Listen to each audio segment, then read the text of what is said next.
Meet Zeke Draker.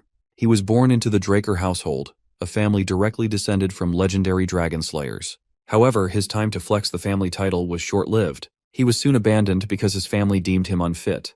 Apparently, his family wanted a swordsman, but Zeke turned out to be a cursed healer, someone no one cared about. In his pursuit of power, Zeke wandered across continents and eventually stumbled upon an ancient relic, a treasure even desired by the Emperor himself.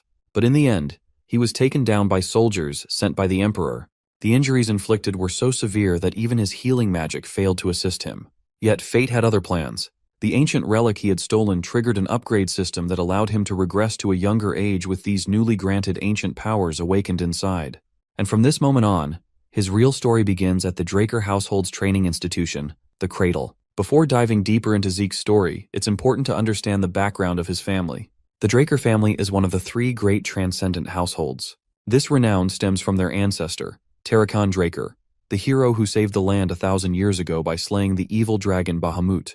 It was Terrakan's victory that laid the foundation for the Draker household's prominence. Perhaps due to their lineage, every descendant of the Draker bloodline has inherited the blessing of aura, allowing them to awaken high-level aura effortlessly and excel as knights. That is, until Zeke came along. Unlike his ancestors, he was born without the ability to wield aura, a deviation that cast him as an outcast within his family. After regressing, as Zeke relaxes on his bed totally carefree, the system window suddenly startles him. He immediately goes on high alert, listening intently after hearing the unusual sound. However, after scanning the room and finding no one, he convinces himself he might have just imagined it. But then, a few more system windows chime in. Out of all the system windows, one particular system has the juiciest detail. It goes on to announce that Zeke's soul has received the will of the Elder Dragon, and it has been merged completely with his soul. Soon enough, Zeke is also granted authority over part of the system. And as soon as the activation is complete, his eyesight is swarmed by a plethora of system windows. The first window displays his overall stats, including his class, skills, and a unique skill category labeled Draconian Skill. This skill can only be unlocked once he accumulates 10 points, but his current karma points are 0. Curious, he begins fiddling with the system and quickly learns how to navigate and operate it. Among all the information displayed in the administration status window, what stands out to him the most is the class skill. The reason behind his curiosity is that this word, class skills, is a terminology from Draconic language that is not used in this current era. He has heard about this class skills from his master.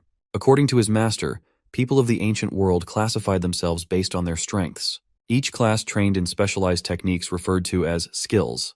Since Zeke's class is that of a healer, his corresponding skill is called healing. After Zeke awakened, his master, who was female by the way, trained him relentlessly until he was on the brink of death. Her training methods were unusual, and he still remembers the unbearable pain she inflicted on him just so he could heal it back. In any case, Zeke decides to verify if he is indeed a healer, just as the system claims. As soon as he activates his powers, he realizes that he is, in fact, a healer. He's surprised because, in his past life, the time he became a healer was in his 20s, right after his ether hall was unlocked. Since he can't possibly access his healing ability without his ether hall being unlocked, it clearly means that his ether hall has already been opened.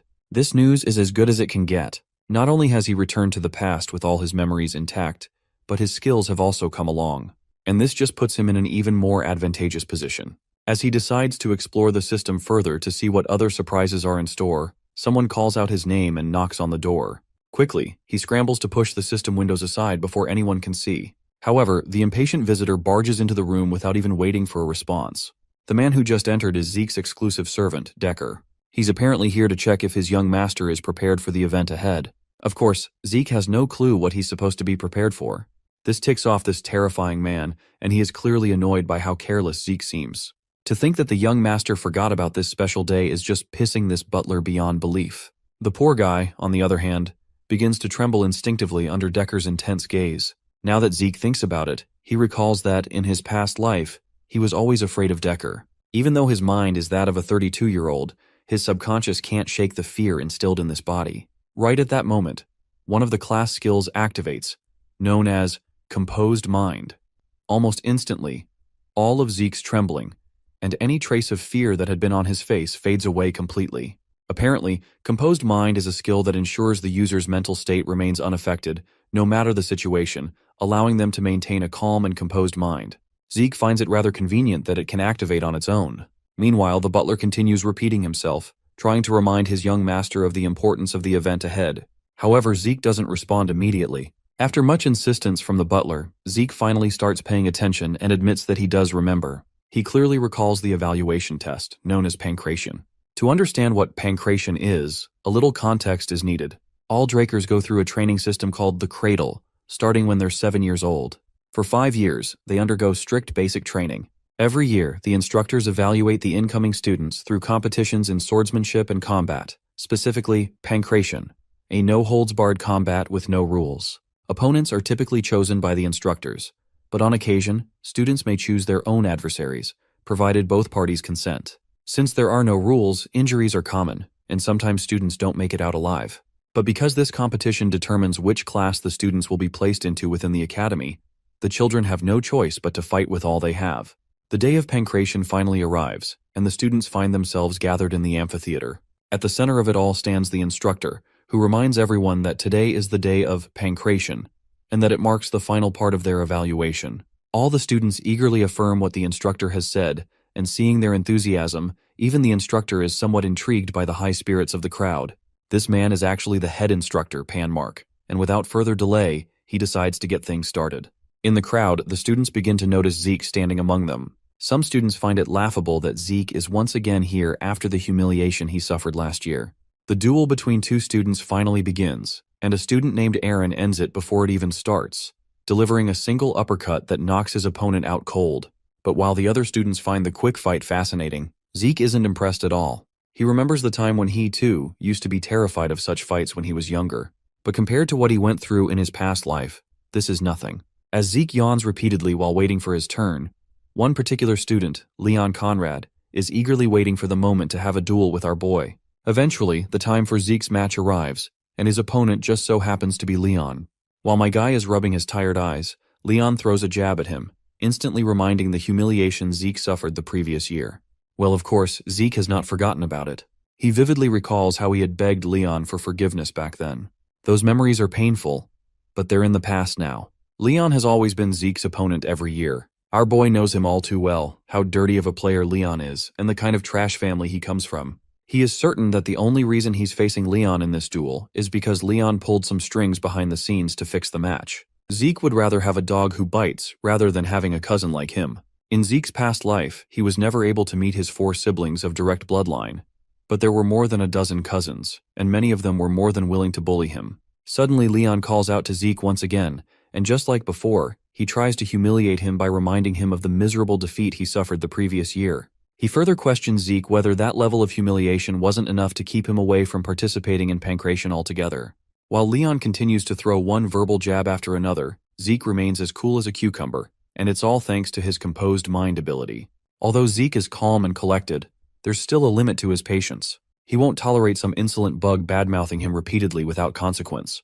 Well, our boy's response only serves to trigger this bastard even more. And this time, Leon even goes so far as to grab our boy by the head. But his foolish move only earns him a solid punch to the face that sends him flying away. This brutal punch was possible thanks to Zeke's skill, Critical Strike. The ability inflicts significant damage to the opponent and has the added risk of being countered if the attack fails. Fortunately for Zeke, this punch landed perfectly, leaving no room for a counter. The bastard, on the other hand, is writhing in agony, with his hand covering his own face. Zeke, meanwhile, reflects on how he only meant to knock the guy out and had no intention of activating this ability. The instructor quickly rushes to tend to the injured brat while scolding our boy for attacking even before the match began. But my guy just stays nonchalant in his response and wonders aloud why they had to wait for someone's command to start the battle when they're already standing in the arena. You see, the one who strikes first has the advantage, so he didn't shy away from taking this opportunity. While he says this, he looks absolutely menacing, and the sheer amount of killer intent he's exuding is enough to leave the poor instructor trembling. Meanwhile, Leon just assures the instructor that everything is fair game and tells him to just let the battle begin. After all, if Leon steps back on a moment like this, it would be way too humiliating to bear. As soon as the instructor gives the signal, Leon recklessly charges at his opponent. But his reckless charge earns him a punch right to the face. As surprising as it is, the punch Zeke landed didn't hurt at all. Initially, Leon was quite afraid of taking a direct punch, remembering how painful the first one was, but realizing this punch didn't hurt him at all only fuels his foolish confidence. All he has to do, he thinks, is put his guard up, and Zeke won't be a threat at all.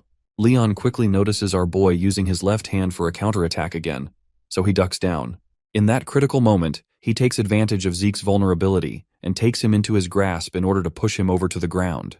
But suddenly, Leon takes a hit so fast that even we couldn't see what happened, leaving him trembling like a leaf. Even the instructor on the sidelines is completely boggled, unable to wrap his mind around the fact that he just witnessed a 12-year-old kid pull that slick move.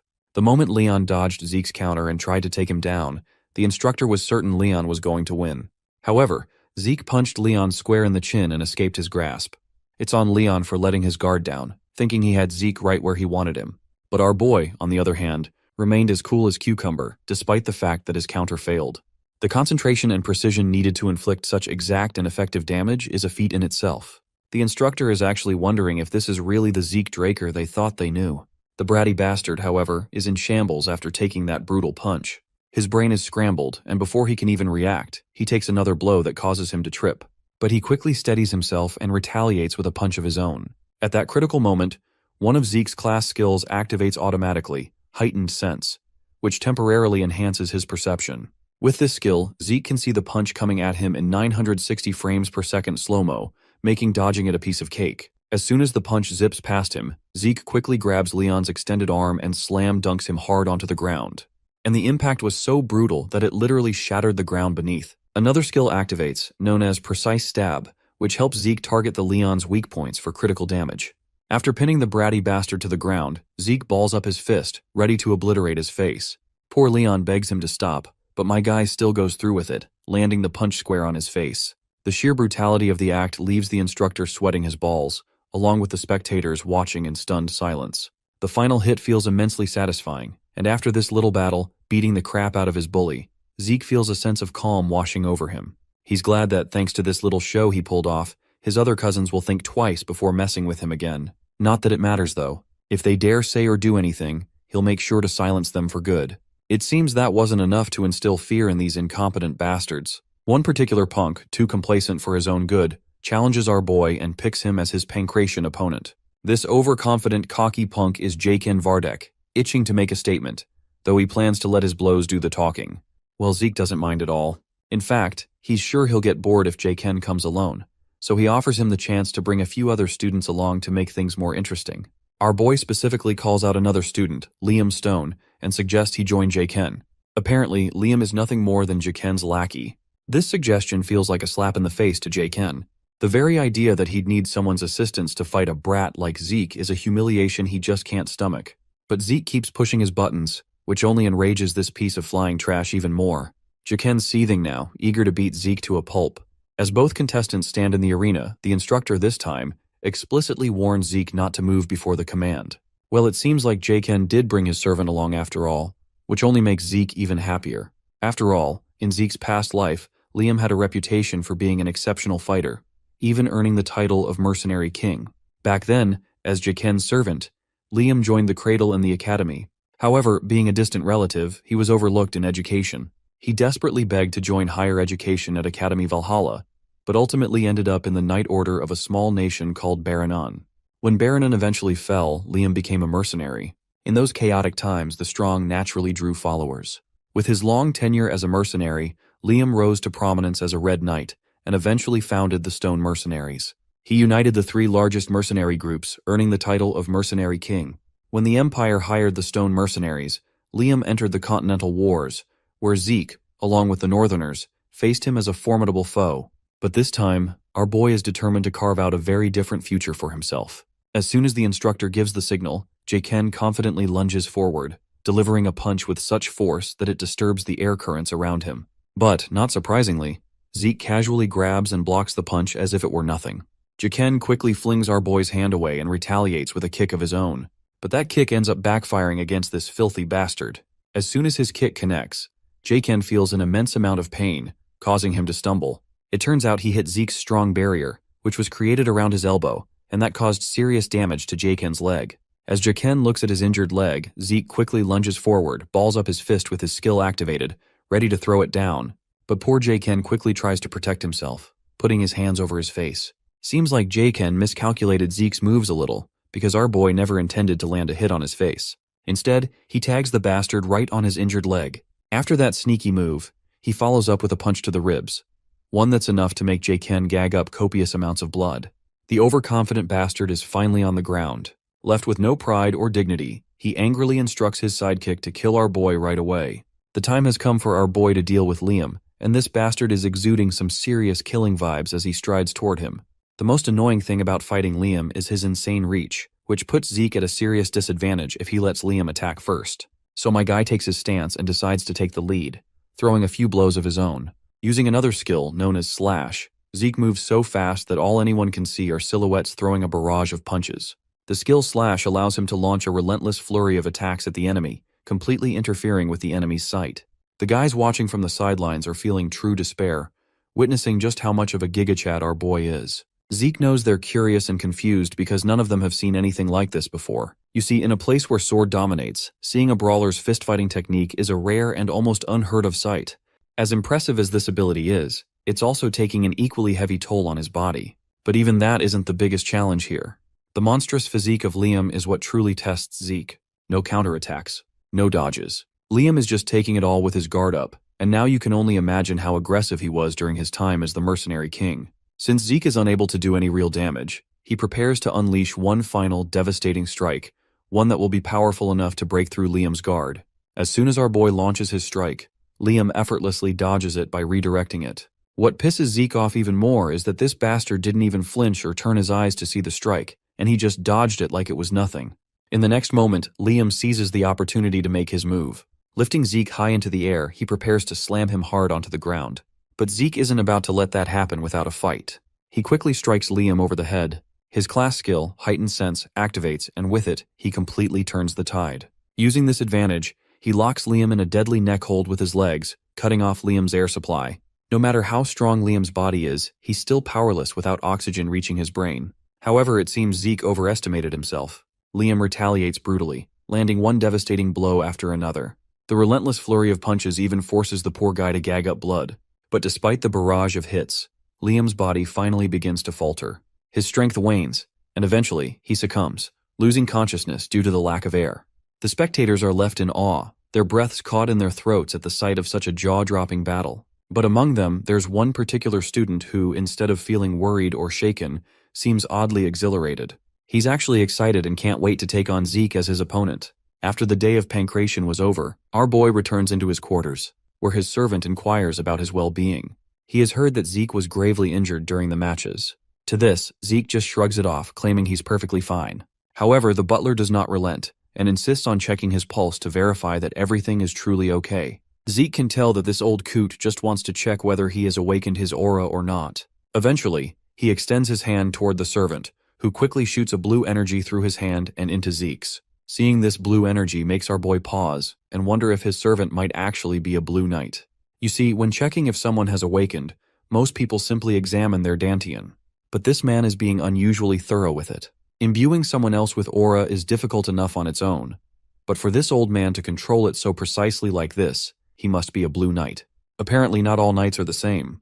They are classified according to their martial prowess and aura manipulation proficiency. White swordsman is the novice level, and most children before the blessing rite are white swordsmen. A yellow swordsman is the level you attain once you've awakened your aura and opened your dantian. All trainees of the cradle become yellow swordsmen after the blessing rite. Once you've learned to freely control aura, you earn the title of knight. The purple knight level is when you can reinforce your sword with aura, while the blue knight level is achieved when you can manifest an aura blade. Beyond this, the realm of those who have transcended their limits, the realm the mercenary king Liam and our boy had reached before his regression, is known as the Red Knight. Then there's the Black Knight. But only a few of these monsters exist across the entire continent. With that in mind, Zeke can't help but wonder how someone as skilled as his servant, who is clearly talented enough to be a commander, ended up acting as his babysitter. Still, no matter what, Zeke is sure there's no way this guy can detect his ether, something only 2 people in the entire world can use. Finally, the old man finishes his examination. With a firm tone, he questions his young master, asking if he might be hiding something. Of course, Zeke plays it cool and feigns ignorance. He counters by asking if the butler perhaps knows something that even he doesn't. A moment of silence fills the room, but it's quickly broken by our boy, who just drops the conversation by claiming that he was just joking. The butler then hesitates but can't help himself and questions Zeke about how drastically he has changed. This makes our boy to halt his movements. He turns around with a glare in his eyes. The question his butler asked is entirely wrong. Instead of asking why Zeke has changed now, the butler should have been asking why it took so long for Zeke to change. He then informs his butler that many more surprises are yet to come, so there's no need for the servant to be shocked repeatedly. All he has to do is follow the commands. The humble servant acknowledges his master's words and bows his head in submission, ready to follow without question. The butler then reports that the training room Zeke had requested is already prepared and waiting for him. Zeke is pleased with the report and dismisses the old man to get some well-deserved rest. As our boy walks off alone, he has a nagging fear that his butler might have been ordered to keep an eye on him. To counter this, he decides it's best to keep the butler close, so he can manipulate the old coot and extract the information he needs. Zeke still has to figure out who ordered his butler to watch him. He's pretty sure that no one from his mother's side would dare do it, which only leaves his siblings. Once Zeke enters the personal training room, he's immediately struck by how lavish the place is, which only confirms that this household truly lives up to its name. Before starting his training, he decides to check the system. With a command, the system panel pops up in front of him. There, he notices that his slash skill has reached proficiency. He has no clue how it happened, but he makes a wild guess that it probably leveled up from using it repeatedly.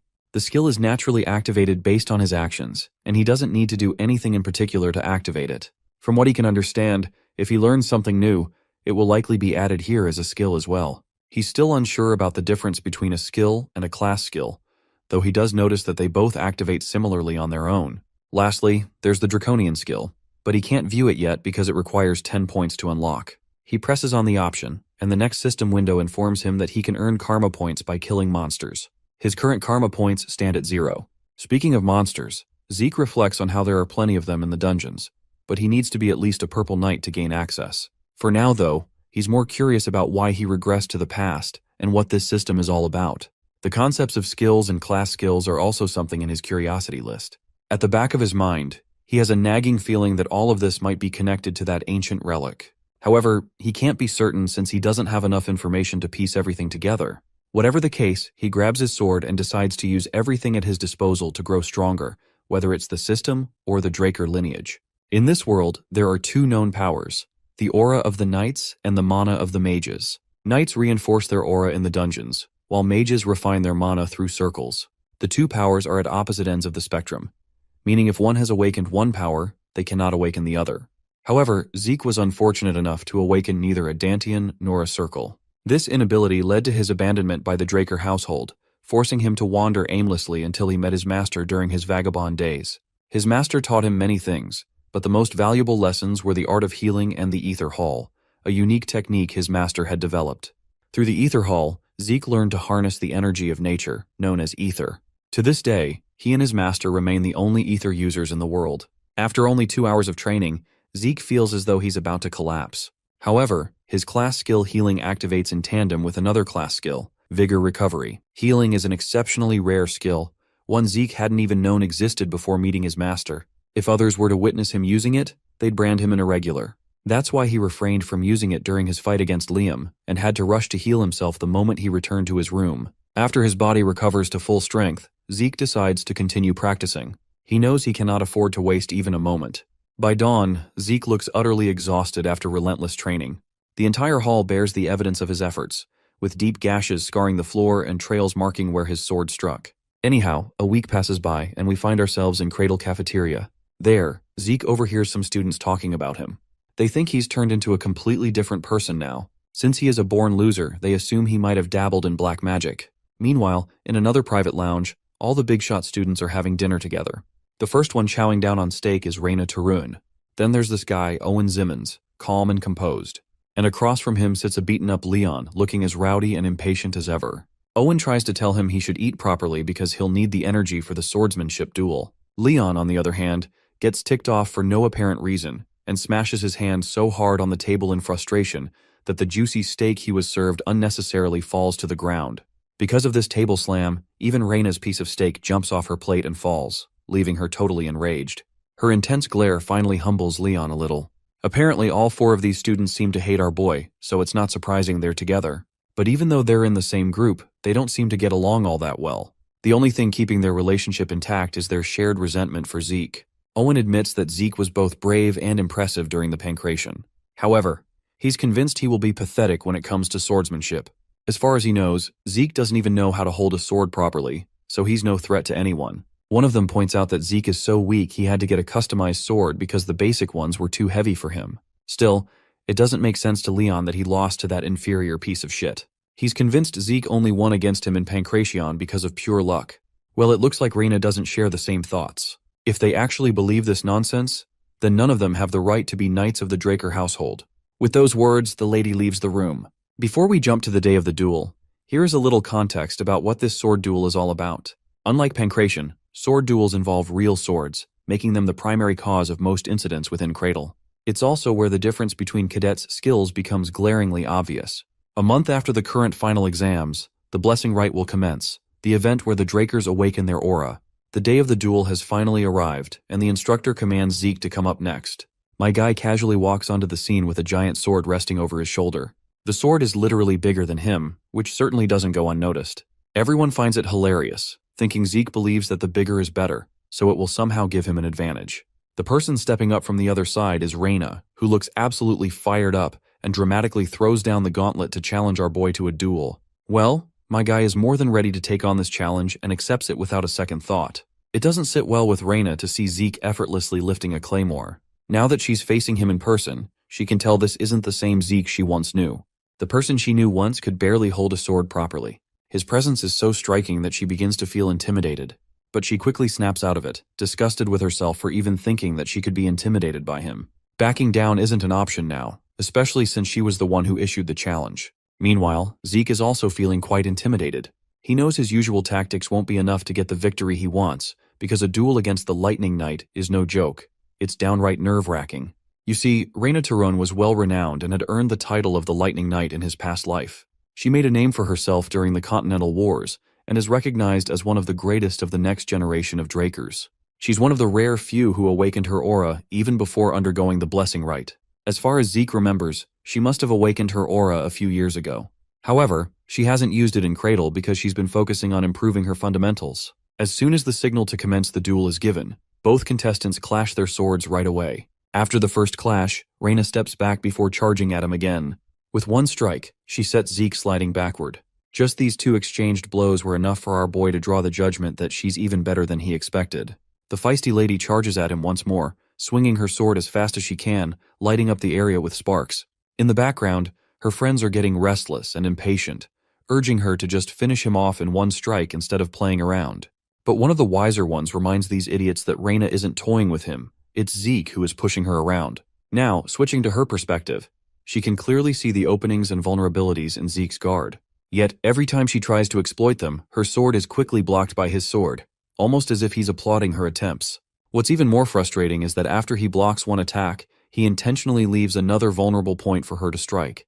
It's as if this duel isn't about winning, it's meant to teach her. After a few exchanges, Reina finally steps back, utterly exhausted by the back and forth. She wants to catch her breath before coming back for more. Meanwhile, Zeke doesn't have a single ounce of sweat or tiredness on his face. In fact, he looks bored. He's not that impressed. She is fighting honestly without using any aura, but it's expected from someone obsessed with their fundamentals. Now that they are at it, he decides to help her break out of her shell. He intentionally takes an extremely low stance, as if he intends to close the gap in one move. Reina is confident in her speed and doesn't think much of it. But in the blink of an eye, Zeke closes the gap and is right in her face before she even has time to react. He swings his sword so hard that it literally cracks the ground with the force of his giant blade. The girl, on the other hand, is sure that as long as there's distance between them, she can react to his moves. Zeke swings his sword through empty air, but it wasn't meant to hit her. Instead, the debris he flung into the air with the force of his swing strikes her square in the face, leaving her nose pretty banged up. Next, Zeke charges at her with his massive sword in hand. As she sees that shiny blade only a few centimeters away from her neck, she's sure she's done for. But as surprising as it is, the sword Zeke was holding suddenly goes flying into the air and lands a few feet away. With that, the crowd quickly declares Zeke the loser, while showering Reina with praise for winning without even using her aura. However, the instructor knows this isn't what it seems, and his face is painted with sheer horror, as if he just found out he has more than one father. What the cadets didn't notice was that as Zeke's attack closed in on Reina, she used the faintest amount of aura, so subtle it was barely noticeable. The fact that Zeke forced her to use her aura, despite her vow not to until she entered the academy, is nothing short of insane. As Reina stands there, her face riddled with doubt and regret for breaking her promise, Zeke suddenly charges at her. With his fist balled up, he strikes her square in the throat, reminding her that this isn't over yet. She buckles over her knees with blood leaking from her mouth. The other coward sitting in the cavea is outraged because this was supposed to be a sword duel, so they won't stand for such cheap attacks. Everyone present points their fingers at Zeke out of contempt, calling him shameless for pulling off such a move. Meanwhile, Zeke remains completely unbothered by all the noise and insults. He calmly asks Reina if she wants to continue. Reina, on the other hand, stubbornly believes she hasn't lost yet, reasoning that he only struck her because she let her guard down. But as she thinks about it, a realization hits her. If he had been holding a knife instead of throwing a bare-handed punch, she would already be 6 feet under. For that reason alone, she honorably concedes defeat. The crowd, which had been eagerly mocking Zeke moments ago, falls into stunned silence. Zeke Draker, who was labeled human scum just days ago, has achieved an undeniable victory against one of the most talented children of the famed houses. The fact that Reina Tarun, the Lightning Knight, was defeated is simply unfathomable to most of those present. The scene transitions to Abel's castle. Outside, a dangerous battle has just ended, leaving behind a trail of bodies in the pit. William witnesses the horrific scene and fails to understand how Abel is calmly drinking tea without any worries. Abel's current focus is on a letter that mentions Zeke Draker's victory over Reina, the prodigy. He gets up and asks about how long they have until the blessing rite comes around. Since they've got enough time until the full moon, Abel believes it's fitting to pay the Draker family a visit. Hearing this, William is rather shocked that he's choosing to go by himself. But to this swordmaster, he's itching to know the kind of awakening the youngest of their family is going through. While Zeke's victory left the rest of the cradle stunned, he didn't care much about his achievement and merely resumed his training, refusing to celebrate. 1 month passed, and the day of the blessing rite finally arrived. Zeke still doesn't comprehend how he managed to become a Red Knight in his original life, especially with the shitty body he has. Having finished training, he commands open the status window. His mastery skill is according to his expectations, standing at the expert level. What's even better is that every time a skill ranks up, its mastery level resets, as evident by his numerous skill tiers in rank D and E. Also, he's advanced his mastery with Swift Step skill, the same one he used against Reina. Thanks to his sharp senses, he can tell the butler is watching him. Decker informs his master that they're to leave in 2 hours for the event. Zeke thinks it's time to get ready. Zeke hasn't visited the main estate in a long time. He's on his way to the Draker family's house situated in the Duchy of Troy. While the family's main residence is located in the center of the continent, the blessing rite is held where the legend of the Dragonslayer surfaced. Having arrived at his destination, Zeke steps outside the carriage and into the Dragon's Nest lair. Having made his way inside, he has an enlightening realization. The people here are VIPs with incredible fame. He knows for a face that some of them are informants sent to observe him. Despite their intentions, Zeke thinks everything will go swimmingly well once his awakening blows up in their faces. That is until he spots a certain man, a man whose very presence makes his blood boil. That man is none other than Abel, who shakes hands with someone and expresses that he had no interest in coming to the event. None except for one person, and that person is his youngest brother. The second son of the Draker family is nicknamed the Lion Blade, but he's got an even more prominent name that Zeke knows by heart: the Butchering Knight. Our boy does his best to maintain his calm facing his elder brother. After all, he doesn't have many options in this situation. In his previous life, the second son never showed up to observe Zeke in the blessing rite. This means his actions in the pancration competition have altered the trajectory of the future. Clenching his fist in frustration, Zeke realizes that he's acquired a chance for himself. Before long, the blessing rite is underway. Aaron is told to come out as the first warrior. He promptly places his arm inside a mystical pool, causing his arm to surge with a blue essence. It's explained that during every blessing rite ritual, each member of the Draker bloodline awakens their sealed aura right around the time they're supposed to graduate from the cradle. This happens at the age of 12. And Aaron has just become an example of the first to be awakened. Now, compared to regular knights who awaken after 20 years of age, this process is extremely fast for the Draker family. Only a few exceptional cases among them, those with aura, can also awaken a particular trait of the Dragonslayer. This trait is called mana inhibition. Interestingly, the mana lamps are reacting harshly and with sparks of red. Those who end up obtaining mana inhibition end up strong enough to rival the likes of red and black knights. This is called pure blood awakening. Due to the mana inhibition trait, the candidates will require usage of special gloves made by the family, because otherwise, they'll never be able to enjoy a regular life. This example is shown with Reina, who has already undergone the awakening process and wears gloves consistently. After one has been able to prove that they're pure blood, they are granted the Draker name. And then, they are also provided with a wealth of support along with endless benefits to help them. The spectators murmur as finally, the most anticipated awakening candidate steps up to the scene. They all think that this child's awakening will surpass even that of Reina's. As Zeke steps in front of the statue, he finds himself surprised that he's found himself here again. The previous experience was traumatizing in his old life. While the blessing rite was the only thing that helped him advance through the cradle, this was the day he earned nothing but embarrassment. However, reality is now different. He possesses the ability to heal, manipulate ether, and on top of everything, he has learned to be tenacious and strong with his own abilities. That's why he's expecting a lot from the bronze statue to do him a favor here. As he dips his arm inside the pool, the statue reacts. It shakes before coming to an abrupt stop, shocking everyone in the room. It's something that has never happened to any candidate before, and it has left even Abel speechless. As he takes out his arm, the boy confirms his thoughts. He knew things wouldn't be different this time around. It's because of Abel that he jumped to conclusions and became too confident. The rest of the people are just shocked that the most anticipated candidate failed to awaken. They make fun of him for not awakening despite being a direct descendant. Then there's the question of him beating Reina, which everyone now believes must have been through a sneaky trick or something. Still, our boy has zero fucks to spare and instead focuses on becoming stronger via other awakenings. The system greets him with a sudden apology after experiencing an error. Zeke looks perplexed as the system informs him that necessary information is missing from his class identification.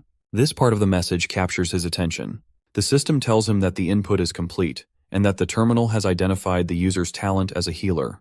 With that, he unlocked his class and simultaneously gained access to the rare class. Zeke can't believe his eyes as the statue begins to illuminate red lights, indicating a pureblood's awakening. No one can believe that he's starting as a red knight off the bat. The system connects and unlocks the ancient dragon's blessing from within Zeke's soul. While this is happening, Abel is calmly observing his brother. The talent of kin is the first thing that is awakened, and then his already awakened talents combine together, morphing together into a new class of its own. There is so much going on that Zeke doesn't understand, especially when he sees a new unique class called the Immortal, which the system has chosen for him.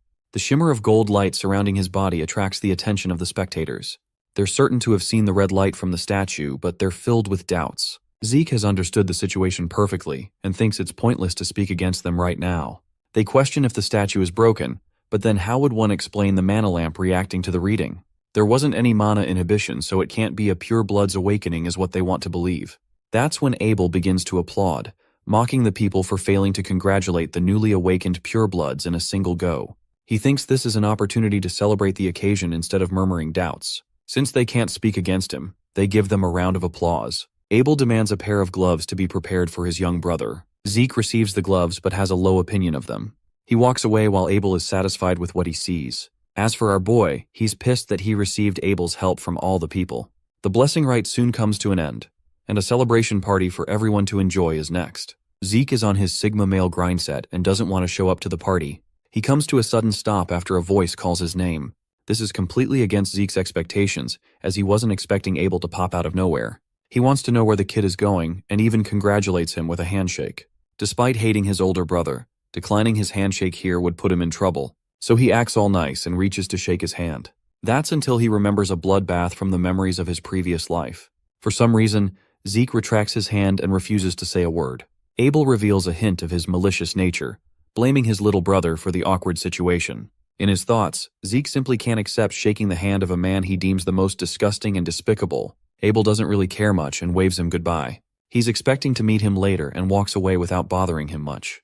To his words, Zeke confirms that he is also determined to meet his brother one day. Fast forwarding to the party, where many are busy discussing the recent awakening of the two purebloods. No one has yet to figure out what Zeke's golden light implies, as it has never happened before. They wonder about his location as he's nowhere to be seen. We do catch a glimpse of Zeke, but he's unwinding in a different room, having barely survived the suffocating social event. Also, he still can't place how he's the only one unaffected. The thing about pureblood awakenings is that they have mana inhibition as a trait. It's supposed to showcase that the Draker family is against dragons, who are known for being the source of mana. Be that as it may, most machines require mana as their necessary fuel. The fact is, a pureblood needs the use of special gloves for the cause. If Zeke is supposed to be a pureblood awakener, then he should have faced problems the moment he took his gloves off. But right now he seems unaffected. This causes him to pop open the status window, which is different in its properties from before. Instead of having mana inhibition, he possesses a unique trait called mana reflection. An intrigued Zeke decides to read deeper into the details of the skill. There he discovers that mana reflection creates a distortion field that is responsible for nullifying nearby mana. It's classified as a skill and doesn't react to the mana lamps as it's not passive in effect. He was identified as a rare class healer before the blessing rite, but now he's considered a unique immortal, which he doesn't understand. Confusion sets in as all of the graduates of the ceremony achieve blue aura with typical awakenings.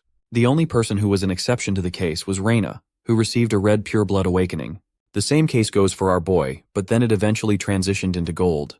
The system told him that it was missing critical information regarding the classification. Zeke wonders if it was considering the bronze statue as its classification terminal during the awakening. The moment the system injected the necessary information inside the terminal, the statue reacted strongly and emitted a red light. Everything is starting to fall into place now. Zeke believes that the statue isn't there to determine if one has awakened or not. Rather, it's supposed to judge their class. Red implies a rare class and gold implies a unique class. Furthermore, the statue is a relic that has been here even before Tarakan's time, the man who founded the Draker family. Class identification doesn't really exist as a concept nowadays, which is why the statue's singular purpose is to distinguish the awakened from those who are not. They have misinterpreted the purpose of the red light as a kind of pureblood awakening, when in reality it means that they've achieved rare class. What's really fascinating is that not even the clan family's head is yet to know about this. Interestingly, Zeke finds that he's acquired 100 karma points to his name. He wonders if he received them during the ceremony and quickly decides to put them to use by purchasing the Draconian skill. The system updates with an influx of information after the purchase. He has acquired a whole bunch of beginner skills like Dragon Eyes, Might of the Dragon, and Devour. The first two make total sense to him, but the last one does not, as its only purpose is to help with digestion. The dude really doesn't want to invest his points into something he's uncertain about, so he goes for the Dragon Eyes and Might of the Dragon instead. The second skill is riskier to use as it involves the use of aura, so for now he activates Dragon Eyes to see what's so special. It's a little undermining because Zeke doesn't perceive anything noteworthy or new to his senses in his surroundings. That's until he opens the window to stare at the statue in the garden. The skill amps up his magnification, allowing him to view farther objects from up close. Also, he's granted the ability to view detailed information about the object he's viewing. All kinds of properties regarding the statue's build flood his body with information. It takes a toll on his body and he feels extremely exhausted after using the power. Zeke thinks his powers will be sparingly useful if they have such a heavy drawback. Thankfully, his healing factor kicks in, fixing his exhaustion. What's surprising is that Zeke didn't even input the intention to heal. It just kicked in automatically. Inspecting the system screen, he realizes that all of his class skills have converted into passive abilities and even jumped up a level.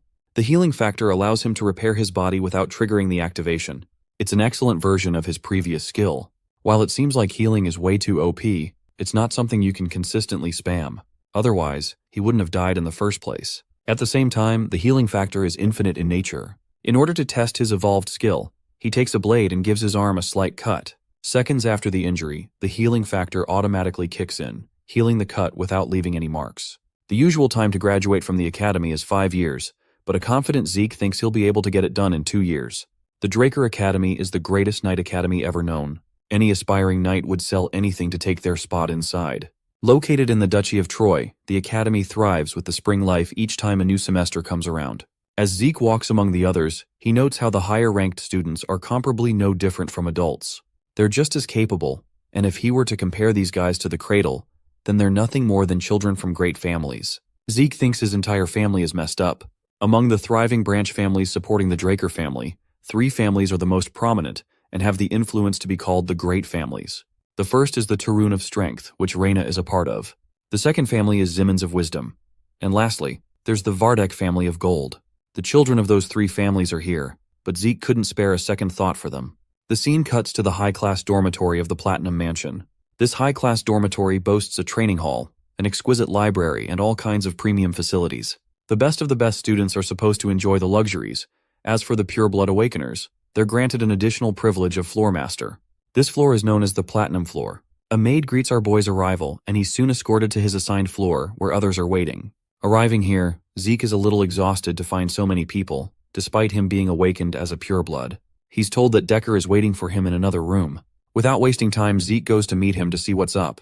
The butler has something to show to his master. He surprises him with a premium pair of gloves that he initially received upon awakening. He's already acquired new gloves, but Zeke's got his eye set on a new sword now too. He picks his blade, which the butler supports without concern. The Duchy of Troy is known to be close to the mountain ranges. That's why it's got an abundance of good iron and skilled craftsmen, who prove to be an irreplaceable source of strength for the alumni. Decker wants to search for a craftsman for the young master, but Zeke is fine handling it himself. He wants to see them in person, and requests Decker to set an appointment in advance. The name Galleon Halbert is someone not even Butler has heard of before. He intends to contact this man for an appointment soon. At the same time, he reminds Zeke to review the documents before his first class begins tomorrow. Later that day, Zeke is busy reviewing the notes when he comes up with an interesting observation. The platinum floor is reserved for him, so he could test out his new draconian skills and help them develop. A maid comes to inform the young master that Reina has sent a dinner invitation to him. Zeke is surprised upon hearing this and decides to pay a visit. He comes around to her floor and finds himself a little stumped because Reina is out here playing Al Capone or something. She welcomes him and apologizes for the unique dinner setting. Zeke doesn't mind and takes his seat. They first decide to eat and then talk. Observing her from across the table, Zeke can tell that she's utilizing the aura in her lower abdomen even in a setting like this. He wonders if she's set her sights on becoming a purple knight, which might explain why her sword skills have reached their limit. It's a waste of good potential in his eyes. Finished with dinner, Zeke is exhausted and surprised that she ate way more than him. With their appetites satisfied, she wants to get to the meat of the situation. Reina offers him full support of the Tarun family. Zeke thinks this is some sort of misunderstanding and reminds her that they're both pure-blood awakeners. She fires back by claiming that he's the one who's wrong. As pure-bloods, they do have a bunch of privileges to enjoy, with the platinum floor included in that bundle. However, they also don't receive benefits in terms of growth. Centuries of academic and practical knowledge is reserved in this brilliant academy. Then there are personal instructors to guide you and evolve your abilities. If someone doesn't have either of these things, they'll definitely lag behind. Reina strongly argues that the support families are critical. She exemplifies Abel Draker, a man who is also a pure blood of the family and the youngest to ever attain the title of a White Knight. At his current level, he's one of the strongest Black Knights, and even he received support from the Zimmons family. While the patriarch of the Tarun family has yet to explain why, his orders are absolute that he wants to extend the Tarun's family's support to Zeke Draker. Reina reiterates her point, but our boy is in the mood to fuck around with her feelings and calmly says no. This causes her to experience a shock as she just can't fathom how it's a bad deal for him. Getting up from his seat, Zeke turns to leave, claiming that he's actually uninterested in anything like that apart from being a pure-blood awakener. To pay her back for the meal, he has one personal piece of advice to share. Zeke shares that her sword is much too powerful, and he figures that it has to be related to those men behind her.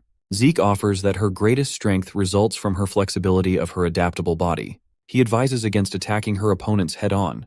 Instead, she should use her fluid movements to calmly redirect her opponents to land a precise, single attack. Zeke thinks that if she's capable of doing that, she'll inevitably grow much stronger than she already is. Saying that, he parts ways, leaving her frustrated. She wanted to utilize her family's tradition of strength, which is what she's been doing up until now. Still, Reina can't deny a part of what he just said. She has been endlessly trying to become worthy of her family's name, which influenced her sword style quite a bit. Zeke was able to catch that. While Reina was young and praised as a genius prodigy, no one offered her any advice. This interaction with him has left her to reevaluate her opinion of Zeke Draker as a person. Skipping ahead to Zeke's monologue, he's reflecting just how powerful he's gotten with his new skills. After all, even an entire night's worth of training couldn't stop him just now. The dude literally has infinite stamina now. He's gonna last longer in bed than the age of the universe. In his previous life, this place was nothing more than hell for him. But with his newly awakened state, it's actually pretty chill now. Zeke is enjoying the peace that can't be bought with money or power. As he's minding his own business, the representative of the Zimmons family approaches him. Owen is the third son of the family, and he's an expert in manipulation. He blackmailed and bullied our boy in his previous life. Interestingly, he also invited Zeke to a dinner invitation only to get rejected in the face. Surprisingly, Owen is acting way too friendly in this life. Zeke realizes what invitation letter he's referring to and releases a snarky remark. Owen questions why he refused to reply, only for Zeke to coldly respond that he doesn't have to give a damn about the fucker's messages. His rude remark just now captures Owen's friend's full attention, who thinks the boy is being overly blunt to a polite invitation. Zeke pulls a "who the fuck are you" card, and really couldn't be bothered about knowing him. So he leaves, realizing that this show-off just wants to suck Owen's dick by appearing strong. Shockingly, this bastard has the gall to attack Zeke unannounced. He managed to block the attack despite it being covered in aura manipulation. Durbin Roswell roars his name and claims that he's the mightiest of them all. Yeah, the mightiest refrigerator maybe. The youngest Draker simply laughs at his little speech, as this man isn't even a knight and barely even a cadet. Zeke lunges forth with his lightning-fast speed, smashing this guy's abdomen with a hook that could rival Mike Tyson's. It knocks the fuckface into the ground, while Zeke happily invites the next person from the Zimmons family to come and catch some smoke. Owen draws near him and states that he's unimpressed by Zeke's goading of his own strength. The group leaves Zeke to himself, who thinks of them nothing more than a circus crew. Let's explore the intricacies of the Draker Academy for a second. It's split into 2 classes. The first is the normal class, where one is taught if they're lacking talent. That class is overcome with effort and a disciplined regimen. The second class is the special class, where certain cadets can choose their subjects outside of the basic subjects. In this academy, the top dogs and the elites gather in the special class, which is also why Zeke had his personal expectations of who'd end up here. But none of them seem noteworthy, and they're just the alumni from the cradle whom he already knows. He even jokes around that it's not a special class but rather a cradle class. Class is in session, and the instructor at the podium is pleased to introduce someone very special today. This mysterious person was once the commander-in-chief of the Empire 2 decades ago, and the same person responsible for blocking the Empire's invasion with their impeccable strategy. Dean Howard Draker is welcomed in good hearts, the man who runs the show for this academy. Known as the war hero, Howard is worshipped as a symbol of hope and praised as a standard for tactical war. But in reality, the truth is far darker than his fame implies. The information he coincidentally leaked to the enemy for his personal survival helped him luck out of the situation. In short, he's a lucky sellout who survived to relish the glory. Zeke deeply despises him and claims that he's the perpetrator responsible for getting him kicked from the academy the first time around. With nowhere left to go, Zeke wandered aimlessly and lost in the Duchy of Troy. There he was caught by the slave traders and ended up sold to the Southern Cartel. The very existence of this man is rooted in a traumatic memory for our protagonist, and you best be damned he's going to get his revenge on this fat geezer someday. The dean's speech comes to a close and the teacher takes over to begin their classes. The cadets are instructed to head to the arena at once for some indoor training. Inside the training arena, Zeke is baffled that he has to sit through the basics of dragon slaying. After all, in his past life, he couldn't wield aura and wasted 2 whole years when normally it takes the average person 3 months to do it. The instructor welcomes the students, introducing himself as the Rose Knight, Andre Draker. He's in charge of teaching them the basics of dragon slaying. The students are a little underwhelmed because they don't know anything about this guy.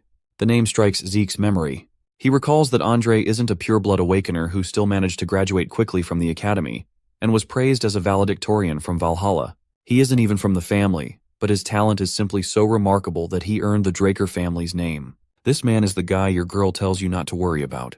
Zeke admits that the special classes teachers all vary in levels, but this dude is notorious for his shitty personality. Andre shows them a demonstration by telling them to keep quiet so he can start the class. He has the cadets drawing their swords, preparing for the training. His eye catches Zeke's special sword, which is enormous compared to the others. Zeke doesn't have any trouble demonstrating just how easy it is to wave around for him. Andre's resting bitch face commands him to step foot in the arena. He thinks the boy is being overconfident by picking a sword unfit for his body. Of course, this is just typical teacher talk, and Zeke wanted this to happen, hence his choice to pick the sword. He arrogantly boasts that he could defeat the instructor with the same weapon. It's quite the provocation that shakes Andre. The scene is getting tense, so much so that the system activates a mental defense skill for our boy to withstand the situation. Happy to oblige, Andre prepares to draw his sword to offer a boy a practical experience. But it's just what Zeke wanted. The instructor even lays out a condition for Zeke's victory.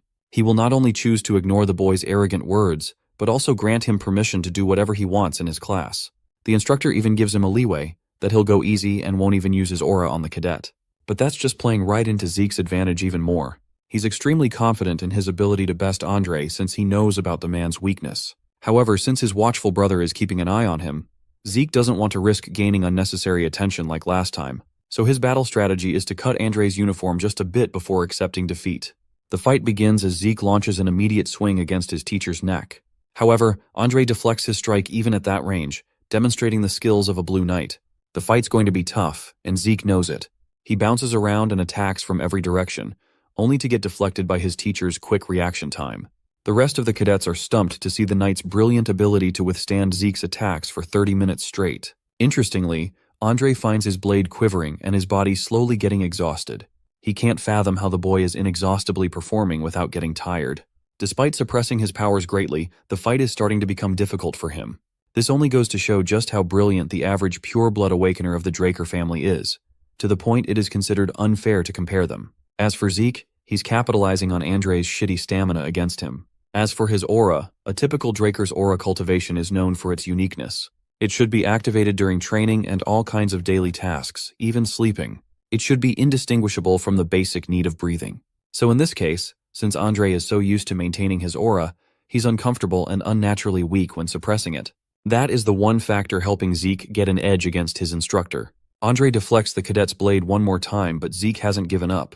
He doesn't want to lose like this. His ego demands that his opponent be forced into using aura. Zeke changes his strategy from creating openings to going for a different approach, an approach that will require Andre to use his aura no matter what. In other words, an extreme situation. He flips back to the ground, but only this time he darts ahead with incredible speed. It's the activation of the swift step skill. Andre finds himself overwhelmed by the cadet's lightning-fast movements. Attacking from his blind spot, Zeke activates Critical Strike as if to put everything in this one attack, while Andre is still left questioning how a cadet can deploy such an advanced skill. The second he turns to face Zeke, he puts the faintest amount of aura in his feet, allowing him to evade the attack in quick succession. Without waiting for another second, Andre activates Sky Slice and sends the cadet flying. It was a really powerful attack, so much so that it chips Zeke's sword and injures him enough for his healing factor to jump in. Despite his broken healing factor, he collapses in the arena, while Andre sheaths his sword and turns away frustrated. He officially announces that Zeke is exempt from the class and asks if there's anyone else like him who is willing to give him a try. Since they're all scared shitless from what happened to Zeke, they don't even dare to raise a voice against his fury. From then on, the class resumes for everyone except for our boy, who's chilling in the hospital bed and glazing at his performance against Andre just now. His original plan to cut his uniform was wasted, but instead, he made Andre use his aura, forcing him to acknowledge the kid's abilities. It's a good outcome as his teacher was humbled in the fight. That said, the final attack that Andre used was actually the most basic move of the dragon-slaying arts. The Sky Slice may be a basic technique, but it was massively amplified with the power of a Blue Knight, resulting in a monstrous output. Still, Zeke is glad that he was able to stand his own against a Blue Knight, and he's confident he's at that level thanks to his infinite stamina and healing. But those two things alone won't be enough for a life filled with freedom. He demands true freedom that could only come from overwhelming strength. The kind of power that would make him immune from the strength of his superiors. As he's busy in thought, a drunkard comes around to check on the boy, realizing that this is the youngest son of the Draker family. Our boy is startled seeing the dipshit's face because a drunkard is the last thing you'd expect in a medical ward. Not only was he unable to sense this guy's presence, he also mouthed pretty bad things about the patriarch of the Draker family. Zeke tries to inquire about his identity, but this drunkard is busy injecting himself with more booze. The man is really curious to ask the boy about his shocking regenerative abilities. After all, he just survived a serious internal wound in his body. The system assesses the situation and activates mental defense for him. Zeke refuses to budge because he knows for a fact that nobody is aware of his healing skill at the academy. He feigns ignorance, prompting the man to take serious measures as he attempts to attack the boy. Zeke dodges his palm strike, which is sharp enough to slice the bed. This makes him wonder if this guy is some sort of assassin. Zeke uses the bedsheet to blind the lunatic and senses extreme danger, so much so that he activates every last one of his skills for an all-out offense. Despite being blinded and unaware, the man easily catches the boy's blade and praises the boy's ability to adapt quickly.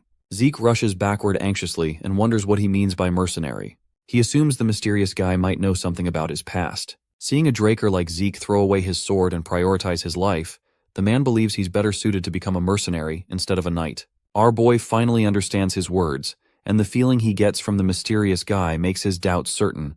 The power gap between them is so huge that the guy can easily kill Zeke if he's here for that.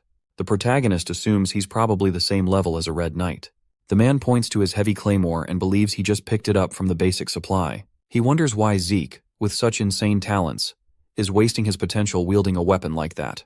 The protagonist becomes certain the man might be even stronger, but out of nowhere, Andre appears looking for the mysterious guy. He shocks Zeke and calls out the garden keeper, Dexter.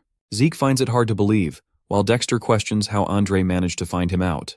The knight remembers seeing Dexter at the training room earlier. He orders Zeke to get lost if his injuries are healed already, so our boy awkwardly tries to leave, but Dexter stops him and offers the kid to come to the academy's western greenhouse if he wants to learn something useful. Everyone goes silent for a second, but then Zeke arrogantly declines and leaves the room. Dexter becomes annoyed and feels nostalgic, as Zeke's father had the same arrogant attitude. Since Zeke's not a gullible kid anymore, he quickly catches up and believes if the gardener has the balls to mention Arthur, the patriarch's name, so casually, then he's definitely the person who only took Andre as a student in his entire life.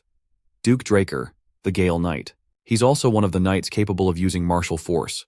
The crazy man went against a whole kingdom all by himself. The guy suddenly disappeared out of nowhere after becoming the talk of the town, so Zeke was not expecting him to be living a peaceful life at the academy like this. He guesses maybe Andre also came here because of Dexter. He wonders if Dexter got the Duke title because of his overwhelming tenacity or something like that. He recalls hearing a rumor that the crazy man even became a Black Knight just because he's obsessed with the color black. He finds it hard to believe, and even though he's sure the Duke is interested in him right now, Zeke doesn't care about it because he's not after just some light lessons. He's so greedy for power that he wants to at least learn the man's secret move if he's going to become Dexter's disciple. Zeke smiles and decides to change his interest and greed into tenacity. At the Magic Academy, Professor Phantom awkwardly continues teaching the class and asks if anyone has a question. The whole class ends up sleeping out of boredom, which is a bit demotivating for the professor. So, he continues his lecture, but the protagonist raises his hand and questions about the mana energy transfer law the professor just mentioned. Phantom becomes excited and starts acting differently since it's the first time getting a question. He takes his time and explains everything to Zeke. After the class finally ends, the students wonder why they're being taught about magic theory, but the others just call it nap time. Zeke has a completely different opinion about the class because he was able to understand everything with ease. He believes the professor is definitely a capable man. Phantom stops him and expresses his feelings. He's glad he was able to actually explain something to a passionate student after ages, so he offers the protagonist to come and ask about anything without hesitation if he's curious or doesn't understand a concept. He awkwardly shares he's still an alumnus at the Delphoa Magic University, so he has access to a lot of information. This surprises Zeke, as he wasn't expecting the professor to be involved with the Magic University of Delphoa, the nation that gave birth to magic.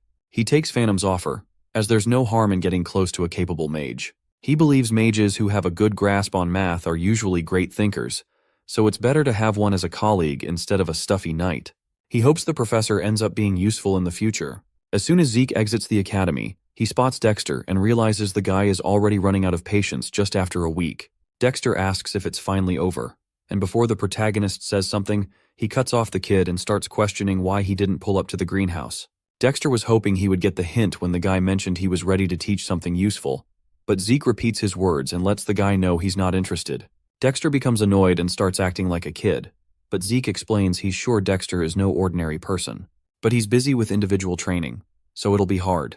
Dexter understands his reasoning, but all of a sudden he takes back his words, and in an instant, he moves behind Zeke. The protagonist gets no time to react and easily gets knocked out by the Gale Knight. After a while, he finally gains consciousness and still finds it hard to believe that he got knocked out so casually. He guesses Dexter was totally fed up after waiting for a whole week. Zeke observes he's already at the western greenhouse. Dexter asks if he finally woke up. Zeke points out this is clear abduction, but the careless man agrees with him and arrogantly reveals he's interested in our boy. Since he's not even trying to hide it anymore, Zeke assumes he has no patience, but he remains persistent and tries escaping using his swift steps because he believes this isn't the right time. But Dexter appears in front of him, surprising the kid. Zeke tries running away once more but miserably fails because Dexter's able to catch up. Zeke doesn't want to be treated so lightly, so he decides to tease the guy and asks why he looks so interesting to Dexter. The man reminds him about his insane healing capabilities. Zeke smiles and finally understands the cause. He challenges the man to force an answer out of him, so Dexter suddenly disappears. Zeke questions what he's up to, and all of a sudden, a sword almost hits him from behind. But he manages to catch it and wonders what Dexter's hoping to achieve. Zeke takes a fighting stance and questions Dexter's actions, so the mysterious man appears and reminds Zeke that he was challenging the guy first. But that seems boring, so they should make a bet. Dexter challenges him to graze even a single piece of his clothing if he wants his wish granted. But with a terrifying expression, the man demands to know everything Zeke is hiding if he ends up losing the challenge. After 3 whole hours of continuous fighting, Dexter begins to question the kid's tenacity. The guy learns Zeke doesn't just have insane stamina and endurance. He's also capable of limitlessly healing and recovering, making him unstoppable. The protagonist crawls back up, and without wasting a second, he activates his healing skills and infinite stamina, which allows him to keep going all day long. But he admits even such skills won't help him achieve victory, so he recalls his Might of the Dragon skill, which seemed a bit too dangerous, so he never used it. Zeke believes it'll be fine using such a skill against a Black Knight. His gaze instantly changes as he becomes ready to attack once more and continue the fight. Dexter looks at his cold eyes and becomes excited, as this is how a fight should go. Our boy starts emitting a purple aura and activates his swift steps to rush forward so he can land an attack. But Dexter is able to see through his old attacks. He admits the kid is faster than before, but remembers he is nothing compared to some of the people he fought in his past. However, he sees the insane spite in the protagonist's eyes, which surpasses any kind of tenacity. The guy falls in love with it and decides to use a bit of his aura. But all of a sudden, our boy activates the might of the dragon and catches him off guard. Dexter manages to break his sword and push him back, but he becomes confused and questions what happened. He uses the dust around him to keep himself hidden, and wonders if Zeke used a technique to somehow block his vision. He doubts our boy can find him with such a thick screen of dust, but with the use of dragon eyes, the protagonist is able to locate his presence and tries attacking from behind. He manages to finally land an attack, but the Black Knight instantly disappears, shocking the protagonist. He believes it's that Duke's secret technique that allows him to move instantly, causing a gust. He finally understands why Dexter is known as the Gale Knight. But while he's contemplating, the man appears behind him, and without much effort, he moves in and calls it a draw before completely wrecking the protagonist and ending the fight. The system shows the built-up fatigue has surpassed the usual limits because of his excessive use of skills, so his consciousness is going to be forcefully shut down for his own safety. Zeke begins losing his vision. He tries getting up but fails to do anything at all. After a few hours, he regains consciousness and finds himself in his own room. Our boy assumes the Duke probably brought him here. He regrets losing but believes this much is expected of the Black Knight. Despite throwing whatever he had, he still lost. Zeke remembers using the same old attack pattern again and again in hopes of throwing his guard down, and then, as soon as he got an opportunity, he instantly changed, using the might of the dragon and his dragon eyes to finally land an attack. But all of his efforts were still not enough. He's sure the skill Dexter used at the end was his secret move. Zeke regrets getting knocked out just because he abused the draconian skills, but he's glad he got to see the man's secret move at least. The absurd speed Dexter used with his incredibly trained body, it is the same move that allowed Andre to achieve such a high rank despite having weak stamina. Zeke regrets losing the opportunity as he wanted to learn it badly, but he still feels somewhat satisfied. He is sure the skill Might of the Dragon, which was able to force even a Black Knight to hesitate, is surely going to wreck any small fries if they're ever exposed to it. Zeke receives a message from the system. He checks everything and learns his swift steps leveled up. His soul was able to develop, and along with that, his system functions are also available now, so he can unlock them anytime using his karma points. He becomes surprised and sees options to unlock a minimap, an inventory, and a quest book with enough karma points. Seeing a bunch of things pop up, Zeke takes his time and understands what he's looking at. He buys the inventory first, so the system helps him understand he can store items in it and pull them out just by thinking about the name or shape. It explains everything, so the protagonist selects his sword as an item to store. Since he can activate it just by a thought, he enchants it, saving it with the sword in his hand. The claymore suddenly vanishes and appears inside the inventory window. He understands the system instructions now and tries thinking about his sword to pull it out. The claymore instantly appears in his hands, exceeding his expectations, as he thought it was just a subspace for storage. He recalls trying to find a good place to store the artifact he had in his past life. He learns he can easily increase the storage as well just by using karma points, and the whole function is just a low-rank administrator skill. The protagonist is surprised and wonders what he's going to unlock once he reaches the high-rank administrator function. He understands karma points are extremely precious, so it's going to be dumb using them without properly thinking.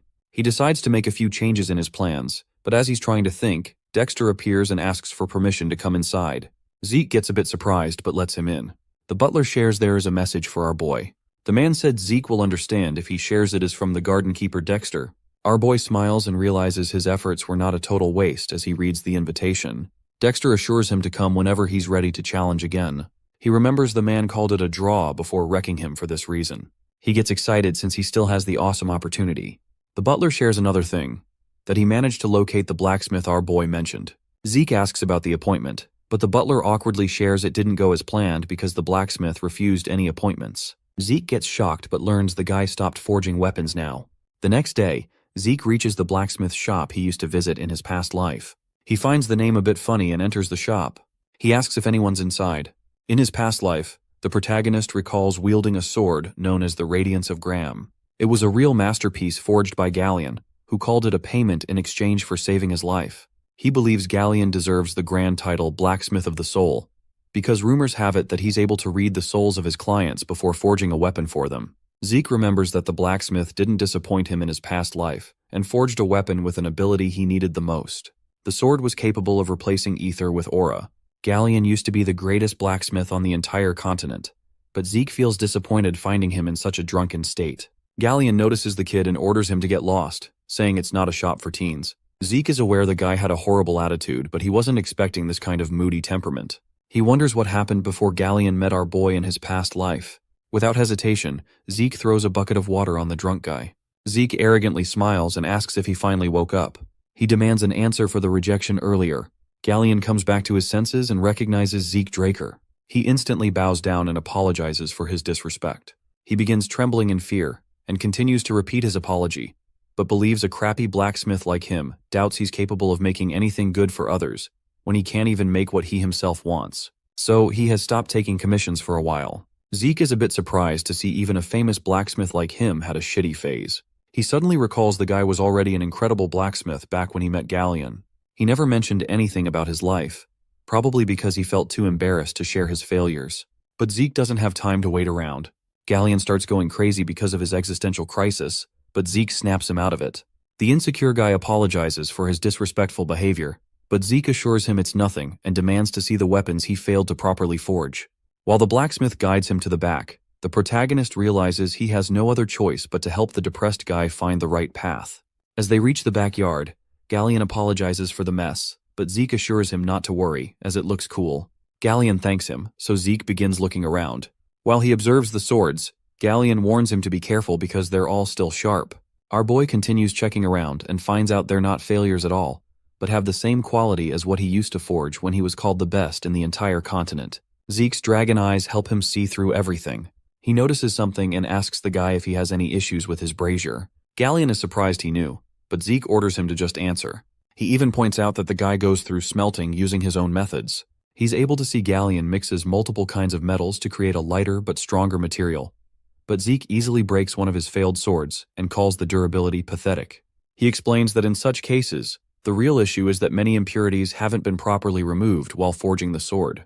Galleon feels shocked to see Zeke didn't just see through his whole forging method instantly. He even called out all the major issues and causes with no effort. Galleon gets an idea and calls Zeke. He's sure it might come out as weird, but he wants to make a request. Inside the shop, Zeke asks what he's up to. The blacksmith shows him a blueprint and reveals all the secrets without hesitation. Zeke remembers it's the same blueprint the guy revealed in his past life, known as the blueprint of the magic brazier. Galleon didn't want to hide his secrets from someone who saved his life, so he revealed the blueprint. He does the same this time.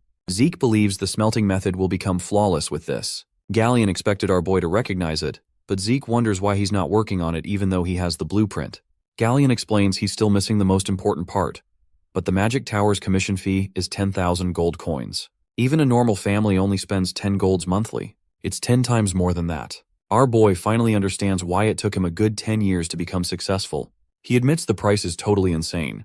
Galleon knows this is going to sound pretty absurd, but since the protagonist is a Draker and a pure-blooded awakener, he hopes Zeke can help him get his hands on the brazier. In return, he's willing to do any and all commissions for free as long as he is alive. Zeke contemplates and finds the request almost impossible because he's not the family's guardian knight, so there's no way he can gather an absurd amount like that, even as a pure blood. He needs Graham, the Sword of Radiance, so he thinks of a solution. Zeke knows it's an issue regarding the mana energy laws, so all of a sudden, he gets an amazing idea and accepts the request. Zeke takes the blueprint, but Galleon still finds it hard to believe. So, our boy assures him he knows a mage who's willing to help, so he will let Graham know if something works. Before leaving, Zeke orders him to stop drinking, but the guy gets down on his knees and grabs our boy's leg. He bursts into tears and promises to serve the protagonist for his entire life if this works. He continues to show his gratitude while Zeke tries leaving the workshop. At the Draker Academy's professorial research building, Zeke finds it absurd and wonders why the Mage Tower scumbags have the fee so high, even though the task itself looks fairly easy. He remembers Phantom's major was related to this, so he tries recalling the guy's research lab. As he continues to look for it, he notices something happening in an alley. A kid gets his ass wrecked by a few bullies. He tries apologizing with tears in his eyes. The protagonist suddenly recalls the same thing used to happen in his past life. He grits his teeth in frustration and decides to check the alley. Leon calls the poor kid complete trash and continues beating him up. He lets out the frustration and anger he has for Zeke on the poor victim instead.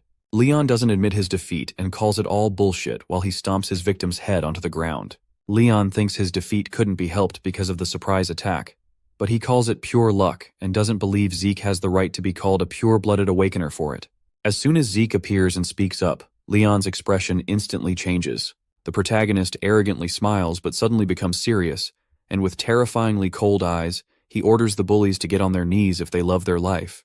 Leon calls him out for his arrogance and doubts he actually went through any real pureblood awakening, but the protagonist shuts him up and terrifyingly orders him to bow down, or else he's done. His words send chills down Leon's spine.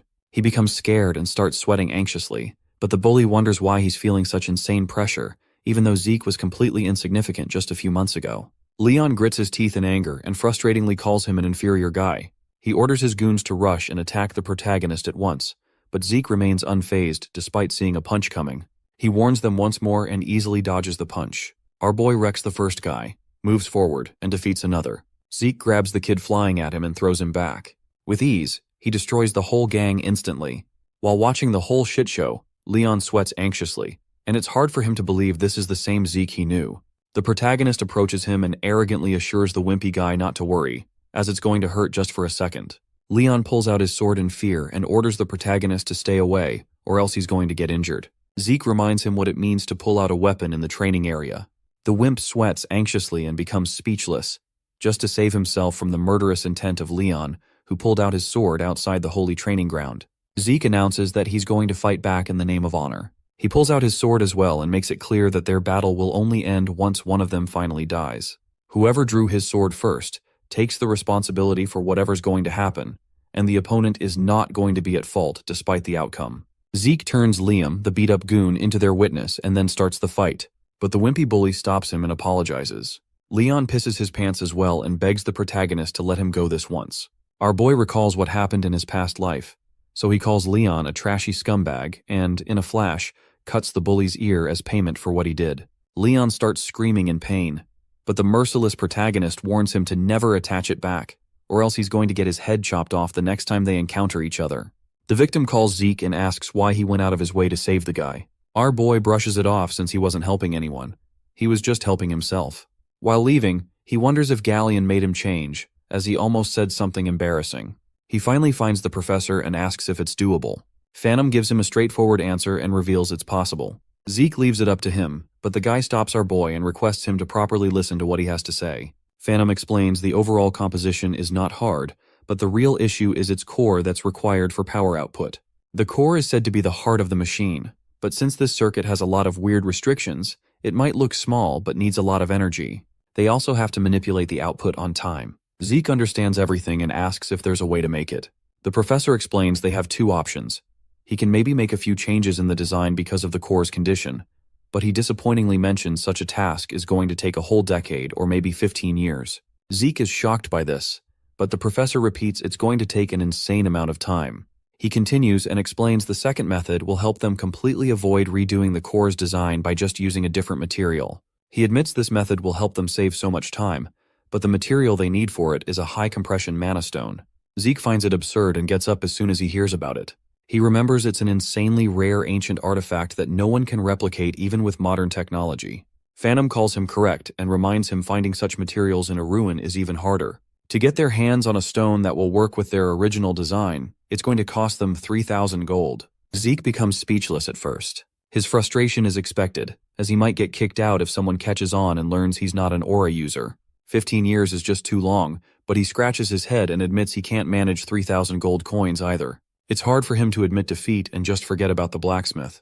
Almost everyone believes he's capable of using aura because of the event during the blessing rite, but the truth is, it was just a fake reaction he was able to show using his ether and healing abilities.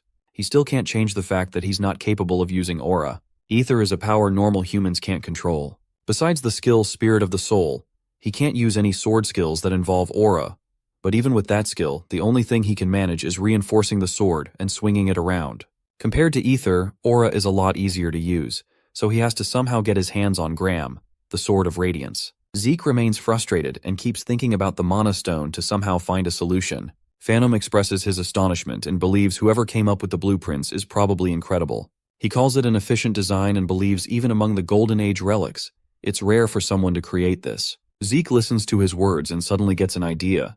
He gets up and orders the professor to handle the design until he comes back. The confused professor asks if Zeke wants him to redo the design and spend 15 years of his life, but Zeke clarifies he's going to bring one. He confidently shares he knows how to get his hands on a high-compression mana stone. The Golden Age, the Liberation War began so humanity could finally escape the rule of dragons. It ended once the evil dragon Bahamut died by the hands of Terrakin Draker. Humanity finally got peace for a whole century, but during that time, the ancient relics discovered inside the dragon's lair became the remnants of the Age of the Hero King, the prime age of magic. All of these relics surpassed whatever humans could create. Among them was the high-compression mana stone. It had enough energy to sustain a whole village's mana needs easily, a relic from the hero's era. Our boy reaches the Draker Academy Central Library. Even though no one uses it anymore, the Central Library is still being maintained because everyone believes the hero Terrakin Draker established it himself. Decades ago, when the record rooms were being expanded, multiple relics from the Golden Age were discovered. The Magic Tower and the Archmage of Nirvana didn't waste any time getting involved. During those months, many relics from the hero's era were found, and rumors about them spread through the whole continent instantly. Zeke remembers that's what happened in his past life. He enters the library and believes the relics still haven't been discovered by anyone. He can try all day but doubts he'll find them so easily, so he uses his dragon eyes and roams through the whole library. He finally notices a weird tile, so he taps it to confirm if something's behind it or not. He enables the soul of the spirit and remembers it's the only use for ether his master taught him. Ether is capable of materializing, so the user can apply any kind of properties like cut to use it in different situations. It still has a lot of cons and drawbacks. Ether can't be used unless the user expends a large amount of it to do anything at all. He starts feeling fatigued right after using the technique, but without wasting any time, he enters through the tile. Inside a cave, he lights a fire and remembers the news in his past life never mentioned it was this deep. He suddenly hears something, even though he remembers the ruins were discovered at least a decade later. He wonders if someone already uncovered it, but he takes a peek and notices skeletons with shovels and pickaxes in their hands. He uses his dragon eye to confirm they're not made by a lich, so he decides to enable critical strike and instantly moves forward to destroy them. He receives 2 karma points for defeating them. Zeke smiles and guesses he completely forgot about karma points because he was too focused on getting his hands on the artifact. He suddenly makes a wicked face and believes it is the perfect opportunity to farm karma points. He continues moving forward and wrecks 20 more skeletons for karma points. The system shows all the options he has, so he decides to look through whatever he can buy. After seeing the karma point requirements, he learns that besides a mini-map, nothing's affordable right now, so he quickly buys it. The system shows him his exact location. He finds it similar to a magic map. Something catches his attention, so he wonders what it is. The mini-map becomes 3D instantly. Zeke is amazed by it, but finds out only a single room has a different color. The system shows it's a storage room, so if he says yes, it'll provide directions for it. Zeke is shocked as he remembers the search party took multiple days to find the storage room, but he was able to discover it without any effort. The system gives him the best route for it, which is hard for Zeke to believe, as there's no way he will get lost with such a useful skill. He finally reaches his destination but finds a huge door in front of him. He wonders what he's supposed to do now since the door is not going to open up with just a simple push. He tries it anyway, but a weird magic repels his hand. He guesses this is why the Archmage of Nirvana and the Magic Tower were involved. He looks at his burning glove and believes he would have lost a hand back there. He doubts he can open it, so he asks the system. It replies and connects with the security device because of his request. The system tries but fails, so it activates the manual device instead. Zeke gets shocked and asks to confirm if it really just replied back. The system answers positively, which leaves him stunned. He decides to use it and demands an answer for why he got regressed. The system has nothing to say, so he questions the administrator system. The system has no answer again, so he throws another question and asks who developed the system. He gets no answer once more, so he becomes frustrated and gives up. Zeke orders it to just open the door, so the system confirms his request and opens the door of the Dragonslayer's storage room. Zeke feels astonished as soon as he lays eyes on the chests inside the room. Just like what happened in his past life, all the chests are filled with valuable relics and treasures. Obtaining any of them in ruins is nothing more than a miracle. He goes through all the chests and finally finds the compression mana stones. He finds 4, so he uses a karma point to expand his inventory and keep one. He doesn't have enough storage, so Zeke decides to someday return once he can take everything with him. He thinks it's enough, but as soon as he's about to leave, our protagonist gets a weird, ominous feeling. So he looks back and, out of nowhere, multiple magic circles appear around him and teleport him somewhere else. The magic circle that suddenly surrounded Zeke Draker's body made him falter. Upon opening his eyes, he noticed that his surroundings had changed, so he hurriedly asked the system where he was. It promptly replied that he was currently in the home of the Dragonslayer. In his past life, he had never heard of such a room filled with coffins in the newsletter. Opening the minimap, he discovered that he was not far from the previous room he was in. But no matter how he looks at it, there isn't any path connecting to the home of the Dragonslayer. If that's the case, there's a strong possibility that this is a hidden area that's never been discovered or documented before. Deciding to make the most of the bizarre situation, he ran to one of the coffins and opened its concrete lid. Lying inside was a medieval armor laid to rest. According to the system, it's a Dragonslayer exclusive equipment. Zeke grabbed the armor and noticed the wear and tear all over its surface. Upon closer inspection, he determined that this Dragonslayer equipment is different from armors hailing from the Golden Age. On its back, he found some sort of circular hole. Connecting the dots, he reckoned that this hole must be connected to the loot he just retrieved a minute ago. Zeke accessed his storage and summoned one of the high-compression mana stones. He can't afford to let such an interesting opportunity pass by. As soon as he inserted the ancient relic, the system notified him of the successful installation of the mana battery in the Dragonslayer equipment. The entire armor set lit up as it activates. Seeing this, Zeke smiled in anticipation. This discovery could be huge. A second later, the armor started tweaking out like a crackhead. His optimistic anticipation quickly turned to frightened surprise. The whole armor set exploded, filling the room with smoke. According to the system, an overload caused an equipment failure, stopping the activation. It even warned him of the imminent explosion, but the warning was a tad bit too slow. The system apologized for the late notice. Thankfully, it didn't cause much harm. At least he had confirmed that the high-compression mana stones were the energy source for these ancient armors. He could not help but wonder just what sort of features this armor had to require such a large-capacity energy source. Zeke made a mental note to ask Professor Fannin about the matter as soon as he got out. For now, he decided to roam around the strange room to keep searching. Aside from the room filled with strange coffins, the other rooms were empty. Eventually, he reached the last room. Like the ones that he searched for beforehand, it was a huge and empty space. That was until he saw a glass cube situated in the middle of the room. A system prompt appeared before his eyes, and his eyes almost bulged out of their sockets. He started sweating. All he can think of is how batshit crazy Tarakan Draker really was. The cube in the last room was none other than the Founder's legacy. It is the heart of the cursed light dragon, Bahamut. Who would have thought that his ancestor would leave the heart of the dragon he had slain as a dying gift to his descendants? This certainly explains the ominous feeling Zeke felt when he entered the storage room. But compared to the dark presence from before, the heart of Bahamut is emitting something different. As soon as the system informed him that the heart of the cursed light dragon was reacting to his presence, Zeke felt the dark presence surround him. He heard a voice inside his head, a voice filled with vitriol telling him that he had no other choice. A voice screaming that he should kill them all. Before his mind was totally consumed by the dark presence, his indomitable mental defense kicked in. Snapping out of the brief trance, he felt a sharp pain in his head. For a brief moment, something overtook his mind. Its presence still lingered in his body, turning one of his eyes pitch black. Feeling the gravity of the situation, he felt fearful of the cube housing the dragon's heart. Still reeling from almost getting possessed, the system gave him an urgent quest called Tarakan Draker's Test. He must defeat the strong curse ingrained in Bahamut's heart. The dark presence flared up once more, and when his indomitable mental defense tried to cleanse the effects, the reliable class skills activation failed for the first time. With that, the overpowering murderous thoughts consumed his brain. The voice telling him to kill them all became louder and more powerful than ever. Both of his eyes turned black as the voice demanded to be accepted.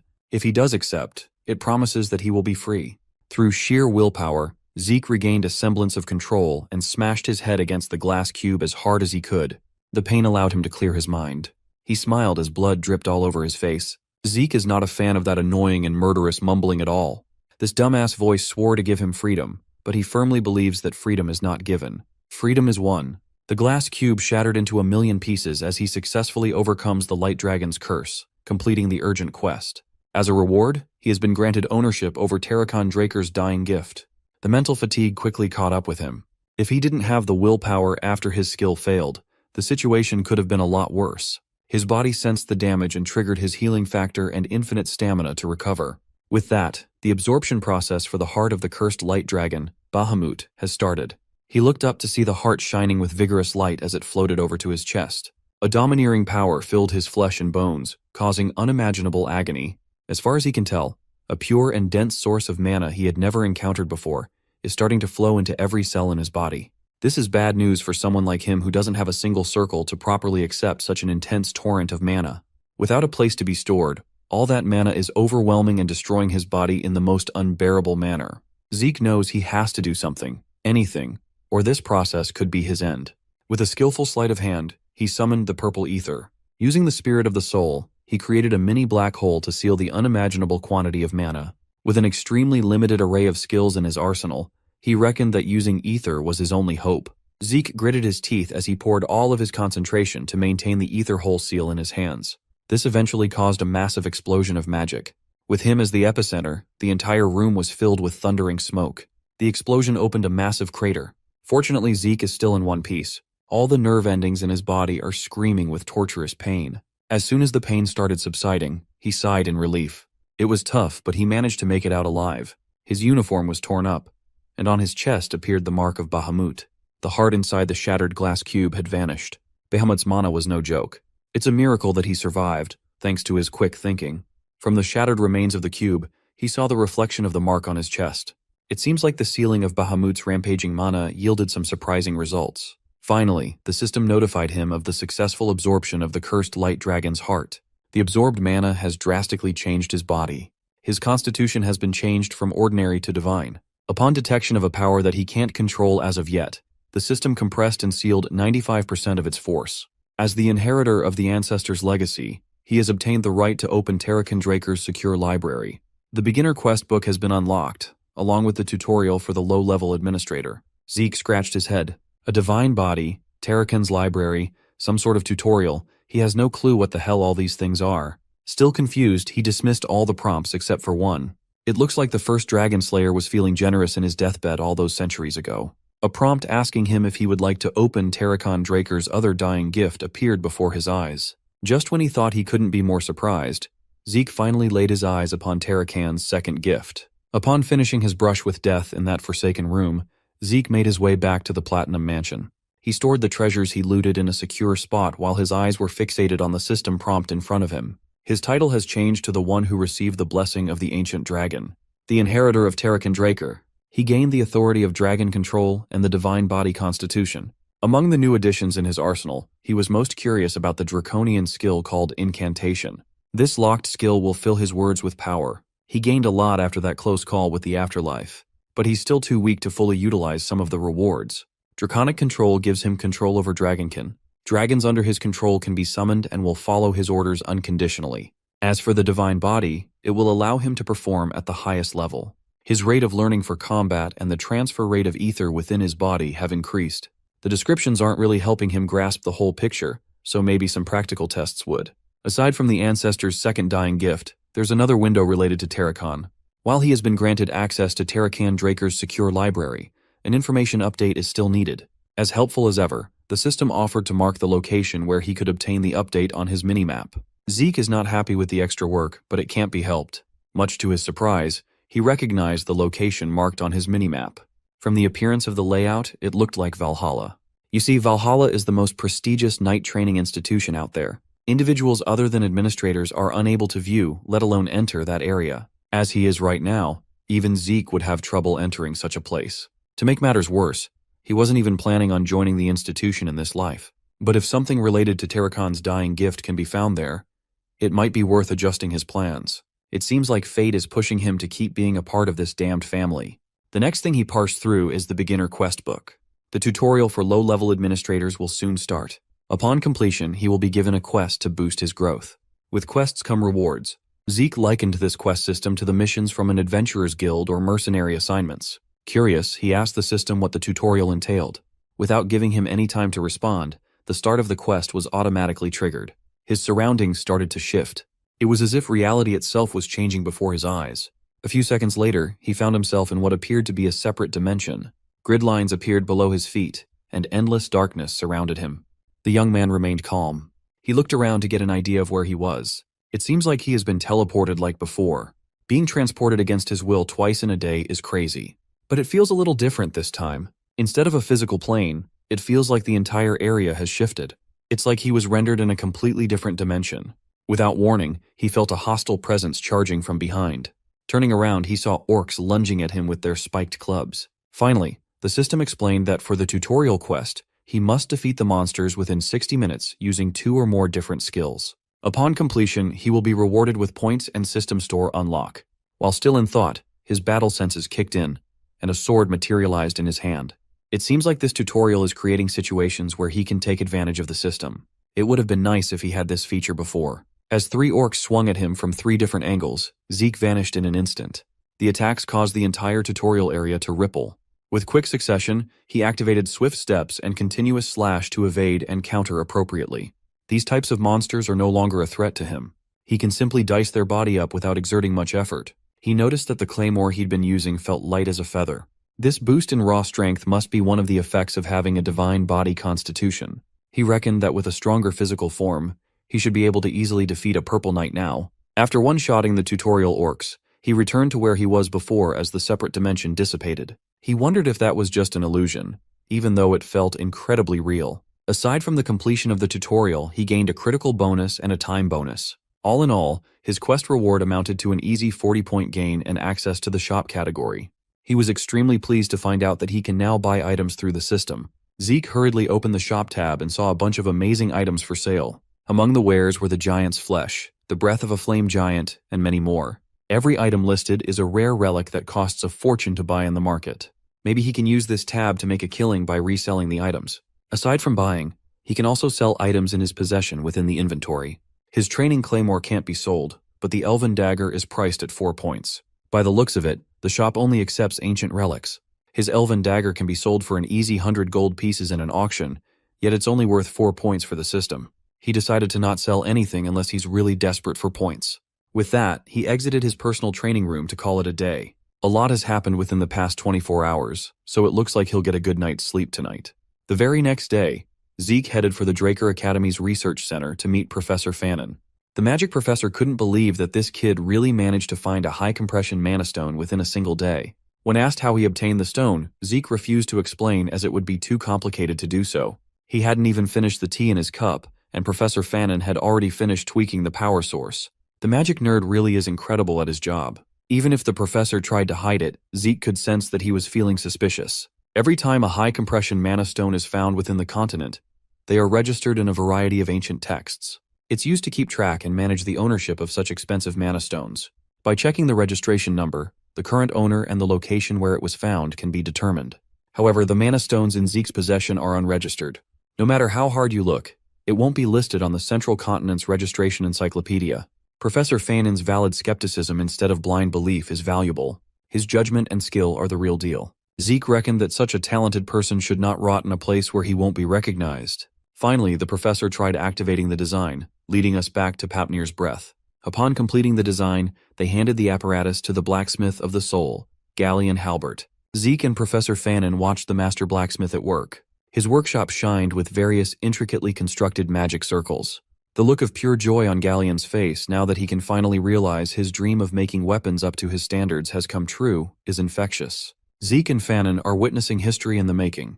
After the successful demonstration, Professor Fannin bade them farewell to attend a lecture. Galleon is filled with gratitude for Zeke's help. He thought he would never get to see a completed magic brazier in his lifetime, but making a deal with the young man was the best thing he had ever done. Since Zeke lived up to his part of the agreement, it's time for Galleon to do the same for him. Of course, the blacksmith is eager to return the favor. Zeke pulled a material out of his bag and presented it to Galleon. One look and the blacksmith immediately knew what he was holding. Inside the lavish case was a dragon's fang. Among the many rewards of inheriting Tarakan's will is Bahamut's sharpest fang. The blacksmithing maniac salivated at the sight of such a big dragon's fang in pristine condition. Tarakan Draker's second dying gift really was the perfect reward. From the heart to the fangs, that ancestor of his must have really loved collecting priceless stuff. Suddenly, Galleon started trembling. Tears and snot flowed down his face, confusing Zeke. He made the magic brazier a reality, and now he's giving this humble craftsman a chance to forge a weapon made with dragon's fang. Galleon vowed to thank him by making a weapon that would exceed his every expectation. The blacksmith of the soul swore upon his name to create a blade worthy of Zeke, even if it cost his life. Those words were oddly familiar. It was the same vow he had sworn upon in the previous life. Even at Zeke's second chance in life, Galleon is still the same sincere idiot. That fact made Zeke a little emotional inside. Exiting Papnir's breath and leaving the crafting to the expert, Zeke looked forward to what blade Galleon would forge for him. With the best blacksmith in the continent cooking, he'll surely get something out of this world. After the trip at the forge, Zeke headed straight to his room in the Platinum Mansion. He went through a lot just to secure a weapon, and now he can finally chill. It had been a week since his duel with Duke when he received the note saying he should swing by again for round 2. Just as he was thinking that the unhinged gardener would inevitably do something sooner or later, he felt a familiar presence sneak into his room. Standing behind him was Duke Draker, and he looked pissed that Zeke did not take up his invitation. The eccentric knight looked at him with rage, asking for an explanation while emanating blatant bloodlust. By the looks of it, he really wants to kill Zeke right now. Deciding to play with the old knight's emotions, he insisted that he had no intentions of challenging him again. Duke Draker closed the distance between the two of them in a split second and demanded to hear the truth. Zeke struggled to free himself from Duke's grasp. Before he could make a move, the crazy bastard threw him out of the open window. Caught off guard, Zeke felt his body falling victim to gravity. His room is situated on the higher floors of the mansion, so falling was undoubtedly dangerous. At this height, he might just die before his passive heal could kick in. Panicking, he tried to grab onto the edge of the balcony. Before he could grab hold of the ledge, Duke's hand gripped him by the throat with excessive force. The old knight refuses to believe that the kid does not know what he really meant by that letter. Zeke kept on avoiding him on purpose. First in the treatment room, and this time too. It's almost as if he's deliberately irritating Duke. When he was done with his games, Duke gave him 5 seconds to spill the beans and tell the truth instead of horsing around. Zeke smiled and argued that Duke hadn't even revealed his true identity to him, still insisting that he was just a gardener. Yet here he is, demanding honesty. As soon as he saw the absence of fear in the young man's eyes despite the countdown, Gardenkeeper Dexter loosened his grip and smiled. The old knight threw him back inside the room like a rag doll bouncing on the floor. It wrecked the room, but Zeke's sturdy body didn't sustain any serious damage. Gardenkeeper Dexter admitted that Zeke had a point. He offered his hand to help the young man get back up and confessed that he was once a Black Knight of Draker. Zeke feigned surprise even though he already knew the man's identity from putting together the information he had been previously given. He started acting his ass off and wholeheartedly apologized for disrespecting an esteemed member of the family and an honorable Black Knight. Still skeptical, Duke asked if this was Zeke's plan all along. The young man continued to shamelessly play dumb. Taking advantage of this rare chance, Zeke asked why Lord Duke calls himself a former Black Knight. Refusing to elaborate, the old knight just asserted that he no longer carries the title. While it's common knowledge that one can rise through the ranks, Zeke didn't know that one could drop down too. Still refusing to play along with his incessant questions, Duke put his foot down and changed the topic. Zeke noticed the old knight's trembling hand and dropped his personal inquiries. Since Lord Duke was honest enough to reveal his real identity, Zeke decided to also share the truth. He got on his knees and confessed that he already knew of Duke's identity, and that he was deliberately trying to bother Duke to become an official apprentice. Surprisingly, the old knight smiled, seemingly amused by the young man's boldness. For that, the Gale Knight finally decided to accept him as an official apprentice. Zeke was shocked that securing a powerful teacher would be that easy. He thought he would have to go through more hoops. He reckoned that he better accept the offer before this fickle old man changes his mind. Resolutely bowing before Duke Draker, he formally stated his intention to become an apprentice to the Knight of Knights. He swore to bring honor upon his master's name, to follow his master's orders to gain wisdom and power. Duke was quite surprised that the kid knew of the apprentice's vow, which most of the new generation had forgotten. Zeke added that culture is a necessary virtue of a knight. However, he wanted to ask his new master one more thing. Duke is not comfortable being called a master, but he honored the kid's request. Zeke then asked what made Duke accept him as an apprentice when he was notorious for not accepting any students. Only Andre, the genius of the century, became this old man's apprentice after years of asking and pleading. Though Zeke has a general idea of why, he still wants to hear it through Duke's own words. He reckoned that the old knight must have seen a potential that surpassed that of Andre during their duel.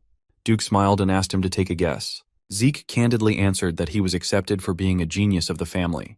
Duke just laughed at his confidently wrong answer. If he was picking an apprentice based on raw potential, Duke would have chosen that girl from the Tarun family. But he picked Zeke purely based on his tenacity. Talent is not the only thing a person needs to reach the level of red or even black knights. In reality, talented individuals rarely face any serious issues in their lives.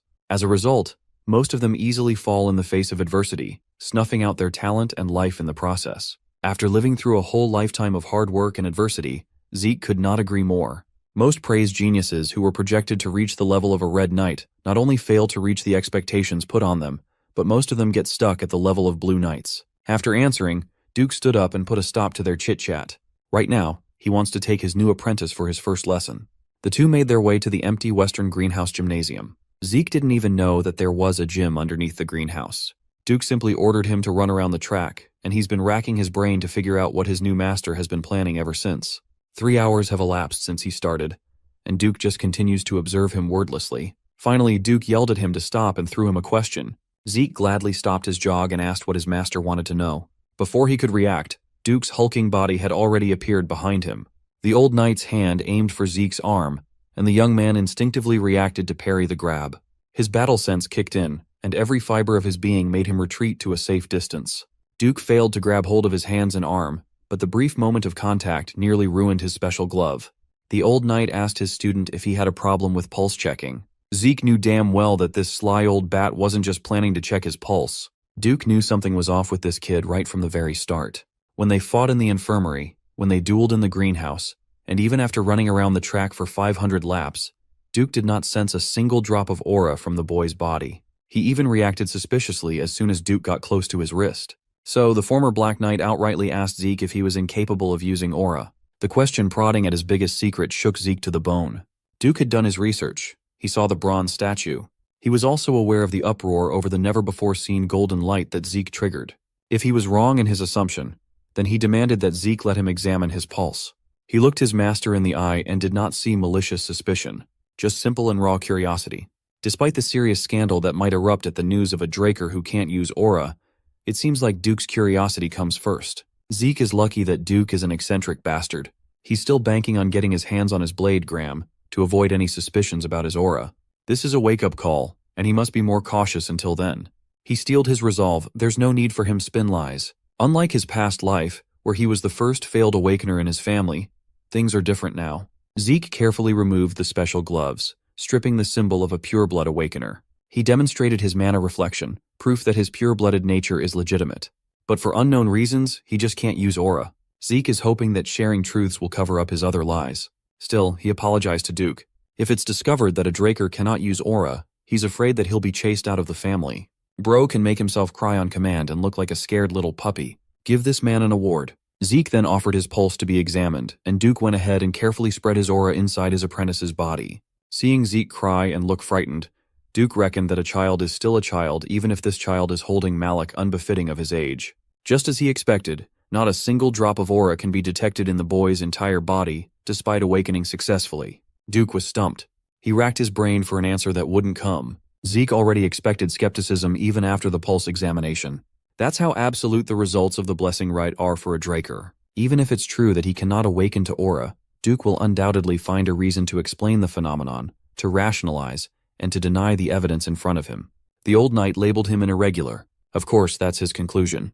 People who are not aware of the concept of classes tend to think that way. Still, he played along and asked Duke what an irregular is. His master explained that it refers to people with anomalous abilities. For example, some people have the ability to use aura and mana together. There are also irrational abilities, such as peering into the future. As such, irregulars are not treated very well at all, so it would be better if they kept this secret between master and apprentice. As for his irregular ability, Duke posited that it's his insane stamina and recovery. However, light the damage, healing from an internal would take time. However, that immutable concept does not apply to Zeke. He recovered from serious damages almost instantly before. Duke reckoned that such a fast recovery must have consumed an unspeakable amount of energy. That energy is aura. The old knight hypothesized that because Zeke's aura is being constantly consumed in exchange for stamina and regeneration, there's barely any left to sense and use. Zeke was surprised that this old man churned out a plausible explanation. Keeping up the act, he innocently asked if he would never be able to use aura, afraid that he'd fail to meet his master's expectations. Duke just laughed at such a sentiment and told him not to worry. That's because his Gale Arts is a special and potent art that does not use aura at all. He elaborated that a special art is a special technique personally developed by a knight after reaching the peak. Normally, it's an application or specialization of dragon-slaying arts, thus requiring proper use of aura. But as Gale Arts place paramount importance in training the body, Duke wanted to give his students a demonstration, so he asked Zeke to watch closely. Suddenly, the floor he was standing on cracked under the force of a simple jump. Zeke tried his best to keep track of Duke's insane speed. In a span of a few seconds, the Gale Knight roamed around the arena, and with how fast he was going, even his afterimages were invisible to the naked eye. He then casually landed back at the spot where he started. He didn't even break a sweat. When asked if he saw the movements, Zeke asked if it would be okay if he tried it himself. Taken aback, Duke asked the kid if he didn't want to see it again. The eccentric old man laughed and praised Zeke's confidence reminiscent of a black knight and allowed the kid to give it a go. Zeke stepped up and assumed the position. He visualized and replayed the movement that his master had demonstrated just now. His first step left a crater right on top of the Black Knight's footprint. After seeing the technique demonstrated once, he perfectly recreated Duke's movement pattern by following the prints. Now that he's directly mimicking his master's movements and trajectory, he's starting to see things he couldn't before. It's clear that these steps were taken as if he was sparring against someone. Some patterns indicated attacking, dodging, closing distance, and creating distance. Each and every step has their specific purpose. With the final position filled, Zeke steadily decelerated. Duke could not believe his eyes. He knew that the kid was gifted a week ago, but he wasn't nearly this good. What the hell could have possibly happened in the span of a week for such a huge jump in potential? The difference is like heaven and earth. Duke had never seen anything like it. He had never encountered such a perfect prospect. But Zeke had to turn around and ruin it by acting arrogantly. If he could just keep that in check, he would be perfect. Duke playfully grabbed him in a headlock and teased him for crying his eyes out, then busting out a near-perfect replication of such a difficult technique. Time passed since Duke started training him. Today, Zeke can be seen in the academy dining hall. On his plate was a hodgepodge of meat, seafood, bread, and everything he could get his hands on. It's been a month since he became the Gale Knight's apprentice. With his continuous training, his appetite just keeps on increasing. Today, his lunch was interrupted by instructor Andre himself asking if he could spare some time to talk. Because he has a packed schedule, he asked Andre to just get on with what he wanted to talk about right here and right now. Andre had a simple question for him. He wanted to know how Zeke convinced Sir Dexter. Since Andre hasn't become Duke's official disciple yet at this point in time, the news that Zeke has been accepted as one likely made him a bit anxious. Continuing to stuff his face with food, Zeke answered that he didn't really do anything special, that Sir Dexter just picked him out on his own. Andre was obviously irritated by such an answer. Andre looked at him with unconcealed disgust and hatred. He jumped to the conclusion that Zeke was picked to be a disciple based on the sole merit that he's a pureblood awakener. Our boy did not like the sound of that allegation at all. He finished his meal and gave the genius of the century a stinging reality check. Zeke pointed out Andre's severe inferiority complex, which the instructor did not like at all. His arms started trembling out of anger. He referred to Zeke as a cadet, hoping to put him in place, but the young man is not done spitting his piece yet. He asked Andre if he believed that Sir Dexter was the type of man who would pick a disciple for such a simplistic reason.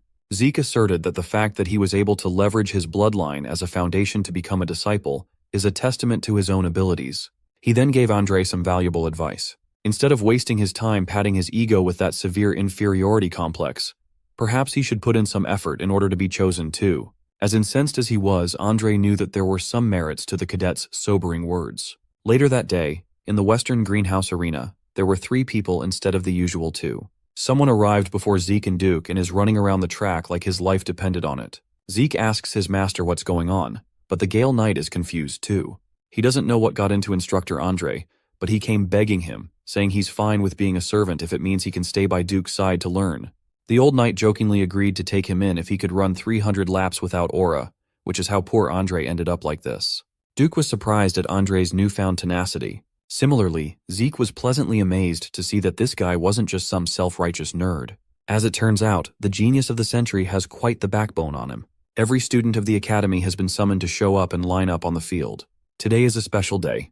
It's the day of the Patriarch's visit. The strong strides of stallions rumbled outside the campus. A lavish carriage carrying the Draker family's insignia enters. The lookout hurriedly informed everyone of the Patriarch's arrival. The fat-ass dean of the academy, Howard Draker, tasked his men to get ready to receive their supreme leader. He waited in front of the gate, making sure that he was the first one that the VIP would see. As soon as the Patriarch got out of the carriage, Howard's pudgy face greeted him. With a deep bow, the dean paid his respects to the master of the Drakers. The knights followed suit, raising their blades and kneeling on their knees according to rank to demonstrate respect. The Patriarch arrived at precisely 12 noon, and the Academy's bell rang louder for today's rare occasion. Master Draker walked with unmatched aura and drip. His mere presence commanded obedience from everyone else. He held Howard's shoulder, towering over the dean, and praised him for his hard work. This absolute giga-chad is Arthur Draker, 3rd Transcendent Household's leader, the Dragonslayer Draker's patriarch. Howard proposed that they go inside right away given how harsh the sun is today, but Arthur prefers to move at his own pace. Some of the students near the gate caught a glimpse of the patriarch's silhouette near the gates and were awestruck. Finally, Arthur Draker stepped into the light, showing his face to the students of the academy. He addressed the young Dragonslayers lined up before him, the hope and future of his clan. He urged them to train hard and train more for their development, which will be the family's development. Inspired by his encouraging words and domineering presence, the students committed his simple speech to their hearts and replied with their whole chests. As the sun beamed down brighter, Arthur turned around and ordered Howard to escort him in. Behind closed doors, Zeke was called to greet the leader of all knights, the guardian of the Dragonslayer's name, and his father. Arthur laughed at his overly grand and old-fashioned greeting, a rare occurrence nowadays. After fetching 2 cups of tea, Arthur asked his son to have a seat. He heard that his son likes tea, so he prepared something rare, hoping it would be to Zeke's liking. While this seems like a sweet gesture of a father, Zeke only saw it as his every move down to his preferences being reported back to the higher-ups. There is a saying that there may be things that the Emperor doesn't know, but there will never be anything that a Draker does not. Zeke can feel the truth of that saying right now. Arthur admitted that he called for Zeke after hearing that Duke took him in as a disciple. As expected, the patriarch is not one to dilly-dally. He prefers getting straight to the point. Zeke downplayed the whole thing, insisting that Duke is doing him a great favor. While Arthur is not sure of his son's goal, continuing to follow Duke's teachings should paint a bright future. Zeke cut his father off and asserted that his goal was to become the strongest man on the continent. Hearing such a lofty goal sparked some sharpness in Arthur's eyes. Zeke added that he will become stronger than everyone else so that he can live just as freely. That is his goal, and he will do everything to get there. He looked at his father's face, unable to interpret how the patriarch was feeling. Arthur deliberately leaked some of his aura and bloodlust. If his youngest plans to become the strongest, that means he is aiming to surpass even his father. Zeke realized that he might have made a mistake. He was way too enthusiastic to blurt out such sentiments. He felt a palpable chill running down his spine. Swirling around the room is the presence of Astral Sword. It is said to give the user power over all living beings within its effective radius. It is widely regarded as the pinnacle of aura usage that only full-on Black Knights can reach. Arthur looked at his youngest son, a hint of amusement visible in his eyes. Zeke chose to stand on his ground and doubled down on his goal. He admitted that he plans to surpass even his all-powerful father while trying his best to resist the Astral Sword. Hearing his resolve, the patriarch seemed pleased with his will. Arthur quietly dispelled his Astral Sword while calmly sipping his tea, lifting the pressure from Zeke's body. He admitted that what Zeke said just now was the most interesting thing he had heard in ages. Arthur actually came to this place to support both the academy and his youngest son. But now that he's seen how much Zeke had grown, maybe that won't be enough. He rummaged inside his intricate suit to retrieve something. Zeke thought that other Black Knights like Duke were already at the pinnacle, someone impossibly strong. But his father was on a whole other level. Arthur slid a black card across the table. The card bears the Draker insignia. This is Arthur's gift to Zeke for becoming Duke's disciple. Seeing a black card in person made Zeke uneasy, making him stumble on his words. By his reaction, Arthur can see that he already knows what a black card means. You see, this thing is a credit card only given to a very select few. Zeke never would have thought that he would get to see one in person at all. Just having one gives you incredible benefits wherever you go, not to mention its non-existent credit limit. It's basically an infinite money glitch. Arthur happily explained that the card would be under both of their names, so Zeke could use it freely. Still feeling overwhelmed by the possibilities, Zeke swore to use it only when necessary. While his dad is making it seem like he's being nice, the veiled intentions behind such a valuable gift are too obvious. Since using a credit card leaves a record, this is just another method to keep track of what he's doing. But if this is Arthur's way of keeping tabs on him instead of assigning a black martial squad to tail him, that means the patriarch doesn't see him as a threat yet. With this, Arthur kindly dismissed his son and urged him to continue training and work hard to become the strongest in the continent. Zeke bowed one last time and thanked the master of the Drakers once more. He wordlessly walked out of the room, his mind reeling with unknown thoughts. Similarly, Arthur Draker closed his eyes and thought of his youngest son's words. Suddenly Duke showed up, calling Arthur a sickening old man. The patriarch just asked Duke why he was so angry. Thankfully, Duke is the only one with the balls and the strength to call Arthur out on his bullshit. This guy is suddenly playing father for the kid after a lifetime of neglect. Arthur argued that he had no choice. This is the price of being the head of the household. Furthermore, what Duke just said counts as defamation of the patriarch's character.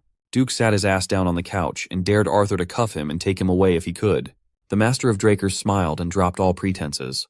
Out of anyone on the continent, Duke is the only one he can truly talk to without worries. He retrieved another thing from his lavish suit, a bottle of prized alcohol known as Dragon Breath.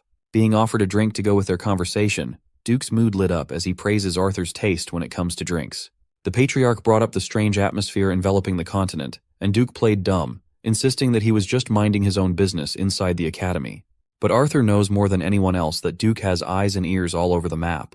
Duke then asked why Arthur would ask a question that he already knows the answer to. The Emperor has gone crazy over the idea of immortality and is scouring the entire continent for anything he can latch on. In Duke's perspective, such a thing is an impossibility. While magic can make someone look young, immortality has never been and never will be possible. The Patriarch shares the same opinion. However, he's worried that the Emperor is looking for a relic related to the Elder Dragon. That possibility definitely changes things. Patriarch Arthur Draker continued drinking and discussing the minutiae of immortality and endless youthfulness with Duke Draker. Unbeknownst to them, Zeke had been listening in from the next room. Leaning against the wall with hands in his pockets, this boy is aura farming like crazy. Using soul manifestation, he heard the conversation loud and clear. The Patriarch surmised that the Emperor was looking for a relic related to the Elder Dragon. Duke thought about it and agreed with such a possibility. When asked if it was possible that the Emperor had already located the relic, Arthur reckoned that it wouldn't be out of the realm of possibility. His personal squad, the Order of Black Knights, had reported that the most likely location of this mysterious relic was the northern continent. Sipping his drink, Duke's interest was piqued as soon as he heard the northern continent mentioned. It seems like this valuable information had not been acquired by the Empire's spies. Knowing how competent they are, it will only be a matter of time before they do. This crusade for immortality reminded Duke of the past. That crazy Emperor bastard started a war to unite the entire continent the moment he ascended to the throne. Only after taking over half of the central continent did he finally stop the brutal war. At that time, Duke figured that the crazy monarch would eventually give up on such a decrepit and absurd dream, but he was dead wrong. If that bastard really gets a hold of an artifact that can grant immortality, then the continent will undoubtedly suffer in a sea of flames under a war bigger than anyone had ever witnessed. Given the importance of this matter, Arthur Draker had agreed to take matters into his own hands and head to the north himself. Hearing that the Patriarch will be leaving his seat in the central empty freaked Duke out. If Arthur leaves, that bastard of an emperor would certainly run amok without anyone keeping him in check. But that is precisely why Arthur visited today. Aside from giving a half-assed speech to the trainees, he came to clue Duke into his plans. Knowing that he had no other choice but to agree, Duke sighed and shared a toast with his buddy. The grumpy old garden keeper grumbled in annoyance, but Arthur knew he could count on him to hold the fort. In the next room, Zeke was starting to overstrain himself from listening in for too long. Finally, the pain and fatigue caught up to him, knocking him down to the floor. With bloodshot eyes, he suffered the side effects of using soul manifestation for far too long. Even after absorbing the heart of Bahamut, the drawbacks of such a taxing technique are inescapable. Nevertheless, he gained some interesting and valuable intel from eavesdropping. Now, he is certain that the statue he got his hands on before he regressed was the Elder Dragon's artifact. From that voice he heard before he breathed his last breath to the system messages he saw after waking up in his younger body, all of it makes a little bit of sense now. Unbeknownst to the disgraced version of Zeke, he stole the artifact that the crazed emperor had been salivating for. That dictator even went as far as mobilizing the unit under his direct orders, the hunting dogs, to chase after him to the ends of the world. At that time, Zeke is so obsessed with his revenge that he does not know or care about the reason why he is being hunted. Still, listening in on his father and master's conversation gave him a concrete clue with regard to his regression. The administrator system that sent him back to the past was the real function of the Elder Dragon's artifact. That leaves the question of who would make such a thing, how powerful are they, and why? Taking a deep breath while sitting on the floor, Zeke tried to regain his composure. After getting little crumbs of answers, he ended up with even more pertinent questions. Finally, the top dogs of the Draker family bid their goodbyes after sharing a drink. Duke assured Arthur that he would make his move soon, and the Patriarch entrusted him to get shit done. 3 steps into leaving, Arthur suddenly paused, shifting the energy of the hallway. He looked at the closed doors of the room where Zeke was hiding as if he had X-ray vision. While he was glancing at the door with suspicion, his son was busy solving the mystery of immortality and time travel. If he really snatched away the Emperor's artifact, what could have possibly made them think that it was related to immortality? Finally, hearing heavy footsteps getting dangerously close to the entrance, every fiber of his being told him to run. Arthur Draker swung the door open with his game face on. But the room was empty. Thankfully, Zeke reacted fast enough before Daddy caught him snooping. Arthur lets his guard down while his boy uses the window to escape. Later that day, the ever-so-diligent young lord got his training reps in the Western Greenhouse Arena. Going against his orders to not bother Zeke while in the middle of training, Old Decker apologized to his young master. It's just that a fellow student has come looking for Zeke. Confused, Zeke wondered who would go out of their way to visit him when he did not have any friends in the academy. His curiosity got the best of him and allowed Decker to let the fellow student in. Zeke was not expecting Liam Stone to come through the door and bow his head in complete submission. Just as Zeke was wondering what this dude's deal could possibly be, Liam wholeheartedly pleaded for the young lord to take him in. Annoyed, Zeke regrettably thought that he should have ignored this big oaf while he was teaching the boss a lesson. When asked if he was willing to become a subordinate, Liam sincerely dropped his head even lower and pledged his allegiance to the rising star. Zeke asked what happened with his servitude under Jaken, and Liam exhibited some signs of anger. He answered that he had been abandoned. Without a talented Draker backing him up, he wouldn't be able to enter Valhalla as a trainee. As far as Zeke can remember, Liam was like this in his past life too. He never really found out why Big Liam was so obsessed with Valhalla though. He'd even go as far as begging just to be taken in. Calling him stupid, Zeke suggested that Liam should just go to Turun or Zimmons instead. He waved at the brute goodbye while emphasizing that he is not a support family to cling to. As such, he won't even be able to help Liam enter Valhalla. Besides, there is not a single reason for him to believe a word coming out of Liam's mouth. For all Zeke knows, this brute might just be a spy sent by Jaken to plot his revenge. Hearing the rightful distrust in the young lord's voice, Liam swiftly drew a knife from his waistband. He raised the blade, exuding his overbearing aura. Instead of charging at Zeke, the fool aimed his knife at his own left ear. In one swift slash, he cut his own ear off, staining the arena with blood. Liam admitted that it is reasonably natural for Zeke to doubt his intentions. But he is willing to do whatever it takes to prove himself to the young lord. If Zeke wishes for him to become mute, he will gladly cut his own tongue out. If Zeke wishes for him to become a cripple, he will cut off his own foot. Plopping his bloody severed ear on the ground, Liam Stone looked like a crazed maniac. It was a powerful show of resolve. If Zeke can just take him under his wings, Liam will place his life and soul in the hands of the young lord. Seeing Liam go as far as hurting himself just to get his attention, Zeke remembered the last time he saw a severed ear. It was not a fun time, to say the least. Drooling and gritting his teeth through the pain of his bleeding wound, Liam begged Zeke to take him in once more. Seeing the big oaf push himself to the limits in hopes of aligning with someone, Zeke remembered the night when he begged his past life master to make him stronger than anyone else in the world. At that time, he was a battle-worn and scarred veteran with hate-filled eyes. Liam's voice trembled as he repeatedly asked for a chance to become Zeke's underling. In response to his desperate pleading, Zeke threw a training sword in his direction. The young lord urged him to pick it up and try to withstand one strike. If Liam managed to withstand a single attack from Zeke, the young lord promised to take him in. Feeling delirious from the pain and blood loss, Liam smiled.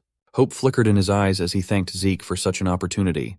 For the sake of fairness, the young lord gave him some time to get some immediate treatment for his stupid ear wound. In his mind, Liam was thinking that enduring one strike would be easy, given that he too possesses the Draker aura to a certain extent. But when he looked at the young lord's stance and presence, it felt like gazing into the eyes of a monster. He wondered if they could even be considered peers. Before Zeke made a single move, Liam already felt suffocated by the intimidating aura alone. The big oaf tried his best to remain calm, but his breathing became ragged and his vision blurred. He could barely hold the sword in his hand. When Zeke finally made his move, his speed exploded as his compact muscles containing overwhelming strength contracted. Moving according to his instincts, Liam raised his blade and fought through the tension. The young lord unleashed a straightforward stab, and Liam tried to slash it away with a downward swing. The collision scraped the training swords as sparks flew in the air. Eventually, one of the blades flew and spun into the air, escaping the user's grasp. As expected, Liam Stone was thoroughly overpowered, his weapon knocked away from his hand. If this was a real battle, he would have died by now. With a hint of disappointment in his voice, the young lord asked if this was the extent of Liam's ability. Looking at the big fool sitting flat on his ass, even Zeke felt pity at such a miserable sight. Even though Liam fell in one swing, Zeke can tell that the big man is really determined. So he advised that he should just give up on Valhalla and carve his own path. Still, Liam refused to give up. It is likely true that he was cast aside by Jaken after Zeke gave that spoiled brat the beating of his life. Liam has descended from such a distant branch family that, if he weren't Jaken's attendant, he would not have been able to enter the cradle in the first place. Considering that this academy had the juice to expel a direct Draker descendant like Zeke in his past life, they won't bat an eye for a trainee from a distant family branch. While Zeke walks away thinking that the matter is settled, he feels Liam's big-ass arms clinging to his leg. He could not help but wonder why the kid would be in such a desperate state. In the first timeline, Liam was expelled from the academy, and the order he worked for fell into ruin. But in the end, through grit and experience, he made his way up to the level of a Red Knight and became known throughout the continent as the Mercenary King. With tears streaming down his face, Liam continued to beg for another chance to prove his worth. Seeing how hard-headed the big oaf was, the young lord is starting to get really annoyed now. So, as a test, he agreed to give him one last chance. Zeke will accept him under his wing under one condition. Since the oaf claimed that he would cut his tongue if Zeke wanted him to be mute, and would cut his feet if being a cripple is what it takes, the young lord gave him a nearly impossible task. Gripping Liam's shoulder, Zeke grimly asked him to cut off his right arm. Hearing such an extreme condition made Liam's blood run cold. Zeke continued to egg him on, asking him if he valued his right arm more than the idea of serving under the young lord. Zeke knows what he's demanding from Liam. He's basically telling the kid to give up on becoming a competent swordsman. He thought that Liam would chicken out if he was sane. With that being said, Zeke turned around to continue his training and dismissed the big oaf. While Zeke assumed his training stance, Liam stood up with a blank look on his face.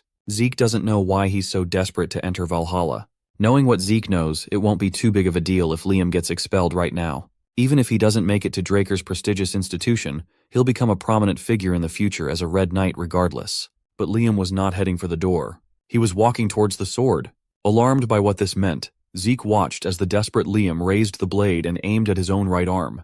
Halfway through the swing of the crazy bastard, Zeke pushed his legs to the limit and closed the distance between them with gritted teeth.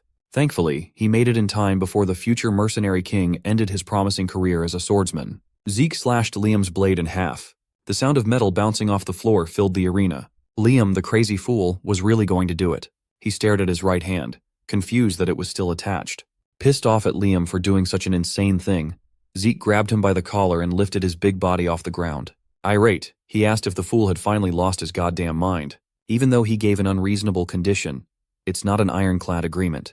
What if he was an asshole that goes back on his word? Liam would have lost everything right then and there. But Liam only dared to do such a crazy thing because if he did not, he might lose something more important than his arm. Zeke dropped him back on his feet and asserted that if Liam ever did something so foolish again, he'd be tossed out no matter how loyal he might be. He must keep that in mind now that he'll be working under the young lord. The perpetual pain and anguish in the big oaf's face vanished upon hearing Zeke's strongly worded instruction. Also, they need to hurry and get to the infirmary.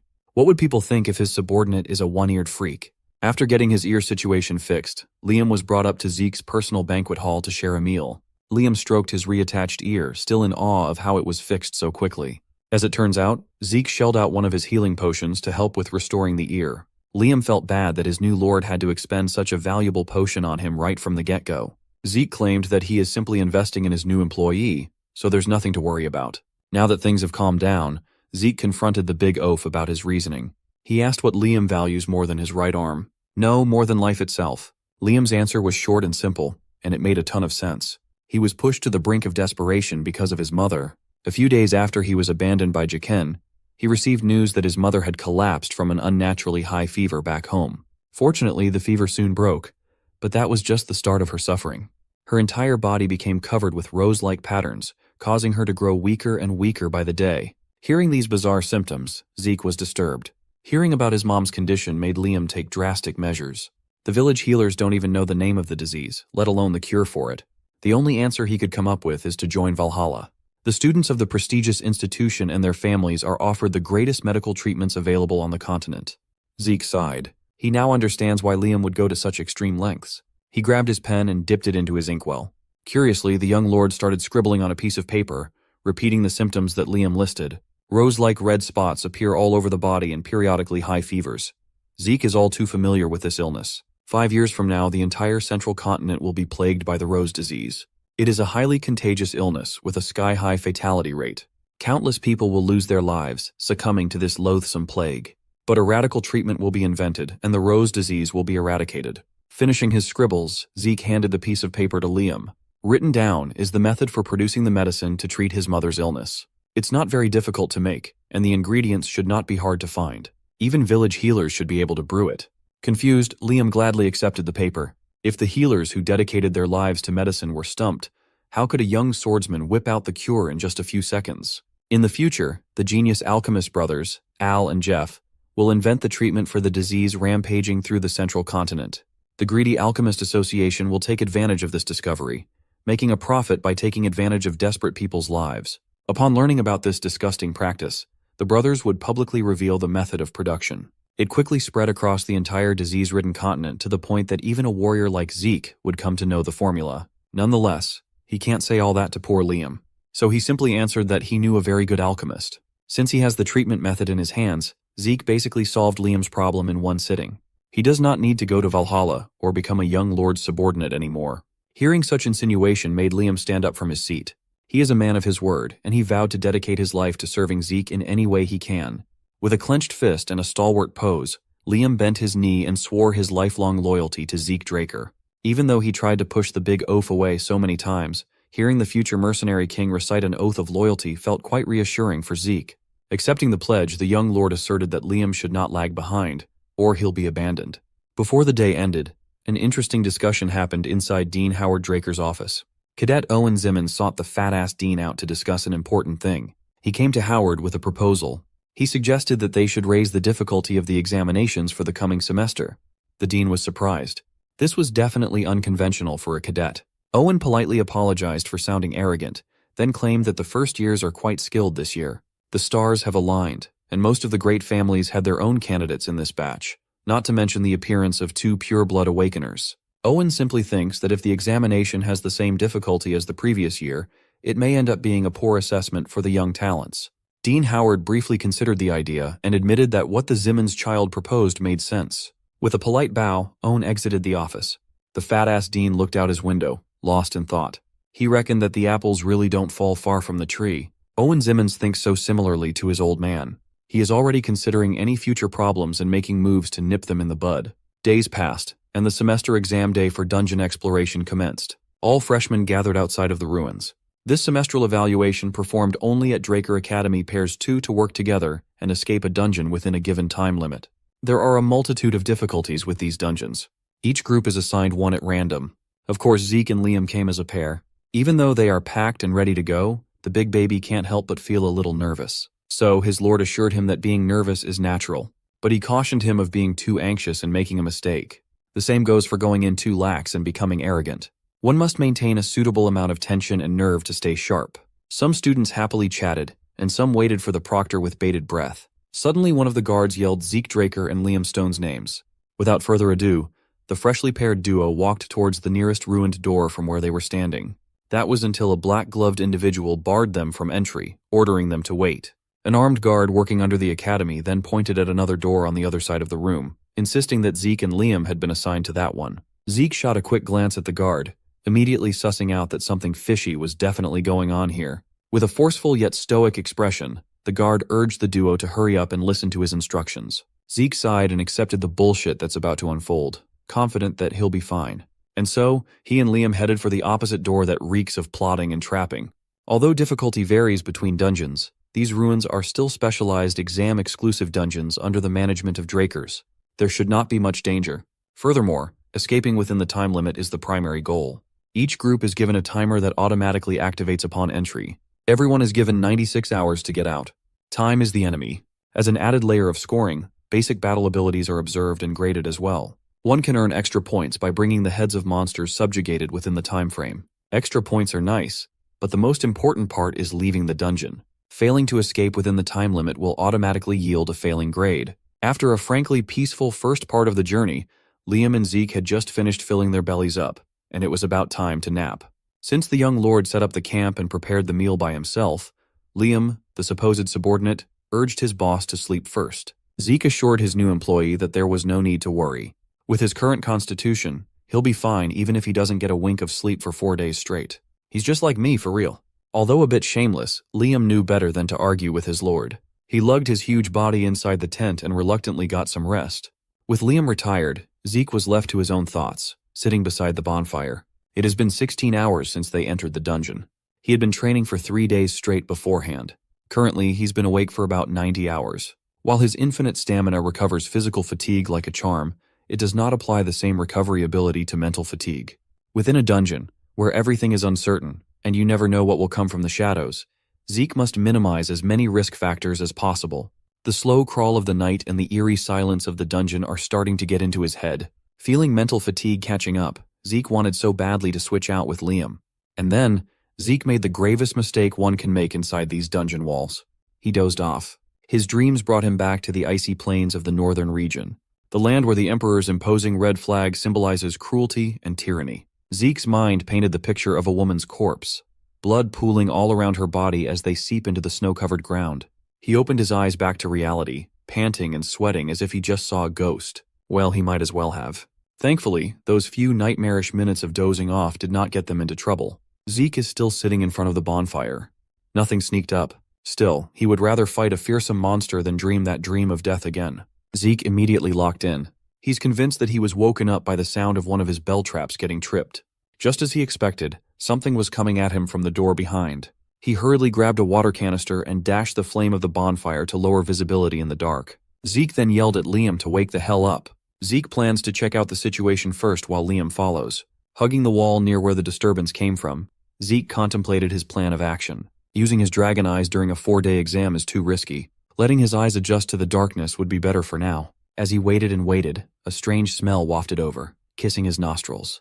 It was the scent of sulfur. His thoughts immediately jumped to a creature that reeks of sulfur, a monster that hunts in packs. A beast with a danger level of rank 3, the dog from hell, the hellhound. In his past life, during this year's semester exam, Reyna, the frontrunner, hunted an orc. Zeke had never heard of a dungeon room containing hellhounds. Zeke waited a few more seconds. The grand entrance of the hellish monster did not come. He then started noticing another odd thing. An alpha of a hellhound pack should weigh at most several hundred kilograms. But judging from the echoes bouncing off the cavernous walls, the enemy coming sounds like it weighs several tons at least. Maybe it's a freaking mutant. Using his blade as a mirror to look around the corner, Zeke held his breath in anticipation. Thanks to his creativity, he spotted the speeding freight train of a beast in the nick of time as it crashed through the door and walls by sheer force. Zeke was sent flying by the impact, but quickly regained his stance with a perfect landing. Liam hurried to his boss's side. Zeke cursed the Zimmons. Outside, he got a quick peek at the guard's uniform, where a curious trinket connected to the Zimmons was tucked away. He never would have expected that they would have the clout and enmity big enough to warrant such a dirty play. This is not only a battle for survival. This is a battle to uncover his enemy's plans. The hellhound Zeke was expecting has been freshly decapitated, its fearsome and lifeless head displayed by the merciless butcher. It has green skin, a white beard, and a stout body, and it is violently mad. Whoever planned this skipped on hellhounds and jumped right into using trolls as assassins. One look at the gigantic beast made Liam freeze out of fear. Zeke, on the other hand, is furiously assessing the situation. You see, trolls are rank 1 monsters. They are dangerous enough to casually munch on hellhounds and orcs as snacks. Their blood is a popular raw material for most healing medicines. They have incredible regenerative abilities that befit that. After composing himself, Liam finally acted like a real loyal sword and stepped ahead of his young lord. Drawing his sword, he decided to be a decoy so Zeke could take that opportunity to flee. Zeke silently smiled and tapped his subordinate away. He urged Liam to never say something so depressing and martyr-like again. Besides, he is not the kind of lord who would abandon a subordinate when it matters most. Dropping some hints of wisdom in the face of adversity, Zeke advised Liam not to believe in the boss but in his own efforts instead. For he is not weak. As a trial, Zeke decided to take on a more supportive role, letting Liam do as he'd like. With a smile as if a huge burden had just been lifted off of his shoulders, Liam locked onto the troll and thanked the young lord. Moving in sync, the duo ran in from opposing angles to maximize their coverage. As a result, they left the troll standing like an idiot, open to being sliced and diced mercilessly. Zeke had been holding himself back, matching Liam's tempo and seeing a lot of potential in the future mercenary king. It's already impressive that the gentle giant managed to wound the troll despite the unreasonably tough skin. What's more impressive is Liam's targeting. He's aiming precisely at the monster's joints. That means he's been studying monsters and their anatomies in his spare time as well. Zeke could not ask for a more productive underling. However, there are things that Liam still lacks. One of those things led to him being within inches of becoming meat paste under the troll's spiked club. Thankfully, Zeke can turn on his engine and close the gap in an instant to parry the filthy casual. Showing a bit of his real capabilities, he sliced the troll's weapon in half without even looking at it. This kid is an S-rank aura farmer. Liam apologized for needing to be bailed out, but Zeke praised him for doing so well in his first real life and death battle. While the troll is getting red with madness, Zeke gives his buddy some constructive criticisms. While it was a good decision to target the monster's joints, overlooking the troll's regenerative ability is a death wish. One must keep in mind that a troll will heal small cuts like they are nothing. If your attack power cannot exceed their regeneration, you're done. Without a weapon in hand, the monster raised its arms, seemingly motioning to fight barehanded. Seeing as the situation was getting a little too much for Liam, Zeke raised his blade and declared it was time to wrap this shit up.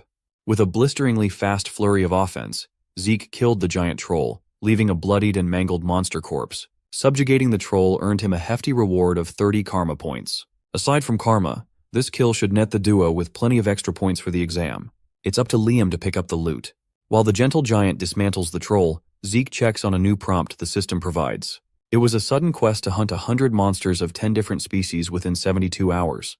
Upon completion, he'll earn double karma points for every kill and 2 random boxes. Seeing the word double made his eyes shine with greed. There are approximately 79 hours left until the exam ends. By Zeke's estimation, killing 100 monsters within that time won't be a problem. But the issue is having to hunt 10 different species. However large a dungeon may be, an exam-use dungeon typically won't exceed 4 different species. However, since it is obvious that those Zimmons bastards have set a trap, there should be 10 species of high-class monsters here if Zeke looks thoroughly enough. Finishing this urgent quest on top of escaping and being mindful of the exam is a lot to juggle, but the young lord can probably pull it off. Just in time, Liam finished dismantling the troll corpse. For the test, they were provided with head collection bags alongside their timers. While it's inferior to a subspace pocket, it's good enough to carry monster drops. With their first enemy felled, it's about time to move on deeper to the dungeon. Time ticked by quickly. The duo came upon a pack of burning wolves and easily wiped them out with 56 hours left on the clock. Halfway through the exam, they encountered goblins, quickly racking up the kill count by quite a bit. Their loot bag is also getting heavier and heavier. With 39 hours left on the timer, they encountered a giant bat adept at using sonic attacks. It was a tough opponent, but the duo was tougher. Their routine has been killing, camping, and resting for 2 days straight. On the last day, they've hunted plenty of monsters to secure a really good score for the exam. Zeke asked Liam if he'd gotten used to real combat after hunting non-stop. Humble as ever, Liam claimed that he was not sure of his progress yet, which is normal considering how hard it is to get used to real bloodshed. Zeke is starting to stress out the timer. With less than an hour to complete his sudden quest, he subjugated 99 monsters from 9 different species. He's been looking everywhere for that final kill to fill his quota to no avail. He even targeted leeches and bugs the size of a finger, but they're not moving the needle. He couldn't help but curse those Zimmons for being useless. Those guys are trying to sabotage him by cramming powerful monsters in an exam dungeon, but they can't even do it right. Suddenly, a chill crawled up Zeke's spine. His instincts warned him of upcoming mortal danger. The ground shook, surprising Liam sitting near the campfire. The rocky floor continued to tremble, eventually cracking and forming fissures. Zeke drew his sword and ran towards Liam while yelling at his buddy to drop the bag of loot and move. Unfortunately, the big oaf was a bit too slow to heed his young master's call. Zeke had to bail him out, pushing his big body out of the way. Blood spurted everywhere. The sudden attack caked the floor with crimson. Seeing the effects of his slow reaction, Liam felt a jolt in his brain. The sleeve of Zeke's uniform had been torn to shreds. His left arm looked mangled with blood. Liam worriedly ran to the young lord's side. Zeke assured him that he was fine. The blood in his arms is monster blood. As sudden as the attack was, Zeke had the presence of mind to push his boy to safety and deliver a fierce attack. This time he advised Liam to just stand by and watch. With a gargantuan, disgusting beast hellbent on tasting their flesh, it will be hard for Zeke to pay attention to an inexperienced ally. One look was all it took to identify the monster as a dungeon worm. It's an incredibly dangerous breed of monster that normally requires 8 well-trained purple knights specialized in subjugation to eliminate. As it turns out, those damn Zimmons are hiding one more troublesome trap card for the final hour. Liam watched helplessly on the sidelines as the dungeon worm blitzed through the cavern like a burrowing freight train. As much as he wanted to help, he knew that he would just be a massive liability right now. Still, that did not discourage him from rummaging through their supply bag for anything that could help. Meanwhile, Zeke is trying his best to fend off hundreds of dungeon worm fangs intent on mutilating his body. This time, his skills and veteran-level experience shone brightly with every slash of the sword. He estimated that even a blue knight would want to avoid encountering a dungeon worm in such a disadvantageous location. You see, these things voraciously consume the earth to move underground. That means Zeke is on a narrow time limit. If he takes too long to subjugate the beast, he and Liam will likely be buried alive or chewed to shreds. As the worm surfaces once more, Zeke locks the fuck in. He dodged the straightforward mad dash of the beast, ducking inches away from its body. Gaining enough space to prepare for his next move, the young lord raised his blade. As soon as the window to attack presented itself, he lunged and planted his blade deep into the bug's disgusting abdomen. The stab worked, but that's not nearly enough. He gritted his teeth and slashed through the monster's flesh. Purple bile and blood spurted from the worm's mouth. It's starting to take a lot of damage, which is only natural when you're getting gutted alive. As monster blood flew all over the place, Zeke's killing intent reached its peak. He is fully intent on cutting this worm in half if that's what it takes. Unluckily, he stepped into an area hollowed out underneath, causing Zeke's stance to waver. The ground completely gave in, giving the dungeon worm a bit of breathing room while Zeke dangles by his sword. The overgrown bug did not miss its chance to turn the tables. It pulled out its massive body from the ground below. With one swift motion, the sinuous body coiled around the young lord's body, crushing him with sheer strength. The coil continued to tighten, making Zeke throw up a hefty amount of blood as his body and organs got smushed. That's when a certain desperate underling swallowed his fear, drew his sword, and stabbed the worm to get its attention. Liam disobeyed his lord's orders to stand by and watch. He joined the fray in his own way. The stab might have just saved Zeke as it caused the worm's attention to waver, reducing the crushing pressure he was trapped in. His automatic healing also came in a clutch to recover from internal injuries in a flash. He quickly freed himself from the worm's deadly embrace, parkouring his way into safety. Zeke asked Liam what he did to cause such a drastic reaction from the worm. Liam explained that he added anesthetic to his sword in hopes of landing a significant blow to the monster. Zeke understood what that meant immediately. The main ingredient of the anesthetic is belladonna. For humans, it simply weakens one's senses. But for a worm, no matter how gigantic, belladonna might as well be a deadly poison. In an urgent and supremely stressful situation, Liam managed to recall the worm's incompatibility and adapted by using the anesthetic as a substitute. His snappy judgment and adaptability certainly reflect Liam's potential. At such a young age, he's already showing signs of the mercenary king in Zeke's past life. Taking Liam in is one of the best decisions he's made recently. Acknowledging Liam's contribution, Zeke included him in the following plan of attack. Completely recovered from the crushing injuries, Zeke pushed his speed to the limit and traversed the worm's body expertly. Upon reaching his sword, he pulled it out of the monster's open wound. Blade in hand and ready to strike, he gave Liam the signal to do a coordinated attack. The gentle giant gritted his teeth as his 3-day non-stop hunting experience culminated in a desperate stab. Another dose of belladonna wrecked its system and made the worm crash out. While the poison considerably slows the beast down, the real monster in the cavern activates soul manifestation, covering his blade with a hazy purple light. Just like he promised, Zeke gave the worm one smooth, straight, and silky slash, lacerating the gigantic body and cutting that bitch in half. With that, the worm fell down to its demise. Zeke landed back on the ground to look cool and aura farm. Notifications ring in his head. The sudden quest has been completed successfully. As promised, the karma points he had earned thus far have been doubled as a reward. Not to mention the 2 random boxes to open as he pleases. That brings his karma points up to a whopping 790 in the bank. While Zeke is basking in the crap ton of karma points that he just earned, the dungeon exterior is bustling with exiting cadets to be evaluated. Standing in front of the line to be graded was Reyna Tarun and her group. The base grade for a safe exit is 30 points. She also brought out 20 goblin heads, 2 hobgoblin corpses, and an orc carcass. In total, she netted 180 points. She scored close to Sir Abel's record of 200 points, making the other cadets gasped in awe at the power level of someone with pure blood. The passing grade is set at 130 points, and she has handily surpassed that.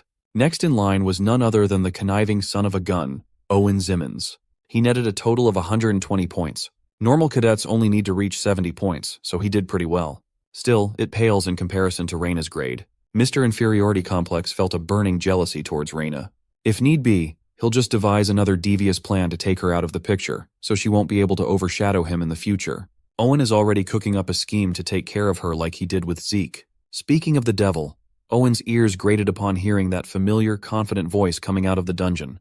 He turned around and saw Zeke Draker leisurely strolling past everyone. His attendant, Liam, is carrying a gigantic corpse of a dungeon worm. Everyone made way for them as hushed murmurs about the worm spread. As far as everyone knew, orcs were supposed to be the highest-ranked monster inside. Liam threw the worm's head down to the ground. It made a loud crash from its sheer mass. Zeke stood next to Owen and asked why he looked so surprised. Knowing that this dipshit was responsible for the worm trap, Zeke shot him a knowing glance and a sarcastic question. All Owen could do was bite his tongue. Having a ton of fun teasing the conniving bastard, Zeke goaded Owen to put his usual poker face back on. On second thought, the deathly grimace on Owen's face suits him a lot better. Unable to take the goading any longer, Owen walked out like an angry child. This only served to fuel his hate for purebloods even more. He silently swore to make Zeke pay for looking down on him. Zeke was quite pleased with the dipshit's reaction. With that out of the way, the instructor who was assigned to evaluate Zeke and Liam pulled out a score sheet. It was Instructor Andre. With a stoic look, he started the scoring process. Zeke was actually a bit worried since this worm was the only survival proof of kill that they had, but Andre was not the type who would carelessly gloss over things. This worm, who ate the bag holding the heads of nearly 100 dead monsters, really messed with Zeke's game. Still, Instructor Andre dug into the gruesome head without hesitation. Watching such a scene is not for the faint of heart. Zeke thanked his lucky stars for having Andre as his evaluator. While he lost the bag to this bug, he could not afford to receive a failing grade, so he gambled on just bringing the worm's head as proof. Andre might be the only instructor in this place who would examine the flesh and skin stuck between the worm's fangs. After a thorough post-mortem examination, Andre threw the blood-stained gloves away. He firmly confirmed the fleshy remnants of gremlins, goblins, hobgoblins, hellhounds, orcs, and a troll in the worm's disgusting maw.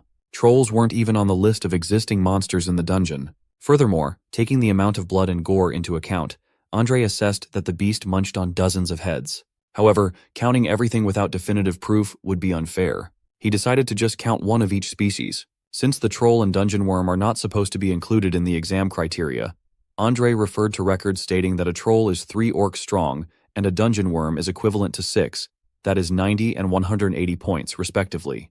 This brings Zeke's total up to 368 points, an easy pass. Even other instructors were taken aback. Back in their day, hellhounds weren't even included in the criteria. Other bitter cadets protested that this was an unfair evaluation given that Zeke only had definitive proof for a single dungeon worm's head. They're really trying to tear Zeke down when not a single one of them could have survived a tryst with such a troll, let alone the worm. Taking that into consideration, it's fair to assume that Zeke Draker is simply built different. Zeke doesn't like the silent whispers around, but it sure feels different from how it was when they used to just mock him. However, he's worried that he might have done something to stand out a little too brightly. Owen Zimmons should not have the clout to manipulate the exam use dungeon on his own. That brat would not dare to mess with the Academy's system. It could be that the whole Zimmons clan is behind this deadly stunt. There are more eyes on Zeke than he initially thought. Hiding his strength now could be counterproductive. All he can do is try to be more flexible with his future decisions, while keeping a close eye on the situation. As he was about to make his exit, Reyna stopped him on the way out.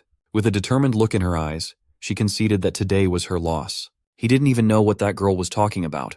He's never really paid close attention to that child. Later that day, Zeke found himself deep in thought in the Western Greenhouse arena.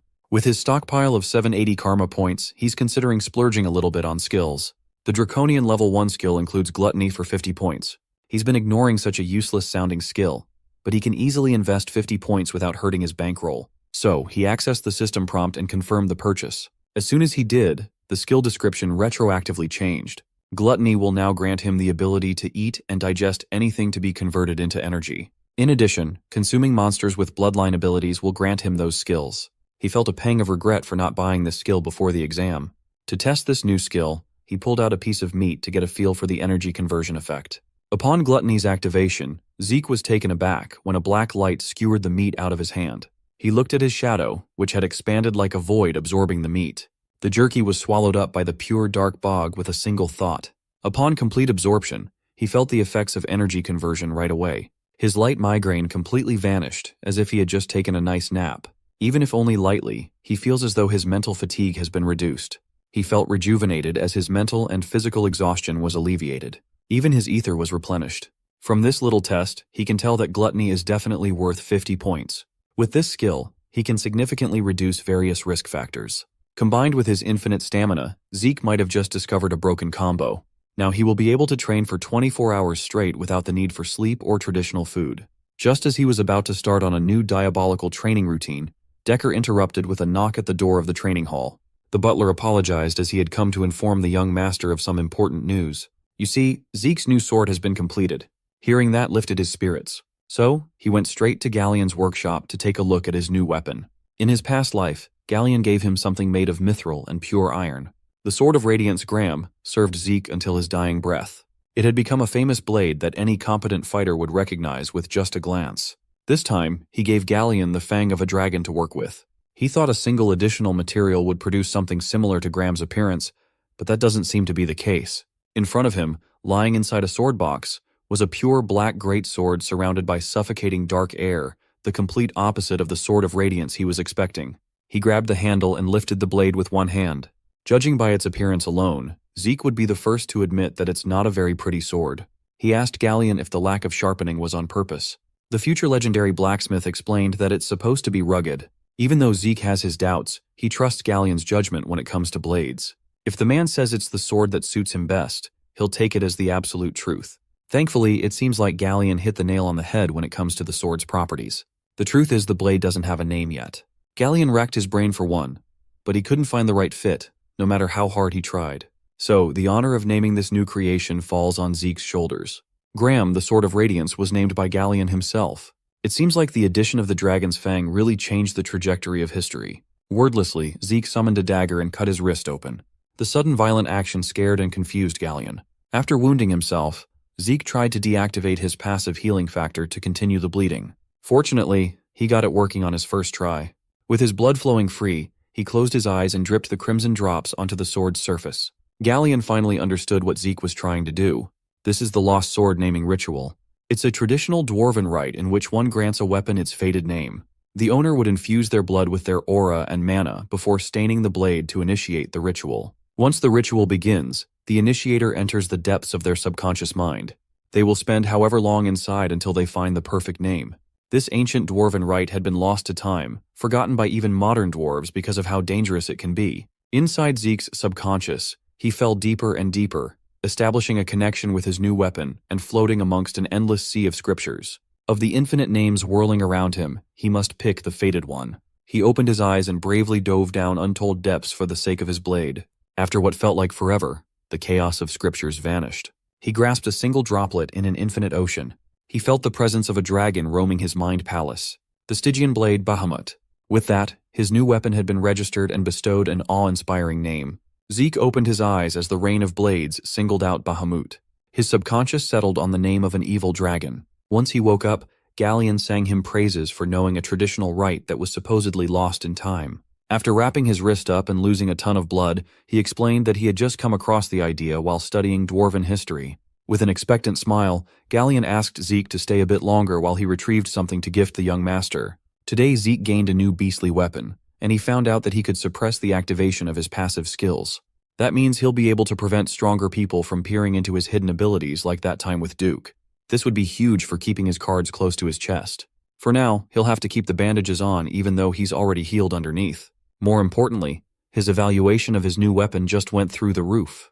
The Stygian blade, Bahamut, has an indestructible property and the ability to convert aura. In addition, some of its features have been sealed and will be released based on its growth. Even in his past life, Zeke had never encountered a weapon like this before. The indestructible property must have come from the Dragon's Fang. Right now, he's over the moon at the prospect of aura conversion. The reason he overexerts himself to create magic circuits for Galleon when commissioning this sword is partly because of this broken ability. Graham's core ability made Zeke a beast. Like the ability dictates, his mana, ether, or any other kind of energy can now be converted into aura. As someone born without the ability to use such an integral power for warriors, aura conversion allowed him to reach the level of Black Knights. Finally, Galleon apologetically comes out of his workshop after rummaging through his stuff. When he looked at Zeke holding his new blade and emanating a fearsome force, he almost dropped the box he was carrying. He could clearly see the rich and clear aura wrapped around the sword. That is a feat that even Purple Knights struggle to achieve. More importantly, in Galleon's hands is something that could elevate the blade to an even higher level. Zeke looked at Galleon's gift. It was a black and gold sheath. It is personally crafted by Galleon's master. Zeke had never heard of the legendary blacksmith's master in his past life. When he looked at the markings on the sheath, Zeke nearly stumbled in shock. It clearly spelled the name of Gollin Jobert, the man who was widely regarded as the pinnacle of blacksmithing. Gollin is the undisputed goat on this continent, unrivaled even among dwarves. His creations were all crafted to perfection, and all of them have special abilities. Collectors would gladly pay ungodly amounts of wealth to get their hands on such pieces. It makes sense that Galleon was taught by the best of the best. If it's the Gollin they talk about in legends, then there's no way that this gift is just a simple sheath. Galleon demonstrated that by using a dial located by the opening of the sheath, it can transform into an impenetrable shield. This thing is made with mithril and wyvern bones, so it's guaranteed to withstand a good deal of abuse. Galleon happily offered the legendary item to Zeke as a form of giving back for all the grace the young master had given him. In truth, Galleon could have just sold this thing to make a furnace while he was struggling. But the man couldn't bear to sell his master's work to just anyone. When Zeke told him the estimated value of the market, Galleon was quite shocked. Regardless, Zeke accepted the gift with glee. However, the sheath looks too small for Bahamut. But if it's Gollin Jobert's handiwork, then size should not be an issue. Just as he expected, the sheath immediately resonated with Bahamut and reformatted itself to perfectly fit the great sword. With the legendary sheath on, the look of Zeke's new weapon far exceeded his expectations. He thanked Galleon for the stellar service, and the humble blacksmith was glad that Zeke liked his creation. Afterward, the young master went back to his base camp. This time he's gawking at the meteoric iron gauntlet he has equipped. Unfortunately, its complete properties will only be activated upon equipping a full meteoric iron set. He received the gauntlet from one of the 2 random boxes he was awarded from the sudden quest. Satisfied with his first pull, Zeke turned his attention to the second random box. Upon opening, a look of utter confusion appeared on his face. He retrieved the item, a piece of dilapidated paper, and rolled it up, revealing a tattered map. The system prompted that this thing was an incomplete map containing traces of Grandmaster Kaiser. Zeke knows of only one person who bears that title, the Hero King Kaiser. The biography of the Hero King and the Knights of the Clock Tower is widely known across the continent. Along with his knights, Kaiser founded the brilliant Kingdom of Kronos. However, the stories were deemed so overtly absurd, and without any historical records backing up the claims, the tales have never been proven. With the passage of time, those grand stories have been considered nothing more than a work of fiction. On Zeke's hands is a definitive proof that the Hero King really did exist. To add to his glee, his system activated its ability to restore and analyze the damaged parts of the map. Upon completion, the final position has been marked on the mini-map. Zooming into the blotted spots, Zeke identified the topography of the giant mountains near a barbarian territory. If this is the place, venturing out would be easier than he thought. Upon claiming all his rewards, the system prompted that the tutorial period would now be concluded. The completed map was classified as a potential quest item. An achievement quest had begun for Hero King Kaiser's secret technique. Without a time limit, acquiring Kaiser's inheritance at the ruins of the Old Kingdom will upgrade his system to the intermediate administrator level. With the tutorial period finished, quests to develop administrator access will start appearing from now on. The training wheels are off. The real game is about to start. With higher administrator levels, the rewards should become more impressive too. Zeke Draker is just itching to claim everything the system has to offer. First, he decided to use up the points he'd been saving. For 50 points, he unlocked level 2 Draconian skills. Gated behind the upgrade were 2 domineering abilities, Dragon Scale Armor and Dragon Claw. Just as the name implies, Dragon Scale Armor gives the user draconic scales that provide high magic resistance for a price of 80 karma points. On the other hand, the Dragon Claw will allow him to summon a powerful Dragon Claw to strike down enemies in a single strike. Like the armor, it costs 80 karma points to unlock. Right now, he can afford to buy both abilities. However, it's unclear when he'll be able to amass points in one go again, so being a bit frugal would be wise. Eager for a power-up, he bought the skills along with a few more things and saved 400 points for the future. Without wasting another second, he tried using the Dragon Claw, summoning a projection made of pure energy. With one efficient sweeping motion, the floor of his training arena was torn asunder. Looking at the damage done, Zeke was elated. The destructive power was way better than he expected. To test the Dragon Scale Armor, he grabbed the Stygian blade, Bahamut, and raised it for a wild swing as he coated his arm with dense dragon scales. Without holding back, he tried to cut his armored arm, but Bahamut rebounded instead. He didn't use aura, but he struck with the intent to cut through. Using dragon scales is no different from having a full plate of armor on, even when he's completely unarmed. Dragon Claw is used for offense, and Dragon Scale Armor is used for defense. It's simple, intuitive, and effective. The next few days passed with Zeke completely engrossed in his training until the semester exam finally arrived. Students lined up inside the Draker Academy Central Training Hall as they listened to the instructor's explanation of rules. For this exam, they will be going up against training dummies specially crafted to withstand physical force. The only way to damage these things is by pouring aura into their weapons. Forget about destroying these dummies. Those who fail to make even a dent will fail. All the following assessments will be considered null, and failures will be forced to start over from the basics. Without giving the cadets any time to process the weight of this exam, the instructor rattled off names one by one. Those who were called first were visibly flustered. Owen Zimmons watched his incompetent peers with disdain. He's been training with these dummies at home. He's got plenty of aura training. This is only possible because the Academy's aura education was established by his family. He's confident that even pureblood awakeners won't be able to match him when it comes to aura control.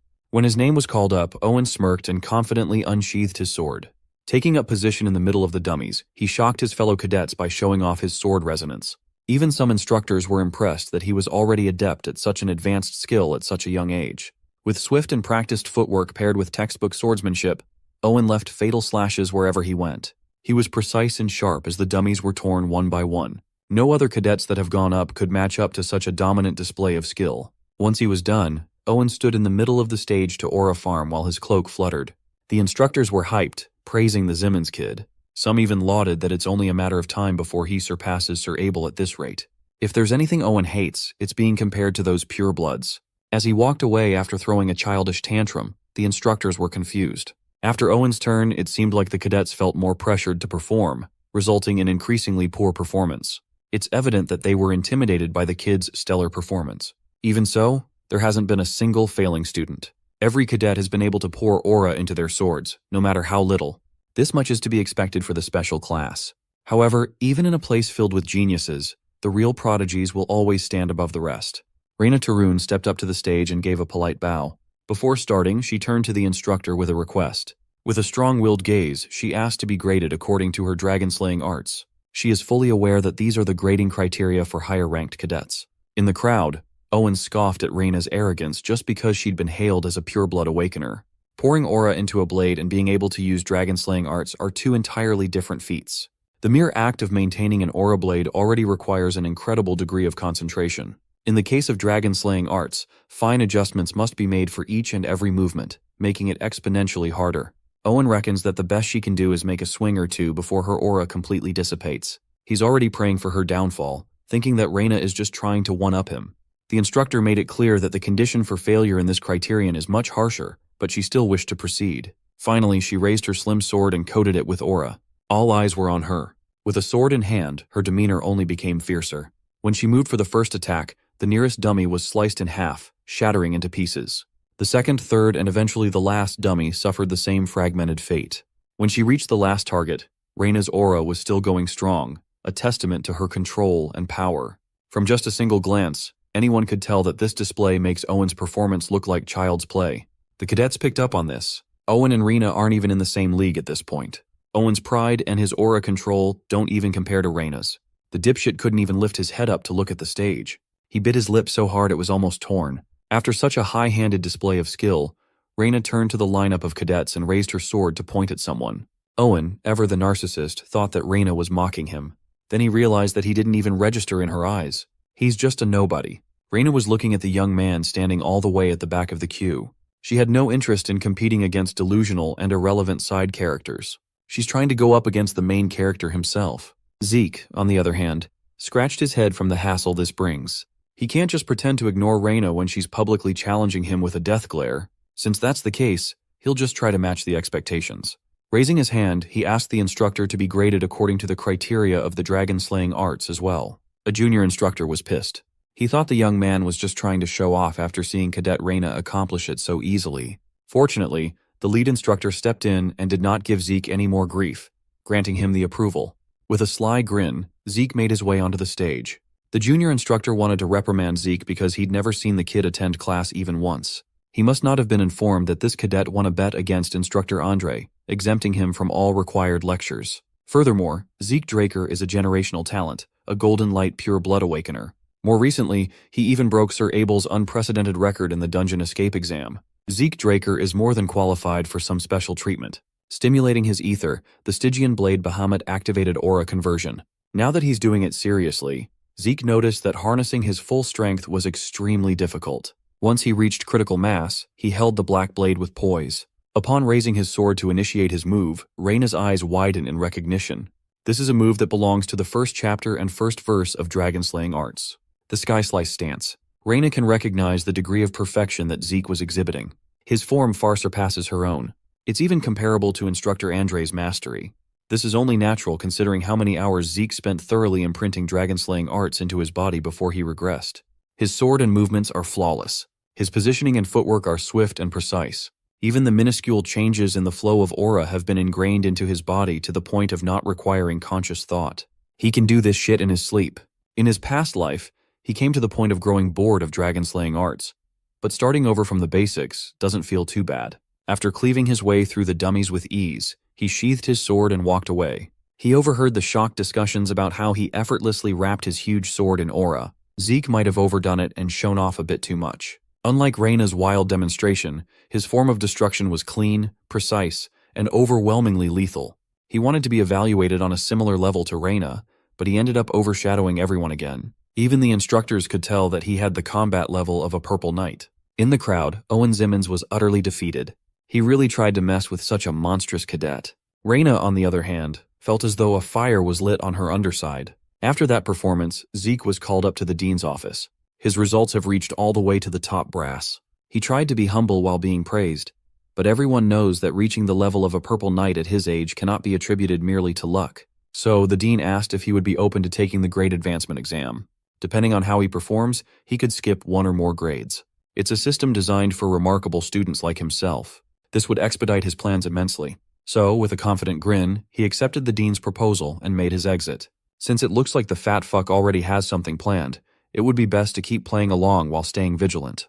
Back in the dean's office, the lumpy leader passed down the orders to one of his people to take special measures. Reina and Zeke Draker, both pure-blood awakeners, have decided to take the exam. Things are starting to get interesting. A few days later, the top 2 freshman cadets were called to the Draker Academy's upper-class Aura training hall. Zeke and Reina awkwardly stood next to each other while waiting for the exam to start. He could feel her eyes peering into him, not even trying to hide her competitive spirit.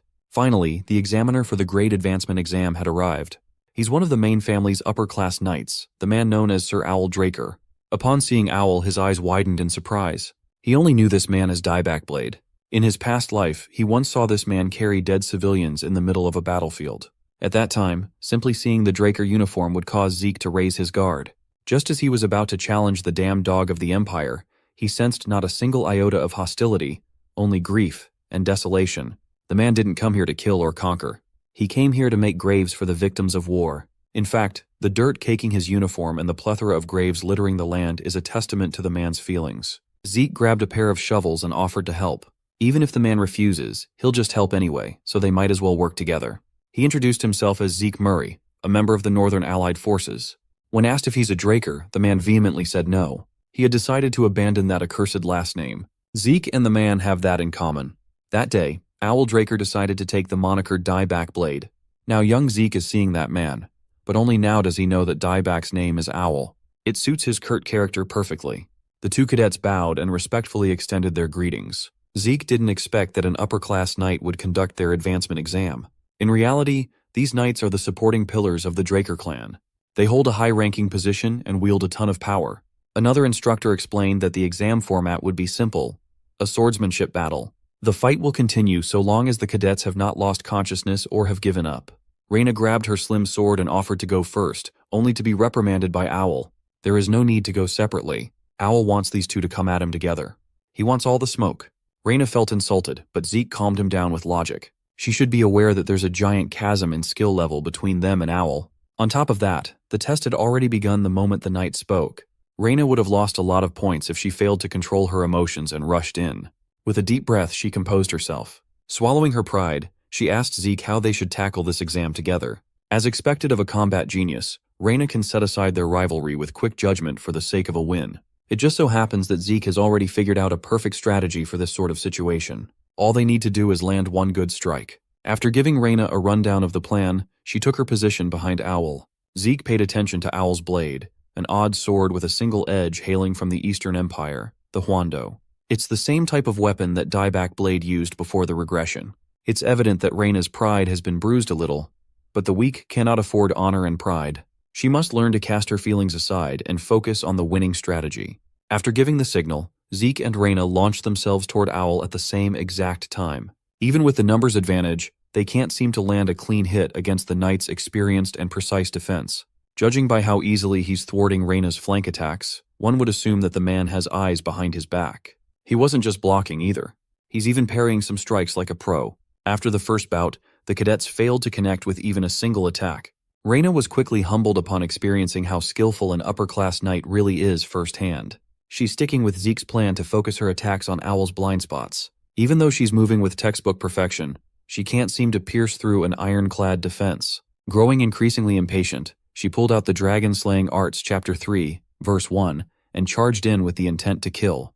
Pushing her speed to the limit, she performed the half-moon swing and missed. The big movement left her open for a counter, and Owl mercilessly kicked her in the throat. She was forcefully sent flying towards the wall, kicking up a storm of dust and worrying her attendants nearby. Still, she took that kick like a champ and quickly got back up after losing consciousness for a moment. Meanwhile, Zeke was saddled with dealing with the knight on his own. With Reina's current skills, creating an opening is practically out of reach. But for Zeke, who was going toe-to-toe with an upper-class knight with a smile on his face, it seemed possible.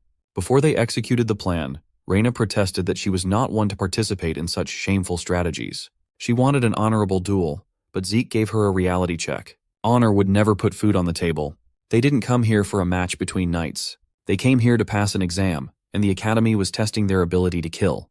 Even though it's against her principles, she eventually bit her tongue and accepted her role. Even though the chance of victory is slim, they'll just have to force a situation where they can get the dub. Zeke asked her what she lacked back in the cradle when he easily defeated her with a rock throw. Reyna admitted that she didn't expect such an unorthodox fighting style. Most nobles commit that blunder. They just have to push Owl to make the same mistake. All Zeke needs is a small opening, and the rest will be easy. Finally, he turned up the heat and activated Gale Arts, shadowless steps, creating multiple after images to surround Owl. The upper-class knight was taken aback. He recognized Sir Duke's technique. After a few seconds of tricky movements, Zeke attacked, forcing Owl to get a lot more serious with his blocks. Afterward, the light fixtures in the entire arena went out all at once, plunging the Aura training hall into darkness. Reyna used her Pure Blood Awakener trait, Mana Interference, to mess with the lights, limiting vision. The only source of light was the sparks of blades colliding against one another. Owl chose to stand his ground and limit big movements to focus on Zeke's seemingly relentless barrage. The knight found this trickery a bit childish. They should know that simply obstructing the vision of someone of his level won't provide an opening at all. But his conceit might cost him a ton. He felt like a prey being hunted by an invisible predator. While Owl relies on his other senses, Zeke seemingly moves without any visual obstruction in pitch darkness. In fact, he is attacking as if his vision is clearer than ever. Zeke has been waiting for a chance to try his new draconian skill in combat, and this should be a good time to do so. Sheathing his blade and starting from a safe distance, his hand turned into a vicious claw. Since Owl isn't the type to yap about a foe's capabilities, using a secret tech shouldn't hurt. Zeke activated Dragon Claw, lighting up the training hall with pure energy as Owl raised his Huando to deflect. He simply couldn't believe that this was a first-year cadet's sword strike. It doesn't feel like a sword strike at all. Owl felt the oppressive force of a mythical beast weighing him down. Regardless, it's safe to say that Zeke Drake had already long surpassed the level of a cadet altogether. Since Reyna doesn't seem to have the same freedom of movement in the dark, Owl focuses solely on the young man. Still, disregarding unnecessary forces for restriction only works against an opponent of a similar level. And that is not the case in this battle at all. Eventually, Owl Draker pinpointed Zeke's location and went on the offensive. They clashed dozens of times in a matter of a few seconds. Surprisingly enough, Zeke kept up with his stoic intensity. However, Zeke could tell that Owl was starting to acclimate to the darkness. He's moving like his vision is not impaired anymore. With both hands gripping his Huando, Owl struck a decisive blow. But he hit nothing but air. Zeke had vanished, leaving only a hazy figure of a shadow. He felt the young man reappear behind him and struck once again without hesitation. With a second swing and a miss, the knight realized that the lights were being tampered with again. They started falling from the ceiling to the floor, one by one. Zeke used extraneous noises to cover up traces of his movement. While Owl was tunnel-visioned on locating Zeke in the ceiling, he almost got sliced by an out-of-tempo attack. Capitalizing on the knight's brief disorientation, Zeke gave Reyna the signal to pounce. In addition, the young man threw something in the air. He got it from his buddy at the magic department. The structure and ingredients are simple. It's a single-use item that can store a spell. Locked inside the canister is a replica of explosion magic with only the flash of light and deafening sound included. Zeke closed his eyes and covered his ears, leaving Reyna with the most important job. Unable to account for such a disruptive trick, Owl Draker was caught in the noisy explosion. He felt stupid for falling for such an underhanded trick. The upper-class knight also admitted that disregarding Reyna altogether was a massive error in his judgment. In his most vulnerable state, the two cadets pushed forth with the intent of grabbing the victory. Since he simply can't afford to lose to kids, Owl Draker unleashed the 4th chapter and 1st verse of the dragon-slaying arts, a full moon slash, blindly performed to push the cadets away. The mere fact that he was forced to use a serious technique against these brats made Owl Draker feel like a scumbag. When the test concluded, both cadets were put on stretchers to be treated. Despite the last bit of the test, Owl Draker did a good job. While the upper-class knight was settling the last bit of the test, he heard a familiar gruff voice. He bowed and politely greeted Duke, the Knight of the Gale, who came by to tease Owl. When asked how Zeke did on the test, Owl fell deep in thought. At the final moment of the showdown, he could tell that the kid intentionally abandoned his sword and raised his guard instead when he could have launched a counterattack. Owl reckoned that the clever young master wasn't aiming for a complete victory, he just wanted to advance. He only revealed his abilities to the extent that he felt was necessary. So, he answered Duke's question with honesty. Evaluating Zeke Draker is far behind his capacity.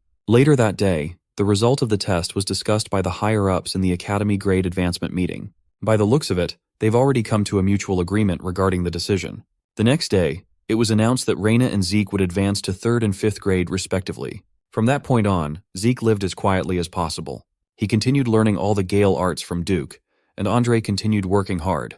He maintained a good relationship with Professor Fanon until he was chosen by the Royal Magic Lab in Delphoa. Zeke actively avoided getting involved with the heirs of the great families. Another interesting thing was that Owl came to see him every quarter to request a duel, which he accommodated. After a few sessions, Owl must have awakened to a sudden realization, handed a leave of absence, and isolated himself for close training. Just like that, 2 years have passed, and Zeke graduated from the academy. Today, Decker is in good spirits. His young master had just become the youngest person to have been admitted into Valhalla after all. The old butler believes that the patriarch would be elated with how much the 15-year-old Zeke had grown. The dean even personally wrote a letter of recommendation for Zeke. Being bestowed the title of the youngest prodigy admitted to Valhalla effectively rendered his 2 years of low-key living null and void. The entrance ceremony will take place in 3 months. Zeke wants Decker to go back to the family estate while he allegedly rests quietly by himself. When the young master claimed that he didn't want to be disturbed by anyone, Decker immediately knew what he was implying. In truth, Zeke is itching to head to the giant mountains where Kaiser's remains lay. He'll use this 3-month vacation as an excuse to explore the lands of Argos Kingdom through the Adventurers Guild. Zeke wanted to err on the side of caution and conceal his identity when venturing into a foreign land. Before going, he wanted to see another person, his loyal attendant Liam. In the past 2 years, he kept on telling the big guy to ease up, but he still preferred to be formal with Zeke. Zeke heard that Liam had been transferred to the special class after standing out. As the boss, he can't just stand by and do nothing to celebrate such an achievement. So, he went ahead and organized everything that Liam would ever need during his time in the academy. Exam materials, training manuals, and essential items have been prepared for his use. All Liam has to do is claim all the required items in Fafnir's breath. Also, the big guy will need a personal weapon in his 4th year. So Zeke had already arranged for that with Galleon. Everything has been paid for, so there's no need to worry. After all, he truly has faith that Liam will follow after him in Valhalla sooner rather than later. Hearing everything his boss had done to set him up for success moved the gentle giant to tears. With determination, he kneeled down and assured his liege that he would live up to those expectations no matter what. With Liam set up, Zeke turned his attention back to Argos Kingdom, a powerhouse that lies at the northernmost edge of the central continent. It is one of the 4 central powers alongside Delphoa, Thebia, and Alencia. All sorts of dungeons litter the giant mountains that divide the continent. These dungeons draw an adventurer hoping to try their luck. The first king of Argos realized this opportunity and tied the kingdom's central business to dungeons and adventurers. Under the support of the royal family, the giant mountains have been divided into hundreds of regions with unique shipping routes and bases. Eventually, the Argos Adventurers Guild spread all across the continent. Right now, our boy is inside one of its many branches. He took on his pre-regression name, Zeke Murray, to register and donned a very convincing disguise. Zeke got some heavy-duty brown wig and green magic lenses. He wants to operate in peace, and hiding his identity as an adventurer is practically a requirement. The mere mention of the Draker name would undoubtedly make him stand out. Now that he's back in the outside world, it's time to stretch his legs and go on a treasure hunt. He boarded one of the many caravans heading for the giant mountains. It's a relief he managed to share one, given that it's currently peak season for adventurers. Inside the caravan, some plucky adventurers tried to make conversation, asking if he was a first-timer. Their leader, a particularly pushy blonde, tried to recruit Zeke with a smile. He bragged that they were veterans who knew their way around the mountains and warned Zeke of the dangers of going solo and ending up as Monster Chow. One glance was all it took to peer through their real intentions. These garbage people are evil. They love taking in new adventurers to use as monster bait or sell them off to slave traders. So Zeke didn't bother replying to their advances. Then, he noticed something odd, told the blondie to shut the hell up, and walked over to the caravan coach. He warned the coach that there were monsters tailing them from 500 meters to the left. Judging by their presence, it seems to be a mob of orcs. The coach insisted that they were on a secure route, so they should be safe. Overhearing Zeke's warning, the blondie called him a nervous rookie. Everyone knows that routes managed by the Adventurers Guild are completely secure. Forget monsters. Not even wild animals would dare to get inside the safe zone. If that's the case, then what the hell is that thing behind Blondie? The caravan was absolutely clobbered by the mob of orcs. The monsters were swift and decisive with their ambush. They killed the horses pulling the carriage and absolutely demolished the entire thing. The orcs killed the passengers one by one. While his crew was being massacred, the blonde adventurer was pinned down by the remains of the caravan. When an orc heard him screaming in terror, he joined his garbage crew in their bloody graves. Meanwhile, Zeke had already bounced out of that supposedly safe route. The presence of roaming orcs around the safe zone means that the base isn't operating properly. With his decades of experience in tracking, it didn't take Zeke long to find the kingdom's base. He was greeted by the sight of blood and gore. Corpses of knights littered the place. Judging by the size of the base and the manpower concentrated in this place, most monsters would not have stood a chance. So Zeke examined the corpses a little more meticulously. He could tell that these people weren't butchered by a monster. They were slaughtered by a human. Whoever's the culprit intentionally left massive lacerations on the corpses to disguise it as a vicious monster attack. However, a monster can't possibly leave cuts this clean. On top of that, there are almost no traces of resistance. These soldiers must have been killed by a wicked ambush from someone at the Purple Knight level. If Zeke stays any longer, he might even be implicated with such a heinous crime. Right now, he can't afford distractions. Finding traces of Kaiser is his top priority. Venturing deeper into the woods, he started seeing more and more symbols that mark barbarian territory. According to the mini-map, he should be close to his destination. However, the Empire's hunting dogs are sniffing around and are trying to tail him, thinking he would not notice. These dogs have been recruited from the greatest talents among knight trainees. As a unit under the direct orders of the Emperor, they are trained in tracking and assassination. Currently, only those in the highest positions of the Empire are aware of their existence, but the dogs will make a grand display in the public eye when the Continental War starts. While Zeke is heading deeper into the woods, he's been watching their movements. The tracking techniques they are using are painfully familiar. This is precisely what they used to take his life before regressing. From Duke's conversation with his dad, Zeke finds out that the Emperor is obsessed with immortality and is willing to turn the continent inside out to find it. Even in his past life, the Mad Emperor was obsessed with all sorts of rare artifacts. That man wanted to unify the world and rule over it for eternity. With that in mind, there's a possibility that the Empire is also targeting Hero King Kaiser's ruins. Zeke will have to confirm it himself. Suddenly, he bolted out of the hunting dog's vicinity. Just as one of them was about to shoot a flare up into the air, Zeke cut the man's hand off with a single strike. The one holding the gold emergency flare should be this group's leader. While the leader bleeds out, Zeke asks if they're the perimeter guard team since a standard team should consist of 12 men instead of just 3. Hearing that the young man figured them out so quickly, the dogs barked. To shut them up, Zeke beheaded the leader to make them understand the situation better. He's not the prey, he's the fucking hunter. All he can see is 2 mouths that can talk. They had better start doing that before the number reached 0. After a lot of convincing, Zeke found the location of the dog's temporary base. Inside a cavern, dozens of Imperial hunting dogs have gathered. They're probably responsible for the massacre of the Argos Kingdom base camp from earlier. Since they're taking such drastic measures, it's possible that they really found Kaiser's ruins. Before checking out the hunting dog base, Zeke arranged the corpses of his victims neatly and scribbled some sinister symbols on a tree using their blood. Even though it's just a temporary base, the hunting dogs sure know how to make decent accommodations. Still, most of the dogs are deathly bored of guard duty. Since they're inside barbarian territory, no one in their right mind would dare to intrude. The guards went from deathly bored to just plain dead. One by one, they were sniped by an unstoppable force. The kills were so discreet that the dogs inside barely noticed. Before they knew it, their death sentence had already infiltrated their little base. Zeke was brutal, meticulous, and decisive. All his kills were done in one strike.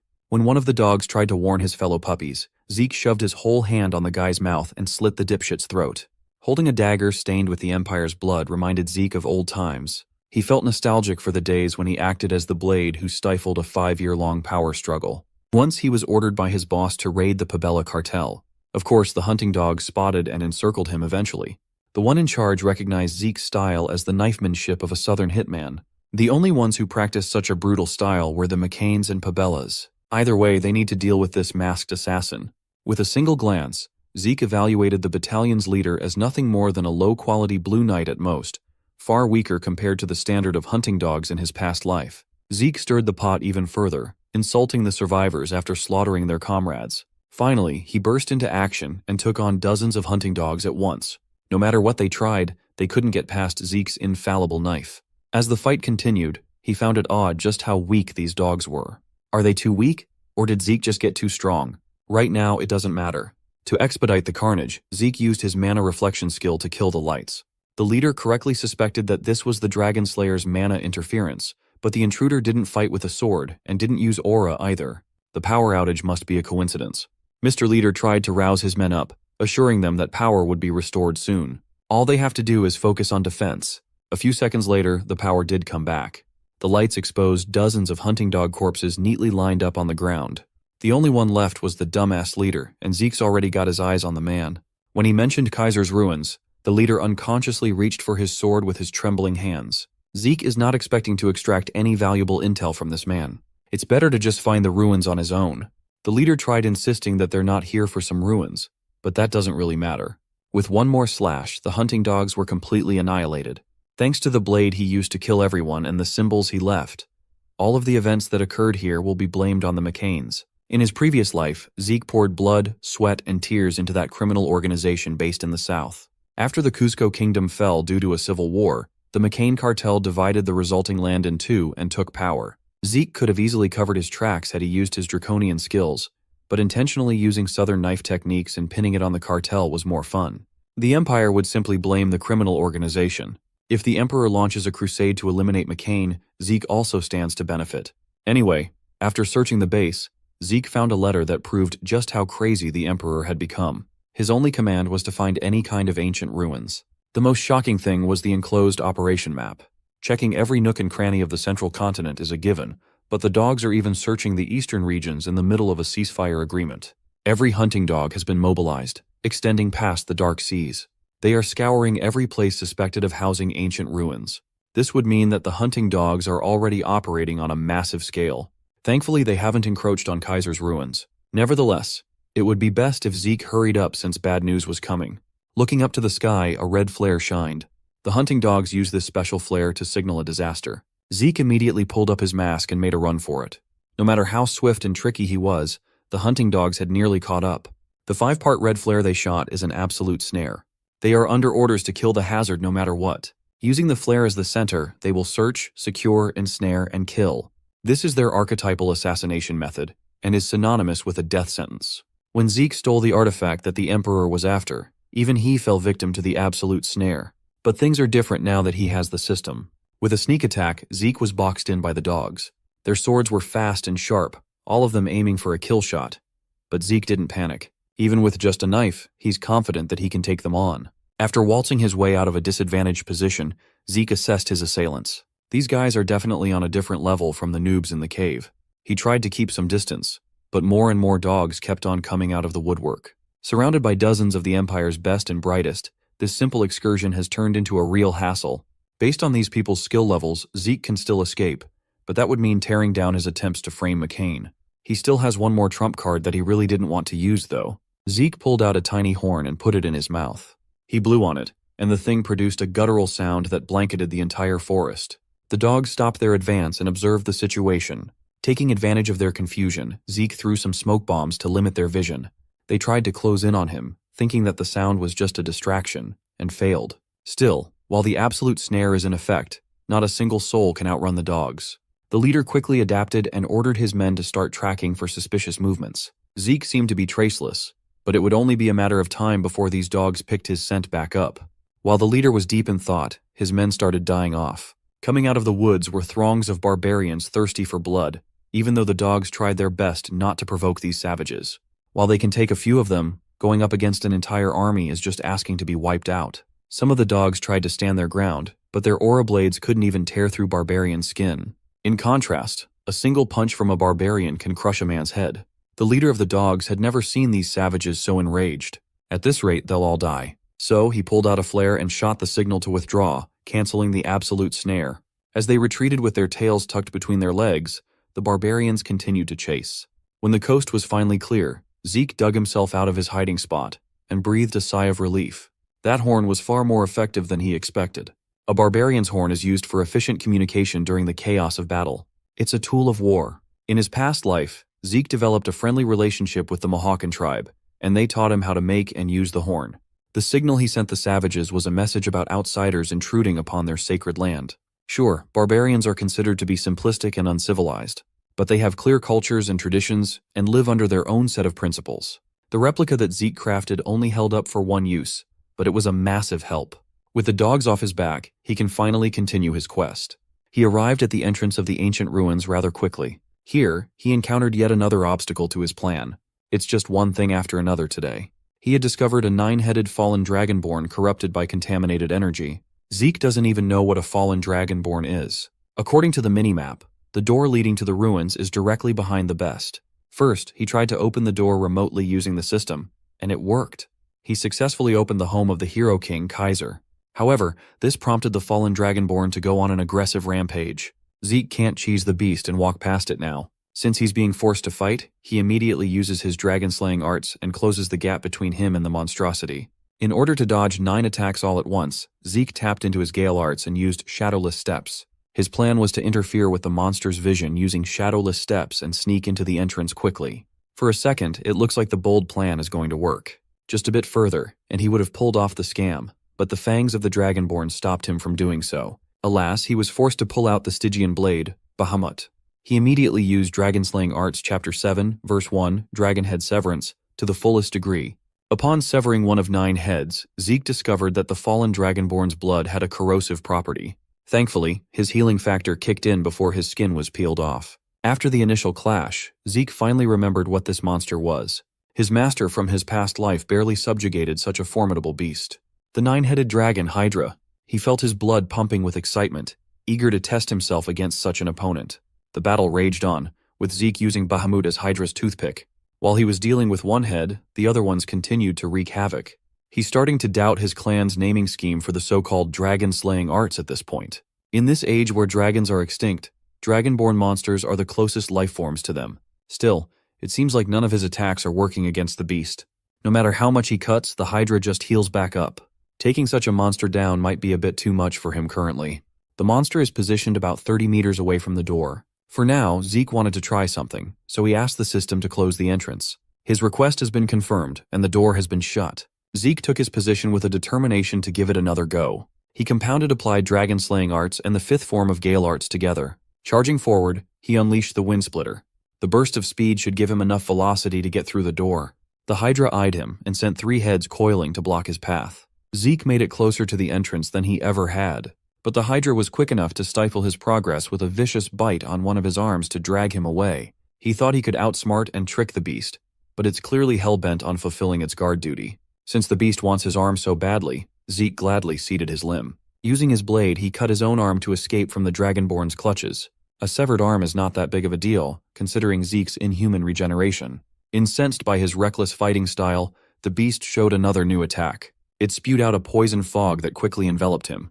The Hydra's poison quickly seeped into Zeke's body. He countered with a spiteful attack of his own. With soul manifestation, laceration tore through multiple heads at once. Now, most of the Hydra's head has been cut off, causing it to crash on the ground. The dragon and the Dragonslayer stared at each other, both of them on their last legs. The beast initiates the final clash as Zeke lifts his sword to deal with the only remaining head. Unconsciously, his draconian skill, Dragon's Dignity, kicked in. In the Hydra's eyes, Zeke had transformed into the specter of a real dragon. His threatening words to kill and crush the beast utterly intimidated the fallen Dragonborn. A fear that resonated deep, thrummed from within its genes, and stunned the monster. Its aggressive demeanor completely dissolved, becoming more like an obedient dog in front of Zeke. It slowly cowered away to tend to its wounds while sweating bullets. Zeke finally took a breather. His regenerated arm is still raw, and the poison is still coursing through his bloodstream. If he knew that the dragon's dignity worked against the Dragonborn, he would have used it a lot sooner. For the first time in a while, he felt tired when infinite stamina was supposed to be permanently active. Fiddling with his system, he was prompted with the option to activate Draconic Control to subjugate the Dragonborn target with his authority. Who would have thought that he could strike fear in the heart of a monster that nearly devoured him whole? Whatever the reason, this presents a pretty exciting possibility. He might be able to subjugate monsters. He wanted to give it a shot, but the system prompted that he lacked the required administrator level to subjugate the fallen Dragonborn.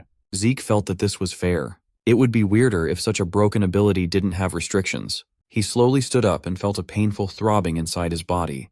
The Hydra's poison wrecking his body has surpassed dangerous levels. His passive healing was not working. Desperate for relief, he thought of Gluttony's other effect. He can consume bloodline abilities. Since Hydra has such a potent poison, it's safe to assume that it has a bloodline ability to resist such toxin. While he writhes in pain, Zeke's shadow extends as Gluttony descends. He devoured one of the Dragonborn's freshly severed heads, melting and pulling it into the void. Doing so upgraded his Gluttony skill from beginner to expert. He completely recovered his energy, and most importantly, He rolled the much-needed bloodline ability, an incomplete constitution for poison resistance. As his shadow retreated, Zeke forced himself to stand back up. His poison resistance constitution completely neutralized the painful throbbing coursing through his body. Before entering the ruins, he gave his status window a quick check. Everything seems to be in order, and the poison resistance constitution might unlock some new possibilities for him in the future. On top of that, gluttony, which has been stuck at the beginner level, had finally gone up. Overall, he got some hefty upgrades. Now Zeke can start moving without some pesky nine-headed worm holding him back. Hero King Kaiser was a legendary figure by every metric. He was born from a wise human sage's and the fairy monarch's love. Like any archetypical hero, Kaiser's life was wrought with difficulty from the day he was born. He was separated from his parents due to an evil mage's schemes and abandoned in a forest filled with beasts. In there, a sacred wolf took in the young, lone, and crying baby Kaiser and raised him like a cub. Thanks to that, the Hero King grew up safely and fiercely. He eventually saved the oppressed humans and created the Kingdom of Human Liberation in the central continent, Kronos. Every single person on the continent knows of Kaiser's legend. They've heard it in bedtime stories. However, solid proof substantiating the tall tales is non-existent. Right now, Zeke is standing in the ruins that would prove Kaiser and Kronos Kingdom's existence. The tower that housed the Hero King is right in front of him. It's far smaller in scale than what the storybooks depicted. Zeke didn't expect that the ruins he was trying to get into would be the Kronos Kingdom itself. Looking at the tower's gate, he could see the similarities between Kronos and the home of the Dragonslayer. The gate opened and Zeke promptly entered. In the middle of the room was a singular piece of blue glowing ore. If he's not mistaken, this thing should contain the Hero King's secret technique. Upon touching the ore, the quest linked to the secret technique has automatically begun. The system warned Zeke that he could not leave the limited area until the linked quest's completion. The ornate gates closed, trapping him inside. He must acquire Kaiser's wisdom from the remnants of his presence left in the ruins to gain the fairy monarch's tears. As far as Zeke knows, the fairy monarch's tears came from Kaiser's mother. She was an existence that granted the wishes of men. Getting that as a reward would be game-changing. While he doesn't know how to use it yet, the tear is surely a cheat-level treasure. Hovering his hand on the crystallized tear, he asked the system how to proceed, and it started extracting data from a magic recording device. The system opened entry 546 of Hero King Kaiser's magic video records. In total, there are 12 entries that correspond to Zeke's question, and the first one was automatically played. The language, Ancient Kornosian, has been dead for a long time, so the system kindly activated an automatic translation of the common Central Continent tongue. Suddenly, a projection depicting a man with a blade lit up the room. He was giving a lecture about swords. This is the man, the myth, the legend, Hero King Kaiser himself. According to this guy, a sword is a sword, no matter what. At least, that's the kind of nonsense that those senile old men spout. Suddenly, the recording device shook, and Kaiser yelled at someone called Shelturn to keep it together. This Shelturn guy would be known as Kaiser's most loyal knight. Seeing this clear recording of a mythical man felt like a revelation for Zeke. Behind the camera, Shelturn asked the king how to wield a sword well. Kaiser pulled out his blade and cited the need for practice and vigor. With a smirk, he brought his sword down in a single motion, and Zeke felt as though he was being cut cleanly in half. For a few seconds, he felt his body separating lengthwise. When he snapped out of the nightmare, he was sweating bullets. It was just a recording of a practice swing, yet the overwhelming spirit felt so real. This is the wisdom of the Hero King that he must inherit. Thinking about wielding a blade at that level pumped him up. So, he asked the system to replay the video from the beginning. After replaying the recording over and over and trying to mimic that intensity, 4 days have passed in the blink of an eye. There are 3 doors that can be opened from this locked room. The first one is food storage, which contains enough supplies to last for months on end. The second door leads to a resting area with a bed and a bath to manage one's condition. The final room contains a variety of books and weapons of war. This place is the most optimal training room meant to hone Kaiser's successor. With all his needs provided, Zeke was able to focus purely on training and swinging his sword. He was able to come as close as possible to Kaiser's form, but something was missing. After another day of endless practice, he finally acquired the basic form of the Hero King's wisdom, the elemental sword. Surpassing the basic level opened up the applied level. This triggered the summoning of Kaiser's soul. With the monarch's tear as the catalyst, the spirit took form. The king of the ancient Kronos kingdom, Hero King Kaiser, stepped into the corporeal world once more. Zeke was hyped. The soul of the legendary king renowned throughout the continent is standing right before his eyes. He quickly snapped out of his reverie when Kaiser reached for his sword. Thankfully, he's become proficient enough to predict the incoming attack and block it in time. Nevertheless, the power behind the sword strike sent him careening to the walls. Then, the king ordered him to stand back up. He felt a sensation he'd only ever felt once before when facing his master before regressing. The Hero King mocked his pathetic skills, deeming him unfit to learn the elemental sword. Kaiser was deeply unsatisfied.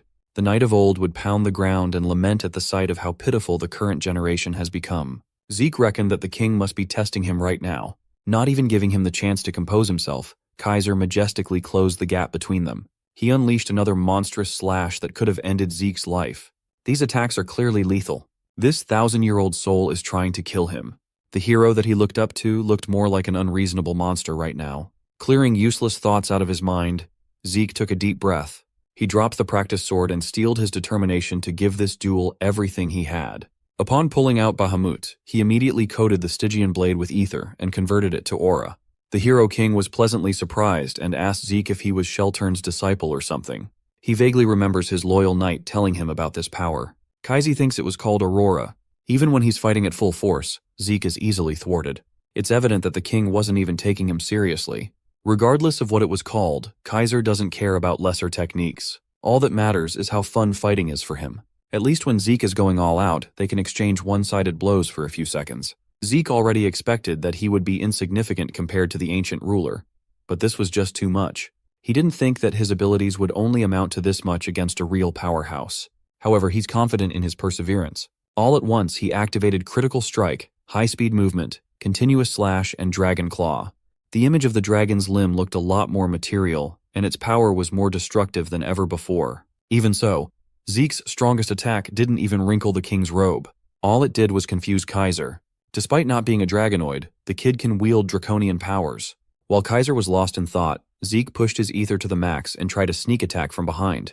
The Hero King turned around with a curious gaze. He perceived that Zeke was using some so-called elemental force. With one fluid motion, the young lord unleashed his ultimate killing blow, Soul Manifestation, Lacerate. Kaiser expertly blocked the attack that mangled a dragonborn with a smile on his face. A few moments later, Zeke opened his eyes, feeling disoriented. The king had been waiting for the weakling to wake up. Kaiser admitted that he saw some glimpses of real talent in Zeke. The kid is capable of tapping into Sheltern's talent. He can use draconian powers and even hints of elemental force. Upon closer inspection, he also noticed that part of Zeke's soul was stuck in the spirit realm. All these words only served to confuse the young man. Kaiser elaborated that despite Zeke's human body, he somehow managed to overcome the wall of death. If so, then his ability to tap into the elemental force makes sense. Growing frustrated, Zeke confronted the king about all these unfamiliar terms and seemingly nonsensical topics. Kaiser smiled and dismissed such trivial matters. They have a much more important goal after all. This young man must now properly attempt to grasp the Hero King's wisdom and master the elemental sword. You see, the elemental force is the natural energy that makes up all things. Water, earth, fire, and wind. The long-lost elemental sword applies these four basic elements in one technique. To demonstrate visually, the king swung his sword and produced a roaring tempest with wind field. The source behind this technique must be the ether that the young man spoke of. The king's explanation, his raw power, and his application are a lot closer to magic rather than swordsmanship. Since elemental force is practically synonymous with ether, there must be some kind of secret involved in its conversion. When he raises the question of conversion, the king just looks at Zeke like he is an idiot. He set his sword on fire and awkwardly claimed that he could just do it innately, so he can't really explain the method. So Zeke was forced to observe and form his own explanations. It's not that he can't feel ether from the king. It's that he simply could not. This man's ether usage is so perfectly fine-tuned that it would take all of Zeke's focus just to barely feel the ether's movement. After condensing what he learned thus far, he attempted to use the elemental sword. Kaiser definitely called his soul manifestation earlier some kind of elemental force. If so, he just needs to tweak soul manifestation a little bit to come to his own interpretation. When he tried to get a feel of the conversion, the king was a little bit surprised. After a few moments of forcing his soul manifestation to change form, he managed to form a gale sword. Instead of praise for getting the hang of it so fast, Kaiser smacked him in the head instead. The king insisted that he must use real elemental force, not some inferior knockoff incantation. According to Kaiser, incantations are an exclusive domain for dragons. Dragonoids might be able to use them, but humans are out of the question. Whenever Zeke relies on that power, he'll just end up pushing past his limits, and that won't end well at all. There is a marked difference between human and dragon souls.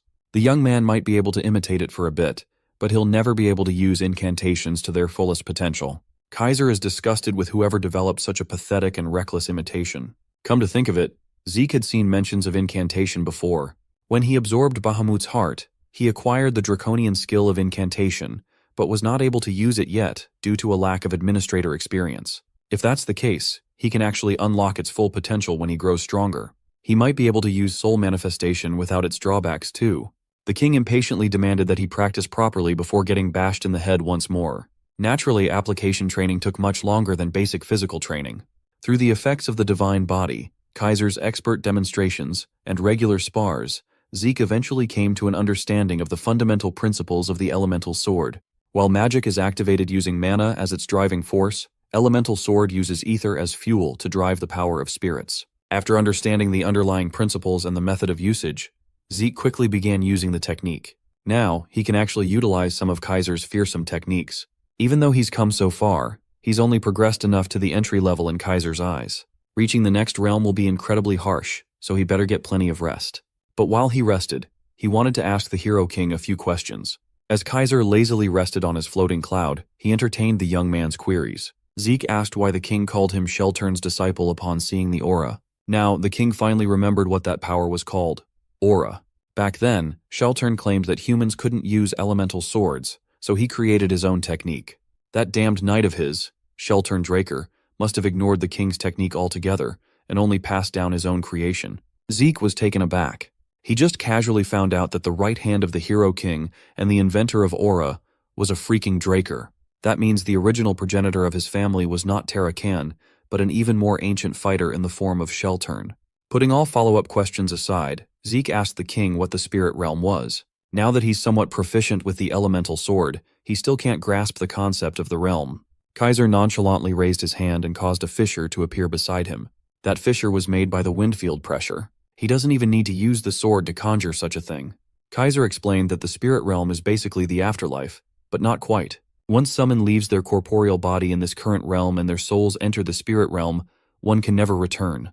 An impenetrable wall stands between these two planes of existence. However, Kaiser also mentioned that part of Zeke's soul was trapped in the spirit realm, and Kaiser himself is freely roaming the real world as a soul. Admittedly, this is the first time the Hero King has seen such a bizarre existence as Zeke.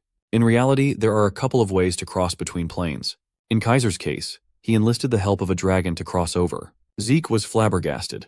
He thought that there was no way such a haughty existence would help a human. The king was confused. Back in his day, dragons were life forms that cherished humans. This is news to Zeke, who only perceives dragons as apocalyptic beasts. If dragons cherished humans, then why did the evil dragon Bahamut try to destroy the world? Zeke's worldview is shattering. He doesn't even know what to believe anymore. Kaiser asserted that Zeke himself is a living testament to the dragon's care for humanity. His heart and the fang to create his sword were clearly gifted by Bahamut. Kaiser had some run-ins with that old dragon back in his heyday.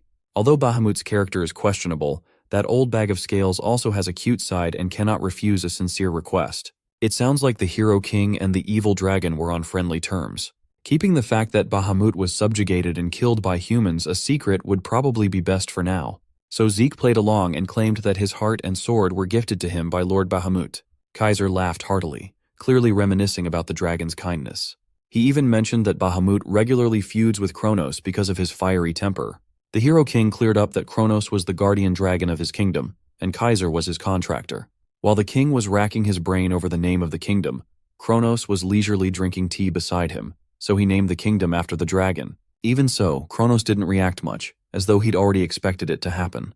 In truth, Kaiser wanted the dragon's name to be known by future generations. If that's the case, thousands of years ago in Kaiser's era, dragons and humans must have truly lived in harmony. However, in the case that an incredibly powerful dragon helped a human without a contract, the balance of the world must have collapsed, endangering the realm as a whole. These human-loving dragons must have suppressed their strength, polymorphed into their human forms, and helped humanity through contracts. Kaiser is one of those dragon contractors. So, the reason why so many ancient figures were unfathomably powerful was because they were receiving help from contracts. The mystery still remains. What the hell happened that caused a rift between two harmonious factions? Zeke thinks he can solve this question when he hears the entire story from his new eccentric master. Finally, resting time is over, and the two prepare for another clash. By this time, they've developed a playful rapport with each other. The final course of this training camp is a real duel against the Hero King. However, Such a simplistic format would not be any different from what they've already been doing. So, Kaiser added another rule.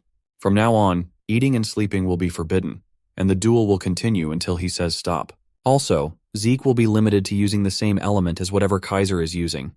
Without waiting for another second, the room was set ablaze with a roaring flame field. A fiery dance waltzed. Kaiser claimed that Zeke was free to break the rules. If he has more than one life, he's free to try. The first form of the elemental sword is found on the element of fire. Meeting the king's sword with his own flame, the flame field sparked. The clashing blades spread a great amount of heat, boasting overwhelming destructive power. Right now, Zeke is capable of standing toe-to-toe when it comes to cooking with fire. His eyes constricted upon sensing that the next phase was about to begin. The second form is founded on the element of earth, steel field. Kaiser jumped into the air, springing into action. Steel field focuses on weight, specializing in subduing and defending. It allows the user to freely control solidity and mass. Zeke gritted his teeth and endured the mass to the best of his abilities. He managed to deflect the king away from his effective range. He thought he did pretty well until he felt a wound on his cheek. Kaiser is on to the third phase, a power founded on the element of wind, wind field. In a span of a few seconds, he must defend against hundreds of wind blades trying to cut him up to pieces. Compared to the flame field, it admittedly lacks in power. But when it comes to attack speed, movement, and sword aura, it stands above and beyond. The last phase is a form founded on the element of water, the water field. Water flexes between both attack and defense. It also excels in suppression and support. Dealing with crushing waves is a supremely difficult thing to do. The form is as variable as water itself, possessing a versatile and well-balanced strength. Sandwiched in between two tsunamis, Zeke went on a free fall. He's bleeding from multiple painful wounds, unable to even threaten the king in return. Both his power, range, and even master should be greater than when he started, but Kaiser is just built differently. The skill gap between the master and the student seemed insurmountable. As soon as he got the chance to retaliate, Zeke swung big. He thought he finally got a clean hit in before feeling a gentle tap of the sword on his head. Kaiser criticized him for harnessing the power of a waterfall, not of pure water. He thought he was free to improv as long as he unleashed the right attribute. The king admitted that he could freestyle all he wanted with other fields, wielding the element with force. However, he must learn that the water field is all about fluidity. Fluidity is not just about raw power, and it will always trump brute strength. With that, their first bout ended in Zeke's loss via technicality. Honestly, he's starting to feel frustrated with Kaiser's standards. He sees strength as the thing that trumps all. In his previous life, he submitted to defeat because he lacked the strength to fight back. As a result, he lost what was precious to him. Without strength, he couldn't protect those that are most important to him. In order to survive and adhere to his convictions, he sought nothing but strength his entire life, in both of his lives for that matter. So, when Kaiser insists that fluidity will win over strength, the king is basically challenging the very core of his being. While he was nodding off and silently ranting in the middle of the duel, Kaiser mercilessly attacked. Zeke managed to raise his water sword in the nick of time, but he was knocked off balance. In reality, he stopped trying to keep track of the days after the 15th day of non-stop fighting. By his estimation, it should have been at least a month since they started clanging swords without stopping for food or rest. Thanks to that, he realized that his infinite stamina wasn't all that powerful. In front of his monster, his broken skill seemed lackluster. Day by day, Kaiser increased the intensity of their tryst. Lately, they have been focusing on mastering fluidity in the water field. At this point, Zeke is having a hard time putting any strength into his exhausted arms. To make matters worse, the floor has gotten too slippery, messing with footwork. With Kaiser's next attack, his knees finally buckled. Without a stable foothold and being subjected to ungodly forces, it was only a matter of time. Instead of despairing, Zeke smiled. After days of opposing the ideology in his mind, he finally understood what Hero King Kaiser kept on telling him. Fluidity will trump strength. The strength to grip one's sword and the strength to remain standing. Once he was stripped of these things he had prided himself on, and casting it all aside, he finally gleaned the wisdom behind his eccentric master's words. The methods he learned to control a blade's arc and strike trajectory are nothing but chains that bind his freedom. Once he cuts away these unnecessary shackles, he can flow with the freedom of water. From above to below, he can carve his own path. Regaining the passion in his eyes, Zeke initiated the next exchange instead of being stuck in defense. Thinking about it, Zeke actually felt this liberation in his past life. It's a state where the line between his sword and his body blurred. The sensation of being one with the world around him. Just like the waves at times, violent and at times refined. His ever-changing movement and aggression finally made the king smile. After what seemed like months of endless duel, the master and the student looked as though they were having the time of their life. The room's floor had long since flooded while torrential rain poured. Zeke assumed an unorthodox position, the Stygian blade Bahamut streaming with water. Kaiser raised his blade above his head, expertly manipulating the fourth element. At the exact same time, they let loose their unhinged elemental swords. Their respective water's edge formed a perfect horizon of sharpness. Finally, the rain stopped, and a warm light filled the damp room. Hero King Kaiser looked at his disciple with a satisfied smile. With such a magnificent display of growth, the mythical figure officially accepted the young man known as Zeke Draker as the sole successor of his teachings. In the next scene, we see Zeke wake up. He was surprised to see that he passed out. This was his second time losing consciousness. The first time it happened was during his duel with Duke. At the time, the system informed him that the excessive use of his skills has resulted in fatigue that surpasses the allowed amount. The system forcefully shut down his consciousness for his own sake. However, it was different this time. This was the first time Zeke passed out because he reached his body's physical limit. He pushed himself up and called out to Kaiser. He turned around to see that the stone that summoned his master was broken. He realized that his master has returned to the spirit realm. Our boy wondered about what happened to the quest. He felt like he managed to decently use the water field before passing out. While he was thinking, several messages popped up out of nowhere. Zeke was shocked to see the amount of messages that appeared in front of him. The system informed him that he has completed the linked quest. It told him that his reward will be increased due to the time bonus. Zeke was happy to see this. He believed that he deserved the reward since he worked himself to the bone to complete the quest. He received the Fairy Monarch's Tears, 500 karma points, and 3 random skill cards. The system informed him that he has completed the achievement quest. It told him that his reward will increase due to the time bonus. It elevated Zeke's administrator rights and gave him 500 karma points, as well as 3 random boxes. Due to the fact that he was elevated to an intermediate administrator, certain system functions were to be unlocked. Zeke's elementary level quest book changed into an intermediate level quest book. An item hotkey slot was unlocked. The minimap portal transportation function was also unlocked. The system informed Zeke that his soul has seen some growth. Due to the growth in his soul, the seal on Bahamut's heart was partially unlocked. 90% of Bahamut's power was still sealed off. The messages were quite much. Zeke believed that reading through them will be a lot of work. Our boy decided to first check the seal percentage. He recalled that the seal was at 95% when he first absorbed Bahamut's heart. At that time, Zeke tried to unlock the seal immediately, but the system blocked him. Since he had directly faced the power, he knew that it was something that he couldn't handle. He realized that he can only handle 10% of the power now.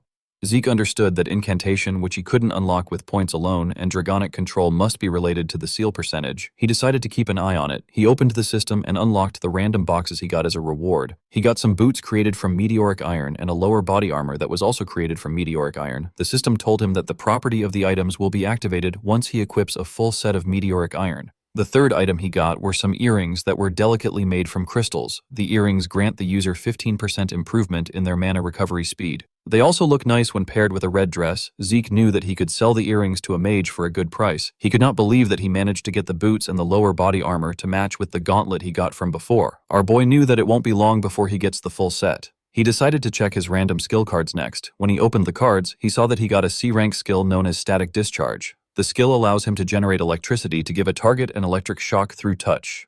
He got another C-rank skill called Flashbang. The skill allows him to shoot condense energy, which then explodes and generates a bright light that disables a person's vision. The third skill Zeke received was a C-rank skill called Dissonance. It allows him to create an unpleasant sound to interfere with a target's hearing. Zeke did not expect all the skills to be C-rank. He realized that there would be no point to all his hard work if the system just gave him high-ranked skills. Our boy took out a dagger and applied his static discharge to it. It caused a huge spark. Zeke could not believe that this was a C-rank skill. The power was very good. He realized that he could use it in different ways. He believed that he will be able to produce something that surpasses the effect of the artifact he used during the Great Advancement exam if he uses Flashbang and Dissonance together. Zeke opened his messages. He recalled that he unlocked more system functions by raising his administrator level. He clicked on the item hotkey slot. This function allows him to use items in the slot like a skill. Our boy believed that the function would be useful in an emergency. He wondered about what he should keep in the slots. Since he had healing factor and infinite stamina, he didn't need any healing potions. While looking through the system, Zeke realized something important. The skills that he thought would be all-powerful. Each had their own disadvantages. However unlikely it may be, there is no guarantee that he will never encounter another skilled opponent like Kaiser that can't be managed with infinite stamina. He realized that he hasn't been able to confirm the limits of his healing factor yet. He did not want to take any chances. He bought a top-grade healing potion known as Salvation. He bought it for 350 karma points. He registered the potion in the item hotkey slot. Salvation is the masterpiece of Javeer Hassan. It is a top-grade healing potion that will instantly recover any mortal wound and stamina because of its incredible performance. Anyone who has taken it before will not be affected by it again. It also possesses an unknown effect. Although it was an unexpected expense, Zeke was not mad about it. He knew that he had to get a potion that would work as a replacement for infinite stamina or healing factor. Zeke decided to check the most important reward. He took out the fairy monarch's tears. It was in a glass bottle. The tears were said to be spilled after falling to the grief of losing the hero King Kaiser to an evil mage's conspiracy. It can be used as a medium to summon the fairy monarch from the spirit world. It can only be used once. Zeke was shocked to see the description of the item. He recalled that the fairy monarch appears in legends as an existence that grants human wishes. Zeke wondered if summoning the fairy monarch would lead to a wish being granted. He realized that it can only be used once. He decided not to test it now. He kept the bottle in his inventory. He stood up and told himself that a time will come when he will be able to use the item. After saying this, he walked out of the building. In the next scene, we are taken to an outpost. We see Zeke appear in the outpost out of nowhere. When he looked around, he realized that he was at an adventurer's outpost. He could not believe that he was actually transported there. He was able to do this with the new system portal function. He jumped out of the outpost. The system asked him if he will like to use the portal transportation function. It asked him to pick a destination to be transported to. He was currently at the Argos Kingdom's 8th adventurer outpost. As long as Zeke picks a destination from the minimap, he will be able to move there immediately. Other than the fact that the required points increase with distance, there are no restrictions. As long as Zeke has the points, he can travel freely within the continent. This makes traveling easy, and it also helps him to conceal his whereabouts. This ability was very useful to our boy's plans. While he was looking at his map, Zeke noticed that there was a lot of flowers around him. He wondered why flowers would be there in winter. Zeke quickly realized that he messed up. The scene shifts and we are taken to the central continent's top night nurturing facility. The place is known as Valhalla. We see different students wearing white clothes. At the facility, we are taken to the dean's office. We see him trimming his plant. Zeke was in the office with him. He told our boy that he has never seen a case like his in his 10 years as a dean. He had never heard of a freshman that comes to school a month after the entrance ceremony. Zeke did not expect that he would be locked in Kaiser's home for a whole month. In the entrance guide he was given, alongside a letter of recommendation, there was a clause stating that the dean has authority over the entrance into the school if a student fails to participate in the entrance ceremony. Entering next year was too late for Zeke. He needed to get into Tarakan's secret library. He decided to use any excuse to convince the dean. Zeke explained to the dean that he completely lost himself in a state of unity while training in order to make up for what he lacks. He told him that he lost consciousness for a long period of time. The dean, whose name is Flaubert Borges, stopped trimming his plant when he heard this, with a serious look on his face. He asked Zeke if this is all he could come up with in order to make up for missing the entrance ceremony. Flaubert Borges is a knight renowned across the entire continent, hailing from the kingdom of Thebea as a member of the Royal Guard. The story of how Arthur Draker went to meet Flaubert 3 times to ask him to become the dean is so famous that it is still spoken of 10 years after it happened. Zeke knew that this man is someone who highly values honor and order. He knew that things won't go well for him if he tries to make an emotional argument. He bowed his head and told Flaubert that he has no excuses for his absence.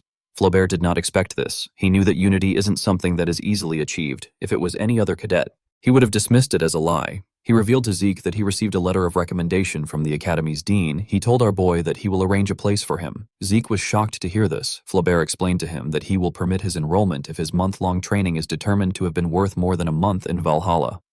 Zeke did not like the fact that Howard helped him in this situation, but he didn't have a lot of choices. He thanked Flaubert for giving him a chance. Flaubert pressed a bell. An assistant quickly entered his office. The dean asked the man to reserve an empty training room immediately. He asked him to tell the professors of each department that there will be an extra entrance exam, so they need to gather there. The scene shifts, and we are taken to the cadet individual training room. We see Zeke standing on the stage. Our boy looked around the room. He realized that all the professors here are renowned knights that he has seen in the continent's news at least once. Since everyone had gathered there, Flaubert ordered Zeke to show them the fruits of the training he claims to have undertaken. Zeke grabbed his sword. He wondered about what he should show this instructors. He knew that he couldn't show them his elemental sword. He took out his sword and took a stance. He could feel the intense pressure of the instructors who were staring at him. Our boy was aware that this were the people training the greatest knights on the continent. He knew that they wouldn't even blink if he showed them some old technique. Zeke decided to show them a little bit of what he is capable of. He released a large amount of energy in the hall. He focused his energy on his sword. The instructors were shocked to see Zeke's aura shining brightly. They could not believe that they were looking at an aura blade. The instructors could not comprehend the fact that Zeke has already reached the level of a Blue Knight at age 15. They recalled that Abel was the one who held the record of the youngest Blue Knight. He became a Blue Knight at age 19. The instructors believed that our boy was able to achieve this because he is a golden awakener. Zeke realized that he messed up. He recalled asking Kaiser about what he thinks of aura. The Hero King said that it is a petty trick used by the weak. After facing Kaiser for a while, our boy completely forgot how to hold back his aura. When he saw how the instructors were arguing, he became relieved. He was relieved that they only think of him as a warrior at the level of a blue knight. Before meeting Kaiser, Zeke's aura was at the level of a blue knight, however. After he learned the elemental sword, his aura broke through to a whole new level and he managed to reach the level of a red knight. The key difference between the two lies in the usage of aura blade. Aura blade is a technique that allows one to wrap their sword in a thin and sharp layer of aura to optimize deadliness. A blue knight is only capable of manifesting and maintaining it. A red knight, however, would be capable of changing its form freely while maintaining its deadliness. Zeke was relieved that he stopped after merely using the aura blade. He knew that things would have gotten stressful if he continued. While he was looking at the instructors, someone screamed that he was incredible. Zeke was startled when he heard the person scream. The person turned out to be Flaubert. With a smile on his face, the dean told Zeke that he has shown results that are incomparable to spending 1 month in Valhalla. He told our boy that he could have taken several years off if it was for his awakening. Zeke put away his sword. He was surprised to see Flaubert acting like a completely different person. Zeke bowed his head and told the dean that he apologizes for missing the entrance ceremony. He said that it was due to his own incompetence. Flaubert laughed and asked him not to worry about it. He turned to the instructors and asked them if there is anyone opposed to Zeke's entrance. The instructors realized that the dean is really indulgent towards talented students. The instructors told him that they are not against our boy's entrance. One of them said that such a clear manifestation of aura blade is rare even among active knights. He said that they don't need to see anything else. Flaubert agreed with them. He congratulated Zeke on his enrollment. Middleland Atlas is a great city that is the size of a kingdom in the center of Middleland. It is where the training facility of the greatest knights on the continent is located at. Valhalla and the Drakers' Four Seasons Fortress are located here, since the Four Seasons Fortress is a place where the Patriarch of the Drakers and several key figures reside. It is known as the true castle of the Drakers. In the next scene, we see Zeke arrive at the entrance of a mansion. This ridiculously huge mansion is Zeke's personal house. Even our boy felt like it was too much for him. As he slowly opened the door, we see 2 people waiting for him inside. The moment Zeke stepped in, someone popped a confetti and congratulated him on his entrance into Valhalla. The person turned out to be Duke. Andre was with him. The 2 men wore silly clown costumes. Zeke was surprised to see his master. Duke tapped his disciple on his shoulder and told him that he is amazing. He said that it is his first time seeing someone miss the Valhalla entrance ceremony. He told our boy that they need to get started since he has arrived. Zeke did not understand what his master was talking about. It turns out that Duke and Andre prepared a surprise enrollment party for him after they arrived at Atlas. Our boy wondered why people who should be in the academy were in Atlas. It turns out that Duke has been called back to the Four Seasons Fortress by the Patriarch. It has been a month since Duke decided on his own to become our boy's housekeeper at his mansion. Andre revealed to Zeke that he became an assistant professor at Valhalla. He apologized to Zeke for imposing on him. Our boy felt like Andre followed him there. He did not like this people disturbing his peaceful life. He was annoyed that they decided everything without even informing the owner of the mansion. After drinking several bottles of liquor, Duke and Andre passed out. It was already late in the night. The scene shifts and we are taken to a bar. We see someone place a coin on the bartender's table and ask for a beer. The bartender was shocked to see the symbol of the Drakers on the man's gloves. The person turned out to be Zeke. Our boy told the bartender that he also wants to meet Kay. The bar became quiet the moment our boy said this. Everyone turned to him and took out their weapons. Our boy smiled when he saw this. He raised his hand and asked the men if they want to have a go at it. The men were terrified to see the Draker's symbol on his gloves. They all quickly sat down and continued drinking like nothing happened. With a nervous look on his face, the bartender apologized to Zeke. He said that he should have stopped the men. He raised his hand and pulled a bottle to open a secret door. He told Zeke that he will guide him to the branch manager. While walking inside a tunnel, Zeke noticed that the tunnel has a 2nd and 3rd layer security magic. He knew that only Kay would do this. Before Zeke's regression, there were 2 groups that could have been called the greatest intelligence organization on the continent, the Drakers' Order of the Black Knights and the Rome Empire's Intelligence Bureau. However, there is another organization that is not well known among people. This is the Syndicate. At first, it was simply a gathering of smugglers, but after Kay joined the organization, she used their smuggling network as the foundation to form an intelligence network. Around this time in Zeke's past life, he would have been chased out of the academy and would have ended up with the McCain. Our boy did everything he could to survive and clawed his way up as one of their hitmen. Kay, who was the branch leader at that time, went to look for our boy with a commission to clean up an important transportation route. At the time, she wanted to expand the transportation routes they had already secured in order to grow the Syndicate into an intelligence organization that won't fall behind the Black Order or the Information Bureau. Through her talent and tenacity, she managed to turn the Syndicate into her own. After Zeke lost everything to the Empire, Kay went to visit him and presented him with information on the artifact that the Emperor is after. She told Zeke that it won't be easy. She advised him to be careful. Kay actively cooperated with Zeke for his revenge. She said that it was simply her way of paying him back for helping her grow the syndicate into what it was. Zeke knew that he would have never gotten the artifact if it wasn't for her. He would have never gotten the chance to be there. Our boy knew that information is a weapon. Since he didn't know how the future could change, he believed that it would be better that he stays informed. The bartender knocked a door and opened it for our boy. Zeke believed that it will be beneficial for him to maintain a relationship with Kay through this deal. The moment our boy stepped inside, he saw someone sitting in the dark room. The person lit a matchstick and used it to add fire to their cigarette.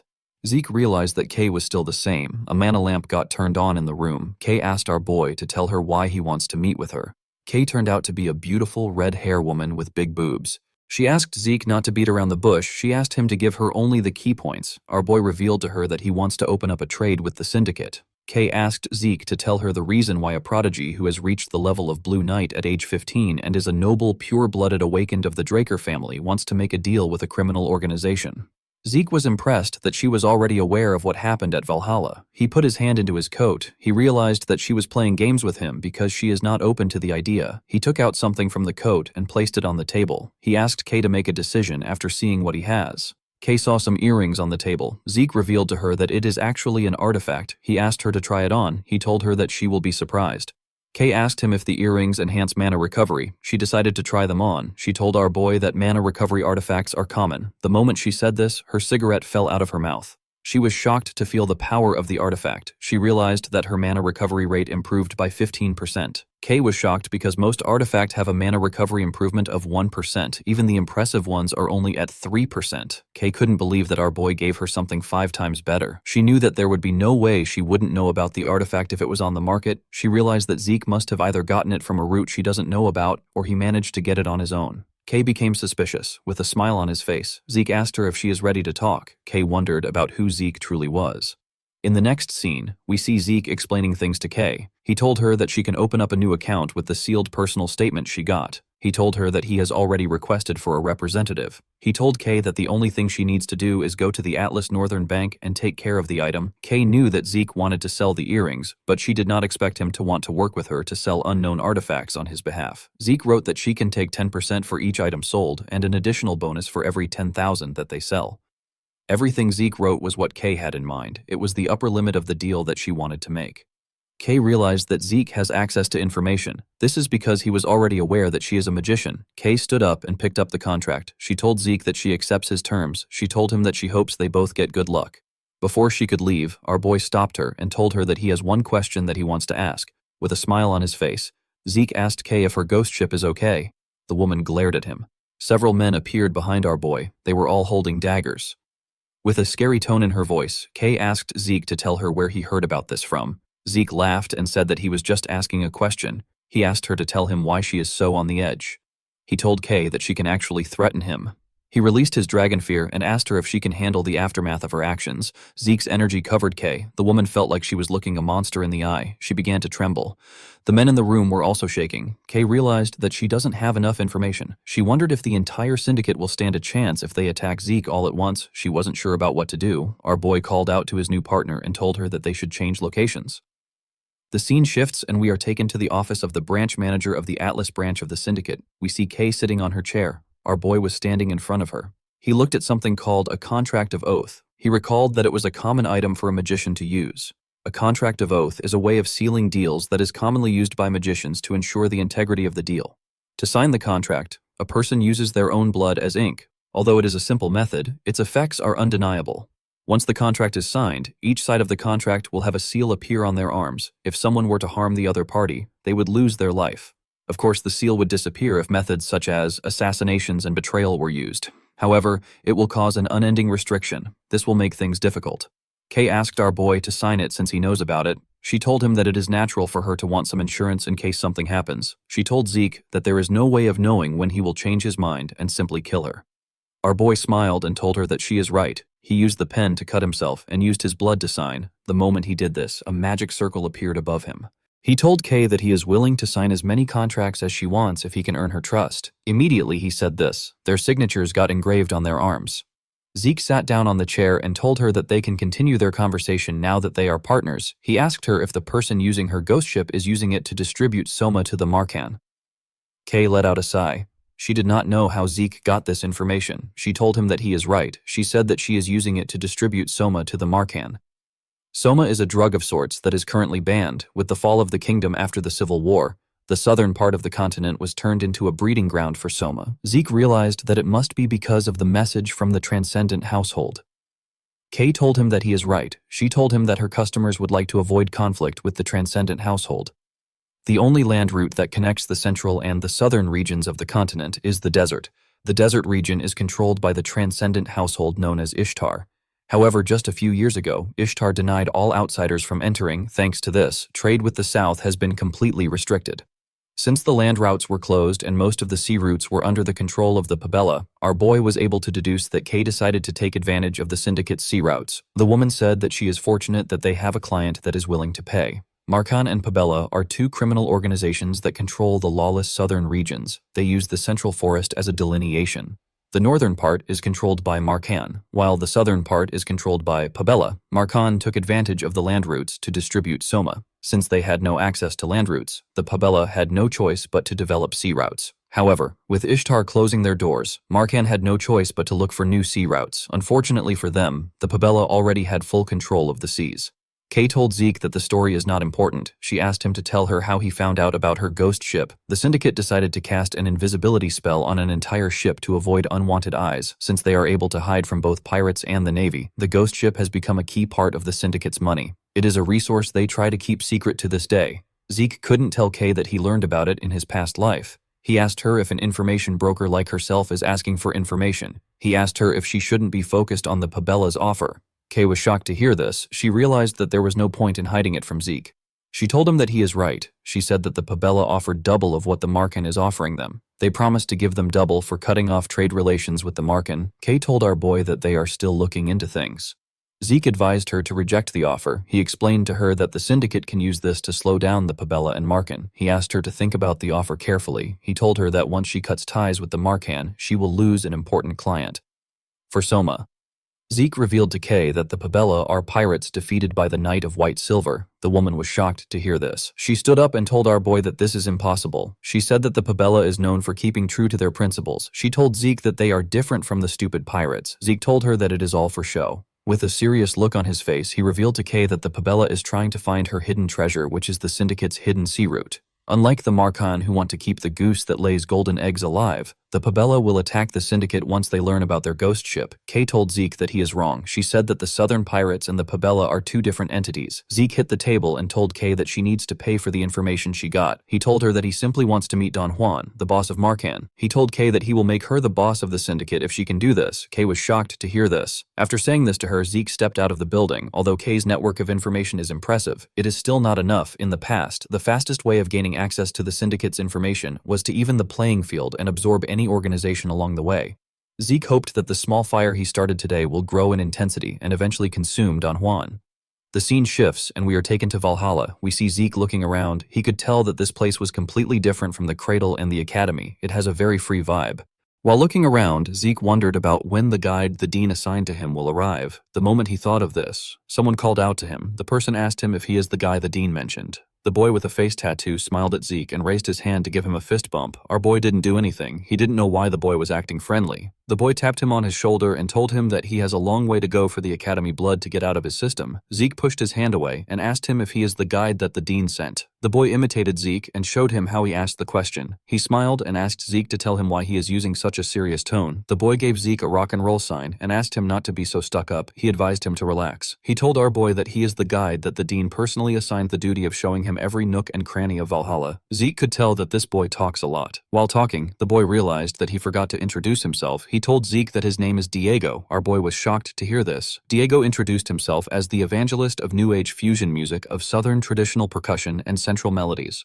Diego Villa let out his tongue and told Zeke that he hopes to get along with him. Our boy turned around and told him that he hopes for that too. Diego did not expect Zeke to say this. He moved close to him and asked him if he is already warming up to him. Zeke told him that this depends on his mood. Our boy did not expect to meet Diego Villa, the person who will later be known as the Metered Knight. Zeke did not think that he will meet a man destined to be known as one of the 5 Divine Knights. The 5 Divine Knights are 5 knights that played key roles in the Continental War. The first among them is Bishop Kastek, who is also known as the Silent Knight. The second is Jeffrick Solma, who is known as the Haze Knight.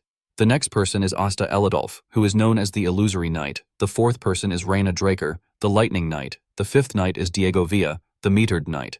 While thinking, our boy recalled that people said that all 5 Divine Knights were Valhalla alumni. He decided to confirm if this is true or not. If things go according to his plan, he will be able to strengthen his influence quickly. Diego told Zeke that he is a little hungry because they walked around. He asked our boy if he will like to try some southern cuisine. Zeke told him that he doesn't have any good memories of southern food. Diego told him that he hasn't had proper southern food. In the next scene, we see Zeke take a bite out of a taco. He told Diego that it is pretty good. The boy smiled and told him that it must be. He explained to him that this Valhalla-only shark dragon food is something that even a southern native like him acknowledges. Our boy said that it is better than what anyone will find in the south. Diego asked him if he has been to the south. Zeke told him that he has heard about it. After finishing their food, the boys got some tea. Zeke asked Diego about how a southern native like him ended up coming to Valhalla. Diego told him that it is a really long story. He revealed to Zeke that his father and mother are rulers of a small kingdom in the south. Our boy did not expect him to be royalty.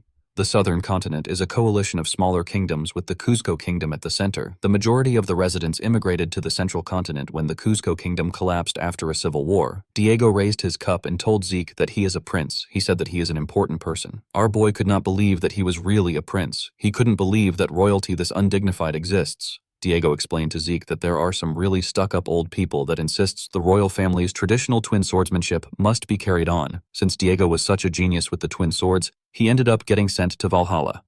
With a bright smile on his face, Diego told our boy that he doesn't care about swordsmanship. He said that he is going to pursue his music. Zeke wondered about what he will do about the people expecting great things from him.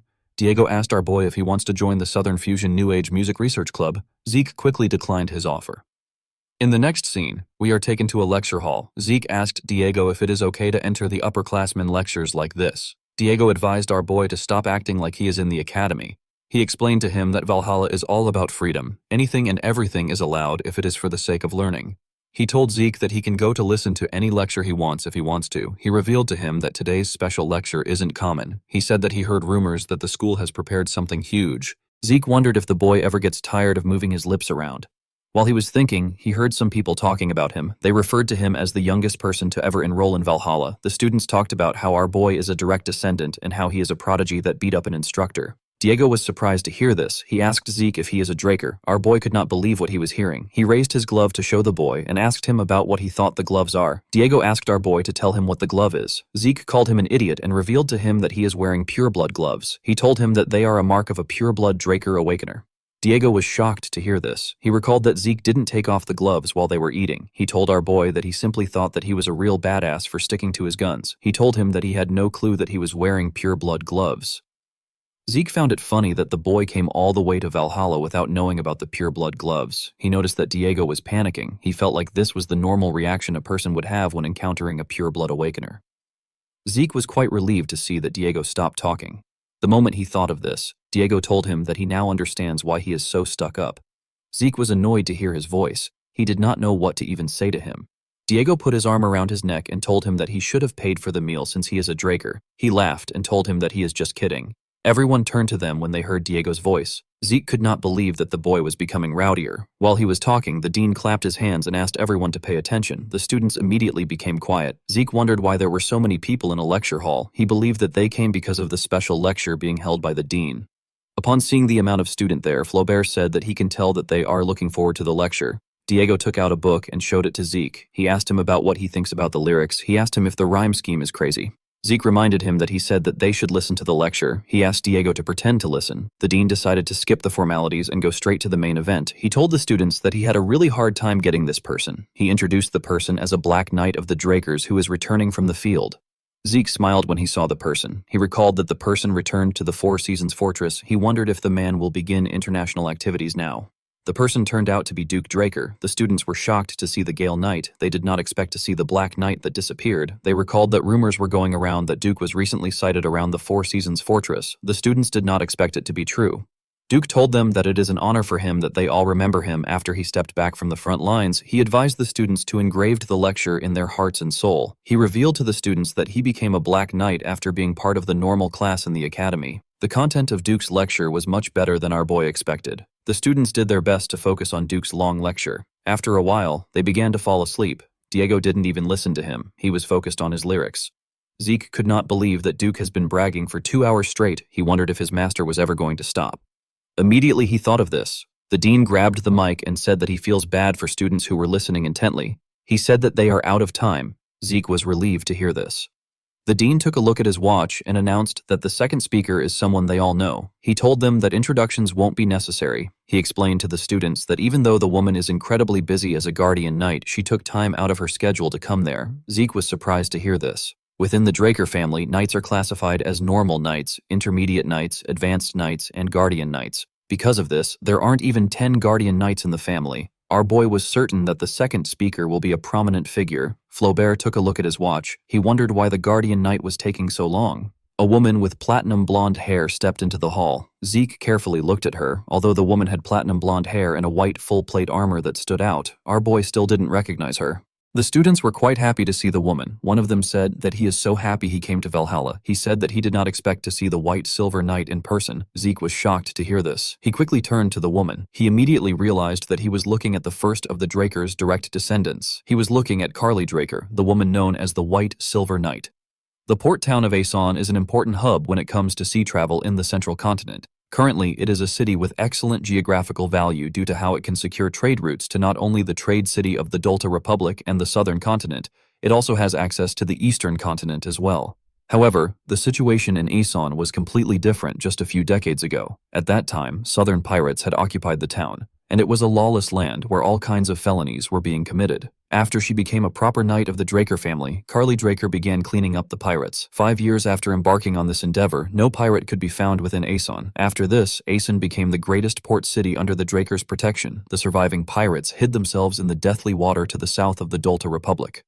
Carly's achievement of securing trade routes in Asan was acknowledged, and she became the youngest guardian knight. This is a feat that even Abel, who had everything in his hands, was never able to achieve. In the present, Zeke stared at his sister. He knew that the guest would be an important figure, but he didn't expect it to be his eldest sister. He recalled that Carly is currently engaged in a battle of succession against Abel. It was natural for Zeke not to recognize his sister. This is because something happened to her even before his regression. Carly let out a sigh and tapped her finger on the podium. She yelled and ordered everyone to keep shut. The students immediately kept quiet. They became scared. Zeke was not surprised to see that everyone trembled in fear. He knew that this was the natural reaction people would have when a guardian knight yells. Carly told the students that their attitude and behavior of not keeping quiet when a speaker has presented themselves is different from the disciplined Valhalla that she graduated from. She told them that their forefathers would click their tongues if they saw how they are. She asked them if they think that the peace they are enjoying now was granted to them at no cost. She told them that it was gotten through the blood, sweat, and tears of those who came before them. The students did not know how to react to this. Carly told them that it is not important if they just know this. She said that it is only when they reflect this in their actions that this knowledge truly has meaning. Zeke did not expect his sister to be like this. Carly told the students that it is only through rigorous training and a strict adherence to rules that one can grow a healthy mindset as a knight and become a true knight. Zeke realized that his sister is a young boomer. As they walked out of the hall, the students spoke about how awful Carly's talk was. They wished they had listened to Duke more. Zeke knew that his sister gave meaningful advice, but it did not seem to have any effect on the students. While walking, he remembered what Diego told him. With a bright smile on his face, Diego apologized to our boy. He told him that the 5 hours of composition lit a fire in his soul. He said that he has finished the Valhalla tour. He told Zeke that he will be leaving now. Our boy was happy that Diego left. He planned to hunt for talents and live his life in Valhalla. He believed that it will be better for him to search for Tarakan's secret library during times like this. Before our boy could take another step, someone called out to him. When Zeke turned around, he saw his elder sister. Carly asked him if he could spare her some time. In the next scene, we are taken to the Valhalla public training room. We see Carly take out a glowing sword. Zeke realized that this is the mithril sword that the Holy Kingdom gave his sister. The Holy Kingdom was originally bordering Asan, so the pirate problem was a big issue for them too. As a show of goodwill to the benefits they gained from the pirates being cleared out, the Holy Kingdom gifted Carly a 100% purity mithril sword and armor. She got the title of White Silver Knight because of her appearance when she wore this gear. Carly told her brother that she wants him to show her his abilities without hiding anything. Zeke locked his fingers together and carefully stretched his arms. He wondered why his sister came to meet him. He did not think that she would challenge him to a duel. He realized that Carly must have heard the rumor of him reaching the level of Blue Knight. Our boy placed his sword sheath on the ground and drew his sword. He recalled that she said that she wanted to see his abilities without hiding anything. He told Carly that he will do as she wishes. Of course, Zeke knew that he couldn't show the full extent of his abilities. He was well aware that his sister wasn't the only one curious about the extent of his abilities. He could not see a reason why he would put himself at a disadvantage like that. The founding principle of the Draker family is the law of the jungle. Reaching the level of a Blue Knight is already an unprecedented display of growth. If word gets out that Zeke is at the level of a Red Knight, the Simmons family, who is in the middle of the battle for succession, will end up using any method they can to kill Zeke. The patriarch will do whatever he can to place Zeke under his control. Our boy believed that showing all his cards is something he should do after he surpasses his father. He knew that what he needed now was the background of being from a transcendent family. Zeke does not plan on following his family's will. Immediately he thought of this. He and his sister charged at each other. When their swords clashed, some sparks flew between them. Carly used her sword to push our boy's sword down. She quickly swung her sword at his head. Zeke was able to dodge the attack, but Carly landed a cut on his face. He quickly ordered his system to temporarily pause his healing factor. Since his opponent is a guardian knight, our boy knew that she might notice his healing factor. He didn't want to make the same mistake he made with Duke. Carly made her attacks faster and used her sword to push her brother back. She moved close to Zeke and gave him an attack that sent him flying. She landed a cut on his shoulder with her attack. Zeke wondered if he had to go to the red level. Limiting himself to the blue level doesn't let him put up a fight. Carly jumped and charged at Zeke from above. She raised her sword and swung it at him when she got close to him. Zeke was able to block the attack with his sword. The impact of the attack caused a huge explosion. When the dust cleared up, we see Carly pressing her brother down with her sword. She told Zeke that most swords would have split into two by now. She told him that he is using an excellent sword. While struggling to hold on, our boy smiled. He pushed Carly back and put some distance between himself and her. He carefully cleaned his face. He realized that a full-on battle against a red-level knight while limiting himself to the level of Blue Knight is suicidal. Carly asked her brother if he is letting his guard down just because he created this much distance between them. Zeke did not know why his sister said this. He quickly turned to the side. He realized that he messed up. Before acquiring the title of White Silver Knight, Carly Draker had another famous title, because the aura blade she swung around resembled that of a giant's sword. Carly was called the Giant's Blade. When Zeke turned to the side, he saw his sister's aura blade about to tear him apart. He grit his teeth to withstand the attack, but he was still sent flying. Our boy crashed into a wall. His sword was stuck to the ground. Carly's attack destroyed everything it touched. The woman became worried. She wondered if she did not hold back enough. The moment she thought of this, she noticed something. She saw her brother walking out of the rubble. Zeke placed his hand on a wall and smiled. He was certain that he managed to put on a convincing act. He hoped that his sister liked it. Carly put her sword away and told her brother that he's amazing. She could not believe that he blocked her strike. She told him that he exceeded her expectations. She let out a sigh and told Zeke that she has something to discuss with him. The moment she said this, Zeke fell to the ground. Carly was surprised to see this. She quickly ran to her brother. When she picked him up, she noticed that his internal injuries were quite serious. She wondered if Zeke used his aura excessively. She took out something from her pocket and poured it into Zeke's mouth. She told him that this is their family's highest tier recovery potion. She asked him to drink it slowly. Immediately, our boy swallowed the potion. His body began to glow. Zeke asked his system to temporarily activate his healing factor. Our boy believed that it won't be suspicious if he uses something like this now. Everything Zeke is doing is an act. He was attempting to hide his strength by disguising himself as someone who has reached the level of Blue Knight. When the giant's blade got close to him, he received it with a bare minimum defense to allow himself get hit by it. Right before the attack touched Zeke, he noticed that the smallest of openings appeared. He did not know why this happened. Our boy received Carly's aura with his body. Because his constitution does not allow the use of aura, Zeke naturally ended up resisting it. Since Carly believed that he was capable of using aura, she ended up believing that his internal injuries were a result of Zeke pushing himself past his limits. Zeke raised his head up and touched it as if he had a headache. Carly asked him if he is feeling better. Zeke smiled and referred to her as Dame Carly. He thanked her for what she did. Carly stood up and asked him to call her sister. Our boy didn't expect this. The scene shifts and we are taken to the outskirts of Atlas. We see a carriage moving around. Inside the carriage, we see Carly offer Zeke some tea. She told him that she prepared it for him because she heard that he enjoys it. She revealed to him that it was shipped by air from the eastern continent. Zeke thanked her for the tea. He recalled that his father said something similar the last time they met. He wondered about how far the tale that he likes tea has spread. Our boy was surprised to see that they were sitting inside a carriage. He told his sister that he would have never imagined that the inside would look like this when he saw it from the outside. Carly revealed to him that she used camouflage magic on the carriage. She said that a guardian knight's carriage stands out too much. Zeke found it odd that his sister dragged him from a training room to the city outskirts by carriage. He asked Carly if the subject is something that would cause other people trouble if they should hear about it. Carly told him that it is about the butchering knight. She revealed to her brother that she needs more power in order to stop Abel. Zeke asked her about what she means. He asked her if she is talking about the second son of the household. Carly told him that she will explain from the beginning. She revealed to our boy that one of their family's tenets is the oath of neutrality. She said that Abel has broken the creed to not get involved in national disputes. He is currently siding with the Rome Empire against Alencia in their dispute. Zeke realized that Abel has been making his moves from an early point in time. He asked his sister if the Four Seasons Fortress is unaware of this. Carly revealed to him that the fortress is overlooking the issue. She explained to Zeke that the Four Seasons Fortress is currently divided. This is because supporters of the Empire have appeared in the Elders' Assembly that Abel is receiving support from. Zeke asked her if all the Elders are on the Empire side. Carly revealed to him that some of them are maintaining neutrality. Our boy could not believe that the stuck-up assembly of elders was merely maintaining neutrality instead of showing dissent. He told his sister that it is only a matter of time before all the elders join the Empire's side. Carly told him that it will be appropriate to view the situation like this. She explained to her brother that she is trying to find a method she can use to stop Abel. She said that she can't just wait for him to get caught. She told him that if they leave Abel alone, this will devolve into a great war. Zeke knew that Carly's predictions were correct. It has already been 3 years since our boy regressed. 7 years from now, the Drakers and the Rome Empire under Abel's command will launch a continental war. Countless people will die or get ruined. The skies will go dark, and the land will be drenched in blood. Carly revealed to her brother that she has resolved herself to acquire enough power to stop Abel. She explained to him that Abel is currently controlling the higher-ups of the family. He believes that those lower down will naturally follow him.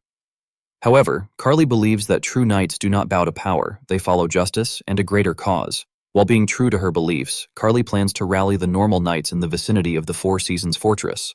She told Zeke that she does not plan to force him to support her. She told him that he is still young and his future is guaranteed as a pure-blood awakener. Zeke took a sip of his tea and stared at his sister. He now understood the kind of person she was. Although she possesses an iron will, she is prepared to act as flexible as needed if it is for the sake of justice. She is a righteous and pure person. Zeke realized that the reason an opening appeared in her giant's blade was because she was concerned about him. Although she appears as steadfast and as strong as a Draker, she is also a gentle soul. Carly told her brother that he could be branded as a traitor if things go wrong. She asked him to think about it carefully. Zeke thanked her for her concern. He placed his cup on the table and went on his knees. He told Carly that he has made his decision. He told her that he wishes to join her on her path of chivalry, even though he is inexperienced. Carly was shocked to hear this. She gently smiled and thanked her brother. The scene shifts, and we are taken to Valhalla Research Facility. We see Zeke looking at his status window. In his past life, our boy was able to acquire up-to-date information about his family through K. He never expected that this corruption was already in his family even before the Continental War. The reason Zeke intended to leave his family early was because he wanted to avoid Abel's interference while gathering enough forces to prepare for the Continental War. However, now that there is someone sharing the same goals as our boy, it is not necessary for him to leave the family.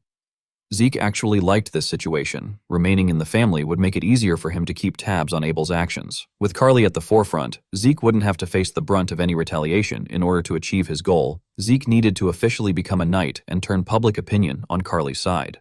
Even if Carly is firstborn and a guardian knight, she is neither a pure-blood awakener nor is she from one of the great families in our boy's past life. Carly was pushed back by Abel's forces and failed to take the family for herself.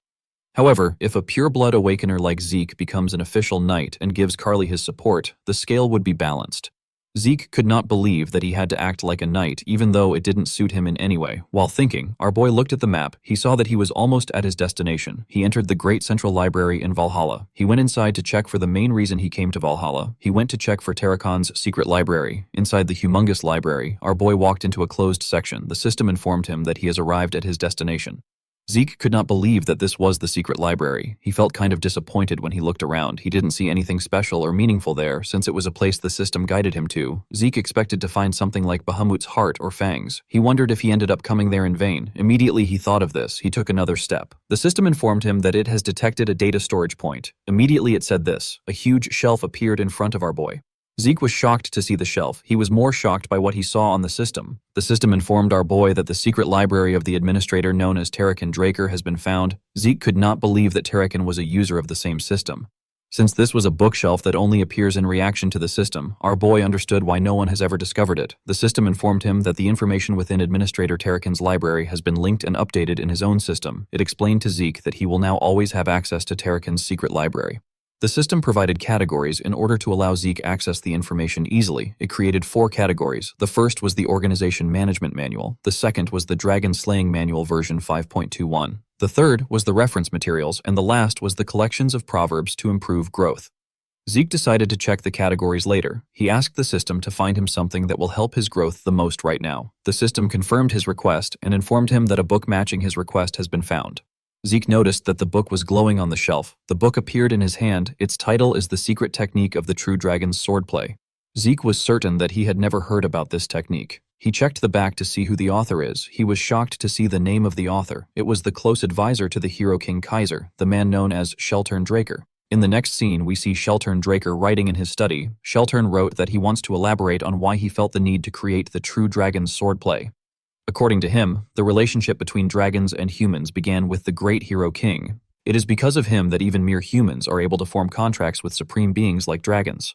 However, dragons cannot help humans without any special reasons to do so. They simply took pity on the weak humans because they lack the special traits that other races possess. Thanks to Kaiser, the number of contractors greatly increased. They spread across the continent to create civilizations. However, it is because of this incredible rate of development that Sheltern is worried. Sheltern fears the dragons. If such transcendent beings helped humans because they were driven by feelings as shallow as pity, then they could also easily turn against humans. Sheltern believed that if his concern ever comes true, humanity will not be able to resist in the slightest. They will find themselves completely annihilated over the course of a day. Due to his fears, Sheltern decided to find a way to fight dragons. The first thing that came to his mind was magic. However, magic was the very first gift that dragons granted humans. It is because dragons inscribed circles into the hearts of humans that they are able to cast spells. Their own hearts were incapable of generating mana on its own. Attempting to combat dragons with magic would be a fool's errand. Sheltern's next thought was the elemental sword wielded by the hero king. This was a power that even the dragons feared. Unfortunately, this is a power granted only to Kaiser, who has inherited the blood of the fairy monarch. Since he didn't have a lot of options left, Sheltern immersed himself in research in order to discover a new power which only humans could wield. He tested the primitive swordsmanship of the north and the mysterious powers of the east. There was nothing that Sheltern did not try in order to transcend the limits of his own humanity. When he was at a dead end in his research, Sheltern received help from someone he never thought would help him. It was the contracted dragon of Kaiser. The dragon's name is Kronos. Kronos claimed to help Sheltern because he found his research intriguing. However, the man could feel a strange determination from the dragon. His determination was too strong for Sheltern to simply accept his given answer as the truth. Sheltern could not refuse the dragon's help. He continued his research. He and Kronos happened to stumble upon aura. It was neither elemental force nor mana. It was a power that only humans were able to wield. Having finally discovered a clue after Kaiser left for the spirit realm, Sheltern continued his research on aura. Not long after this time, Sheltern's research bore fruit. The man walked out the theory and application of aura, as well as a style of swordsmanship for utilizing it. Sheltern wrote and distributed the True Dragon's Swordplay. However, things did not go as he wanted. In a world where people could quickly and easily grow powerful through the use of dragon-made artifacts, the True Dragon's Swordplay, which required one to put in efforts in order to grow stronger, was cast aside and neglected. As he wrote his book, Sheltern said that he is relieved to see that his concerns have been unfounded and dragons have not betrayed humanity. Sheltern wrote that he still believes that a day will come when this swordsmanship will be necessary. He hoped that the person who finds the book understands his will and works hard to learn the techniques. While Zeke was looking at the book, he received a message. The quest is titled Successor of Sheltern. Zeke was asked to learn the secret techniques of Sheltern Draker. He was given 3 months to learn the technique. The quest reward would be the coordinates to the Kronos Kingdom's treasury. Our boy put the book back in the shelf. He was happy to see the reward. He was certain that the treasury would be filled to the brim with incomparably powerful artifacts. The problem Zeke had was that the time limit was 3 months. He wondered if this technique was much harder to learn than the elemental sword. He decided to focus on learning the True Dragon's Swordplay for now. Zeke found it funny that Sheltern was right in the end. Just as he predicted, the dragons later betrayed mankind, and the Liberation War took place because of this. Zeke asked his system if there is no more useful information in the secret library. He asked it if it has something like Tarakan's journal. The system confirmed his request and found one record matching his request. It informed him that a magic video record will be played. The library slowly began to fade away. Our boy was surprised to see this. He recalled that this was the same thing that happened when the tutorial began. Zeke was taken to a desert. He wondered about where he was. The place felt like a space that the system created. When Zeke turned around, he saw something horrifying. Our boy couldn't move. The thing raised its head and body out of the ground. Zeke's indomitable mental defense skill quickly got activated. Even though the skill was activated, our boy was still shaking. The monster in front of him felt too real. Zeke could not believe that he was looking at the being once known as the king of all creations. He was standing in front of a dragon. While he was shaking in fear, someone called out to the dragon known as Bahamut. Our boy could not believe that he was looking at the evil dragon. He quickly turned to the person behind him. Zeke could not believe that he wasn't able to sense the presence of the man behind him until he opened his mouth. He could tell that this man was ridiculously powerful. He was basically a monster. The man with the blurry image passed through Zeke. Our boy was surprised to see this. He quickly understood that he was literally inside the recording. Zeke wondered if this scenario recorded in Tarakan's journal is the decisive battle between Bahamut and Tarakan Draker from the legend of the Dragonslayer. When Bahamut raised his enormous hand, Zeke smiled. He was quite excited to witness the battle that was passed down only through legends. To our boy's surprise, Bahamut used his claw to hit the ground. Tarakan did not seem fazed by what the dragon did. Bahamut asked Tarakan to tell him why he is hesitating. Tarakan did not say anything. Bahamut referred to him as his contractor and told him that he disappoints him. Zeke was shocked to hear this. He could not believe that Tarakan was Bahamut's contractor, just like Kaiser and Kronos. Zeke could not comprehend what was happening. He did not understand how the legend of the Dragonslayer came to be and how Tarakan subjugated Bahamut. While thinking, Zeke noticed something odd. The world of the recording began to glitch. Our boy did not understand what was happening. While he was looking around, he noticed that Tarakan told Bahamut something. Unfortunately, he couldn't hear what they were saying. Zeke called out to his system and asked it if it can do anything about the glitch. The system could not accept his request. Zeke did not like this. While thinking, he turned around to see Tarakan. Zeke remembered asking Kaiser if a contracted dragon could kill its contractor. Kaiser laughed and told our boy that he spouts a lot of nonsense. The Hero King said that a dragon can never betray a human. It is more likely for the betrayal to come from the human. The moment our boy remembered this, he saw Tarakan take out his sword from Bahamut's head. Our boy saw Bahamut's corpse slowly getting reduced to ashes and disappearing. He could not believe his eyes. After Bahamut's corpse completely faded away, Zeke saw something in front of Tarakan. He saw the heart and fang of Bahamut that he received at the home of the Dragonslayer. Zeke wondered if a dragon always leaves behind a part of itself and turn into dust. He recalled that the pureblood gloves in his hands are made from dragon leather. He believed that Bahamut might be a special case. While he was thinking, he saw a huge glitch appear in the cloud. Zeke got dragged back to reality. He wondered if the video ended there. He sat on the ground to put himself together. He could not understand what was happening. He decided to head back home. Zeke found out that Tarakan's secret library got connected to the system so that he could access the records wherever and whenever he wanted. Our boy quickly tried to replay the record again. However, there was still so much noise in the part where Bahamut and Tarakan spoke. Zeke couldn't hear their final conversation. Fortunately, our boy was able to gain something from it. Thanks to him consistently looking through the secret library, he was able to discover something new. Zeke found out that the dragon-slaying arts originated from the true dragon swordplay. Tarakan simplified the complex true dragon swordplay and refined it to create the dragon-slaying arts. Because the techniques got simplified, the power behind it also went down. Unlike its name, it became a technique that was unable to deal a fatal blow to even a dragonborn. However, by applying one's innate traits to the technique, it will be possible to land an effective blow. While the technique dropped in raw power, Tarakan succeeded in improving its practicality. The one thing that bothered Zeke the most was the big difference between the legend of the Dragonslayer known across the world and the contents of Tarakan's journal. The current legend of the Dragonslayer says that Tarakan slayed Bahamut and ushered in a golden era of prosperity. It is not much different from any other story of a hero that is told across ages. Although the big picture doesn't differ much from Tarakan's journal, the fact that the two were contracted is not mentioned anywhere. This wasn't the kind of information that could have been easily omitted. The scene shifts and we see Zeke outside. He took a letter from a messenger pigeon. It was a letter from Kay. The magician told Zeke that she investigated every variation of the legend of the Dragonslayer across the continent just like he asked. She did not understand why Zeke suddenly gained interest in folktales. She revealed to Zeke that she even checked versions that weren't translated into the common tongue. Kay wrote that she didn't find any information about contracts between humans and dragons, or the dragons that Tarakan and Kaiser were contracted with. After digging for a while, Kay noticed something strange. She found it weird that all the sources she found were using the exact same words to describe the event. It was almost as if there was some kind of conspiracy at play. As she dug a little deeper, Kay received a warning message directly from the Great Draker family. Due to this, the syndicate decided to back out of the investigation. They did not plan to have any friction with the Drakers. Zeke became worried when he saw what Kay wrote. He quickly burnt the letter and turned around. Zeke became certain that his family is censoring information regarding Tarakan. He didn't understand why they would do this. The Draker family, which is currently one of the 3 transcendent families, made its name off Tarakan, the man who is praised far and wide for being the first Dragonslayer. It did not make sense to Zeke that the very same Draker family was restricting information regarding Tarakan and Bahamut. Regardless of their reason, Zeke was certain that there was more at play.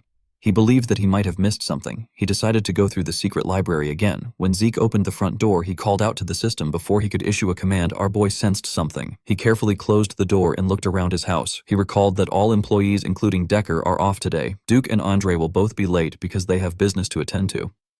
As Zeke walked up his stairs, he wondered about the identity of the man watching him from the dark. Our boy quickly asked his system to turn on the minimap in his head.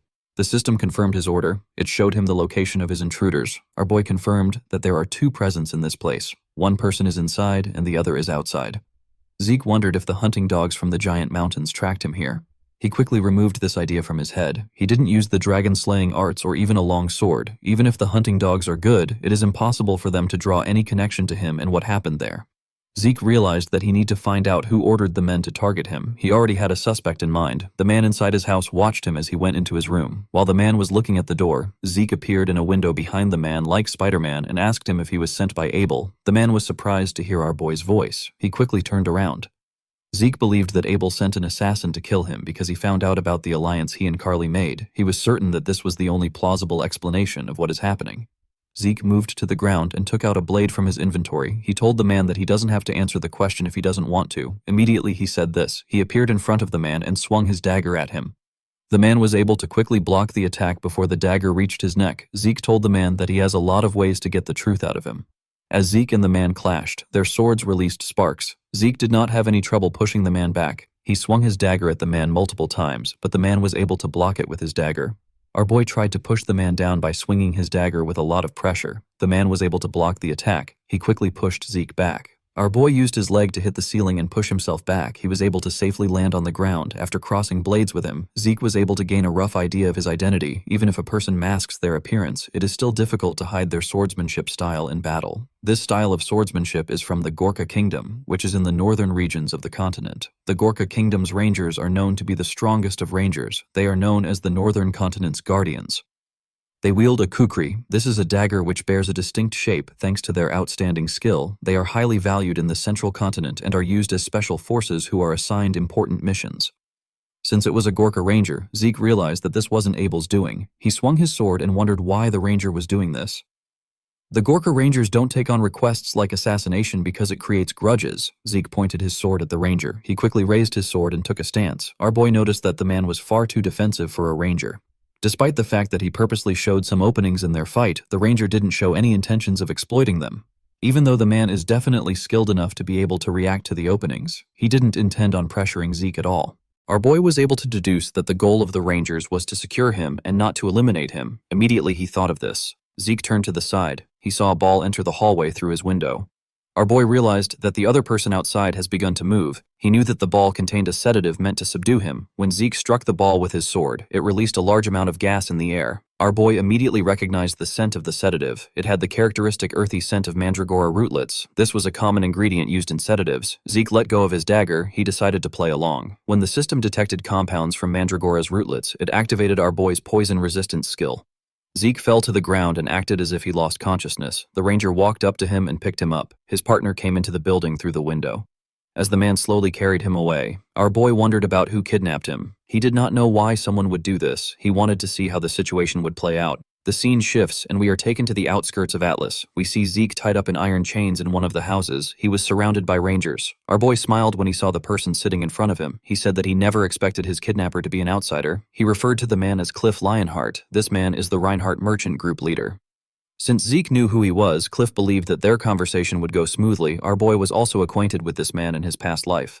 The Reinhardt Merchant Group is one of the 10 great merchant groups. It acts with the Alencia Kingdom at its center. Of course, if things follow the expected trajectory, the continental war that Abel and the Empire will start will end up razing the merchant group and the Alencia Kingdom to the ground. At the time of the war, both Zeke and Cliff belonged to the side that fiercely opposed the Empire, however, for one reason or another, after passing secret information that could be fatal to the Empire to Zeke, Cliff returned to the Alencia Kingdom during its collapse. Our boy never saw the man again. Even after going through so much to escape the kingdom, the man still returned there. Zeke did not know if Cliff was trying to be patriotic. He found the man's decision to be foolish.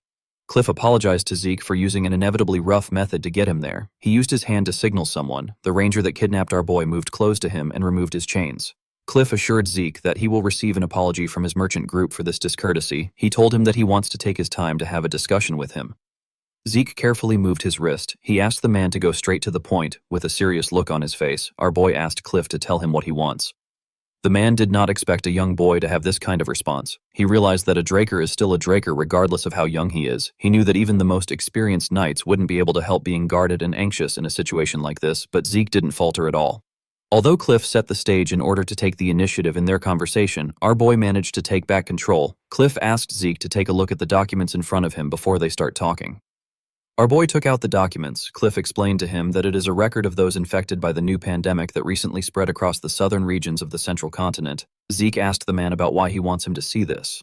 The moment our boy asked this question, he saw a document that caught his eye. Cliff noticed that Zeke found something. It was a document about a woman called Elena Stone. This is the mother of Liam Stone. She was suffering from the rose disease, however. Because our boy gave Liam instructions on how to create the cure, Elena is now doing better. Zeke threw the document on the table and asked Cliff to tell him what this is about. The man said that the new disease is known as the rose disease. He said that it is a torturous disease with a fatality rate of 100%. Cliff told our boy that Elena Stone did not die from the disease. She even recovered. He said that he questioned the physician in charge of the woman. They refused to talk about the case. With a serious look on his face, Cliff asked Zeke if he knows anything about this. Zeke smiled when he heard this. He knew that the man already caught a whiff of the circumstances from the very beginning, and yet he still insisted on picking at him like this. Our boy wondered if the man did this because he is a merchant. He assumed that Cliff's goal is to gain a monopoly over the cure of the rose disease. Considering the fatality rate of the disease, this is an entirely plausible motive. The worth of the cure is so unimaginable that a person could rob the entire continent of its wealth and it would still pale in comparison. However, Zeke knew Cliff quite well. He is a reasonable man who can see past his own self-interests. There is no way a man like Cliff would lose himself to greed and take on the risk of kidnapping a descendant of one of the transcendent households. This means that the man has another goal. Zeke told the merchant that he was the one who gave the woman the cure. Cliff was happy to hear this. He jumped out of his chair and asked our boy to sell the cure to him. He told him that he will pay him any amount he wants. Zeke raised his hand and smiled when he heard this. He asked the man to tell him why he is excited. He told him that he is not acting like a merchant. Cliff was annoyed to hear this. Our boy became certain that Cliff's goal is not money. He wants to save someone's life. With a smile on his face, Zeke told the man that they need to make a deal. The man sat down back. Zeke told him that he has to fulfill 3 simple requests in exchange for receiving the production method for the cure. Cliff asked him if he can tell him his request. Our boy said that he doesn't know yet. He told the man that he will call in these favors when he needs them. He assured him that he won't ask for anything a merchant group can't handle. He asked him not to worry too much. Cliff was still quite worried. He asked Zeke if they can come to terms on the things that they can't handle. Our boy smiled when he heard this. After some time, Zeke wrote the production method on a paper and stretched his hand out to give it to Cliff. He asked the man to follow the instructions on the paper to make the cure.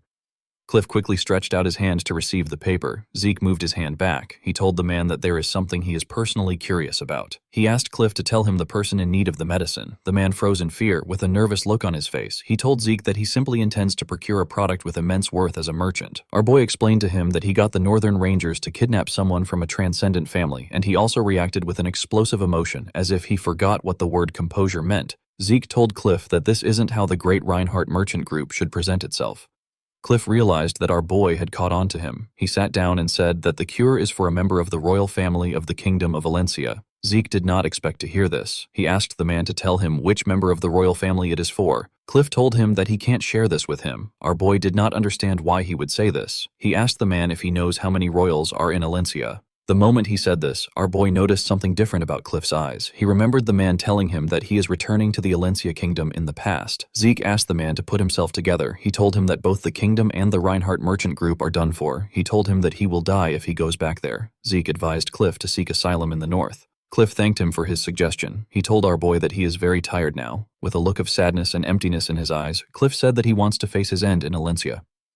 The Cliff of the present apologized to Zeke and told him that he can't share any more information with him. Our boy realized that the look in his eyes is completely different from the look he had in his past life. He wondered if this sick person was someone precious to him. Zeke recalled that his sister told him that Abel is supporting the Empire in their fight against the Alencia Kingdom. Apart from this, the kingdom is already in a chaotic state due to disputes regarding the administration of various races' ghetto. There is also the weak power of the royal family. Internal power disputes have led to a considerably difficult situation. Since there was still time before the Continental War breaks out, Zeke decided to get a connection to the Alencian royalty. He believed that this connection will pay off in the future. He stretched out his hand to give Cliff the paper. He told the man that it is fine if he doesn't want to tell him. When Cliff accepted the paper, Zeke told him that the contract has been established.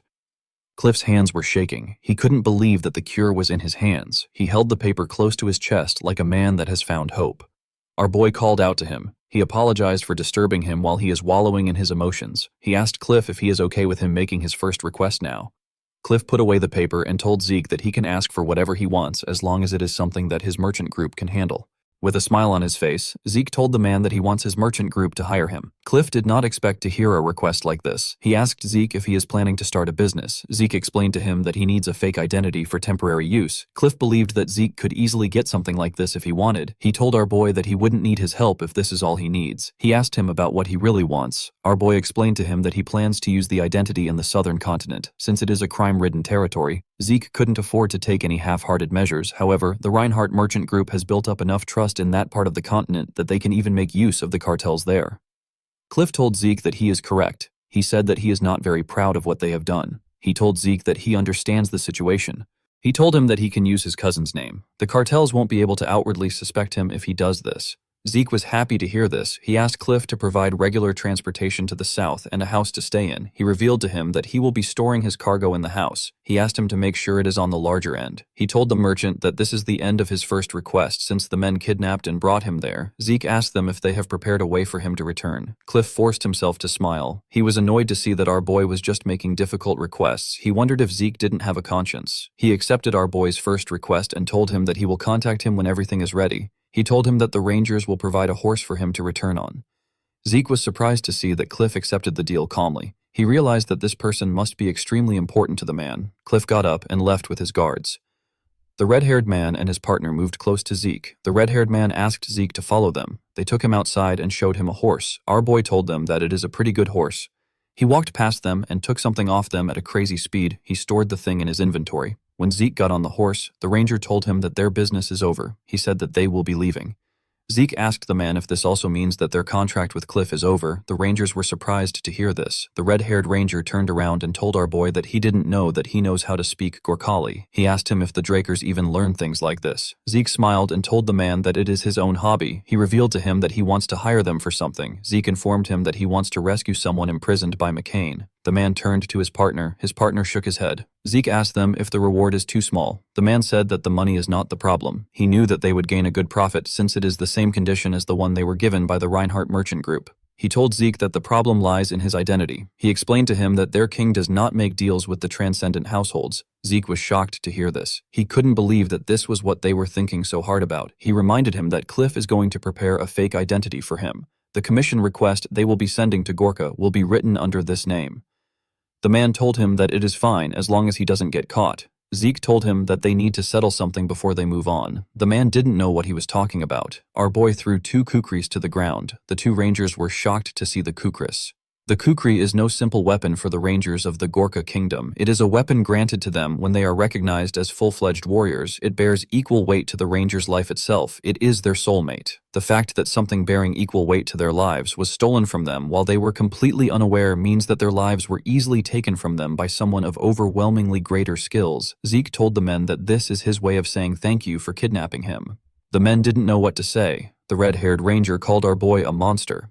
With a smile on his face, Zeke told the man that he is quite good at speaking in the common language. He told him that he hopes they meet again. After meeting with Cliff, Zeke began to properly search for comrades. His targets were the heroes that distinguished themselves during the Continental War and gained the title of 5 Divine Knights.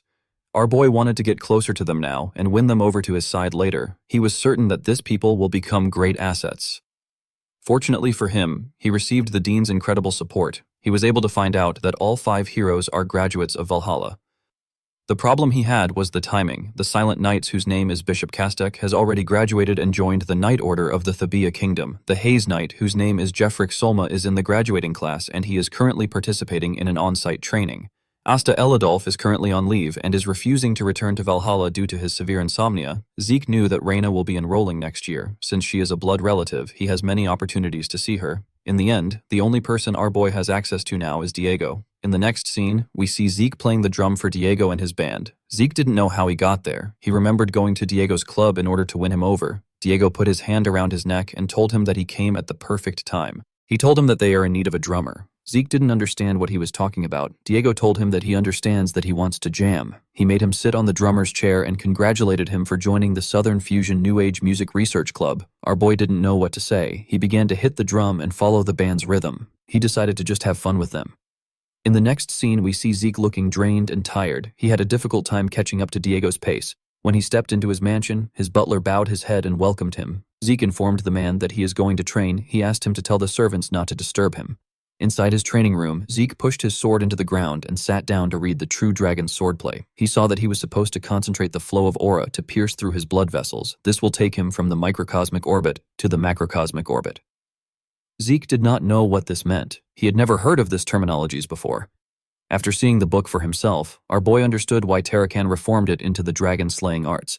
This is because all the techniques in the True Dragon swordplay require an incredible amount of compression and decompression of aura. This swordsmanship is not meant to be used against men. It was created to solely fight against dragons. Because of this, its lethality can be compared to that of an elemental sword. Zeke stood up and took out his sword. He took a stance and released some energy. He tried to focus on creating a sword art that was much more powerful than the dragon-slaying arts that he is familiar with. He needed to compress his aura until it is so dense that it cannot possibly be compressed further. This was done so that he could slice through a great dragon with a single slash. Zeke followed the instructions and swung his sword. Decker stepped into the training ground. He watched his master swing his sword at a crazy speed from above. Zeke smiled as he swung his sword. He found his divine body to be amazing. His divine body allows him to naturally perform at the highest level, and the rate at which he learns combat and transfer ether within his body is incredibly fast. The divine body showed Zeke images of the steps he should take. It was as if a map was being spread out in front of him, and it was showing him the optimal and completed form of the technique in order for him to know where to go. Zeke followed the path placed in front of him. The more he repeated the movements, the faster he was able to learn them. Our boy raised his sword and made a clean and swift strike. It was basically a perfect strike. The moment he did this, he felt something. Zeke just recently surpassed his former wall and became a red knight. However, he was already reaching the next wall. He was getting closer to becoming a black knight. Normally, our boy wouldn't pursue a hasty growth because he believes that it will hinder him later. However, the heart of Bahamut residing in his ether hall is resonating with the True Dragon's swordplay and crying out. This made Zeke continue swinging his sword. He wanted to hold on to this sensation. He wanted to get a hold of what he was feeling. While he was swinging his sword, a symbol and some letters appeared in front of his chest. Zeke was surprised to see this. Before he could do anything, a mysterious energy took over his body. His eyes became black. Zeke could not comprehend what was happening. The system informed him that Bahamut's heart has reacted to Sheltern Draker's True Dragon swordplay. It told him that it will now show him the memories engraved within Bahamut's heart.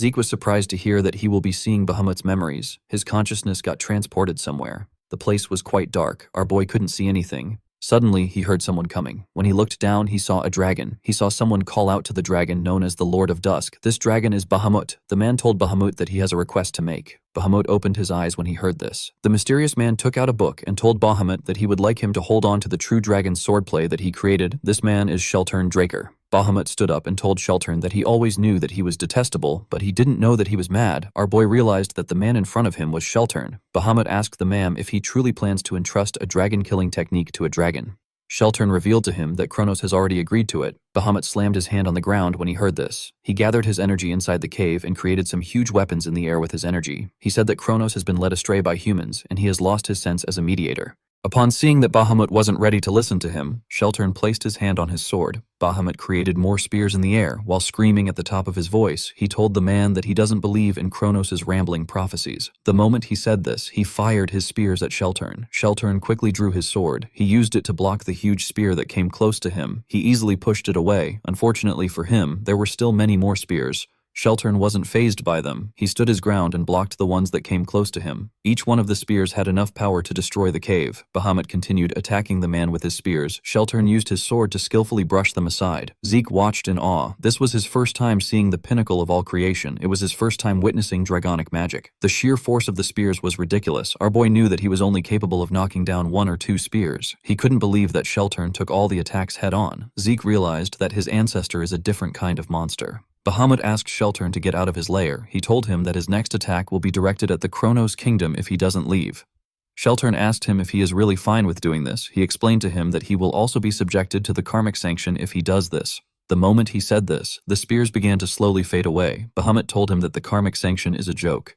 He gathered the energy he used in creating the spears. He raised his hand and sucked the energy in the cave. He asked Sheltern to tell him what a human like him knows to talk about karmic sanction. He said that such sanctions will never apply to him no matter how many maggots he crushes under his feet. Sheltern pushed his sword into the ground. He said that things played out exactly as Kronos predicted. He took out a luxurious pocket watch. Bahamut seemed surprised to see the watch. He spread his wings and turned the huge energy ball into a ridiculously huge sword. He asked Sheltern if he believes that he can do something to him just because he wields Kronos' power. He fired the sword at Sheltern. Sheltern raised the pocket watch and pressed it. Immediately he did this. A huge magic circle in the shape of a clock appeared beneath him. This magic circle stopped Bahamut's attack in the air. Zeke could not believe his eyes. He couldn't believe that the magic circle actually stopped Bahamut's attack. He quickly noticed something else. He saw that the magic circle was also underneath and above Bahamut. It was restraining him. The magic circle held him in place. Zeke realized that this unbelievable magic was the power of the watch. He recalled that Bahamut asked Sheltern if he thinks that he can defeat him because he wields Kronos' power. He realized that the watch is an artifact containing Kronos' power. While our boy was staring at the watch, Bahamut raised his head and screamed. Zeke had to cover his ears to block out the thunderous voice. He wondered if the dragon broke the spell. Bahamut slammed his hand on the ground and used his head to destroy the magic circle beneath him. While drooling, he asked Sheltern about the vision he just showed him. Sheltern informed him that it is Kronos' prophecy. He asked him if he now understands why he is entrusting the true dragon swordplay to him. Bahamut said that the very concept of dragons forming contracts with humans was wrong to begin with. Sheltern agreed with him. He said that humans should rise up with their own power. Bahamut opened his scary mouth and revealed his fangs to let out a sigh. He asked Sheltern to hand the book over to him. He asked him to give him the technique to kill dragons. Bahamut used his magic to scroll through the pages at a crazy speed. When he was done, he closed the book. He commended Sheltern on what he wrote. The man said that he did it in order to protect the world. Bahamut found this funny. He glared at Sheltern and told him that his desire is to protect mankind, not the world. Sheltern couldn't argue with the dragon. Bahamut touched the book with his claw and made it disappear. He told the man that he will be taking care of the book. He explained to him that the book will never see the light of day if the prophecy doesn't come true. Sheltern turned around when he heard this. He said that it doesn't matter because humans will eventually learn how to use aura. Bahamut told him that he will personally exterminate all humans if this happens. He believed that insignificant beings like humans cannot control this power. Sheltern smiled when he heard this. He explained to Bahamut that he created the true dragon swordplay out of fear of the dragons. However, he trusts him and Kronos. Bahamut didn't expect to hear this. Before leaving, Sheltern revealed to him that Kronos always said that he will eventually find someone that he can open his heart to. He will find a contractor. After saying this, Sheltern left. Bahamut laid back down. He found it funny that Kronos thought that he would find a contractor that he can open his heart to. He said that such a thing will never come to pass. He closed his eyes after saying this. Zeke got sent back to reality. He sat on the ground and looked at his ceiling, even though he couldn't understand a single thing that they spoke about. The one thing he was sure of is that Bahamut is incredibly distrustful of human beings. Due to the fact that Bahamut's heart was in his body, Zeke could empathize with him. Despite his hatred, Bahamut still ended up making a contract with Terrakin. Zeke wondered about what made the dragon change his mind. After seeing Bahamut's memories, our boy continued to carry out research on the war that took place. He wanted to satisfy his curiosity. All history related to Terrakin was being manipulated by the Drakers. In this current era, Terrakin's contracted dragon is an evil dragon. It was impossible to find any useful document. While searching for clues and training in the true dragon's swordplay, Zeke received a message from Cliff which informed him that the preparations for the first request is complete. Our boy requested for an identity that would allow him to completely avoid suspicion. He didn't think that he would end up being the deputy manager of the Reinhardt Merchant Group's southern branch. Zeke believed that this was a bit too grandiose. While he was reading his letter, Zeke noticed something. He saw a bird pecking on his window. Our boy smiled when he saw the messenger pigeon. He realized that Kay has resolved herself. In the next scene, we are taken to the Syndicate Atlas Branch jurisdiction. The place is known as the Secret Garden Hotel. Inside the hotel, we are taken to the top floor. We see Zeke enter a room. Kay was waiting for him in the room. Our boy was wearing his disguise. Kay referred to him as partner and welcomed him into the VIP lounge. Zeke smiled and sat down. He found it funny that she was now calling him partner. Before he could say anything, he turned to the transparent glass to look outside. Kay did not understand why he was looking outside. Although our boy has been in Atlas for a while, he had never gotten a view like this before. The city looked quite beautiful. Our boy was captivated by its beauty because the view he was used to seeing were ruins caused by the Continental War. He put himself together and turned to Kay. He told her that he didn't know that there was a place like this in Atlas. The woman was surprised to see that our boy actually got absorbed by the scenery. She revealed to him that the hotel is one of the Syndicate's side businesses. They wanted a place where those working underground could speak in secret. Kay poured a drink for herself and Zeke. Our boy pushed the drink forward. He told the woman that he doesn't drink liquor. Kay found this funny. She asked him if he is refusing to drink because he is underage. She told Zeke that he has a cute side to him. Zeke did not know why she was making a stupid assumption. He explained to her that he doesn't drink because he can't feel anything from it. Zeke took a drink when he got caught up in the atmosphere of his entrance celebration party. He learned that his poison resistance skill considers alcohol a poison and detoxifies it on its own. Before his regression, Zeke would occasionally drink because he wanted to get drunk, but now he can't do that anymore. Due to this, Zeke prefers to drink tea, which is something he actually enjoys. Kay told our boy that she understands that he doesn't like alcohol. She said that they can leave the small talk aside. She told him that she has something to show him. Our boy realized that Kay doesn't really care if he drinks or not. The magician took out a report and some pictures. She told Zeke that the Pabella are truly involved in piracy. Immediately, she started looking into it. The evidence kept coming out. She found it shocking that her organization hadn't noticed anything until now. The decisive evidence was the fact that there was a period of intense growth for Pabella after they disappeared as a result of being cleaned up by the White Silver Knight. On top of this, there were undocumented profits made by the Pabella. Kay pointed at a man in a picture. The man's name is Joaquin Fernandez. He is also known as El Mencho. Despite being the second in command for McCain, he still has dealings with Pabella. Kay explained to Zeke that she hasn't reported anything to her superiors because the information is quite shocking. She knew that it would cause chaos within the syndicate. She said that ignorance can be bliss. The woman wanted to mention something about the artifact that Zeke asked her to find a buyer for. However, something shocking caught her attention. Zeke thanked Kay for doing him a big favor, with a horrifying smile on his face. Zeke told the magician that he will now tell her how he plans to make her the boss of the organization. Kay was terrified by our boy's smile.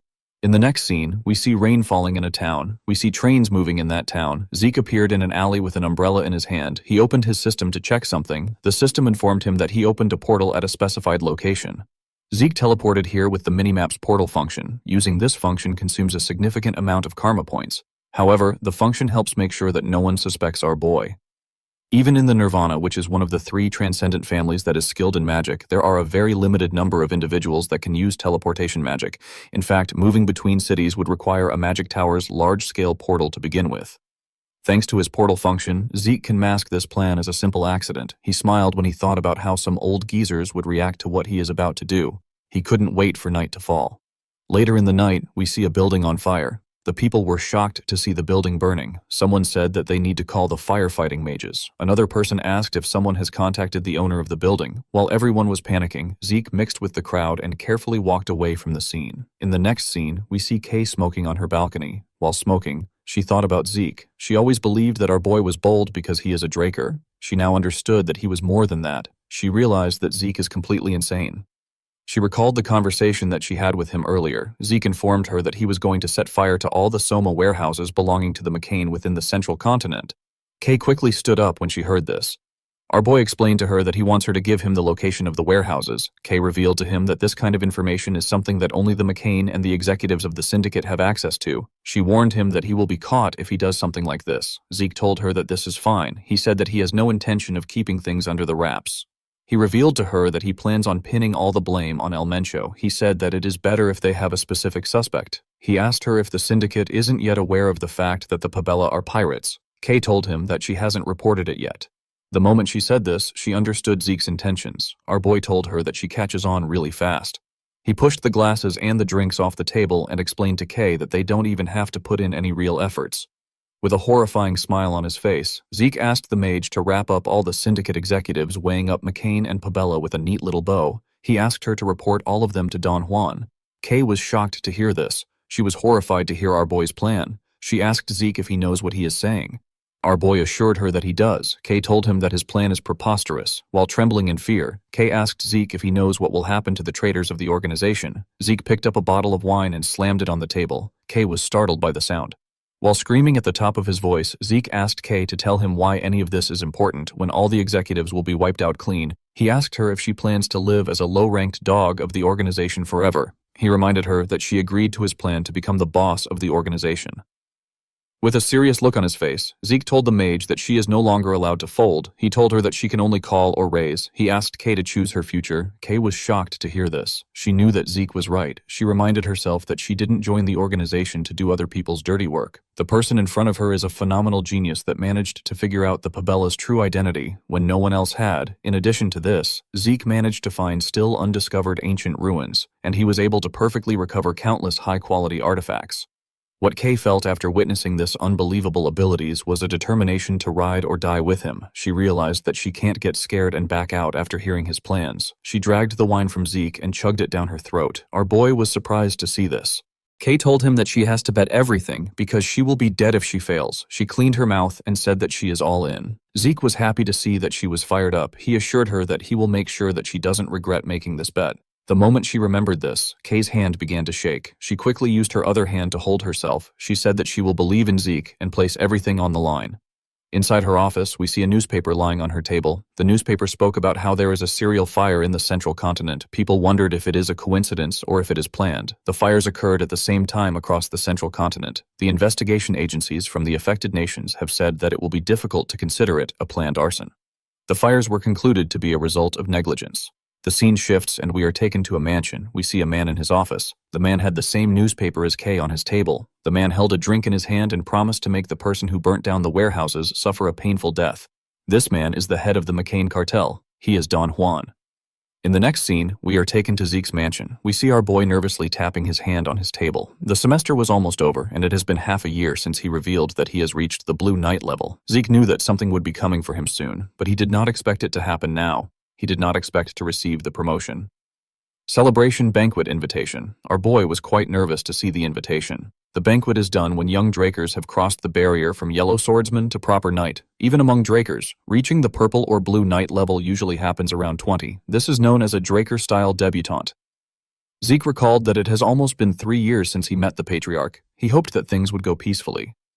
The scene shifts and we are taken to the central banquet hall of the Four Seasons Fortress. We see the Patriarch dressed in white clothes. He was chatting with some guest. While he was talking to the guest, someone walked up to him and greeted him. The Patriarch welcomed Abel. The boy smiled and asked the Patriarch if he has been well. Abel told his father that this is his first time seeing so many important figures at a promotion celebration banquet. His father agreed with him. He said that everyone must be focused on Zeke because he is now the youngest in the continent to reach the level of Blue Knight. Abel knew that the Patriarch purposely said this because he knew that he was the youngest to reach the Blue Knight level before Zeke. Arthur told his son that he has to prepare for the rite because Zeke will be arriving soon. He apologized to him for not being able to talk longer after meeting him again for the first time in a long time. Abel bowed his head and asked his father not to worry about it. With a smile on his face, the Patriarch asked the boy to enjoy himself. Abel watched his father walk away. He glared at him with eyes filled with hatred. Outside the banquet hall, we see Zeke walking with Duke. He was wearing his official Draker attire and his master was wearing a suit. Zeke told his master that he barely sees him at home. Duke asked our boy not to even bring it up. He revealed to him that the Patriarch is working a retired man to the bone. He said that he doesn't even have time to come home. Duke was annoyed to see that the Patriarch made him play the role of Zeke's escort even though he is already quite busy thanks to him. He told our boy that his father said some shit about how it is important for a master to escort his disciple. Zeke had been wondering why his master looked grumpy. He realized that it was because he was working overtime. He asked Duke if he is headed to the Spring Garden. The man said that he is. He reminded Zeke that it is the only place where outsiders are allowed in the Four Seasons Fortress. Our boy recalled that the Four Seasons Fortress is split into 4 main facilities. The only place where outsiders are allowed and the place where most ceremonies take place is the Spring Garden. The Summer Lock is the office where most businesses involving the Drakers are handled. The Autumn Fell is the hall in which internal ceremonies and rites take place. Ceremonies like the knighting ceremony for those affiliated with the household takes place there. The last facility is the Winter Keep, where all sorts of rare artifacts spanning over 1,000 years are stored. Zeke had only ever heard of this facilities. This was his first time coming to the Four Seasons Fortress. In his past life, he had already been chased out of the academy at this point. When they arrived at the entrance of the hall, Duke told his disciple that he will have to go on by himself. He said that only the main character is allowed to go through this door. He placed his hand on Zeke's shoulder and explained to him that he won't be able to attend the event because he has some business to take care of. He advised his disciple to stand strong and do his best. Zeke smiled when he heard this. He felt happy to see that someone was worried about him like this. He laughed and told his master that he worries too much. Duke also laughed and told his disciple that he will be happy if he doesn't cause a scene. Before our boy stepped into the hall, a group began to play trumpets for him. Someone announced that the star of the banquet is entering. Everyone turned their eyes to the entrance. The group put away their trumpets and lined up next to the entrance to welcome Zeke. Our boy stepped into the hall and walked down the stairs. The guests could not believe their eyes. They could not believe that someone reached the level of a Blue Knight at age 15. They all believed that this was the ability of the Golden Light Pureblood Awakener. Someone said that they never expected him to actually break Abel's record of being the youngest Blue Knight. A man next to the person informed him that Zeke has also surpassed all of Abel's academy achievements. Zeke knelt in front of his father. Arthur announced that, "Our boy has taken his first step as a knight." He tapped his sword on his son's shoulders. He asked his son to go forth as an honorable knight and bring glory to their name. He said that there is more. Zeke was surprised to hear this. Arthur announced that Zeke is now a formal knight of the Drakers. Our boy was shocked to hear this. Arthur said that our boy will be given the rank of knight. Everyone in the hall couldn't believe what they were hearing. They had never heard of someone becoming a formal knight at age 15. They felt like this was too much for Zeke. The only way to attain the formal rank of knight is through real achievements. The Drakers are blessed by aura, so they awaken quickly. Due to this, it is almost expected that they reach the level of purple or blue knight. Instead of focusing on a person's level of proficiency in aura, they focus on real achievements. Even Abel, who was the youngest Blue Knight before Zeke, had to gather achievements for 3 months before he gained the rank of formal knight. This shows how important real achievements are in the Draker household. Arthur's declaration at this moment is a clear violation of the way things have been done until now. However, no one can protest against it because only the Patriarch has the authority to confer ranks. Zeke couldn't comprehend his father's actions. He didn't know why he would do something like this. Arthur said that he is very happy that he has been given the opportunity to introduce his son to everyone. He announced that his son got a golden light awakening unlike any other, and he has become the youngest person ever to reach the level of a Blue Knight. He said that he believes Zeke will become a knight that far surpasses him in future. Arthur said that he will stop talking now so that he doesn't sound like a coddling parent. Everyone laughed when they heard this. Arthur picked up a glass of wine. He raised the glass up and prayed that his son's future will be blessed. He also prayed for the continent's peace and welfare. He ended his prayer by saying that it is all for the Drakers. Everyone raised their glass and said the same thing as him. Arthur drank his wine after giving his speech. Everyone else also did the same. Zeke glared at Arthur. He wasn't impressed with his act. He remembered how his father acted indifferent when he got exiled. He could not believe that Arthur was now acting like a proud father, while he was staring at him. Arthur called out to him. Zeke quickly bowed his head. The Patriarch suggested that they go somewhere else. He told him that he wants them to speak privately as father and son. After Zeke left with the Patriarch, a man wearing glasses asked Abel to change his expression a bit. The man saw that Abel was looking at his father and his brother with a terrifying look on his face. The man told Abel that an older brother shouldn't have this expression when congratulating his youngest brother. Abel put himself together and asked the man about the prince. The man revealed to him that the prince said that he will show up after the trifling rite is over. He said that the prince will be there soon. Abel suggested that they leave. The man agreed with him. In the next scene, we see Zeke step out of his father's office. He stepped out with a token in his hand. The token can be exchanged for one of the family's treasures. Zeke wondered why the Patriarch gave him something like this. Since it wasn't a bad thing, our boy decided not to think too much about it. He didn't understand his father at all. He moved close to the guests and looked around. He recalled that this banquet will last for several days. He wondered how he was going to get through it. He did not know how he was going to last several days in this place while keeping his expression under control. He told himself that being a noble isn't for everyone. While he was thinking, someone called out to him. When our boy turned around, he saw a beautiful girl with blue hair. The girl introduced herself as the first princess of the Alencia kingdom. Her name is Melissa Alencia. Zeke recalled that Princess Melissa is the one who will rise to power as the next monarch of the Alencia kingdom. In contrast to the current and ineffective king, Melissa will set groundbreaking policies that would prioritize the people. This will allow her to gain the overwhelming support of the people of her kingdom. Due to this, she would often clash with the Alencia aristocrats. However, if she was to ascend to the throne officially, it would only be a matter of time before they began to try to curry favors from her. Before Zeke's regression, this promising princess ceased all international activities and went missing. Articles speculating her assassination at the hands of the Empire were spread across the continent. Since the Alencia kingdom fell to ruin during the war, the truth was forever lost. Even in this life, there wasn't a lot of news about Melissa's activities. Since she was able to attend the banquet, Zeke believed that nothing much has happened. The moment he thought of this, our boy remembered something. He remembered that Cliff said that the person taking the cure belongs to the Alencia royal family. Our boy believed that it was impossible for the person to be Melissa. He bowed his head and greeted the princess. He told her that he has heard a lot about her. He told her that it is a great honor to have her at his promotion celebration banquet. The princess was surprised to see that Zeke knew her. She asked him if he really knows her.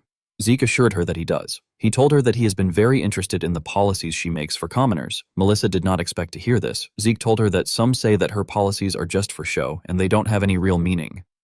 With a smile on his face, he told her that he is aware that she is thinking about the finances and budgeting needed to carry out the policies. Melissa was surprised to hear this. She gently smiled. She realized that Zeke was really different from the other knights. Zeke did not know why she smiled. He asked her if he offended her in some way. Melissa explained to him that she didn't expect anyone to sympathize with her grievances. She said that she was a little delighted. She turned to the side and told Zeke that she has to excuse herself. She told him that it was a pleasure to meet him. Our boy asked her about why she is leaving already. Melissa explained to him that she would like to talk longer with him, but she cannot monopolize the guest of honor. Zeke turned to the side when he heard this. He knew that she was right. He knew that it was natural for Melissa to feel burdened by the obvious glares of the people around them. The princess asked him not to be disappointed. She smiled and told him that a better opportunity would present itself. After the princess left, other nobles greeted Zeke too. Our boy spoke and exchanged pleasantries with this nobles. A while later, we see two nobles leaving after Zeke spoke to them. He forcefully smiled as he watched them walk towards the door. He was relieved to see that he was almost done with the greetings. He could finally breathe now. Our boy didn't like events like this. He preferred training with Kaiser than mingling with this nobles. While he was thinking, Zeke heard something odd. He quickly turned to the side. He heard the dull clanking of an armor. He wondered about why someone would wear an armor to a banquet like this. A man with golden hair and a golden armor walked into the hall with his guards. The man said that he has finally found our boy. He referred to him as the guest of honor of the banquet and the youngest Blue Knight in history. This man is the fourth imperial prince of the Rome Empire. His name is Karis. This is the man who joined hands with Abel to start the Continental War. The man stretched out his hand to our boy and introduced himself as Karis Nerva Constantinus. Zeke didn't shake the prince. He bowed his head and offered his first greeting to the prince. He thanked him for attending his promotion celebration banquet. Karis turned to his hand and glared at it. He realized that Zeke didn't shake him on purpose. He smiled and placed his hand around our boy's neck. He asked him not to worry about such formalities. He asked our boy to have a drink with him. Zeke was surprised to hear this.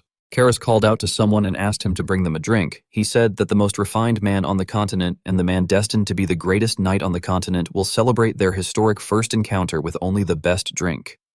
Karis got a glass and poured Zeke a drink. He told him that this is a drink poured by an imperial prince. He asked him to drink it without leaving anything behind. Zeke forced himself to laugh at the prince's joke. He drank the wine in one go. The nobles at the banquet were surprised to see that Zeke was taking Karis's words seriously. They believed that Zeke was still a child, even though he is a Blue Knight. Some of them said that the prince is behaving poorly. They expected him to refrain from acting like this since he was well aware of how influential the Drakers are. Karis told Zeke that he did well. He told him that he likes him. He asked him to drink with him until they empty the bottle. Before he could do anything, Abel walked up to him and bowed his head. He referred to him as the new rising sun of the empire. Karis asked Abel if he will be joining them. Abel thanked him for his offer and told him that he has something important to discuss with him. Karis placed his hand on his shoulder and asked him to tell him what it is. Abel told him that there are too many listening ears around them. He suggested that they move somewhere else for their conversation. Karis told him that he understands. He apologized to Zeke and told him that he has to take his leave. He told him that they will bask in the beauty of the moonlight the next time they drink together. He said that they will speak about the great epics of the legend of the Dragonslayer. After saying this, Karis and his guards walked forward with Abel. Everyone stood nervously and let them walk out of the hall. After they left, the nobles began to speak. Someone said that he cannot believe that someone like that is a prince. Another person said that this is a testament to the lack of legitimacy behind the empire. A man said that he did not expect Abel to handle the situation. He said that he now understands why Abel has such a strong reputation. Zeke was not surprised to see that they were praising Abel. He knew that anyone who doesn't know Abel will think that he is an older brother giving his bewildered younger brother a helping hand. Our boy didn't really care about this. He was more bothered by the fact that the fourth prince and Abel already knew each other in this life. According to the information Kay gave him in his past life, the two men shouldn't be acquainted yet. Due to the way Karis treated Abel, our boy could tell that they were very close. He realized that the Continental War may start sooner than he expected. The scene shifts and we see Zeke walking somewhere. He was holding the token his father gave him. The token can be exchanged for one item in the Draker's treasury. While looking at the item, Zeke remembered the conversation he had with his father. Arthur asked him about how his plan to become the continent's strongest is going. He told his son that he can tell his plan is going smoothly since he was able to become the guest of honor at this banquet. Zeke told him that it is going well. He told the patriarch that it is all thanks to him. Arthur asked his son not to call him patriarch. He told him that it is too formal. He asked Zeke to feel at ease and call him father. Our boy was shocked to hear this. He knew that someone had said this words to him before. This were the same words that Carly said to him. Zeke finally understood why he felt uncomfortable before. Abel has been making different bold moves, and he is even bringing the elders to his side. It is to the point where Carly has noticed. It makes no sense to believe that the head of the family has not taken notice to Abel's actions. This means that Arthur is turning a blind eye even though he is aware of Abel's schemes. Zeke wondered if his father's reference to his conversation with Carly is a way to apply pressure on him or if it is just a mere coincidence. Zeke decided to just assume that his father is on Abel's side from now on. He called Arthur father and told him that he understands. Arthur told him that it is nice to hear him say this. He told Zeke that he wants to give him a gift to motivate him to continue marching towards his goal. He placed the token on the table and explained to his son that it can be exchanged for a treasure stored at the Winter Keep. Zeke was happy to receive the token. He recalled that the Winter Keep is a place known across the continent to be packed to the brim with incredibly rare artifacts. Arthur explained to his son that there are a lot of valuable treasures in the treasury, but there are also useless things that merely glitter inside. After walking for a while, Zeke arrived at the humongous gates of the Winter Keep. He didn't understand why his father gave him this token, but he planned to use everything in his arsenal to become stronger. The attendant at the gate told Zeke that she has been waiting for him. She asked him to move closer. She told him that she wants to provide a brief explanation of the storage facility. She revealed to Zeke that the Draker treasury currently stores roughly 17,000 rare artifacts. The artifacts can be gotten by exchanging a token. Although there is no limit to how much time a person may spend inside, once a person exits the facility, they will not be allowed to re-enter. The attendant asked our boy to remember this. Zeke told her that he doesn't see any guards around even though rare artifacts are stored there. The woman told him that guards are not necessary. Our boy did not expect to hear this. The attendant explained to him that the security magic cast here is equivalent to what was cast on the patriarch's study. On top of this, the artifacts in the storage are tracked with magic. It would be impossible to steal anything. Zeke did not think this place would have that kind of security. The attendant pointed at a hole and asked Zeke to place his token inside. Our boy shoved his token in the hole. The moment he did this, he felt the entire room shake. The room shook because of the opening of the giant gates. Zeke was shocked to see how large the storage was. The treasures were placed on ridiculously huge shelves. Our boy did not expect it to be on this level. When he stepped in, he realized that the inside is much bigger than he thought. He was not surprised to see that his family would build something like this. The attendant told him that she will take her leave. After she left, Zeke raised his head up and looked around. He knew that it would take him ages to identify the function of each relic. He asked the system if it is able to organize the relics there according to his desired criteria. The system acknowledged his request and informed him that this function has been linked to his dragon eyes. It asked him to select a target item using his dragon eyes. Zeke was surprised to hear this. He smiled and activated his dragon eyes. He said that he now understands it. The dragon eyes can now also display information regarding the detected object according to the administrator's requests. Zeke activated the shadowless steps of the Gale Arts and used it to run around the storage in an instant. Numerous status windows appeared in front of him. They were displaying the functions of the items Zeke saw with his dragon eyes. After running around for a while, Zeke stopped moving. The system informed him that the selected items will be displayed on the mini-map. It displayed the map of the treasury and told our boy that he selected 17,138 items. Zeke did not expect it to be this much. He asked the system to exclude non-artifacts like normal items and consumable items. The system removed the selected items and informed Zeke that there are 9,832 items left. This was still way too much for Zeke. He asked the system to exclude all swords inferior to the Stygian blade. Every single sword was removed. Zeke smiled when he saw this. He realized that his Stygian blade is much better than this artifact's. While looking through the item list, Zeke noticed something odd. There was an item without any information. Our boy decided to check it out. He went to the location of the item. The system informed him that he has arrived at his specified coordinate. When Zeke raised his head up, he saw a bracelet. Our boy didn't understand why the item's information wasn't displayed when the item looked so normal. While he was looking at the bracelet, a status window popped up. Our boy was shocked to see what was written on it. The system told him that the item has reacted to him being the heir of Terrakin Draker. Zeke picked it up. He realized that the item must have belonged to Terrakin since it reacted to his title while he was looking at the bracelet. The system displayed its information.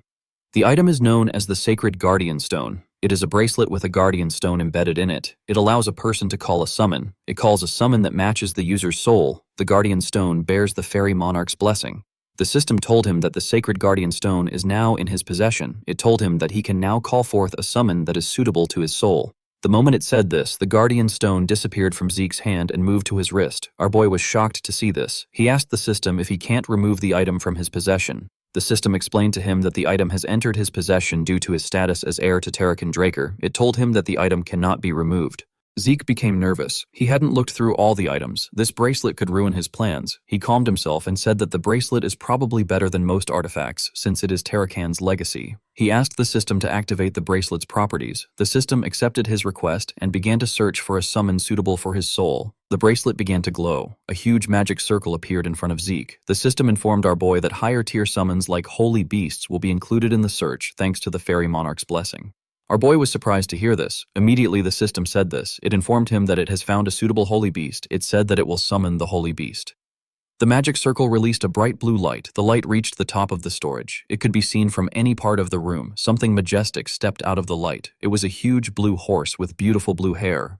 This horse had horns. The holy beast is known as the dragonic steed. Zeke stepped back a bit. He had never seen a holy beast before. Its presence was overwhelming. He took a look at his hand. He couldn't believe that he got Bahamut's heart and fang, and now he got an item that can summon a holy beast. He wondered about how many things Terrakan possessed. The dragonic steed moved close to him and touched his head with its mouth. Zeke now understood what it meant for the beast to be suitable to his soul. He placed his hand on the dragonic steed and moved his head closer to it. The holy beast also did the same. Although this was their first time meeting, Zeke felt like he was reuniting with an old friend. He could feel a sense of familiarity from the dragonic steed.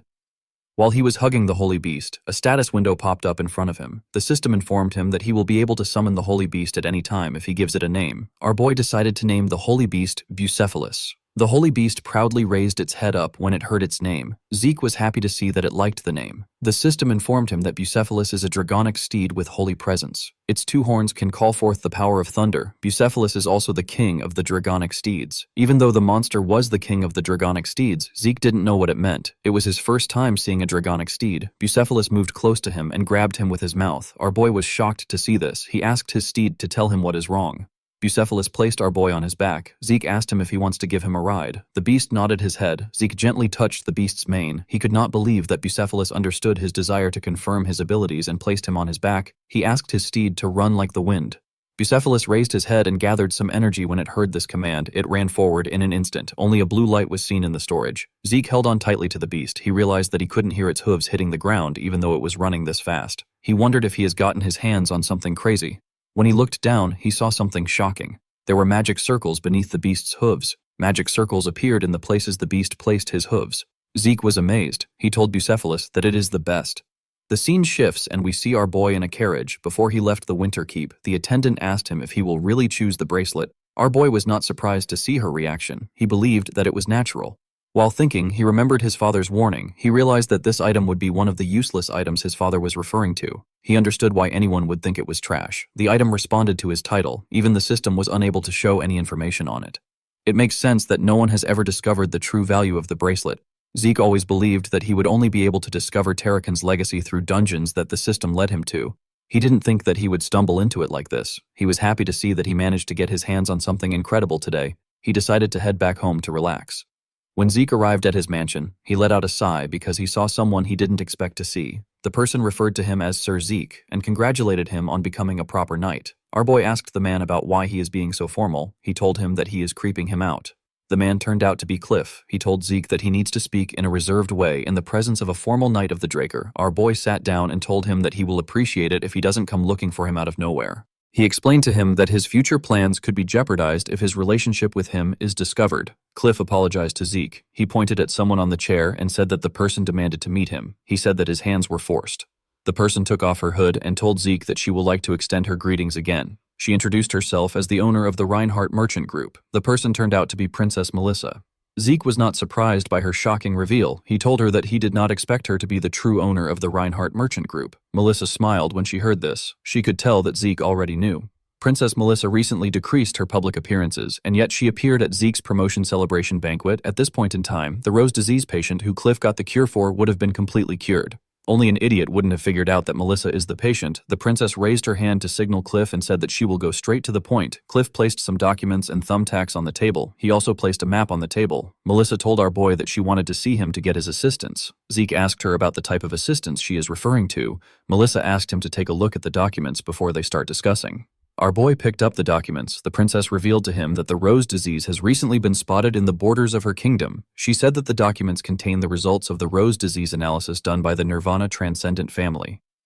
Zeke carefully looked through the documents. He was shocked to see what was inside. He asked Melissa if what is written there is true. He asked her if the rose disease is really a pathogen created with magic. Melissa explained to him that the analysis was done by the Nirvana family. It is the Transcendent family that is most proficient in magic. The princess assured him that the analysis is true. Zeke could not believe that the rose disease was man-made. He realized that the disease is spreading faster than it did before in his past life. He wondered if his regression changed something. Melissa told Zeke that this is not all. She took out some thumbtacks and placed them at different points in the map. She explained to Zeke that the disease was first spotted in a village on the border of the Rome Empire and the Alencia Kingdom, however. The disease isn't spreading towards the Rome Empire. It is actually only heading for the Alencia Kingdom.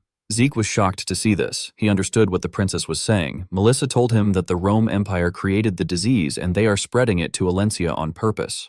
This made perfect sense to Zeke. In his past life, the reason why the Alencia Kingdom was so easily defeated by the Rome Empire was because of this disease. Our boy now understood why the princess needs his help. He asked her if she wants the rights to mass produce and distribute the treatment for the rose disease. Melissa told him that he is correct. She explained to him that Cliff only acquired the right to produce it in the previous contract. She said that an additional contract needs to be created for the kingdom to distribute it. She told Zeke that he wrote an interesting condition in the contract. Our boy told her that he doesn't plan to annul the contract even if she says this. Melissa told him that she would also not annul it if she was in his position. As a businesswoman, the princess was aware that those who reveal their motives are the ones with the shortest straw. She told Zeke that she revealed her motives in order to strike a deal with him. She said that she doesn't want to leave without getting something. Zeke smiled when he heard this. He was impressed that the princess understood the situation. He became certain that the Reinhardt Merchant Group did not join the top 10 merchant groups category out of luck. Melissa placed a document on the table. She explained to Zeke that she is planning to distribute the cure as relief supplies to the citizens. She asked him not to worry about the production and distribution of the cure. She revealed to him that she will compensate him by giving him 20% of their merchant group's shares. Zeke was shocked to hear this. The Reinhardt Group is currently part of the top 10 merchant groups. The merchant group will still continue to grow if they don't follow along with Alencia in the Continental War. Right now, the value of 20% of their shares amounts to millions of gold. If Zeke is able to stop the war and allow the merchant group to grow even more, this shares would be worth billions. Although her offer was tempting, Zeke still wanted to confirm some things. He told Melissa that he needs to ask her some questions before he can decide. He asked her about why she is openly sharing this information and why she is offering him 20% of her merchant group's shares when she doesn't know if he is with the Empire. He told her that he cannot comprehend her actions. Melissa smiled when she heard this. She told Zeke that she is certain that he is not with the Empire. She explained to him that she has honed her perception by growing her merchant group. She revealed to him that she actually observed him from afar. After their conversation ended, she noticed that his actions towards those who were affiliated with the Empire were quite cold. Aside from this, she saw when Zeke declined a handshake from the fourth prince. Although it seemed like Zeke was showing him respect by bowing his head instead of shaking his hand, Melissa could tell that this was an instinctive rejection of disgust. She told Zeke that he looked like he wanted to avoid the prince. She said that this is how she knows he is not on the Empire's side. Our boy did not expect her to make an accurate deduction of his relationship with the Empire. The princess told him that she doesn't have any long explanations to answer his second question. She said that she is willing to give up 20% of her merchant group's shares if it allows her to save her people. Zeke did not expect to hear this. He remembered calling out to someone known as Alicia. He asked her to retreat. He reminded the woman that she is the queen. He told her that it will be meaningless if they stop the Empire and their queen is dead. Alicia told Zeke that he is correct. She said that it will be smart for them to retreat if they want to plan for what's to come. Our boy asked her about why she doesn't just come with them if she is aware of this. The blonde woman turned around and told Zeke that she will gladly give up her life if she can buy her people time and allow them to escape. Our boy placed his hand on his head when he remembered this. He had been doing his best not to think about this. He did not expect Melissa to say something that Alicia said. He put himself together and told the princess that he accepts the deal. The princess was surprised to hear this. She assured Zeke that he won't regret it. Our boy asked her to make sure that his identity isn't revealed. Melissa asked him not to worry about this. 2 weeks later, we are taken to the training hall in the basement. We see Zeke swinging his sword at a crazy speed. Each strike was clean and precise. While swinging his sword, Zeke took a stance and tightened his grip on his sword. When he swung his sword, it was as if he created a tornado in the hall. The room looked like it was going to collapse. Zeke calmed himself after swinging his sword while he was trying to catch his breath. A status window popped up. The system informed our boy that he has successfully learned the True Dragon swordplay. Zeke could not believe that he was able to do it within a month. The system told him that the conditions for the achievement quest has been met. It told him that he has successfully completed the achievement quest. Our boy was given Kronos Kingdom's report radar. He was given the title of Sword Saint Successor. He was also given 500 karma points and 2 random boxes.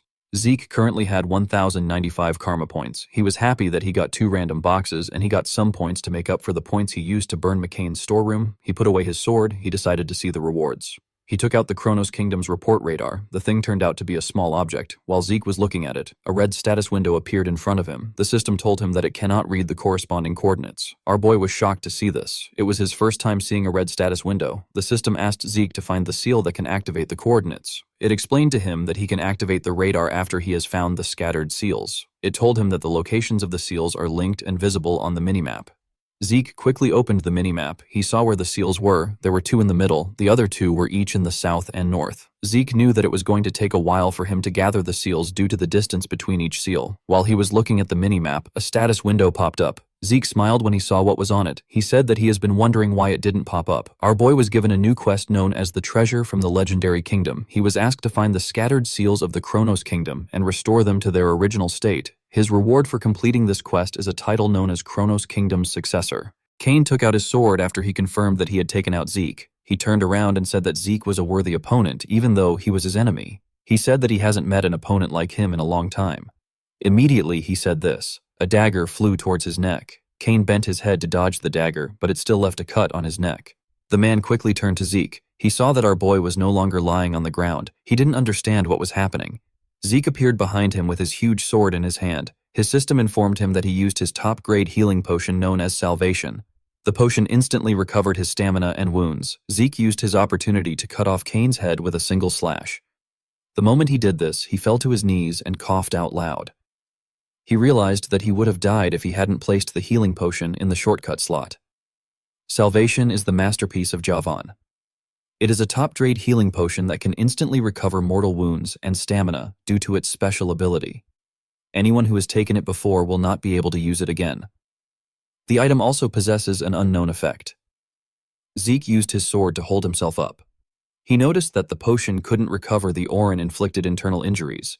His system informed him that he has used his skills excessively. Due to this excessive use, his fatigue has surpassed its critical point. The system informed him that it is shutting down his consciousness for his safety. Zeke let go of his sword when he heard this. His body didn't have enough stamina. He knew that he shouldn't be collapsing in his enemy's territory.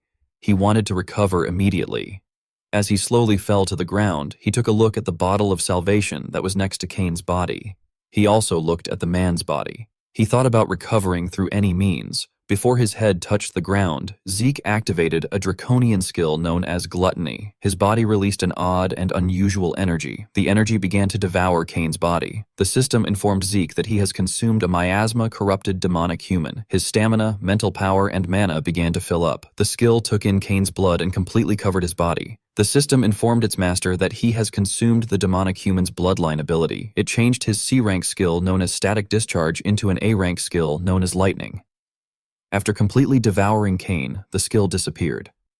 Zeke opened his eyes immediately. He raised his body and placed his hand on his head. He thought that he was going to die. He was happy to see that he thought of using gluttony.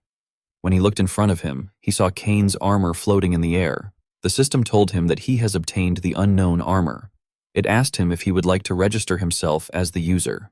Zeke found it odd that the armor's name didn't pop up. He decided to accept the system's suggestion. The moment he got registered as the user, the armor got equipped on him. The system informed Zeke that the armor's form can be decided according to his will. It also told him that there are currently 3 magic circles that can be activated from the 28 great magic circles engraved on the armor. Our boy was surprised to see how light the armor was. He couldn't believe that the armor's functions were this good. He decided to take the armor off because he knew that he would get caught by the Empire if he wore it around. He planned to use it later when he changed its form. He decided to leave the place. The moment he had this thought, he smelled something. It was the smell of blood and corpses. It was coming from somewhere inside this ruin. Zeke followed the scent and arrived at a lab where he saw a bunch of mages performing human experiments. He grit his teeth out of anger. He couldn't believe that the Empire would do something like this. When the mages saw Zeke, they quickly released a gaseous substance at him. The system told him that it detects magically formulated poison. This poison suppressed his poison resistance effect, and it allowed him to be poisoned. Zeke quickly took out a potion and used it. He told the mages that they must be prepared to give up their lives since they have been experimenting on other people. He easily tore them apart and destroyed their lab. He also collected the lab's research materials. He believed that there might be some things in the documents that are related to the rose disease. While he was looking at the documents, someone appeared behind him and asked him if he did this. The old mage asked Zeke if he was the one who turned his lab into this mess. Our boy quickly covered his sword with his aura and charged at the man. The mage was shocked to see an aura blade. He realized that Zeke was a blue knight. He quickly raised his hand and activated a magic circle. Zeke tore his body apart before he could do anything. Oddly enough, the man's body turned into sand. It reappeared in front of Zeke due to his crest and magic. Zeke was able to tell that the mage belongs to the Desert Scorpion clan. They are practitioners of forbidden magic. Our boy noticed that the man was an executive level 6 circle mage. He knew that the man was going to be annoying to deal with. He didn't expect the Empire to collaborate with bastards like this. He activated his mana reflection skill to remove the mana in the room. The mage was shocked to see that he could not create a magic circle. He asked Zeke if he is a pure-blooded Draker. He quickly took out a scroll and tore it. Sand gathered behind him. A huge monster with a unique body was created with the sand. It had very different body parts. Zeke immediately knew that he was looking at a synthetic chimera. The mage laughed and said that this is his greatest masterpiece. He said that even a Draker wouldn't be able to face his chimera. The chimera swung its claw at our boy. Zeke was able to block it, but he got pushed back. The monster swung its other claw at him. Our boy pushed it aside. He covered his leg with his ether and moved at a crazy speed before the monster could squash him. He climbed the monster's body and appeared above it. He was able to do this with the shadowless steps of the Gale arts. The chimera quickly raised its head when it sensed Zeke. It thrust its stingers at him. Zeke was able to tear them apart. He noticed that the chimera had no blind spots. He landed in front of it. He didn't want to waste time with this chimera. He charged at the chimera and swung his blade at its head. The monster easily blocked the attack with its claws. Zeke got pushed back. He realized that reinforcement will arrive soon if this fight goes on. The moment he thought of this, the system informed him that Draionic control can be activated. It asked him if he would like to subjugate the Draionic target. Zeke didn't think that Dragonic control would work on this monster. He activated his dragon's dignity and ordered the chimera to submit to him. The chimera became scared when it felt the energy Zeke was exuding. The system informed our boy that he has instilled fear in the trivial dragon. The effect of his Draionic control increased due to the fact that dragon's dignity and Dragonic control worked on the chimera. Zeke deduced that the mage must have partially included some dragon traits when making the chimera. The system asked him if he would like to activate Draionic control to subjugate the target. Our boy accepted the offer. A magic circle appeared below the chimera. It released some chains that held the monster down. The system informed Zeke that he has subjugated the trivial dragon. Our boy gently pat the chimera on his head when the chains disappeared. The chimera was quite happy with this. Zeke did not expect him to be so gentle. The mage was quite shocked. He didn't understand what was happening. He didn't know why his chimera wasn't listening to his command. Zeke turned to him and ordered the chimera to bite him. The chimera took out the defenseless mage with a single bite. Zeke patted his head and looked through the man's belongings. He saw that this man was Gurav al-Rahmani. He recalled that this was the name of the second in command of the Scorpion clan. While he was looking at the man's file, the chimera gently hit his head. Zeke turned to it. He asked the chimera about why it keeps interrupting him. Immediately, he asked this question. His system popped up and asked him if he would like to name the subjugated dragon. It explained to him that named dragons can be summoned by their master whenever they call. Zeke realized that the chimera wanted to be named.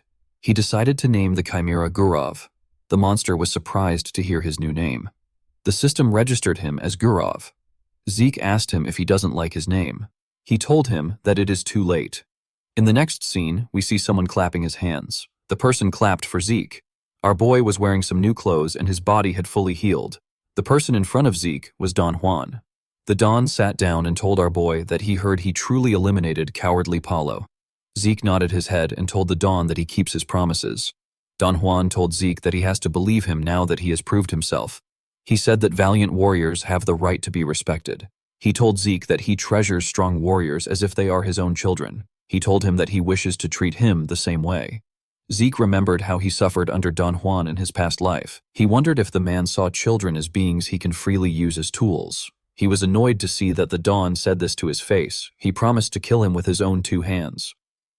Don Juan stood up and pointed at some boxes behind him. He told Zeke that this is a present he prepared for him. Zeke was shocked to see the boxes. Don Juan reminded him that he said he wanted to be his business partner. He said that this is a proof of trust to match his claim. When Zeke picked up one of the boxes, he felt what was inside. He knew that only one thing would have the size and weight. When he opened the box, he saw the head of a syndicate executive. The other boxes contained the heads of the other executives. Don Juan asked Zeke if he likes his present. Our boy smiled and told him that he does. He was happy to see that everything was going as planned. Now that the executives of the syndicate are dead, all our boy needs to do is to put K at the top. The Don moved close to his chair and said that there is still one more issue. Zeke asked him about what it is. The Don informed him that the Pabella has found out that they were the ones who attacked them. He said that the Pabella believes they attacked them with knights and mages. Zeke smirked when he heard this. He knew that the average person would think that the place was attacked by knights and mages. Don Juan said that he wants to properly warn the pirate bastards and teach them that the master of the southern continent is the McCain. Zeke realized that the Don wanted him to attack the Pabella. He told him that he will do it. Don Juan was surprised to hear this. Zeke clenched his fist and told him that he will go to the Pabella and let them know his will. He said that he wants a favor in return. He asked Don Juan to give Kay some power so that she can become the new core of the syndicate. The Don gently rubbed his head. He put his cigar back in his mouth and accepted Zeke's request. He told him that he will take responsibility as her backer. He snapped his fingers and told Zeke that he will assign the cartel's greatest hitman and his squad to him. The moment he said this, different hitmen appeared in the room. Zeke turned around to see the person behind him. He saw a man with blonde hair. The man also had an eye patch. The Don assured him that the man and his squad will be helpful to him. The scene shifts and we are taken to Paulo Santos's territory. We see two people walking in the ruins. The people turned out to be Abel and his friend. The man informed Abel that the investigation is already over. He told him that the Imperial Intelligence Bureau has already gone through the place. He assured him that he won't find anything there. He reminded him that he has already received the results. According to the result, the place was attacked by one squad of mages and knights. Abel ignored the man and bent down to look at the ground. He used his finger to pull out some energy from the ground. He told the man that this place was attacked by only one person. The man was shocked to hear this. He asked Abel about what he means. He told him that there are traces of magic and swords. Abel told him that the attacker was at least a red knight. He said that the attacker dealt with everyone there. The man didn't understand how Abel came to this conclusion. As the energy in his finger dissipated, Abel informed the man that there are traces that the Intelligence Bureau dealt with this in a hurry. He told him that there is something the Intelligence Bureau doesn't want them to know. He walked forward and said that he needs to know what the Empire is hiding. The man called out to him and asked him if he is going to look into the Intelligence Bureau. He asked him about what he will do if a problem arises later. Abel turned to the man known as William and told him that there is something here that he can't miss. He said that his instincts are telling him to look around. With a creepy smile on his face, Abel asked William if he doesn't know that he wants to make the Drakers and the Empire his own. In the next scene, we are taken to the Pabella cartel port. Someone at the port saw a boat coming towards their port. He asked the people inside the boat about who they are with. Zeke drew his dagger and got up. He jumped out of the boat and moved up. He tore the man apart at a crazy speed. He threw the guard's body down before the man's body could reach the water and make a huge splash. The eye patch man took out his sword and threw it at the guard. The sword hit the guard in his chest and pinned his body to the wall. Zeke realized that the man dealt with the body in order to stop it from making noise when it drops into the water. He called out to the man known as Simon and asked him to come up. The hitman nodded his head at him. Simon Zapatero is the man who taught Zeke the Southern-style martial arts and assassination techniques. Even within the McCain cartel, where everything was terrible, Simon was the only person Zeke could trust. Even after our boy regressed, him and Simon still possess an incredible battle synergy. Zeke wanted to bring Simon to his side. After Simon and his subordinates got to the top, they went into the city. Simon informed Zeke that the Pabella has forces in all parts of the city. He asked him if there is a way to infiltrate the central area. Zeke told him that there is. He reminded him that this land originally belonged to the Holy Empire. Due to this, underground paths must exist there. Simon found it weird that Zeke wanted to go underground. He told him that it doesn't make any sense. He asked him about how he plans to find his way through the maze-like underground paths. Zeke asked him to simply watch. He assured him that there is a way. In the next scene, we see Zeke running through the underground paths. He used his mini-map guide function to search for a way to reach Mateo's room from the underground path. Thanks to his mini-map, Zeke is able to easily find his way in this maze. While running, Zeke noticed that there were some forces in front of them. He decided to follow another path. He was trying to be careful. He recalled that red knights and knights above them do not get marked on the mini-map. This is why he ran into Cain in the ruins. He told the assassins that they are almost there. He told them that they need to split up from there. He ordered them to set up bombs in many places as possible. He said that he is going after Mateo. The men accepted his order and split up. Zeke went to the waterways of the city. He saw 3 paths meant to carry water. The paths were covered with iron bars. He moved to the entrance with no water and removed the bars. Zeke knew that the Pabella boss will be furious if he kills Mateo. This will lead to a war between the McCain and the Pabella. As he went into the waterway, he wondered if Don Juan really sent him there to start a war, someone who is so cautious that he would even kill his subordinate to prevent unrest in his organization. There is no way someone like Don Juan would do something like this. He probably hopes that everyone he sent here ends up dead. This ambush probably serves as a warning to the Pabella. Don Juan will be able to show that he doesn't care about a sacrifice on this scale. Zeke smiled when he thought of the Don's plan. He didn't have any intentions of letting things go as the Don wished. This is because he intends to kill Mateo. He kicked open the iron bars at the end of the waterway. The guards in the area were shocked to see the iron bars. Before they could do anything, Zeke jumped out of the waterway and tore them apart. He ran into the building. As he ran through the place, he recalled that the Empire and the Pabella were working together. He wondered why he hadn't seen any soldiers. Even his mini-map wasn't showing their location. The moment he thought of this, a bright light shined in his eyes. Zeke quickly used his hand to cover his eyes. He realized that this was where the soldiers were hiding. The leader of the squad said that they need to capture Zeke alive. The swordsman quickly charged at him. Zeke dodged the attack of the first person that charged at him. He used the man's shoulder to push himself up. He threw his dagger in the air and gave it a kick. The dagger went through the man's neck. Immediately, the leader saw this. He activated a magic circle and ordered his mage squad to activate their magic and fire. Zeke instantly activated his swift step. The moment his leg touched the ground, he was able to dodge the attacks of the mages. He charged at them. He took out another dagger and activated the wind field of the elemental sword. He used the technique to tear the soldiers apart. Zeke realized that these people were quite weak for Imperial soldiers. He wondered if the Empire sent this level of soldiers to brag that they deployed troops. He called out to the remaining soldiers and told them that he is going to give them one chance. He activated his dragon's dignity and asked them to leave now if they want to live. He told them that they can also come at him if they are prepared to die. The mages could feel the power of something dangerous. Some minutes later, we see Zeke looking at the soldiers' bodies. He wondered what the Empire was trying to do by coming all the way to the south. Immediately, he thought of this. He felt a dark energy coming towards him. He quickly raised his head up. He saw a mage above him. The mage said that one roach is interrupting their great plan. Zeke was surprised to see the man. He wondered about when the man arrived. He wasn't able to sense him until now. He asked the mage about who he is. The man raised his hand and released some dark energy from his ring. His energy touched the bodies of the soldiers. The dead men got turned into zombies. The mage ordered them to capture Zeke. He told our boy that he will pull out his soul by himself because he interrupted the great plan. Zeke was surprised to see that the man was able to raise this much zombies in one go.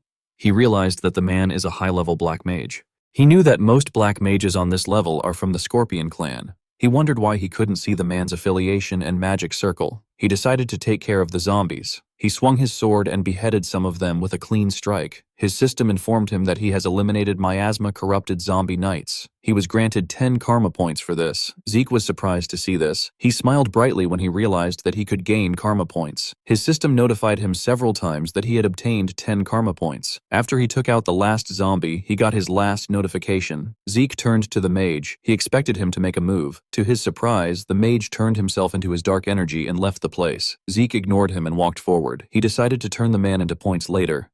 As he walked through a hallway, Zeke realized that he will soon reach Mateo's office if he keeps walking. He knew that someone will be appearing soon. The moment he thought of this, someone appeared and pointed a dagger at his neck. Zeke told the man that he has been waiting for him. The man turned out to be Simon. Simon leveled his dagger at him and coldly remarked that he had not expected Zeke to actually come all that way. Zeke tilted his head back slightly and replied with calm indifference that it must have been Don Juan who had ordered Simon to eliminate him before matters escalated. Hearing that, Simon's hand gripping the dagger paused for a brief moment. Immediately after, he lunged forward decisively, pressing the blade close to Zeke's neck and stating grimly that the boss intended to destroy the Pabella cartel and that there would be no place there for a mid-sized bastard like Zeke. Zeke calmly questioned whether they truly believed they would not lose the distribution network to Pabella without him. Simon answered bluntly that they would use the syndicate through K instead, asserting that everything would be fine, even without Zeke. The instant those words left his mouth, Zeke swiftly thrust his arm forward. At the same time, a system notification announced that the administrator's request had been confirmed and that the passive ability of the class skill healing factor would be temporarily suspended. Upon hearing this, Zeke openly taunted Simon, asking what he was waiting for and why he was not killing him already, mockingly addressing him as the shadowless ghost. Simon cried out in shock, demanding to know how Zeke knew his previous name. Zeke continued in the same unhurried tone, stating Simon Zapatero's full name and declaring that he knew about Simon's past and the reason he was under Don Juan's command. Simon shouted in disbelief, asking what Zeke was talking about. Before he could finish, Zeke cut him off by saying that Simon had wanted to protect the last bloodline of the Cuzco kingdom. At those words, Simon froze as if struck by lightning, stammering in denial. Moments later, he roared in rage, demanding to know how Zeke could possibly know that. At the same time, Zeke subtly shifted his heel backward and thought to himself that it was coming. Allowing his neck to be nicked slightly, he raised his hand and summoned his sword, gripping it tightly before swinging it down from above and striking directly against Simon's dagger. Zeke stared at his opponent with cold, emotionless eyes. Straining to block the blow, Simon cursed furiously and demanded to know just how much Zeke knew and who he truly was. Zeke forcefully pressed him back and replied in a mocking tone, asking if Simon really wanted to know. He then stated emphatically that he was one of Draker's direct descendants and identified himself as Zeke Draker. Hearing that name, Simon broke out in a cold sweat and murmured it in shock. Recalling earlier rumors, he questioned in disbelief whether Zeke might be the rumored youngest Blue Knight, adding that if the Draker family became involved, it would affect the entire southern continent. Immediately, Zeke cut in to clarify that the matter had nothing to do with his family and that he was acting entirely of his own volition, adding mockingly that Simon did not need to worry about it. Simon, growing suspicious, asked why Zeke had revealed his name when he could have concealed it until the very end. As soon as he finished speaking, Zeke reversed his sword and swung it with great force, knocking Simon's weapon away. He then shouted in a grave tone, calling Simon by name and urging him to ally himself with Zeke rather than Don Juan. He declared that he would protect the Cuzco bloodline and even help rebuild the kingdom. At that, Simon stared at him in shock, unable to comprehend what he was hearing. Pressing forward, Zeke continued, saying that he knew it was difficult to believe at that moment, but that Simon must already be aware that remaining with McCain was utterly hopeless. Urging Simon to consider Don Juan's nature, Zeke questioned what would happen if Simon killed him there under Don Juan's orders, what the approaching Fabella forces would do, and whether Don Juan had ever sent reinforcements for Simon or his subordinates. After thinking for a moment, Simon hesitated and quietly admitted that the answer was no, explaining that they had always been forced to save themselves. Zeke went on to explain that after the Cuzco kingdom collapsed, it was the cartels that seized its land, which meant that Don Juan wanted the former royal knights to disappear altogether. He added that the princess left behind would eventually be sold at a high price to the Cuzco rebels. Recalling the past, Zeke recounted that when the Cuzco kingdom fell 10 years earlier, Simon had taken the newborn princess and fled to the border, becoming an outlaw in order to grow stronger. He had done so because he intended to one day defeat the rebels and restore the princess to her rightful position, and that was precisely why he had become a hitman under Don Juan. However, Don Juan had already known about Simon's past. In Zeke's previous life, Simon had ultimately been disposed of as an unstable factor, and the princess had been sold to the rebel forces. Before his death, Simon had asked Zeke to take care of the princess, but by the time Zeke found her, everything around had already been consumed by a sea of flames, and nothing remained. As his awareness returned to the present, Zeke thought to himself that this was the reason he wanted Simon to leave McCain. After a brief moment of contemplation, he told Simon that there was not much time left, and that he would not ask how Simon had come to know all of this. Lifting his gaze, Simon finally spoke in a heavy tone, admitting that even McCain, whom he had believed would remain stable forever, was now beginning to shake. Observing Zeke's demeanor, Simon coldly criticized him, stating that everything was happening because of Zeke and that from the boss's birthday to the involvement with Pabella, the situation was only becoming more bizarre before demanding to know Zeke Draker's true objective. In response, Zeke replied indifferently that Simon himself had previously claimed there was no place for a mid-sized bastard like him, but that for now he wanted the two cartels to start tearing into each other. After a brief pause, he arrogantly declared that once it was over, he would go after McCain. Hearing this, Simon was horrified as he realized that Zeke's real target had been Don Juan. Zeke then spoke seriously, saying that he was sincere and truly wanted Simon to join him as well. He hesitated briefly before asking Simon to promise him two things. Simon responded resolutely, insisting that Zeke aid not only him, but also his subordinates, and that he honor his promise to protect the Cuzco bloodline and rebuild the kingdom. Stirred by that powerful declaration, Zeke struck his chest and firmly swore on his honor as a knight. Immediately afterward, he knelt solemnly and formally declared that Cuzco's guard commander, Simon Zapatero, was greeting his master, Zeke Draker. Seeing this, Zeke stepped aside and told Simon that the formalities were enough and that he should get up, adding that he would explain the details on the way out. He then asked where Simon's subordinates were, stating that they would activate the exploding scrolls and rendezvous to escape once he gave the signal, and instructed Simon to send it immediately and call all subordinates to the underground path entrance. Simon acknowledged the order and reported that he had already restrained the target, Mateo, from the inside. The two then split up to carry out their tasks, and Simon encouraged Zeke by saying that it was great and that he would see him later. Shortly afterward, a horrific scream echoed through the area. Mateo, beaten and tied up, continued to curse loudly, shouting that Zeke was a bastard and questioning whether McCain would truly be safe. Zeke leaned in close with amusement and taunted him, saying that there was no way anyone would be safe if war broke out between the two factions, and that it was all thanks to Mateo. Stuffing a piece of paper into Mateo's mouth, Zeke coldly stated that those who wielded their swords against McCain would rest for eternity. Immediately after, pitiful groans rang out along with the spray of blood. Once everything was dealt with, Zeke walked out. Looking at the slip of paper in his hand, Zeke thought to himself that he had taken Pabella's secret ledgers as well, and that it was finally time. Suddenly, Simon rushed over and reported urgently that he had sent the signal to his subordinates. Noticing something flashing behind Simon, Zeke was utterly shocked. He quickly drew his weapon, pulled Simon behind him, and shouted for Simon to get behind him. At once, a barrage of arrows flew toward them, but Zeke blocked them with his shield. The attackers shouted loudly that there were intruders and ordered them to be captured. Seeing this, Zeke rapidly infused energy into his sword. With a sharp gaze, he unleashed an elemental sword technique known as Blaze Field, then charged toward the enemies. Events unfolded swiftly before finally settling back into calm. Several hours later, a voice echoed through a tunnel, announcing that everyone was to greet their new boss. Zeke and Simon stepped forward, and the remaining men lined up on both sides and loudly declared their allegiance to their new master. Zeke decisively stated that they would talk more later and should move for now, warning that they would soon be tracked. Accepting the order, the group quickly departed. Glancing back, Zeke worriedly thought that they had already been caught up to. He stopped and ordered everyone to halt, then commanded that they split up there. He said he would lure the pursuers away and instructed Simon to take his subordinates and escape, adding that once they left, Simon was to join up with Kay from the syndicate, who would understand if given Zeke's name. Simon frowned and exclaimed in concern that the princess was still with the McCain cartel. Zeke replied coldly, asking whether Simon truly thought he would not have predicted that far ahead.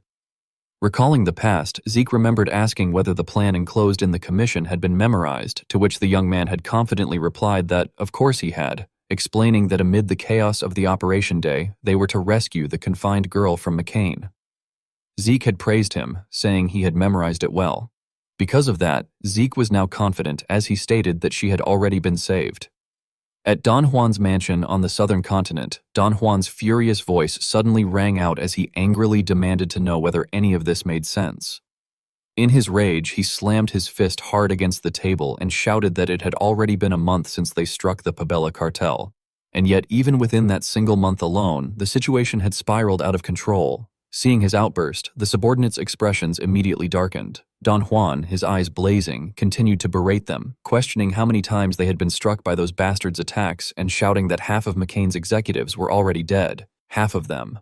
Hearing this, everyone seated below fell completely silent. Don Juan then slumped down in his chair, covering his face in frustration and muttering a curse under his breath.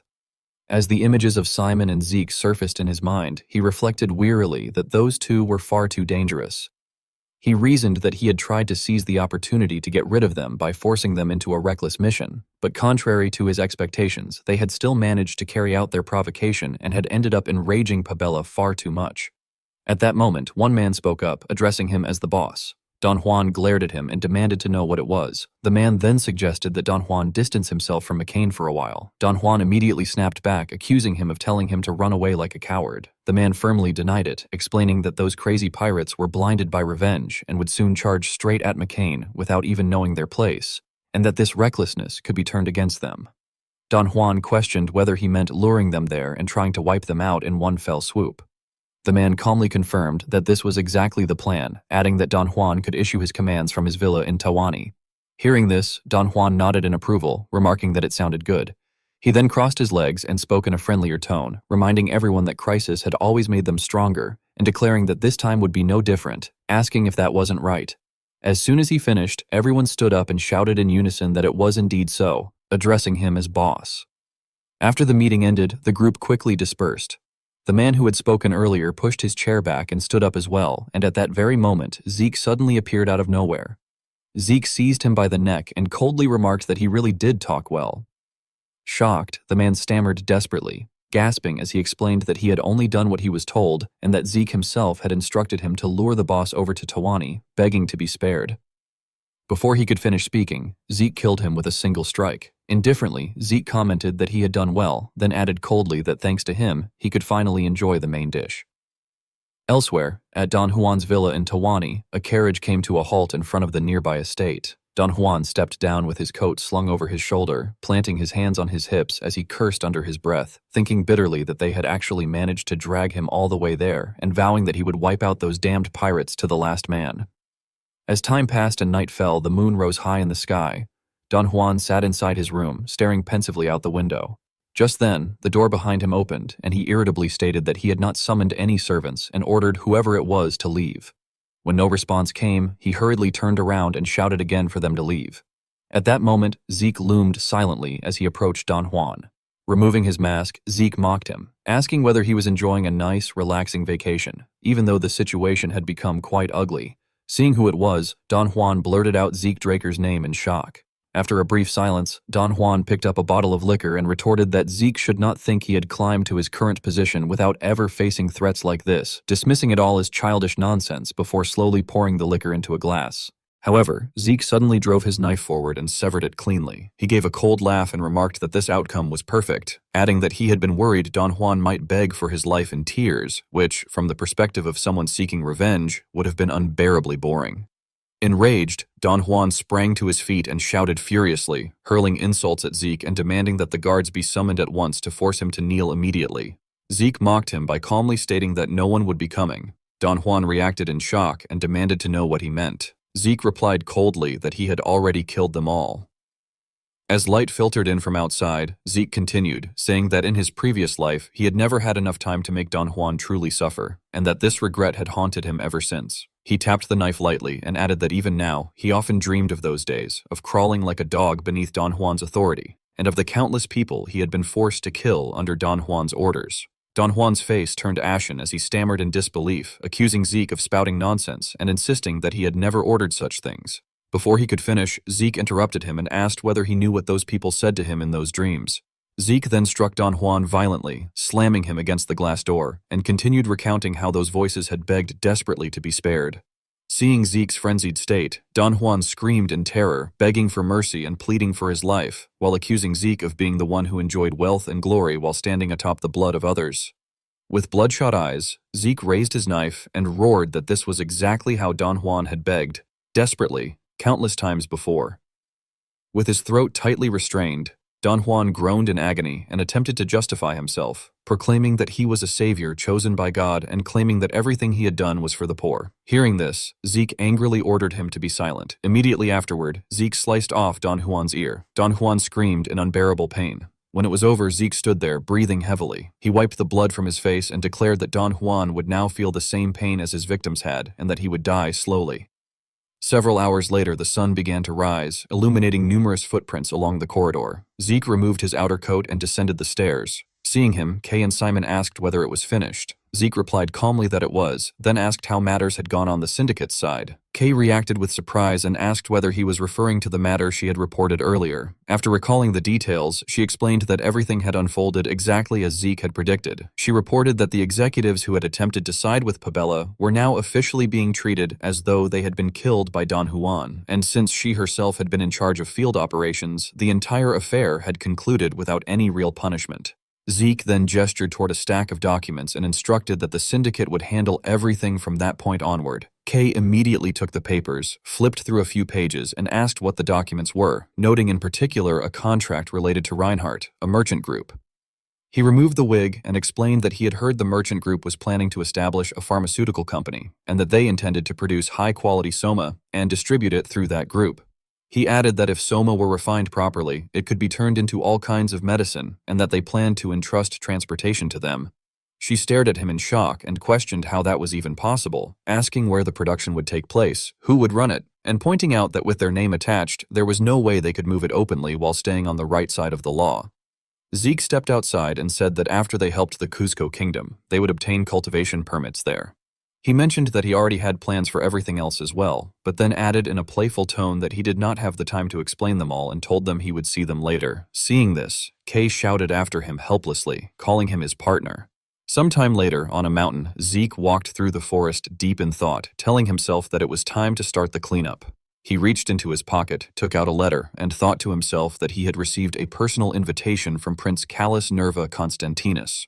Recalling what he had heard before, Zeke remembered Decker mentioning that the prince had not returned since the banquet and was planning to continue staying in Atlas. He pondered seriously that traveling from there to the central continent would still take at least a few days, and that if he arrived late, the prince or someone by his side might grow suspicious and conveniently start speculating about the reason for his delay. They might suspect that Zeke Draker had been involved in McCain's destruction, or perhaps they already suspected him, which was why they had summoned him in the first place. He concluded that it was only a possibility, but there was no harm in being careful. Looking at the system interface, Zeke calculated silently that he would simply build an alibi by making use of it.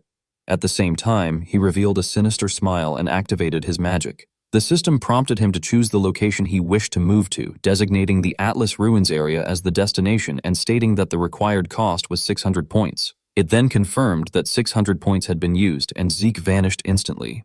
At the Atlas Hotel Sky Lounge, the moment he stepped inside, people began cheering and shouting excitedly, calling out that Zeke was there and beckoning him over. Glancing to the side and seeing Callus waving at him, Zeke thought to himself that Callus was there as expected.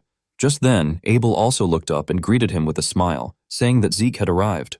Upon seeing him, Zeke was inwardly astonished, realizing that it was Abel Draker. Zeke immediately bent forward and spoke with solemn respect, introducing himself as Zeke Draker and stating that he had answered the summons of His Highness before politely asking for the reason Prince Karras wished to meet him. Callus replied in a relaxed manner that he had summoned Zeke because there was a matter of great importance, though he trailed off before explaining further. He then draped an arm over Zeke's shoulder, held up a bottle of liquor, and cheerfully declared that this was the reason.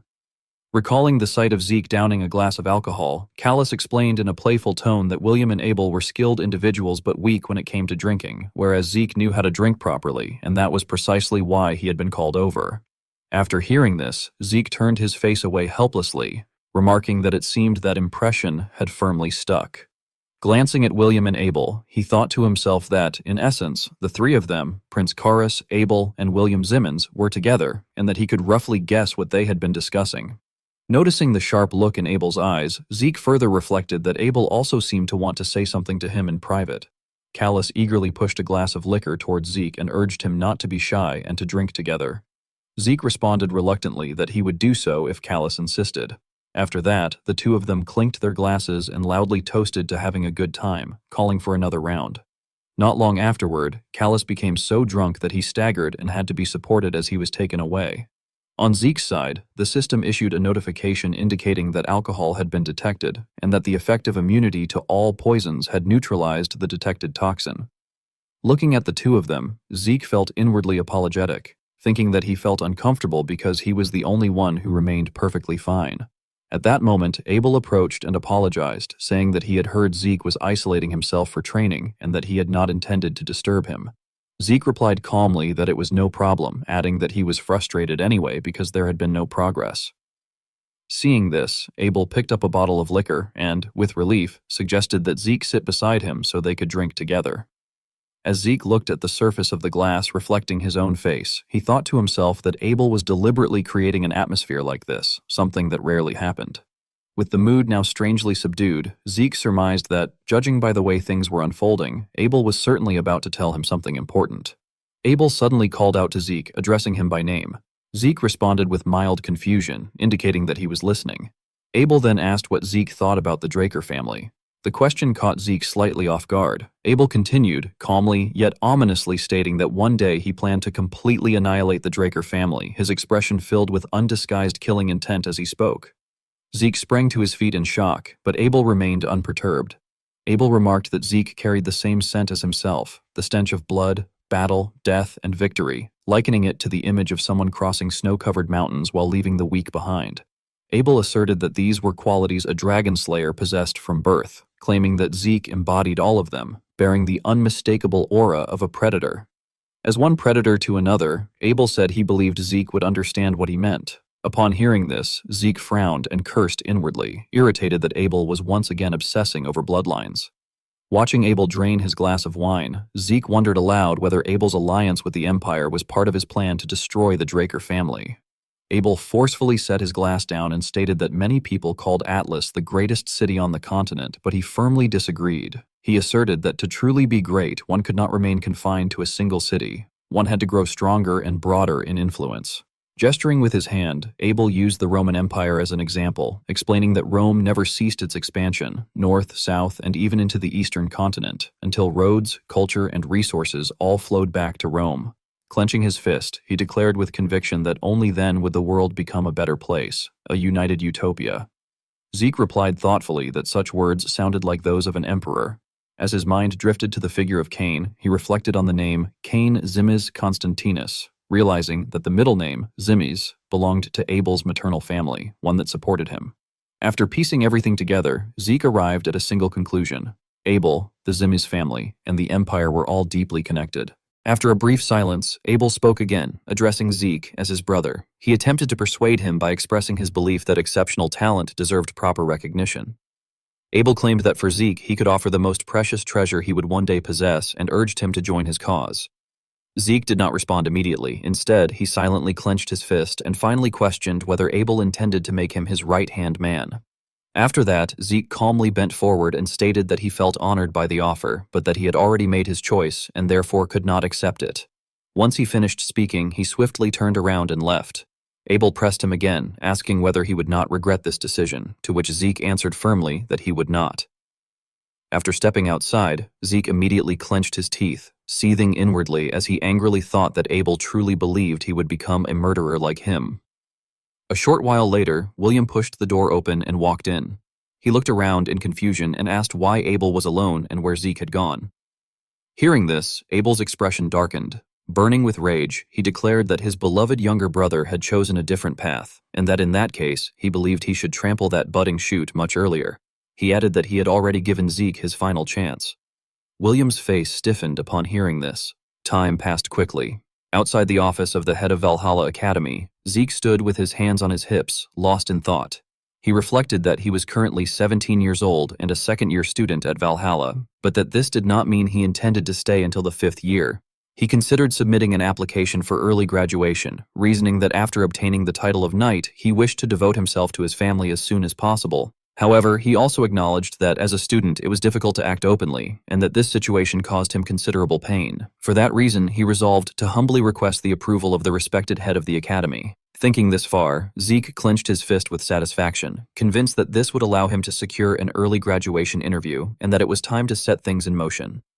Suddenly, someone's voice rang out, casually greeting him and asking whether he had also come to see the head of the academy. Upon seeing who it was, Zeke exclaimed in surprise that it was Diego, and then hesitated upon noticing another person beside him.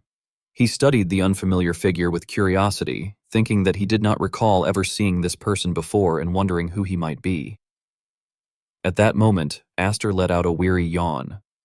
When they entered the office, Flaubert calmly remarked that it was good to see everyone present, Zeke, Diego, and Aster, and then noted that it had been almost a week already, hadn't it, Aster? Hearing this, Zeke was stunned into silence. In his mind, he exclaimed in disbelief, wondering if this Aster was truly Aster Aladoff, the Illusion's Knight, one of the 5-star knights from before his regression. He was shocked that there had been absolutely no known information about such a figure, and never imagined that he would encounter a legend like that here. Aster weakly apologized to the head of the academy, explaining that his insomnia had become so severe that he could barely attend classes. Observing this, Zeke inwardly questioned whether Aster's condition was really that serious. Diego leaned in close and casually suggested that he could play a lullaby to help, claiming it was extremely effective. Aster frowned, rubbing his head as he apologized, but stated that his head was throbbing and asked Diego to be quiet. Zeke stared at Aster, recalling that in his previous life, Aster had sided with the Empire. Narrowing his eyes, he carefully considered that perhaps this time he could bring Aster over to his own side, just as he had done with Diego. Flaubert then handed each of them a sheet of paper and explained that the reason he had called them all there was because they had submitted applications for early graduation at the same time. Since the other professors had confirmed that they met the requirements, he had gathered them together to evaluate them through this mission. After glancing at the information, Zeke was confused and silently wondered why there was a notice of cooperation from Delphoa.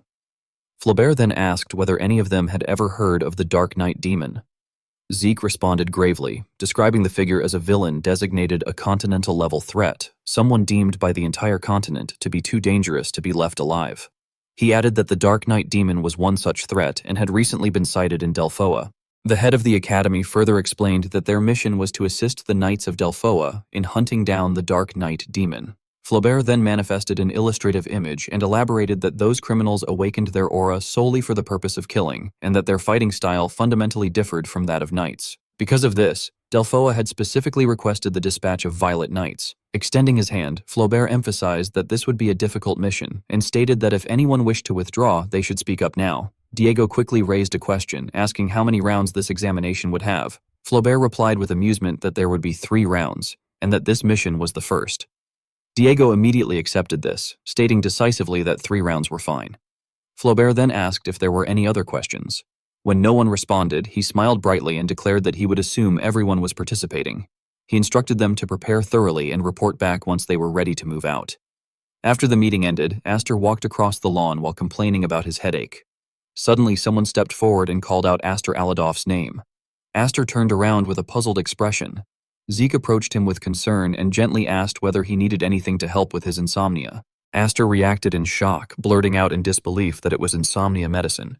Zeke rummaged through his pocket with confidence and replied that it was, adding that he happened to have a really good one on him. Astor hesitated for a moment before awkwardly waving his hand away, saying that he appreciated the offer but was fine, explaining that he had already tried all the so-called good ones and that none of them had worked. Zeke enthusiastically held out the pouch and urged him to try it first, proposing that if he liked it, he could sign a contract with him and Zeke would continue supplying it. Astor replied warily that it would not work anyway. However, the moment he accidentally inhaled the scent drifting out from the pouch, his body jerked backward in sudden bliss and he collapsed onto the ground, instantly falling into a deep sleep and kicking up a cloud of dust. Several hours later, Astor woke up with his eyes shining brightly and excitedly, reported that he had used it all. Taking the paper from him, Zeke asked suspiciously whether he was really signing right away, pointing out that it was essentially a master-servant contract and asking if he had actually read it. Astor answered enthusiastically that as long as he could sleep well, he did not care at all. Hearing that, Zeke could only respond with an awkward smile, remarking that if that was the case, then so be it. Leaning back in satisfaction, Zeke silently thought that it was fortunate the system shop existed, noting how absurdly convenient it was. Recalling the system interface he had observed earlier, he reflected that with points, rare relics could be obtained with ease. He thought about how what he had given Astor was a powerful sleeping drug called Sandman's Sleep Dust, and concluded that with this, Astor would remain on his side even after graduation. He also worried that none of the 5-star knights seemed quite right in the head, though at least Reyna appeared normal. In the distance, Astor was completely immersed in joy, cheering loudly as he exclaimed that everything felt incredibly clear and wondered if this was Valhalla. Stroking his chin, Zeke pondered that something still felt lacking and wondered whether he should test Astor's skills while he was at it. He then called out to Astor. Astor responded quickly, first in confusion and then immediately correcting himself, acknowledging Zeke as his master. Zeke drew his sword and suggested that they see what Astor could do before the mission. A short while later, Astor planted the butt of his spear into the ground. With practiced ease, he lifted it and spun it through the air before thrusting it forward with sharp precision. Watching this, Zeke frowned slightly and thought that Astor's entire presence changed the moment he held a spear. He then seriously told him to come at him with full force and that he could use aura. Hearing this, Astor replied decisively that he would not hold back. In an instant, he gripped his spear and charged forward. Their weapons collided violently, sending sparks flying in every direction. Zeke observed carefully, thinking that a spear had a wide reaction range, and noting that Astor was blocking his sword remarkably well. He wondered if Astor focused more on defense than offense, and then decided to use Phantom Step. With a light smile, Zeke kicked off the ground and vanished from Astor's attack range, silently reappearing behind him with the intent to strike from the rear. Astor sensed it and froze in shock for a brief moment. At the same time, Zeke swung his sword downward toward Astor's back. In response, Astor subtly twisted the spear, quickly splitting it into 2 parts. With one hand, he knocked Zeke's sword aside, while with the other, he thrust forward decisively. Zeke was utterly astonished. Seizing the momentum, Aster pressed the attack relentlessly, swinging his spear without mercy. Zeke hurriedly drove the tip of his sword into the ground and used it as a pivot, flipping himself upside down to evade the strike. Stunned, he thought about how the spear had split apart, finding the move unpredictable and remarking that techniques like that were usually seen among outlaws, which he found interesting. With clear excitement, Zeke drew a dagger and swiftly threw it toward Aster. Aster reacted instantly, recalling the spear and swinging it up to knock the dagger away. At that moment, Zeke landed firmly on the ground and launched himself forward with a powerful kick. Aster hurriedly set the spear horizontally and twisted it back together into a single weapon. Seeing this, Zeke grew suspicious and noted internally that it was happening again. He then stabbed his sword straight into the ground and dragged it forward, tearing through the earth as he charged, thinking that this attack would not be blocked that way. Sensing the terrifying power radiating from Zeke, Aster pursed his lips in slight unease. Still, he lowered his spear, poured all his mana into it, and swung it forward to meet the attack head-on. The two strikes collided with such force that it felt as though the air itself might be torn apart. Moments later, Aster grabbed his trembling arm and complained in frustration, asking whether Zeke was some kind of monster. He then rubbed his head and lamented that he had been recognized as a certified genius by everyone's standards, questioning how Zeke could have defeated him so easily. Zeke replied calmly that living while being called a genius dulled the edge of one's spear. With a cruel smile, he added that Aster was still far from being good enough, and that he would train him thoroughly until the mission. Hearing this, Aster's face darkened in despair as he confessed that he had a very bad feeling about it.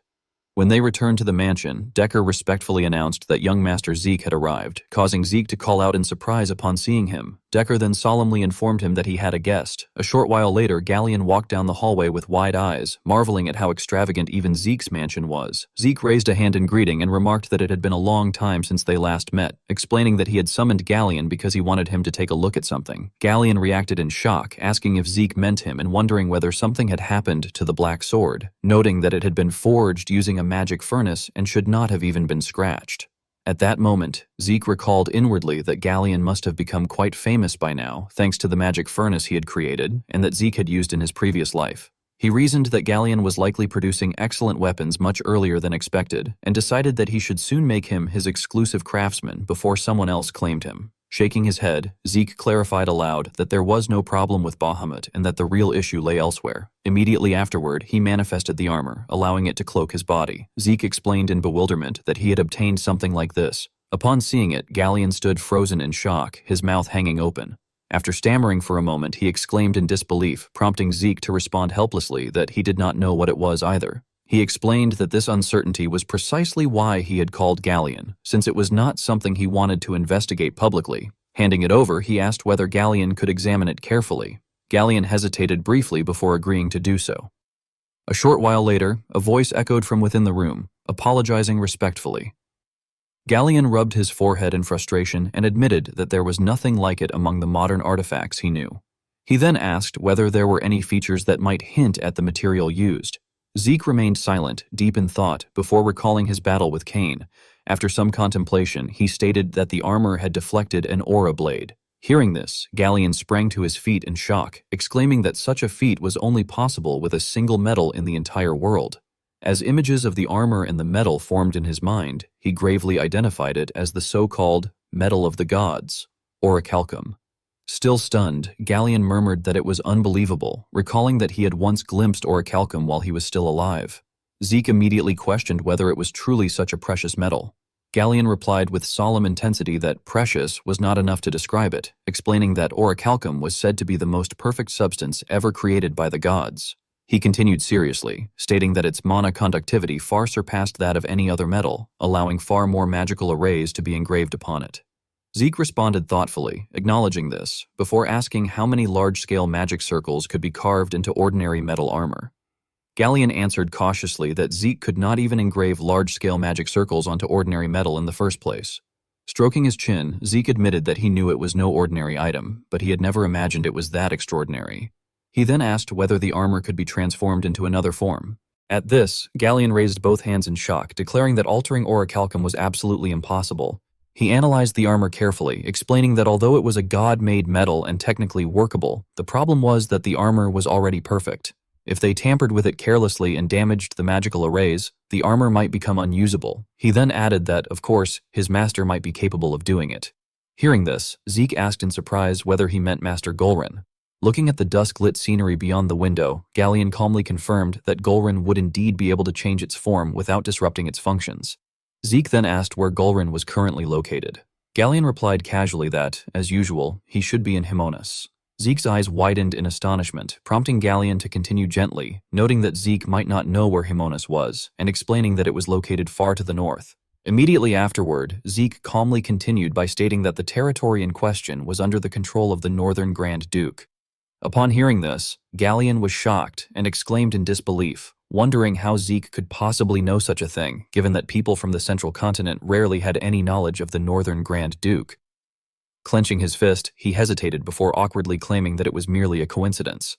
At that moment, the image of someone surfaced in Zeke's mind, and he resolutely remarked that he had only just learned of it himself. Rising to his feet, he gently expressed his gratitude to Galleon for everything and added that if Galleon wished to study the metal further, he was free to examine it while staying there. Hearing this, Galleon grew suspicious and let out a confused reaction before stammering his thanks respectfully.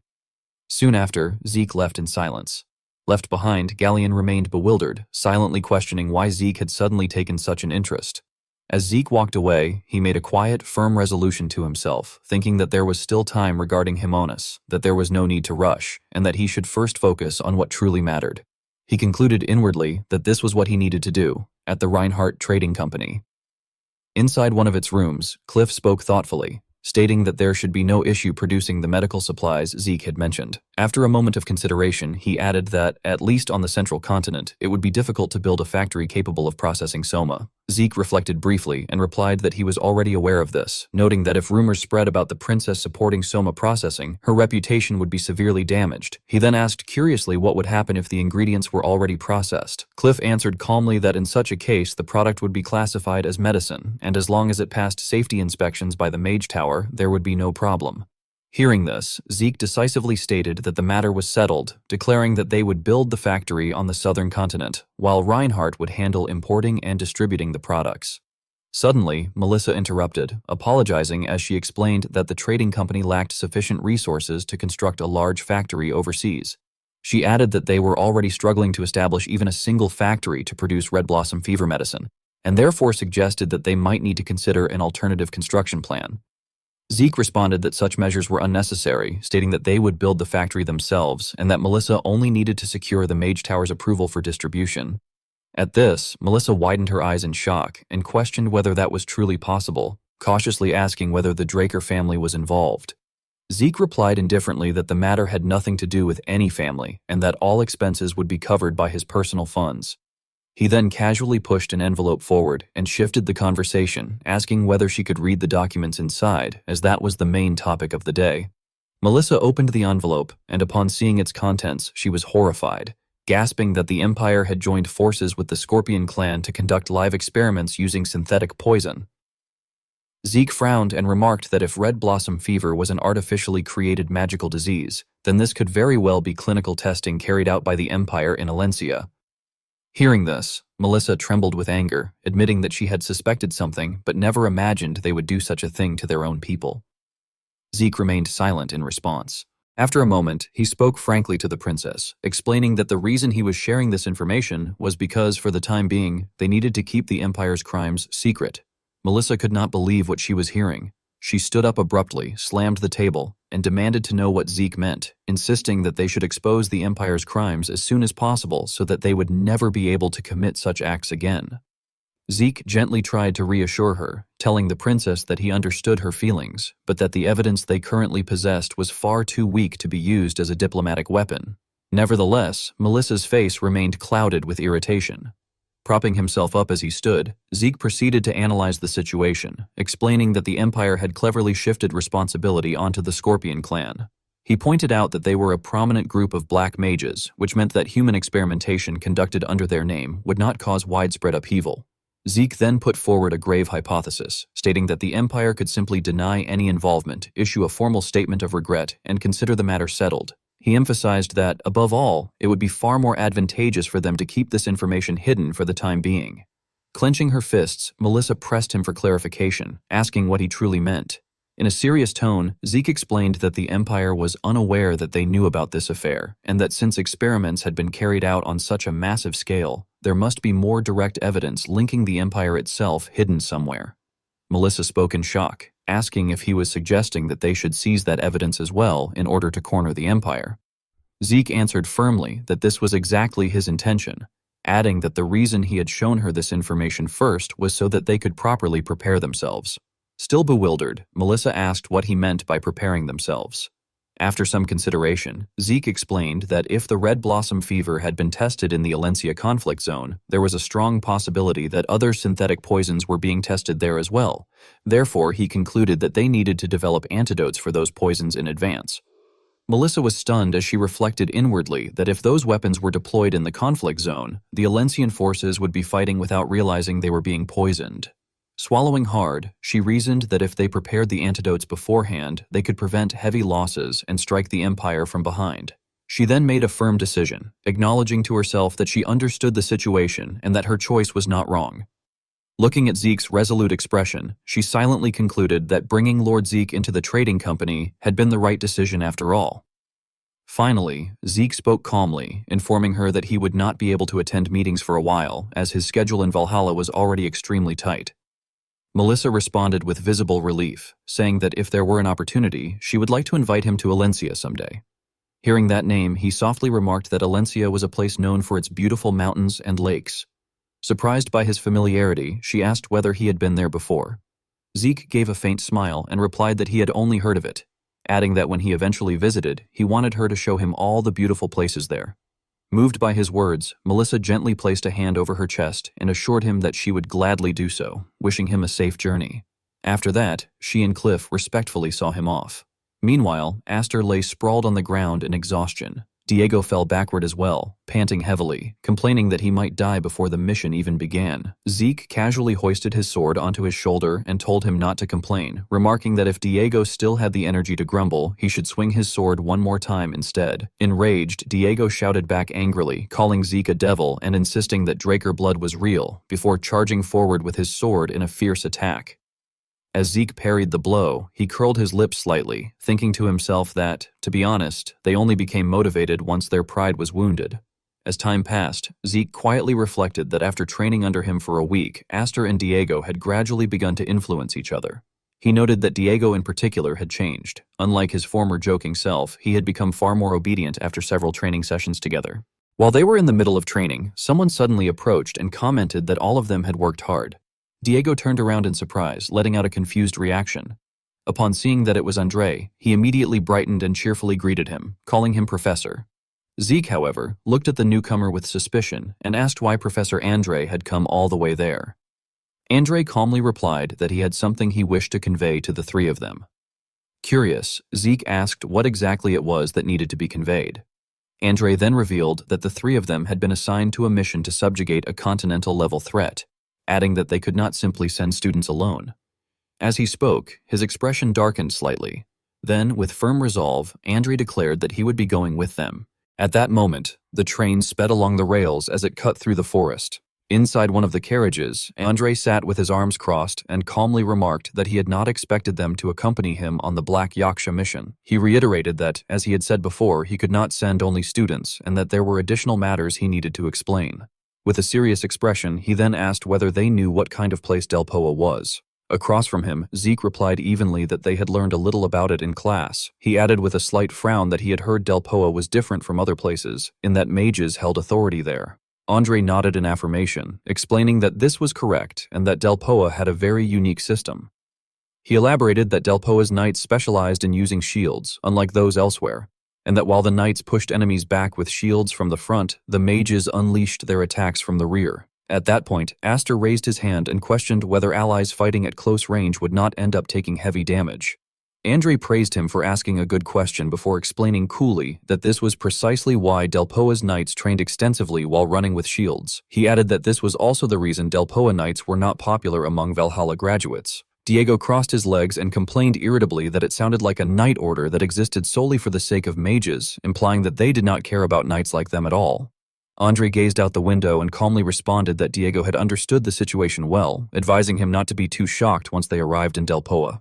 As the silhouette of a castle came into view, Andre emphasized that the mages there were notoriously arrogant. The weather was pleasant when Andre formally introduced himself, stating that he was Andre Draker, an assistant professor from Valhalla. The man who greeted them shook his hand amiably and expressed his surprise and honor that the Draker household had sent someone directly. Smiling as he introduced himself, he said that he was Jorge Outer, the commander of Delpoa's 8th Night Order. Andre glanced at Diego, Zeke, and Aster before stating calmly that the cadets accompanying him were among the best even in Valhalla, assuring Jorge that there would be no issues with the mission. Jorge laughed politely and replied that hearing such words put him at ease, then gestured toward a carriage and explained that the commander was inside. Diego reacted with suspicion, wondering aloud whether the bearded man from earlier had not claimed to be the commander. Zeke, sounding indifferent, told him to stay quiet, remarking that this was Delpoa, so such things were to be expected. At that moment, the carriage door opened, revealing a cold-looking gentleman seated inside, his expression unmistakably displeased.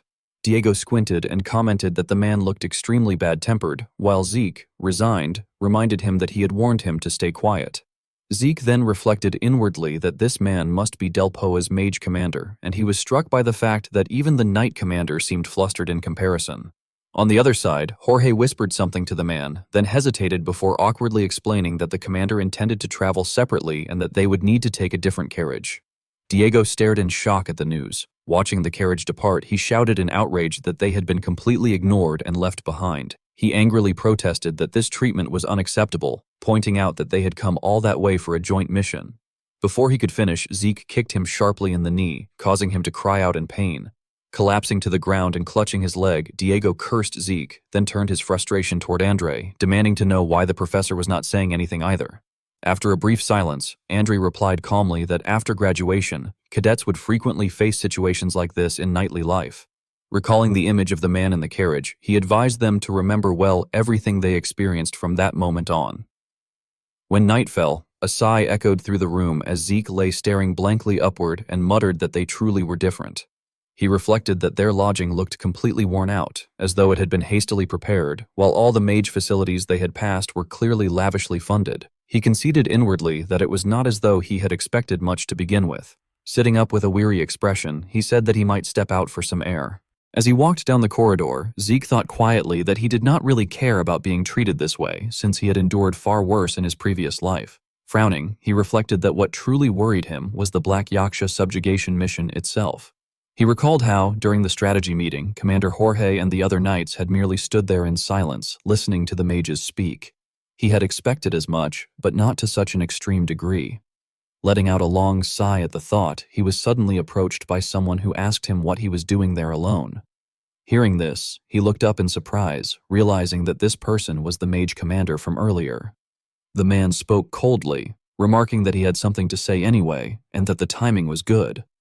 The commander continued in an indifferent tone, stating that there was nothing for Valhalla to do there and warning him not to get dragged into magical nonsense, telling him to simply return quietly. Zeke felt irritated and thought to himself that if that was the case, he wondered why cooperation had even been requested in the first place, adding internally that he could not exactly punch the man either. When the commander noticed the emblem on Zeke's glove, he was visibly startled and wondered aloud if that glove could possibly be what he suspected. He then interrogated Zeke coldly, asking whether he was a pure-blood Draker Awakener. Zeke replied indifferently that it was correct and asked whether there was a problem. The commander frowned in anger and rebuked him for daring to act so insolently. Gritting his teeth, the commander added that it would be better for him not to take off that glove there. Afterward, he flicked his cloak and turned away, coldly stating that this was if Zeke wanted to finish the mission and return safely. Zeke fell silent in thought for a moment, while the commander inwardly remarked that he was extremely sensitive, acknowledging mentally that pure-blood awakeners indeed possessed mana-disrupting power. At that moment, someone suddenly called out, hesitantly asking whether it was Zeke.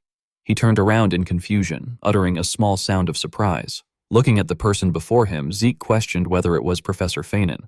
Seeing his reaction, Feynman laughed and said that he had known it, then approached with concern, greeting him warmly and asking whether he had been well after such a long time. Zeke replied gently that he had been fine, but asked why Feynman was there. Feynman rubbed his head and explained that there was no better place to build a career as a mage, adding that research alone had not been enough for him, so he had volunteered. He then asked what had brought Zeke there. Zeke calmly answered that he had come because of the Black Yaksha mission. Upon hearing this, Feynman froze and exclaimed in shock, then urgently called Zeke over for a moment. Zeke responded, asking what this was about all of a sudden. After moving to another place, Zeke finally asked what Feynman had meant earlier when he said he had something to say. Feynman clenched his hands and hesitated before warning Zeke not to go out on tomorrow's mission. Zeke asked in disbelief what he meant by that. With a grave expression, Feynman explained that the mission was already destined to fail and emphasized that Zeke must never go. Hearing this, Zeke's eyes widened in shock. The full moon hung suspended in the night sky, its cold light washing over the silent house. Suddenly, a groan broke the stillness as Diego rubbed his aching head and complained that he felt as though he had not slept at all and was utterly exhausted. Zeke, sitting beside him, noticed this but remained silent. Recalling Fenon's expression from earlier, Zeke grew pensive and wondered to himself that Professor Feynman had said it would be difficult to tell him anything more. He questioned what it truly meant for the mission to be destined to fail, reasoning that there were only two possibilities he could think of.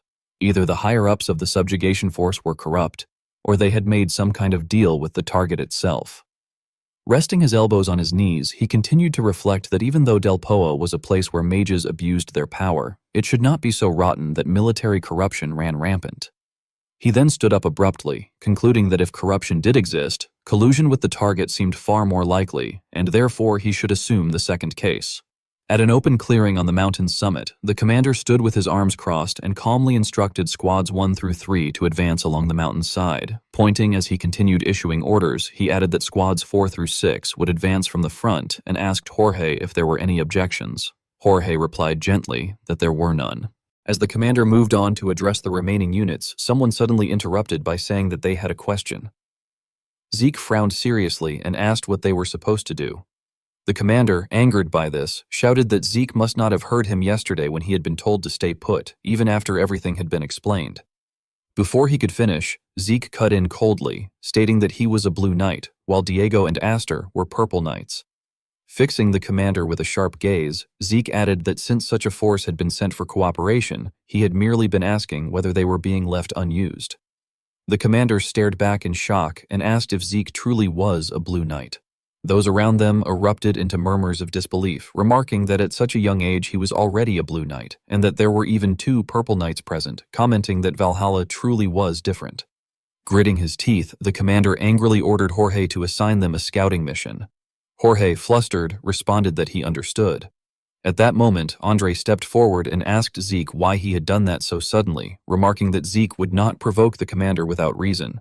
Rubbing his wrist, Zeke replied thoughtfully that there was something suspicious about the mission. Andre, puzzled, asked what he meant. Zeke then stated that he suspected collusion between the subjugation force and the Black Yaksha.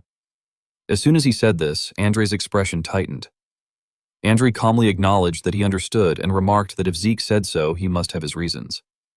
He then waved his hand and announced that from that moment on, they would carry out a scouting mission to the Black Yaksha camp, ordering everyone to prepare. Casting a sideways glance, he added that the vanguard and unit command would be entrusted to Zeke Draker. Zeke silently accepted this decision. As time passed and night fell, rustling sounds echoed through the forest. A group of people moved deeper along a narrow path, led by a man holding a torch to light the way. Suddenly the man frowned and cautiously ordered the group to halt. Lowering his voice, he warned that there were trolls nearby and that they would pass quietly, urging everyone to be careful not to make any noise, as being noticed would lead to serious trouble. Suddenly, a sword was hurled at tremendous speed from the opposite side. He widened his eyes in shock, and in the next instant, upon seeing the blade deeply embedded in his thigh, he collapsed heavily to the ground, screaming in agony. Hearing the commotion, the monster lumbered toward him, letting out a low, guttural roar, causing him to freeze as he looked up in horror. Immediately afterward, the monsters began raining down heavy punches. Seeing this, the others panicked and fled in terror, shouting desperately for someone to save them. At that moment, 2 figures leapt into the air from the distance. Aster and Diego rushed forward at once and struck down all the monsters in a swift assault. As the creatures fell one by one onto the ground, the man clutched his shoulder and whimpered in sheer terror. Zeke landed nearby and calmly asked whether they were members of the Black Yaksha patrol. He then lifted his gaze coldly and stated that, if that was the case, they should tell him where the Black Yaksha were located. A short while later, the 3 of them hid in cover, staring intently at the distant fortress. Aster frowned with concern and remarked that the fortress was constructed from solid natural stone and did not appear easy to breach. Zeke glanced at Jorge and gently asked where the Mage Corps was, adding that it seemed difficult for their small group alone to handle the situation. Hearing this, Jorge hesitated and turned his face away, awkwardly explaining that after they cleared the area around the fortress, the Mage Corps would begin providing support fire from the rear. Upon hearing this, one of them exclaimed in disbelief, questioning what he had just heard. Zeke immediately raised his voice, demanding to know what Jorge meant by suggesting they clear the fortress with so few people, accusing him of trying to get everyone killed. At the same time, Diego looked up suspiciously before his eyes suddenly widened in horror. In a panic, Diego shouted that something was flying toward them. Zeke spun around in shock, wondering what it could be. As he saw the incoming objects, he froze, realizing in disbelief that they were shells. He urgently shouted for everyone to scatter and get as far away as possible. Moments later, a violent explosion erupted, flames tearing through the air amid screams of pain. Jorge stood motionless within the sea of fire, murmuring in stunned disbelief and asking in horror what on earth this was. Zeke grabbed Jorge by the collar and shouted at him to pull himself together, angrily questioning whether he was trying to get all his men killed. Jorge steadied himself and hurriedly denied it. Irritated, Zeke clicked his tongue inwardly and wondered how the enemy had even learned their position, becoming convinced that there truly was a spy among them. Suddenly, a noise rang out, snapping him back to his senses. Seeing a large group charging toward them with swords in hand, Zeke clenched his teeth and cursed under his breath, noting that they were rushing in like madmen. Abruptly, his eyes widened with suspicion as he questioned what was wrong with those people. On the opposite side, the attackers' eyes were bloodshot, and they appeared completely deranged. Zeke muttered blankly that the situation was a total mess, and after a brief moment of thought, he became certain of it. Judging from their crazed expressions, he concluded inwardly that they were all soma addicts. The soma distributed by the southern cartels to the central continent had eventually spread across the entire land. Mages tended to use it in moderation to gain a temporary boost in magical power, but the real problem lay with the mercenaries. They were the type who lived as if only today mattered, so they often consumed far more soma than they should have. When Zeke saw a group of people charging forward with swords in hand, he shouted a warning, identifying them as Black Yaksha's mercenaries and urging everyone not to fall into their ambush. Immediately, everyone did their best to block the incoming attacks. Diego cursed in frustration, remarking that they were dealing with a bunch of completely insane lunatics, while Aster shouted angrily that there were simply too many enemies. Zeke, remaining vigilant, called out to Diego and Aster, telling them to conserve their aura as much as possible and not to push themselves yet. Grinding his teeth, Zeke analyzed the situation inwardly, concluding that if the enemies were of this level, the Night Order alone would not be able to suppress them. He questioned whether, mission or not, they should simply wipe everything out all the way to the fortress. At that moment, his pupils instantly turned golden. Just then, an explosion erupted along with a piercing scream. Startled, Zeke hurriedly turned his head toward the sound, wondering if magic had been used and realizing that if that was the case, things had escalated further. When he noticed a group standing not far away, he felt a sense of relief and thought that the Delpoa Mage Corps had finally shown up. On the other side, the blonde-haired commander furrowed his brow tightly and amplified his magic even further. Upon seeing this, the frenzied attackers scattered and fled in all directions, while someone shouted joyfully that the Mage Corps had arrived and ordered everyone to fall back. Zeke glanced over coldly, thinking that although he disliked how late they had arrived, their power was undeniably impressive, and that if they pushed forward with this momentum, the battle could be turned around. Suddenly, someone stepped forward and ordered them to stop. Zeke looked back in shock, questioning whether they were really going to waste such a good opportunity. The commander's expression darkened as he stated that Zeke was indeed Zeke Draker, and then bitterly accused him of ruining the mission because of his actions. He angrily demanded to know whether Zeke even understood what he had done. Hearing this, Zeke felt so enraged that he nearly questioned reality itself. Clenching his teeth, he cursed inwardly, unable to comprehend what kind of nonsense the commander was spouting. The commander, visibly irritated, scolded him for provoking the enemy when he had been ordered to conduct only a scouting mission. Turning his head away in displeasure, he added that Zeke was to take the cadets and leave the site immediately, declaring that he would report everything directly to Valhalla. Zeke clenched his fists and coldly asked whether that meant their cooperation with Delpoa should now be considered over. The commander froze and stammered in disbelief, asking what Zeke had just said. Frowning, Zeke warned him that since they were no longer operating under an assigned role, they had no obligation to follow Delpoa's commands any longer, and that from that point on, they would carry out the mission on their own. Enraged, the commander shouted that this was Delpoa's territory and demanded to know who Zeke thought he was to act independently. At that moment, Andre calmly cut in, stating that the Black Yaksha were registered as enemies of the entire continent, which meant that he and Zeke, as official knights of the Draker household, were authorized to act independently under the principle of mission first, report later. Hearing this, the commander clicked his tongue in open irritation. He turned away angrily and shouted that they could do whatever they wanted, mission or not, but that they would bear full responsibility for everything that followed. Watching this, Jorge thought in shock that the Mage Corps was really leaving just like that, and he wondered what would happen to the subjugation effort now. At that moment, Zeke stepped forward and addressed him, saying that he had something to ask. Jorge, surprised, asked what it was. With a cautious frown, Zeke asked whether Jorge truly had the will to capture the Black Yaksha. Jorge responded resolutely that they were knights as well, and that no knight would ever choose to turn back when an evil enemy stood right in front of him. Zeke fell silent for a moment before calmly saying that he understood that feeling very well. After considering his words, he added that in that case, he would like to ask Jorge for one favor. Sometime later, the silent moonlit night enveloped the fortress. Hearing a noise from below, 2 guards standing atop the wall looked down suspiciously. In the distance, a large group surged forward, shouting as they charged toward the fortress. Amid the group, Jorge took the lead and shouted furiously, demanding that the cowards stop hiding, come out immediately, and settle the matter once and for all. Seeing this, 2 guards instantly raised their bows. The white-haired man froze in shock, muttering in disbelief that those people must be insane. In the next instant, 2 arrows were released simultaneously. At the sight of this, the soldiers on Jorge's side immediately lifted their shields to block the attack. Jorge braced himself and roared for them to hold the formation, declaring that they should show the enemy that their attacks meant nothing. Facing the tightly formed ranks bristling with drawn weapons ahead, the 2 men standing atop the city wall fell silent for a brief moment. The blond man sneered that the situation was completely messed up and that the act was utterly pointless. However, before he could finish his sentence, his face suddenly turned pale as he spat out a mouthful of blood.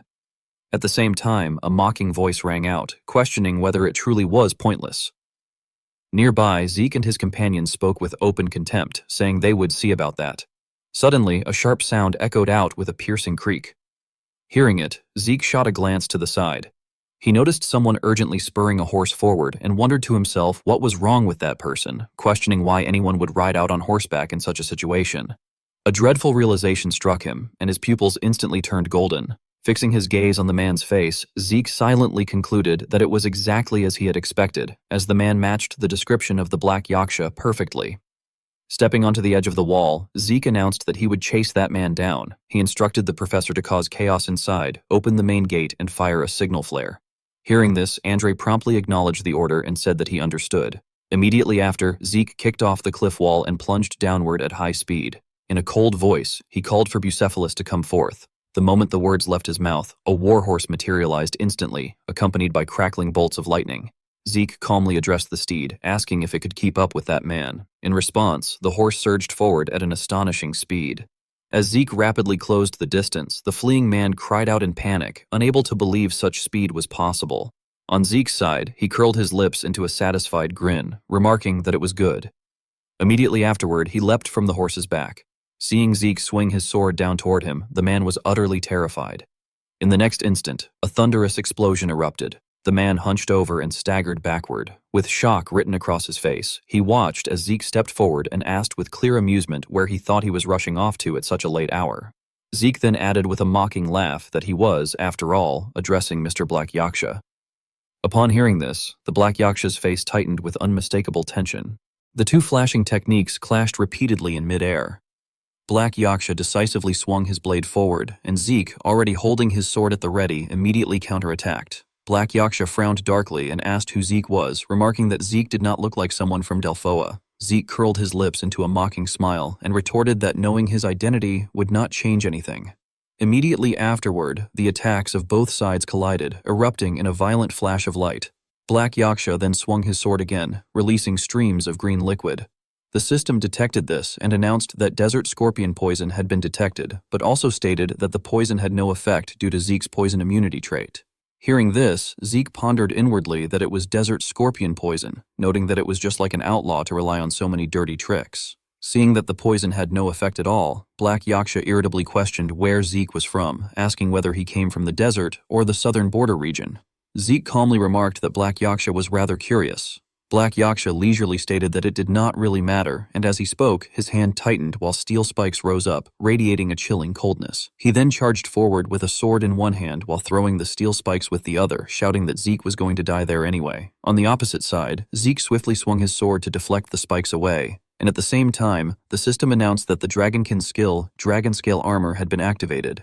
Instantly, an invisible layer of dragon scales enveloped Zeke's arm.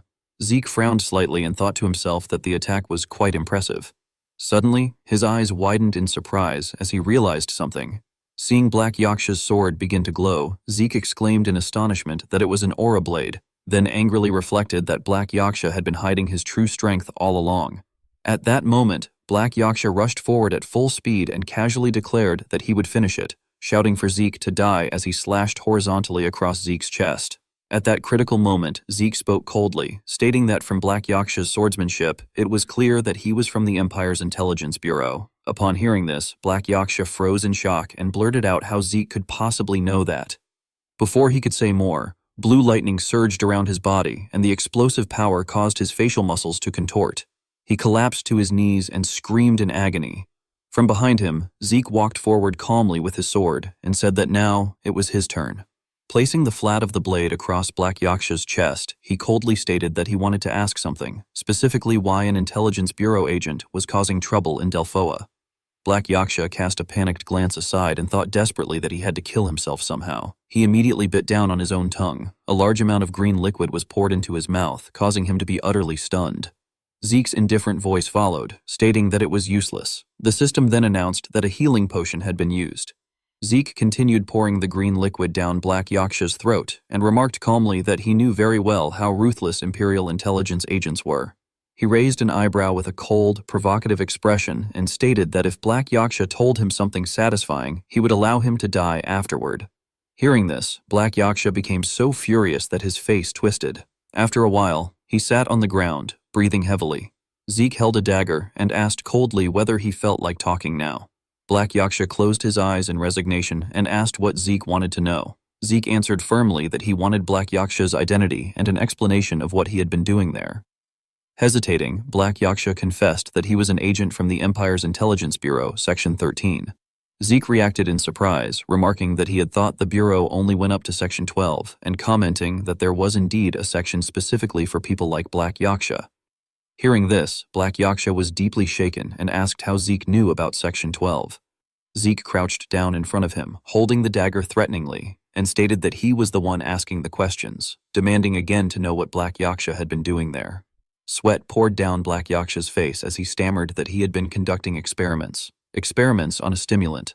Upon hearing this, Zeke asked in astonishment whether he meant the mercenaries and whether they were not merely soma addicts. Black Yaksha replied somberly that it was true the stimulant had been made from soma.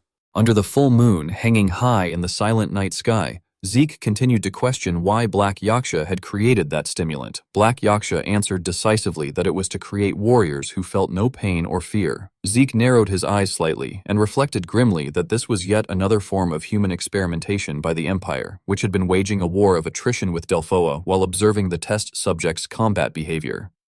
Looking at Black Yaksha's expression, Zeke angrily concluded that the fact the Black Yaksha faction had held their fortress for 3 years and absorbed bandits and mercenaries to expand their forces was all possible because the Empire had been backing them. He cursed inwardly, wondering what those damned Imperial bastards were doing all across the continent. After that, Zeke spoke up and asked whether Black Yaksha knew that if things continued this way, the Empire would kill him first. Black Yaksha calmly replied that he did know, adding that he had answered everything and therefore wanted Zeke to kill him now. Zeke then suggested that there might be a way for him to live and asked what he would do if such a way existed. Black Yaksha responded anxiously that even so, there was no way to escape the Imperial Intelligence Bureau. Zeke abruptly cut him off by asking what would happen if the Draker family were to protect him. Hearing this, Black Yaksha immediately widened his eyes in shock and fear, wondering what Zeke meant by mentioning the Drakers. Zeke then raised his hand and cast magic that enveloped Black Yaksha's body. As Black Yaksha looked at the energy flowing from his own body, he froze in disbelief and asked whether Zeke was a pure-blood awakened Draker. Zeke calmly confirmed that this was indeed the case. Black Yaksha fell into a dazed contemplation, admitting that of course he did not want to die in a place like that either. After doing dirty work for so long, he felt that his sense of patriotism had almost disappeared, and he realized that even if he returned alive, he would be killed to silence him. For that reason, he concluded that becoming a witness under the Draker family's protection was the better choice. He then quietly asked whether Zeke could guarantee him a complete change of identity. Zeke responded frankly that there was an even better option, adding that he would also introduce him to a new job. Upon hearing this, Black Yaksha's face filled with extreme fear. With sharp eyes, Zeke decisively stated that for someone who came from the Imperial Intelligence Bureau, there were plenty of places that could make use of him. Sometime later, a shadow rushed through the forest like the wind.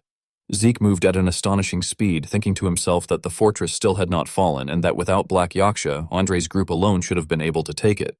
Frowning, he wondered whether something had gone wrong and decided that he should return to where the knights were. He then firmly stepped down onto the ground. Suddenly, Zeke reacted in surprise and questioned inwardly why all those mages were gathered in that place. On the other side, someone suddenly spotted Zeke and decisively aimed a staff straight at him. Seeing this, Zeke widened his eyes in astonishment and frowned in irritation, questioning what they were doing and why they were aiming at allies. At that moment, someone stepped forward and coldly interrupted, calling out Zeke Draker by name. The blonde commander's face darkened as he accused Zeke, saying that because of him, the Black Yaksha they had almost secured had escaped. He then angrily shouted that due to this serious failure, Zeke would be taken to the barracks immediately to be judged. Hearing this, Zeke's face darkened as he let out a breath, while inwardly raging that that bastard was causing trouble again. Zeke stood there, grinding his teeth as he sternly demanded to know what the other man meant, questioning whether he was being accused of letting the Dark Knight demon escape because of his own mistake. Seeing this, the blonde-haired commander arrogantly spoke up in criticism, asserting that it was obviously Zeke's fault because his plan had been immature, and declaring that if it had not been for him, the Dark Knight demon would never have gotten away. Hearing this, Zeke irritably cut him off and retorted that he wondered whether the commander had truly confirmed that the Dark Knight demon was no longer inside the fortress.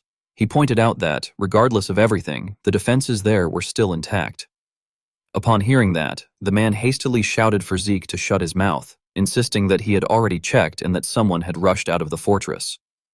Zeke frowned and coldly questioned whether that person could simply have been a messenger sent to call for reinforcements, and asked how the commander could be so certain that the one who escaped was the Dark Knight demon. The blonde-haired commander, driven into a rage by this, ground his teeth and let out a low growl. Seeing his reaction, Zeke became firmly convinced inwardly that the truth was already clear. He concluded to himself that the bastard had informed the Dark Knight demon and ordered him to escape.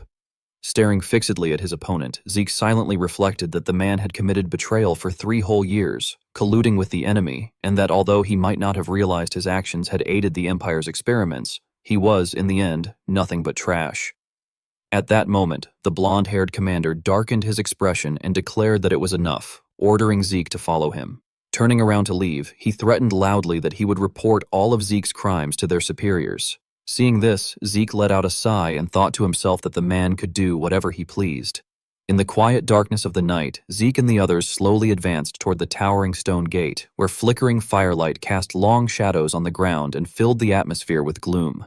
Suddenly, Zeke stiffened and looked up in surprise, sensing that those people were there. Seeing them approach, the other party was momentarily taken aback as well. Zeke called out in disbelief, recognizing Jorge, while Jorge, his face smeared with grime, spoke in shock as he recognized Zeke as well. Zeke then turned toward the blonde-haired commander and angrily questioned what had happened and why those people were being detained. The commander responded with contempt, shouting at Zeke to be silent and stating that it was none of his business. Immediately after, Jorge lunged forward and desperately shouted that they did not regret helping Zeke and that they wished to remain honorable knights. Before he could finish speaking, a blazing surge of golden electricity pressed down on him. As it enveloped and attacked him, Jorge and his comrades screamed in agony. Witnessing this scene, Zeke was utterly horrified. He turned his head toward the blonde-haired commander and grimly stated that such treatment was excessive for allies, adding that not even prisoners were treated that way. Hearing this, the commander flew into a rage and once again ordered Zeke to shut his mouth. Glowering at him, he threatened that if Zeke uttered another word, he would be executed on the spot. Suddenly, not far away behind him, a loud explosion rang out. From within the smoke, a sword-wielding figure stepped forward and coldly introduced herself as Ingrid Hoxson, commander of the 8th Mage Division of Delphoa. Andre calmly stated that such a declaration could be interpreted as a death threat against Zeke Draker.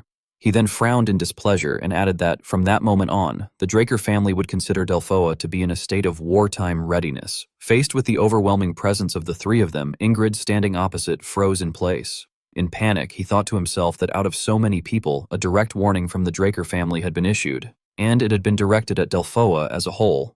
Hastily extending his hand, Ingrid protested that whatever this was, such a reaction was far too excessive, arguing that it was essentially a declaration of war and that the joke had gone too far. Andre indifferently interrupted him, telling Ingrid Hoxton to listen carefully. With a firm frown, he stated that the Draker family never spoke lightly. Hearing this, Ingrid grew flustered and hurriedly tried to explain that he had misspoken earlier, that he had been tense due to the battle, and asked them not to misunderstand, insisting that he had only intended to escort Zeke Draker to the barracks for investigation. At that moment, Zeke looked toward Andre and gave a slight nod as a signal. He then cautiously asked whether, before that, he could speak briefly with his companions. Hearing this, Ingrid was utterly shocked. Grinding his teeth in resentment, he shot Zeke a sideways glance before reluctantly agreeing to give him 20 minutes. A short while later, Zeke, Diego, Aster, and Andre gathered in silence inside a room. Zeke immediately spread out his palm, releasing a surge of red energy that spread throughout the air. Watching it gradually fade, he thought to himself that all magical devices in the vicinity should now have been deactivated. After that, Andre spoke up in confusion, asking whether there was something Zeke wanted to say. Zeke answered decisively that he had already captured the Dark Knight demon. Upon hearing this, Andre's eyes widened in astonishment. The full moon peeked through the clouds, its cold light pouring in through the window. Only then did Andre curiously ask whether Zeke meant that he had confronted the Dark Knight demon alone. Zeke replied with firm certainty that he had lured the Dark Knight demon into letting his guard down and subdued him before the battle could continue. Andre was struck with fear as he thought to himself that Zeke had managed to capture a continental-level threat on his own, something that even veteran knights would struggle to accomplish, and that this result was exactly what he had expected from him. Zeke then continued his analysis, explaining that based on the interrogation, the individual appeared to be closely connected to Commander Ingrid, to the point where the situation could become extremely complicated. Curious, Andre asked what Zeke's plan was now. Stepping forward, Zeke replied in a low voice that it would be best to let Delphoa handle Delphoa's own affairs. However, he added coldly that for the time being, he would do whatever he could. Elsewhere, two silver-armored knights stood guard with spears before a massive stone gate. Inside, Zeke sat silently beneath a window as cold blue light poured down over his body. He carefully thought that the time had finally come. At that moment, a sound echoed from the stone door. Fanon opened it and awkwardly peeked inside, calling Zeke's name. Seeing this, Zeke addressed him seriously, expressing his gratitude for his arrival. Fanon stepped forward and asked in confusion what had actually happened there. Sitting quietly, Zeke replied gloomily that this situation seemed to be the result of ignoring Fanon's earlier warnings. Hearing that, Fanon covered his face and lamented in despair. Zeke fell into silent contemplation, thinking that Fanon already knew about Commander Ingrid's corruption. Judging from Fanon's reaction, he further deduced that it was not only Fanon, but that most high-ranking mage officers likely knew as well. He reflected that in Delphoa, no mage could reach a high position without fulfilling mandatory military service, yet now he had no choice but to propose completely severing that path. Having reached this conclusion, Zeke spoke seriously, saying that there was something he wanted to tell Fanon. Hearing this, Fanon scratched his head and asked suspiciously what it was. Zeke then asked heavily whether Fanon knew anything about the Empire's Awakening Agent experiment. After that, the atmosphere grew visibly tense. Zeke thought to himself that he had already told Professor Fanon everything he knew about the Dark Knight demon, and that Fanon now had to consider two choices, either to expose the corruption he was aware of, or to turn a blind eye for the sake of his own safety. Interlacing his fingers, Zeke carefully began to speak again, saying that there was something he wished to ask. Seeing Fanon's bewildered expression, Zeke decisively proposed whether Fanon would stand by his side and help expose this corruption. In the silent darkness of the night, Ingrid and the group of mages were moving before they paused briefly. At that moment, someone called out to Commander Ingrid. Hearing this, he clasped his hands behind his back and turned around suspiciously. After observing the expressions of the group opposite him, Ingrid asked how it had gone. The other person replied calmly that Professor Paynon had rejected Zeke Draker's proposal. Ingrid then asked coldly whether that was true. He smiled smugly and thought that, as expected, one's own position mattered more than principles, and that persuasion like that would never work. Afterward, he turned to look toward the fortress wall and gently said that they should begin, explaining that they would launch a few loud attacks and then withdraw, merely making it look convincing. The mage behind him raised his staff and firmly replied in agreement. At the same time, 2 others also raised their staffs and focused their energy, while another man ordered everyone to prepare to attack and to fire. As soon as he finished speaking, a terrifying surge of magic shot forward, attacking the fortress wall directly. Observing the scene, Ingrid silently calculated that they would make Jorge take the blame for the lack of results. He suddenly frowned and thought that something felt strange. Looking at the chaotic scene ahead, Ingrid quietly wondered why they had not counterattacked yet, thinking that normally they should at least pretend to fight back and questioning what they were trying to do. At that moment, the fortress gate suddenly opened slightly, and Ingrid was shocked, thinking that opening the gate had not been part of the plan. Shortly afterward, someone stepped out from inside, which made him even more alarmed. He stammered in shock, demanding to know why that person was there. Hearing this, Zeke asked in a low voice what was wrong with Commander Ingrid. He placed his hands on his hips and mockingly asked whether Ingrid had seen something he should not have seen. As soon as he finished speaking, Diego, Aster, Fano, and Andre appeared one after another behind Zeke.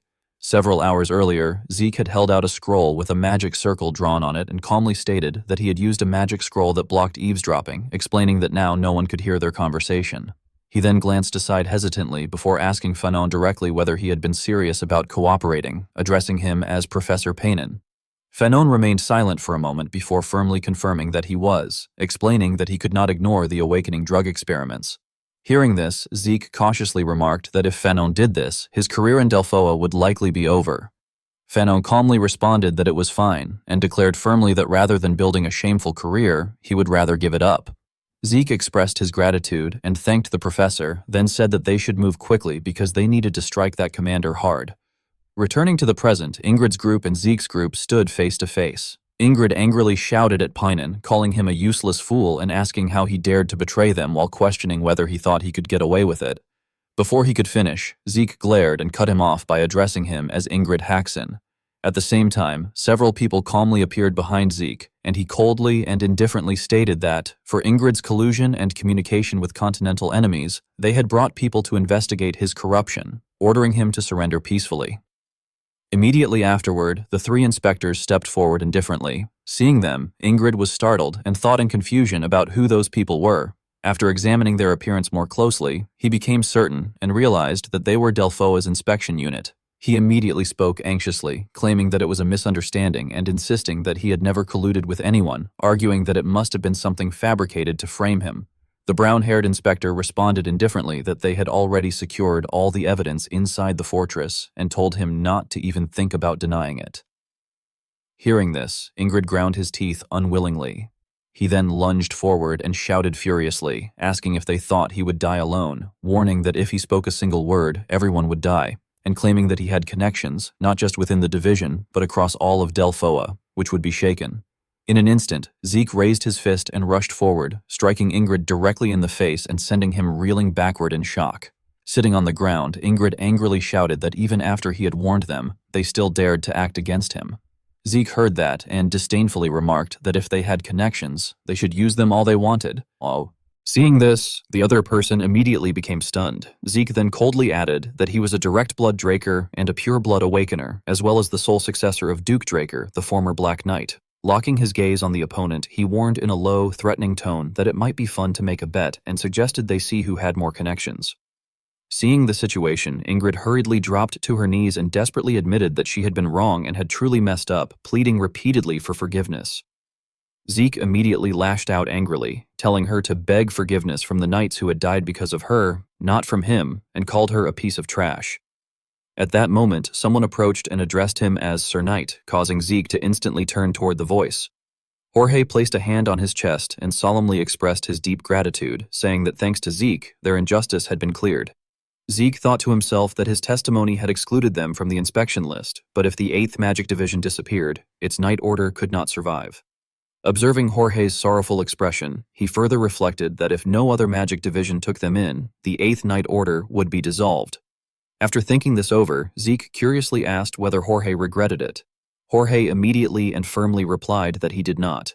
Lowering his eyes sadly, he explained that they simply felt sorry for their comrades who had died unjustly because they had such a rotten commander. Zeke then calmly stated that if they were willing, he would like to offer them a new job. Hearing this, Jorge asked in shock whether he meant a job. Zeke casually reached into his coat and confirmed that he did. Taking out a piece of paper, he gently told him to read it for the details. Jorge quickly reached out and accepted the paper. After opening it and reviewing the contents with his two comrades, he exclaimed in astonishment, addressing Zeke as Sir and stammering that the terms were incredibly good, asking if the numbers were wrong. Zeke calmly responded that if they worked with him, they deserved at least that much and explained that he had founded a trading company and wanted them to guard it. The three of them became even more shocked, and Jorge expressed amazement at the prospect of working with Zeke. Zeke raised an eyebrow and asked whether they did not want to. Upon hearing that, the three men's eyes lit up immediately, and Jorge excitedly declared that of course they did want to. Together, they loudly pledged their loyalty and urged one another to greet their lord. Noticing Fanon behind them, Zeke called out to Professor Ponen. Fanon looked back at him with confusion, and Zeke casually told him to come to Atlas as soon as matters in Delphoa were settled, adding that they would have much to do together. Fanon agreed and respectfully acknowledged him as master. Seeing this, Zeke closed his eyes and thought helplessly that they had truly gone from professor and student to lord and retainer, and that he had really seen it all. Lifting his head to gaze toward the horizon, he reflected wistfully that the mission had ended in an unexpected way and that he did not know how it would be judged. Zeke then quietly murmured that it did not matter and proudly added that things had worked out in their own way, so everything would be fine. In Midland, as dusk settled over the city, three people sat around a round table in a tense atmosphere. The bald man politely apologized that he knew they were all busy and said he was sorry for calling them there. He added hesitantly that the matter seemed to require discussion with the key members of their Black Ops, so he would skip the formalities and get straight to the point. The bald man, Baron Draker, looked extremely grave as he stated that recently the southern continent had been unstable. The two men present were astonished. The bearded man questioned whether, even if the South was full of crime, they were merely drug dealers and therefore nothing to worry about. The young man beside him hurriedly disagreed, explaining that Macayan's Don Juan controlled the South through the Soma trade and had amassed enormous wealth, becoming a monstrous figure, and that if someone like him caused trouble, it would not be a small matter. Baron Draker cast a cold glance and interrupted, addressing the deputy commander of the right wing, who handled intelligence, and asked whether he had not known that Don Juan was dead. The young man froze and exclaimed in disbelief, insisting that it could not be true and that reports said he was merely hiding from Pavela's attacks. Baron Draker calmly explained that after Don Juan vanished, the Macayan cartel had split into pieces. He then stared at him suspiciously and pointed out that Pavela was the same and that most of their leaders were dead, yet he still had not appeared, asking whether that was not strange. The young man widened his eyes and fell silent. A screen gradually appeared in front of them, and Baron Draker pointed at it, stating that there was footage from both cartels taken a month earlier. He explained that masked figures had appeared on both sides and that among them, the one at the front was believed to have moved between both groups and destroyed them, but neither side had identified him yet. After watching the footage, Baron Draker decisively declared that from then on they would find him. He firmly added that they had to learn who he was and why he had targeted the southern cartels, uncovering everything. Elsewhere, Zeke cried out in shock and turned to Flaubert in disbelief, asking what the headmaster had just said. Flaubert picked up an envelope with satisfaction and stated that the Black Knight Fang subjugation mission had been excellent. After placing it down, he explained that Professor André had kept very detailed records and that the Delphoa inspection unit had even sent their thanks and documentation. Hearing this, Zeke stared blankly in surprise, thinking that he had believed the mission would not be rated highly since on the battlefield following orders was usually the correct course of action, yet it had received praise instead. At that moment, Flaubert interrupted his thoughts, remarking that there was one unfortunate point, namely that it was regrettable Black Knight Fang had died during transport. Zeke responded with an awkward laugh, while inwardly reflecting that he had reported him as dead first and then planned to give him a new identity and bring him to the central continent. He thought that the Empire's human experiment data found in the South, along with Black Knight Fang as a witness to the stimulant tests, were powerful cards to pressure the Empire, and his expression grew grave. Flaubert then addressed him, saying that considering the talent he had shown on that mission, the faculty had proposed a different kind of exam. Zeke curiously asked what it was, and Flaubert replied bluntly that it was monster hunting. Zeke repeated the words in surprise and inwardly questioned whether that was too easy for a special graduation test. Flaubert calmly explained that it was not a simple hunt but an unsolved case, and that he would have to solve it alone. Zeke frowned thoughtfully and reflected that magical beasts, unlike monsters, did not belong to a fixed species, which made it difficult to determine their habits or traits. He considered that many were strong and intelligent, making subjugation difficult, and that this incident had most likely been caused by a highly intelligent beast. He then asked where it had happened, and Flaubert immediately replied that it was in the Duchy of Troy. He added with his hands behind his back that, as Zeke knew, that was where the Draker family's main house was located, and that if it had not been subdued even there, it was no ordinary beast. He concluded that if Zeke passed that test, all other exams would be waived, and that this alone would fulfill his graduation requirement. Zeke placed his hand over his chest and solemnly vowed on his honor as a knight that he would resolve the matter as soon as possible. He firmly added that he would not disappoint him. Sometime later, sunlight streamed through the window, illuminating the room. From that direction, a man placed his hand over his chest and bowed slightly, respectfully stating that it was an honor to meet Sir Zeke Draker and that he had been dispatched as his guide for the mission. He introduced himself as Felix Valencia. Zeke responded indifferently that it was good to meet him, then narrowed his eyes in suspicion, thinking that Felix Valencia was a name he had never heard in either his past life or this one, and that there was something else strange as well. Observing the abundant blue energy radiating from Felix's entire body, Zeke remarked that he could feel something unusual from inside his body, and that for an ordinary young knight, not even a Draker, to possess that level of power meant that something was off. Curious, he asked whether Felix was from the Duchy of Troy. Felix calmly replied that he was indeed a native there, explaining that he had trained in a sword guild when he was young and was now serving in the Atlas Guard. Zeke thought cautiously that Felix seemed ordinary, but that he should remain careful. He then thanked Felix for telling him. Turning decisively, he said that they should depart for the Duchy of Troy. Seeing this, Felix followed him with a serious expression. A short while later, at the Duchy of Troy, someone enthusiastically welcomed Sir Zeke, saying that they had heard he would be coming. The man shook Zeke's hand excitedly and expressed that it was a great honor for a pure-blood awakened one to visit a place like that. Zeke politely responded that the honor was his to be able to help them. He then calmly asked whether the situation could be explained right away. Upon hearing this, the man lowered his head slightly and recalled that it had started a few weeks earlier. He explained that at first, livestock had begun disappearing little by little, and over time, people who went into the mountains had stopped coming back.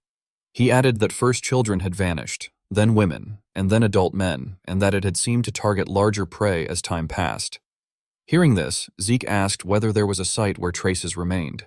The man immediately gestured toward the land ahead and told him to follow, explaining that starting from the farm where the livestock had disappeared, the main site was along the path toward that mountain. Looking closely at the fence, Zeke thought that for blood to be scattered like that while the fence remained strangely intact was unusual, and he decided that they should examine the area. His eyes suddenly gleamed, and he was momentarily startled by what he saw. Observing the footprints on the ground, he reflected that they were large and heavy enough to leave deep impressions, and capable of easily jumping a fence like that. He concluded that this was not the pattern of a normal magical beast. Clenching his teeth slightly, Zeke frowned and muttered that it seemed the mission would not be easy. Night had fallen, and Zeke sat quietly by the fire in deep thought while Felix curled up in a blanket and drifted off to sleep. Watching him, Zeke thought that Felix must have been very tired, since he had been investigating late into the night. He reflected that they had followed the beast's traces up the mountain path and soon reached a deep forest untouched by humans, where the clue they found had been a shriveled corpse like a mummy with no wounds at all. Lowering his head slightly, he considered that a beast capable of absorbing bodily fluids without leaving traces, if it was the one he was thinking of, would mean that the footprints in the village had not been its. Suddenly realizing something, Zeke's eyes widened. As he stood up, Felix stirred sleepily and began to ask what Sir Zeke had just... But Zeke immediately stated that it was 2 kilometers west. He told Felix to wait there for now and that he would return before sunrise. With that, Zeke leapt forward and dashed away. Felix, only then coming to his senses, let out a faint, confused sound. Frowning as he moved, Zeke thought that if there had been a loud noise there, it must have been that beast, and that it had been around that area. At that moment, the muscular figure of a man came into his view. The man roared loudly, then hoisted a tree trunk onto his shoulders and swung it forward in a powerful arc. Witnessing the scene, Zeke wondered what that man was, questioning whether he was swinging a tree like a sword and marveling at such insane strength. Observing his frenzied state, Zeke silently questioned whether he could be a barbarian and who the one fighting him was. At the same time, the silhouette of a monster gradually emerged ahead. Seeing it, Zeke thought that it was as he had expected. Staring intently, he inwardly declared that he had found it, the ancient species known as gaguk. Concealed within the bushes as he observed the battle, Zeke recalled that in his past life he had also found bodies turned into mummies. His master had called the beast responsible an ancient species and had warned him to be extremely careful. He remembered being told that it moved extremely fast like a monkey and was very cautious. But above all, he had to watch out for its tentacle-like tail, which could drain life force in an instant. Calculating the situation, Zeke concluded that the livestock had been taken by the barbarian and the people by the Gaguk. A painful cry suddenly rang out from the other side, and Zeke widened his eyes in shock. He saw the Gaguk's tongue elongate and twist as it pierced through the red-haired young man's chest. The young man broke out in a cold sweat, gritting his teeth and groaning, then glared upward with hatred, while the Gaguk calmly flicked its tongue. Instantly, Zeke silently swung his sword and appeared behind it. Sensing the killing intent, the Gaguk turned its eyes back. Just before Zeke could bring his blade down, it swiftly lowered its body and dodged. Exploiting the opening, the creature leapt away and hastily fled. Clicking his tongue in irritation, Zeke muttered that it was insanely fast. Looking at the red-haired young man lying unconscious on the ground, Zeke wondered if he had been poisoned by the Gaguk. Lowering his gaze, he murmured that he did not really feel like helping a livestock thief, but that he would be generous. A short while later, inside a nearby cave, Zeke held up a vial and stroked his chin, thinking that the healing potion was not working, perhaps because the young man was not human. In that case, he reasoned, he would try something else. Placing both hands over the wounded chest, he frowned, unsure whether it would work. He then channeled energy using an area-wide buff skill and activated healing factor. Instantly, a burst of green light flared violently and spread throughout the surroundings. The red-haired young man let out a faint groan, then abruptly opened his eyes in alarm. He sprang to his feet and shouted defensively, but Zeke calmly told him to calm down. When the young man stared in fear, Zeke emphasized that he had saved him. Realizing this, the red-haired youth stammered his thanks, and Zeke thought to himself that it was fortunate he knew the barbarian language. After conversing for some time, Zeke gradually understood that the young man's name was King Fist. Despite being only 16, he was already stronger than the village warriors. As a rite of passage suited for him, he had been tasked with hunting the Gaguk, the strongest beast in barbarian territory. However, since the Gaguk was extremely difficult to hunt, he had chased it all the way into the Duchy of Troy. Back in the present, King Fist hesitantly admitted that he had hunted too hard and thought he would fail. Zeke immediately asked whether he needed help with the hunt. Startled, King Fist asked if he was serious. Zeke merely curled the corner of his lips slightly and confidently told him to just trust him. When they returned to the previous spot, Felix stammered as he asked whether that person was not a barbarian. Zeke casually confirmed that he was, adding that they would work together only until they caught the beast. On the other side, King Fist quietly asked who that was, and upon being told that Felix was a subordinate, he asked what subordinate meant. Watching the exchange, Felix was inwardly speechless, wondering what he was saying. Meanwhile, Zeke glanced at Felix and thought that when Felix had first seen the barbarian, he had frozen instead of drawing his sword, and that faking such a reaction would require serious training. Narrowing his eyes, he reflected that aside from the aura he gave off, Felix seemed like an ordinary guide and questioned whether he was being too suspicious. Suddenly, King Fist spoke solemnly, addressing Brother Zeke and mentioning a smell. Puzzled, Zeke asked what smell he meant. King Fist replied gravely that it was the smell of that guy from earlier. Hearing this, Zeke's expression turned serious as he asked where it was. Zeke Draker and King Fist stood before the gate of a vast cave. Zeke frowned and remarked that it was a cave after all. After looking around, he began calculating in his mind, recalling that his master had said the Gaguk liked dark, damp places, and noting that the sun was just about to rise, so the chances of it being there were high. He then turned to King Fist and asked whether he had a way to catch it. King Fist confidently clenched his fists, gesturing in the air as if to demonstrate his ability. Zeke, left speechless, commented that it was no wonder he had kept missing it until now. He called King Fist's name again and quickly laid out a complete plan, instructing him to hit the prey first while he would strike from behind as well, asking if he understood. King Fist smiled gently, his eyes darkening with confidence as he replied that he understood. The two of them then entered the dark cave. Jagged rocks hung down from above, narrowing the silent space. As Zeke led the way, he observed his surroundings and thought that it definitely looked like its lair. Noticing animal bones scattered everywhere, he concluded that this must be the place. Suddenly, he stopped and seriously called out to King Fist, warning that they were entering its territory and that he should be careful. Before he could finish speaking, a gorilla-like creature appeared from behind, startling King Fist. It swung a powerful strike at him, but King Fist quickly leapt aside with a shout. Raising his fist to boost his morale, he roared loudly and smashed his fist into the ground, cracking it and sending dust everywhere. However, it was a missed attack. When the dust settled, he froze and reported in shock that it had vanished. Zeke, standing behind him, was not surprised and thought to himself that he had known it would not be caught so easily. He reflected that the reason neither he nor his master had been able to defeat it in his previous life was because it could hide itself in darkness. In an instant, the Gaguk disappeared as if dissolving into the mist. It then circled behind King Fist and attacked with a ferocious roar. Unable to see it, King Fist gasped in alarm. However, Zeke promptly intervened by using Field of Water Force. One of the creature's arms was severed, causing the Gaguk to shriek in terror. Zeke decisively shouted to King Fist that now was the time. King Fist rushed forward, wrapping his arms around the creature and roaring. The Gaguk struck his back hard with its elbow and screamed, but King Fist held on firmly despite the pain. Seeing the opportunity, Zeke praised King Fist for doing a good job. The Gaguk could only widen its eyes in fear. Zeke charged forward, shouting for King Fist to leave the rest to him. He used True Dragon Sword Art, Chapter 2 Verse 1, Earth Cleave, and with a single slash cut the Gaguk down. Even in its final moments, the creature could not understand why it was dying and could only stare wide-eyed as blood splattered everywhere. Its nerves began to regenerate as it growled, but Zeke, fully aware of this ability, declared that it had no chance. A system notification appeared, stating that the dragon skill Gluttony had been activated. Zeke mockingly asked whether it had thought he would let it regenerate. The Gaguk was sealed, and a series of notifications rang out, announcing that he had devoured a corrupted ancient species fully tainted by polluted energy, that consumed HP, stamina, and mana had been restored, and that he had absorbed the bloodline ability of the devoured corrupted ancient species and obtained the active skill Stealth, ranked A. Observing the result with satisfaction, Zeke commented that a stealth skill was a nice drop. He then glanced at the severed arm lying nearby and called out to King Fist. When King Fist looked over, Zeke tossed the arm to him and told him to take it. Seeing King Fist's confusion, Zeke held up one finger he had cut from the Gaguk and explained that it was proof of the hunt, and that for the same reason, one finger was his. Overjoyed, King Fist rushed forward, hugged him tightly, and tearfully thanked Brother Zeke. Zeke laughed awkwardly in response. King Fist then left, carrying the Gaguk's arm, and waved goodbye, telling Brother Zeke to visit their village next time for sure. Zeke cheerfully agreed and asked which tribe he was from.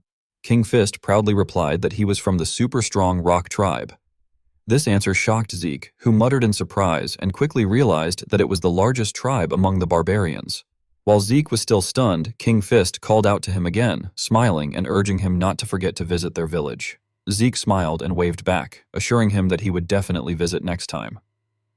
When night fell, Zeke returned to the village. The villagers enthusiastically clinked their beer mugs and cheered for the knight who had protected their village. A representative stepped forward, laughing and expressing heartfelt thanks, saying that thanks to him, they could finally live in peace. Zeke humbly replied that he was glad he could help. He then glanced at Felix, who was sitting nearby, and silently assessed that something still felt off. He found it strange that when he had returned to the campsite after dealing with the Gaguk, Felix had been gone. Although Felix had come back shortly afterward, he had looked dirty and claimed that he had simply fallen. Zeke's eyes darkened as he speculated that Felix might have come to watch his fight with King Fist. He reasoned that even he could not sense distant presences in the middle of intense combat, so Felix had probably been hiding nearby. In the end, finding nothing conclusive, Zeke resolved to keep an eye on him for the time being. On the way back, he lowered his head and reflected that a lot had happened that day. He recalled that they had prepared a decent place for him to stay and thought he would go rest. Suddenly, someone stepped out to block his path, causing him to murmur in surprise. He quickly recognized the person in front of him as Felix and questioned why he was waiting there, noting that his lodging was in the opposite direction.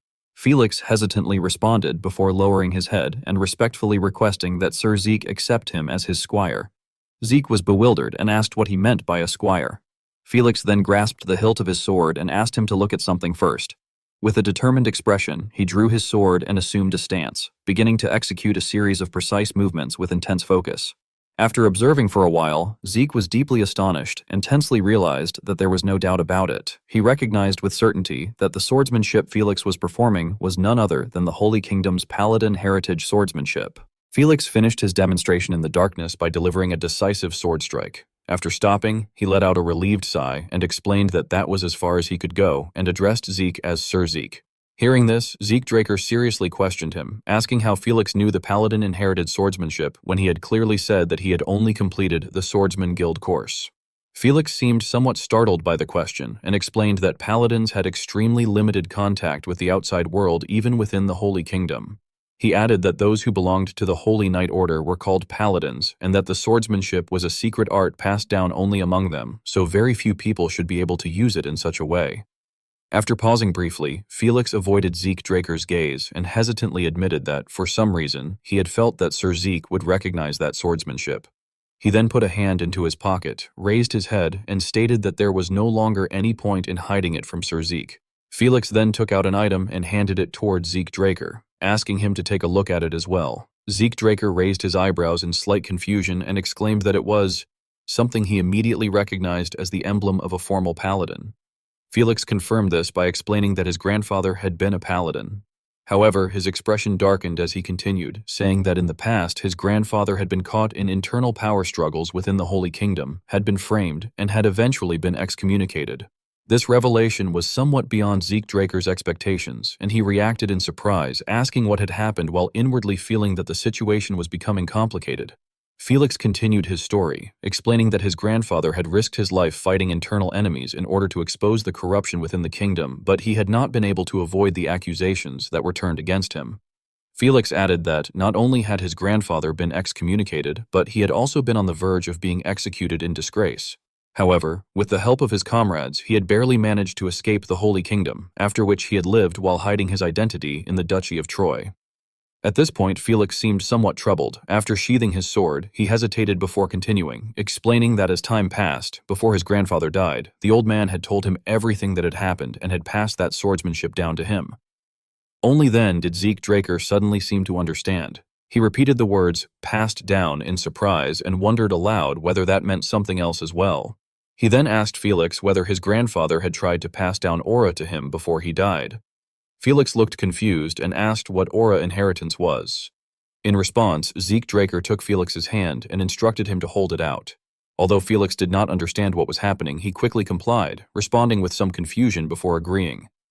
Zeke Draker then grasped his hand and began to sense his energy. Lowering his head slightly, he muttered to himself that, as expected, Felix's aura conductivity was high compared to his skill level, and that even his aura circuits were properly opened. Seeing the look on Zeke's face, Felix grew worried and asked whether something was wrong. However, Zeke Draker reassured him that it was actually the opposite and told Felix that he should be grateful to his late grandfather. Felix froze upon hearing this and asked what Zeke meant by that. Zeke Draker then explained tensely that Felix's grandfather had most likely been an arch-paladin, which simply meant that he had been at the level of a Black Knight. Hearing this, Felix became even more incredulous and stammered in disbelief as he asked whether that was really true.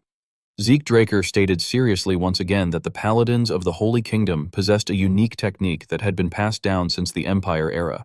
His gaze darkened as he explained that the technique was called aura inheritance. He then began to elaborate that it was a method that allowed aura to reach mastery much faster. He further added that Felix's grandfather had not stopped at that, but had also opened Felix's circuits and increased his body's aura conductivity. Felix was completely shocked by what Zeke Draker had said, and he exclaimed in confusion that it could not be true, and that he had no idea. Suddenly, Zeke Draker's tone turned low as he called Felix's name and asked whether he wanted to become his retainer in order to clear his grandfather's injustice. Felix lowered his head and hesitated slightly as he murmured that, of course, that was one of the reasons.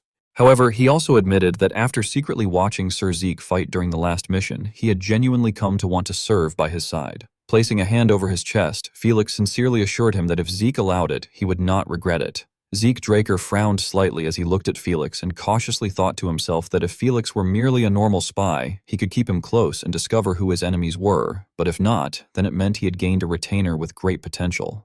After a brief moment, Zeke Draker let out a sigh and accepted, warning that following him would not be easy. He added that they would return to Atlas the next day and told Felix to make his preparations. Felix became extremely excited upon hearing this, his face flushing red as he stammered his thanks and declared that he would give Zeke his full loyalty. The next morning, inside a grand building, an enthusiastic laugh rang out as the headmaster welcomed Zeke Draker warmly. The headmaster took out Zeke's report and praised it, saying that the contents were truly impressive. As he read through it with satisfaction, he remarked that Zeke had healed an injured barbarian and then worked together with him to capture a demonic beast. The headmaster excitedly expressed that keeping a talent like Zeke in Valhalla felt like a loss for the entire continent. In response to such praise, Zeke Draker simply replied calmly that he had only been lucky. This modest answer pleased the headmaster even more, and he laughed, commenting on Zeke's humility before telling him to take something. When Zeke looked at the scroll placed on the table, he was greatly startled and exclaimed in shock. The headmaster quickly explained that it was a temporary graduation certificate. He clarified that the term had not yet ended, so Zeke could not graduate immediately, but with that certificate there should be no inconvenience in whatever he wished to do. Zeke Draker expressed great gratitude for such understanding and thanked the headmaster sincerely. The headmaster then asked whether Zeke had decided on his path after graduation and wondered if he would ultimately return to the Draker side. Zeke immediately affirmed that he would, explaining that he first wanted to gain experience as a knight of the family. Hearing this, the headmaster smiled with satisfaction and praised him, saying that he looked forward to Zeke's future growth. At that moment, a knock suddenly sounded from outside the door. The headmaster frowned and asked who it was. The door opened, and a voice politely excused itself as a professor entered and delivered a message stating that an order had come from Four Seasons Castle requesting Zeke to enter. Upon hearing this, the headmaster relaxed slightly and remarked that it seemed the head of the household already knew about Zeke's graduation, adding that he truly was quick with everything. Zeke Draker promptly said his farewell, stating that he would take his leave. The headmaster cheerfully told him that it was fine and asked him to visit often. A short while later, as they walked along the hallway, Zeke Draker curiously asked the professor whether he knew the specific reason for the request to enter. The professor, walking ahead, answered honestly that he did not know much either and suggested that perhaps it was simply to congratulate Zeke on graduating. Zeke smiled faintly at that possibility and remarked that congratulations from the head of the household were difficult to imagine considering how he usually was. The professor replied casually that graduating from Valhalla in just 2 years was a remarkable achievement, so that might indeed be the reason. He then mentioned that he had seen Zeke's friends before Zeke had come to the headmaster's office. Zeke asked in surprise what he meant by his friends. The professor explained that they had looked quite miserable and asked what had happened to them. Zeke quickly realized the reason and said that they had apparently spent the entire time doing snow removal work with the Northern Border Guard, adding jokingly that people said snow could be more frightening than monsters, so it made sense. At that moment, the professor suddenly stopped walking. He stepped aside and told Zeke to go in. Zeke politely thanked him and then pushed the door open as he entered the room. Arthur Draker spoke first in a calm voice, remarking that Zeke had arrived. Raising the glass of water in his hand, he congratulated Zeke on graduating from Valhalla. Zeke responded cautiously, thanking the head of the household. Arthur then told him to come closer and sit comfortably. Setting the glass down on the table, Arthur said directly that at this point Zeke must be wondering why he had called him. Seeing Zeke's attention turn toward him, Arthur spoke in a steady tone and stated that he planned to send Zeke to the Draker Martial Arts Tournament this time. Looking at him with a proud smile, Arthur added that he hoped Zeke would win there. However, unlike Arthur Draker's proud expression, Zeke Draker frowned slightly, appearing somewhat displeased. The explanation stated that the Draker Martial Arts Tournament was a competition hosted by the Draker household, open to any young knight who had been promoted to Purple Knight within the family for 5 years or less, and that it essentially served to select the next generation of rookies who would lead the continent. Zeke Draker darkened his expression and said that he understood. Arthur Draker cautiously asked whether he was saying that he would win, and Zeke frowned before firmly replying that yes, that was right, and that as the head of the household wished, he would win the Draker Martial Arts Tournament. Arthur Draker appeared very satisfied with this declaration and, smiling, remarked that it was good and that he hoped he could present him with the medal on the final day of the tournament. He then pushed an item forward and said that he had prepared a graduation gift for him, instructing him to open it. Zeke opened the box, and upon seeing what was inside, he was momentarily stunned. It was a metal plaque and some documents neatly arranged. Zeke wondered if it was a deed for a territory and then turned in confusion to confirm whether Arthur was saying he was giving him a territory. Arthur calmly lifted his teacup, smiled, and confirmed that yes, it was the territory in the north of the Duchy of Troy where he had hunted the demonic beast. This left Zeke astonished, and he remarked that it was unbelievable to receive a territory as a graduation gift. He then reaffirmed that he would do his best to meet the head of the household's expectations. Arthur stood up and turned to leave, gently saying that it was good and that he would look forward to it, adding that he would soon assign a steward to manage the territory and that Zeke should hear the details from him.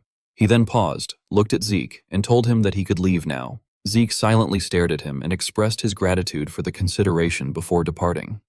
As he walked along the long corridor, Zeke pondered that even within the Draker household, one had to be a senior knight to receive a territory. Yet he had only just become a formal knight, making the situation quite extraordinary. At that moment, someone approached and called out to him. Upon seeing the person, Zeke happily greeted him as master. The man cheerfully placed a hand on his shoulder and remarked that it had been a while, calling him a busy disciple. Zeke asked what had brought him there, and the man replied that he had come to relax beside him, but Arthur had caught him and put him to useless work, noting that although he had retired as a knight, his status within the Draker side still remained. Zeke glanced aside and muttered that since he had rested for 10 years, working a little should be fine. The man then became serious and remarked that Zeke truly spoke like Arthur's son. He walked over, drew back the curtain, and began to say that anyway, first. Zeke, confused, asked what he was doing now, but the man suddenly jumped down and shouted that they should go home quickly before the leeches caught them. Zeke sighed helplessly and remarked that that man was really something. The two then returned to the mansion together. The man let out a relieved sigh and said that now he felt like he could live again. Leaning back on the couch, he added that home really was the best and asked whether Zeke thought so too. Zeke entered and replied that it was his house though. The man retorted that he was stingy and said that what belonged to the disciple also belonged to the master. Smiling, he then asked why Arthur had called him, suggesting that it probably was not just to congratulate him on graduating. Zeke replied that he had received a graduation gift. The man expressed some surprise and asked what he had been given, wondering if it was a sword or armor. Zeke calmly answered that he had received a territory. The man initially remarked that a territory was good, but then suddenly froze, sprang to his feet and exclaimed in shock, asking what he had received. Zeke, already used to such reactions, calmly explained that he had been given a territory in the north of the Duchy of Troy. The man's eyes widened, and he could only stare in astonishment as he remarked in disbelief that it was truly remarkable. Duke was extremely astonished and remarked that receiving a territory at such a young age would surely make Arthur very happy, adding that if it was the Duchy of Troy, even the northern area should provide decent taxes. Zeke Draker calmly explained that it was also the area where he had carried out his recent mission and that the residents there had all been good people. Duke responded without any concern that, in any case, it was a good thing, since being a lord was far better than merely holding a knight title. Suddenly, Zeke recalled something and added that there was one more thing to mention. Duke, confused, asked if he had received another gift, but Zeke denied it and clarified that he had instead been told to win the Draker martial arts tournament. This left Duke momentarily at a loss for words, and he repeated in confusion that it was the Draker martial arts tournament Zeke was referring to. Zeke, still calm, asked his master what it was and whether the tournament was really that high level. Duke's expression darkened as he explained that, if they considered only Zeke's skill, winning would not be difficult, but only if the outcome were determined purely by skill. Hearing this, Zeke exclaimed in surprise, asking what he meant. Duke then continued by asking whether Zeke had ever seen the Draker martial arts tournament, to which Zeke replied that all he knew was that it was held once every 5 years. Duke, visibly tense, warned him again that the tournament was not a simple competition, but rather a battlefield of families disguised as one. Zeke, growing serious, asked if Duke meant that there was corruption in the tournament, but Duke immediately denied it, saying it was quite the opposite. It was a place where the very concept of corruption did not even exist. He went on to explain that all kinds of forces that could be mobilized were allowed to intervene, and that the winner was decided by taking all of those factors into account. Zeke fell silent for a moment, lowering his head as he thought that he had originally believed he only needed to defeat everyone. But if Duke was reacting like that, then the situation must be far more serious. Meanwhile, Duke continued, addressing Zeke frankly and stating that without a sponsoring family, he would never win the martial arts tournament. The room fell into silence as Zeke recalled how Duke had solemnly said that even he was far removed from political affairs, but since there was still some time left, he would try to contact families he knew. Stroking his chin, Zeke admitted that he himself was also weak when it came to politics and wondered in frustration whether there was any solution. At that moment, Decker entered and politely called out, asking to be excused. Zeke turned in surprise and asked what it was. Decker placed a hand on his shoulder respectfully and said that he had something important to tell him. He then stated directly that he had overheard the earlier conversation with Duke and mentioned that Zeke had said he would participate in the Draker martial arts tournament. Zeke confirmed that this was correct, but added that his master had said it would be difficult without a sponsoring family. Decker's expression darkened, and after a brief pause, he grasped the hilt of his sword and asked the young master to look at something. Drawing his sword, he revealed a stream of magic enveloping the blade. This shocked Zeke, who stammered in realization that Decker had been a blue knight. Decker calmly sheathed his sword again and remarked that he knew Zeke had already noticed it long ago. Caught off guard, Zeke could only scratch his head awkwardly, while inwardly thinking that Decker was indeed quick to notice things. Decker then raised his head and spoke gravely, explaining that he had once been a knight belonging to the Draker household, and further revealed that he had been the guard knight who protected Zeke's mother. Zeke looked up in shock and exclaimed about his mother, while Decker continued, asking whether Zeke knew why no one within the Draker household ever spoke about the madam. Zeke, confused, asked for the reason, and Decker answered seriously that it was because of the family she had come from, the House of Agamemnon. Decker stood in front of Zeke Draker and asked the young master whether, within the Draker household, he knew why no one talked about the madam. Zeke cautiously asked back what the reason was. Decker then became serious and explained that it was because the family the madam came from was the House of Agamemnon. Zeke appeared confused and wondered what Agamemnon was, saying that he had never heard that name before, and asking what kind of place it was. Decker seriously explained that the House of Agamemnon had once been the most powerful among Draker's blood allies, even more so than Tarun or Siemens today. Zeke questioned it with suspicion, asking if it was really that powerful and why he was hearing about that family for the first time. Decker lowered his head and stated that it was because everyone had avoided the House of Agamemnon, calling it a cursed family. Zeke, still doubtful, asked what kind of curse it was. Decker explained in more detail that, in that family, pregnant women would give birth to stillborn babies, and even those who were born would all die before reaching 5 years old. However, he added that only one person, Zeke's mother, had survived and grown up. Hearing this, Zeke became bewildered and trailed off before questioning Decker directly, asking if he was telling him to make that cursed family his sponsoring family. Decker nodded and affirmed that it had once been the strongest power in the central region, and that Zeke, as the only heir of that family, had the qualification. Zeke responded cautiously that he would consider it. Decker calmly replied that he understood and thanked him for listening. Suddenly, Decker called out to him again, addressing him as young master. Zeke responded with a puzzled hum. Decker frowned seriously and expressed that even though Zeke had known he was a Blue Knight, he was grateful that Zeke had trusted him without doubt. Hearing this, Zeke simply smiled and said that it was nothing. As evening fell over Mycenae, the streets were bustling with people. Felix looked around and exclaimed in amazement that it felt as if they had come to the Holy Empire era, repeatedly expressing how astonishing it was and remarking that Mycenae was this kind of city. Zeke thought to himself that, as expected, it was better to come and see it in person. He looked around and analyzed that Mycenae was one of the Midland cities supported by the Draker household, and that according to Decker, the Agamemnon family had been nobles who ruled Mycenae and its surrounding lands for a long time. His thoughts grew more complicated as he reflected that about 50 years ago, misfortunes had begun to occur in that family. Rumors had spread that it was cursed, and the House of Agamemnon had become isolated. Because of that, even within Draker, it had become difficult to find any mention of them. Suddenly, he stopped in front of a tavern and called to Felix, saying that they should eat something first. Felix quickly replied that he understood. They pushed open the door and entered together, where the owner greeted them warmly. Zeke sat down and directly asked the owner to give them the best-selling dish. The owner laughed and said he would serve them their special soup.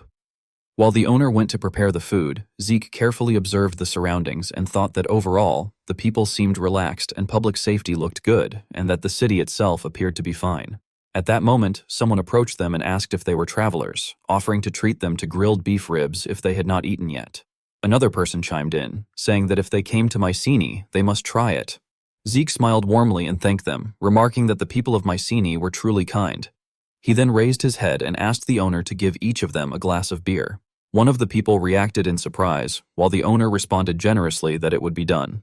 A red-haired person remarked that there was no need to go that far, but Zeke casually laughed and said that he would show his sincerity in his own way. He then calmly asked whether they had all lived there for a long time. One of them answered openly that they were natives of Mycenae and told him to ask anything he wanted. Zeke Draker grew serious again and wondered whether, by any chance, someone was in charge of Mycenae as mayor, adding that earlier he had not seen any building resembling a city hall. However, as soon as he finished speaking, the other man's expression stiffened, and the people around them also became wary. Zeke quickly sensed the shift and questioned what was going on, noting that the atmosphere had suddenly changed. The red-haired man hurriedly excused himself, stammering that he had been too nosy and telling Zeke to forget the beer and just enjoy his time there. Zeke became concerned and reflected that as soon as he had mentioned the Agamemnon family, their reactions had turned cold, wondering if they hated even hearing about it because it was considered cursed. He then stood up and instructed Felix to rest while he looked around, to which Felix promptly replied that he understood. After a while, Zeke approached another bar counter. The bartender hesitated upon seeing him and bluntly remarked that it was not a place for a kid, asking what he was doing there. Zeke calmly sat down, let out a sigh, and responded that he wondered if the man could still say that after seeing what he had, as he presented a VIP card in a threatening manner. The bartender's expression immediately changed, and he hurriedly apologized, explaining that he had not recognized such an important person. Zeke dismissed it and stated that he wanted to meet the branch manager. The bartender quickly agreed and said he would guide him right away, inviting him inside. As Zeke followed, he silently thought that since Kay had given him the card, it must be something well recognized within the syndicate, and that he would be able to make good use of it in the future. Zeke then walked quietly along a dark corridor when a man rushed toward him from the opposite direction and dropped to his knees, apologizing profusely for having been rude without realizing an important person had arrived. Zeke calmly asked if he knew who he was. The man bowed his head and admitted that he did not know in detail, but had been told that Zeke was someone they must never offend. Zeke proceeded to ask how long the man had been in Mycenae. The man carefully replied that it had been about 20 years. Hearing this, Zeke expressed slight surprise, remarking that it had been quite a long time, and then concluded that the man must know the situation of Mycenae well. The man hesitated briefly, but admitted that Mycenae had an active underground market for stolen goods and began to suggest that if Zeke was interested. However, Zeke cut him off and firmly stated that he was not interested in stolen goods. He then seriously asked whether the man knew who owned Mycenae. The man's eyes widened in shock, and his arm began to tremble as he stammered, asking if Zeke was truly asking because he did not know. At that point, Zeke directly clarified that he meant the Agamemnon family. Sweat began to drip down the man's face, revealing his fear. Seeing this, Zeke sighed in frustration and wondered what kind of rumors had spread to make everyone so afraid. He then calmly pointed out that in Mycenae, even mentioning that family's name seemed to be taboo and asked if there was a reason. The man, trembling with fear, replied that the family was cursed. Zeke remained composed and said that he already knew, mentioning that he had heard it was a curse where children died after being born. Before he could finish, however, the man interrupted, insisting that that was not all. This shocked Zeke, who asked what kind of curse it really was. The man, now panicking, shouted that anyone who went to that family's castle would die. Zeke was left stunned and speechless, unable to respond. Zeke Draker stood with a grave expression and questioned what the man was saying, asking if it meant that anyone who went to the Agamemnon family's castle would die. The man kneeling opposite him, clearly panicked, confirmed with hesitation that it was true, adding that even mentioning that name too often was dangerous. These words caused Zeke Draker to fall into deep thought, as he remarked that it seemed something was going on, reasoning that the more people believed in it, the stronger the curse would become, and thus the likelihood of such a curse truly existing would increase. After a moment, he continued his inquiry, asking whether anyone had actually died after going to that castle. The man hesitated slightly before confirming again that it was indeed the case. He then began to recount that decades ago, it had become widely known that all visitors died from the curse, and as a result, even now, the people of Mycenae avoided going near the castle. At that point, Zeke Draker gave a faint smile, saying that he now understood. His face then turned serious as he concluded that the curse was something the Agamemnon side had intentionally spread as a rumor. As night began to fall and flocks of birds returned to their nests, Felix looked at the vast castle before them and hesitantly asked his master if he was truly going to investigate that place, adding that it felt very creepy and ominous and suggesting that perhaps they should turn back. Suddenly, Zeke Draker moved his lips before placing his hands on his hips and loudly announcing toward the eerie castle that he, a pure-blood awakened of the Draker household and the youngest blue-ranked formal knight on the continent, Zeke Draker, had come to the Agamemnon family. As soon as he finished speaking, the gate opened, leaving Felix startled and confused as he let out a shocked cry. A woman from inside stepped forward and cautiously asked, after coughing, whether he had said Sir Zeke Draker. Zeke confidently confirmed that it was him and stated that he wished to meet the head of the Agamemnon family. The woman then approached and, in a chilling tone accompanied by eerie laughter, welcomed them and invited them to come inside, gesturing toward the open door with a terrifying smile. Inside, the castle was extremely dark, with only faint light filtering in from the windows along the corridor. As he walked, Zeke Draker looked around and silently assessed that the castle was very old, appearing to be at least 1,000 years in age. Suddenly, Felix stopped as if he had noticed something, uttering a confused sound. In the next moment, his face turned pale as he called out to his master in alarm. Pointing ahead, he urged him to look, then screamed in fear that they were ghosts, and not just one. At that moment, Zeke Draker struck him lightly on the back of the head, causing Felix to groan, and sternly told him to be quiet. Zeke then glanced to the side, directing his gaze toward a man seated at the center of a table. In his mind, he wondered whether the old man sitting in the middle was the head. Despite his thoughts, he calmly stepped forward and greeted the elders of the Agamemnon family, addressing them as the rulers of Mycenae. With great confidence, he then stated that as a direct bloodline of the Agamemnon family, he asked for their support.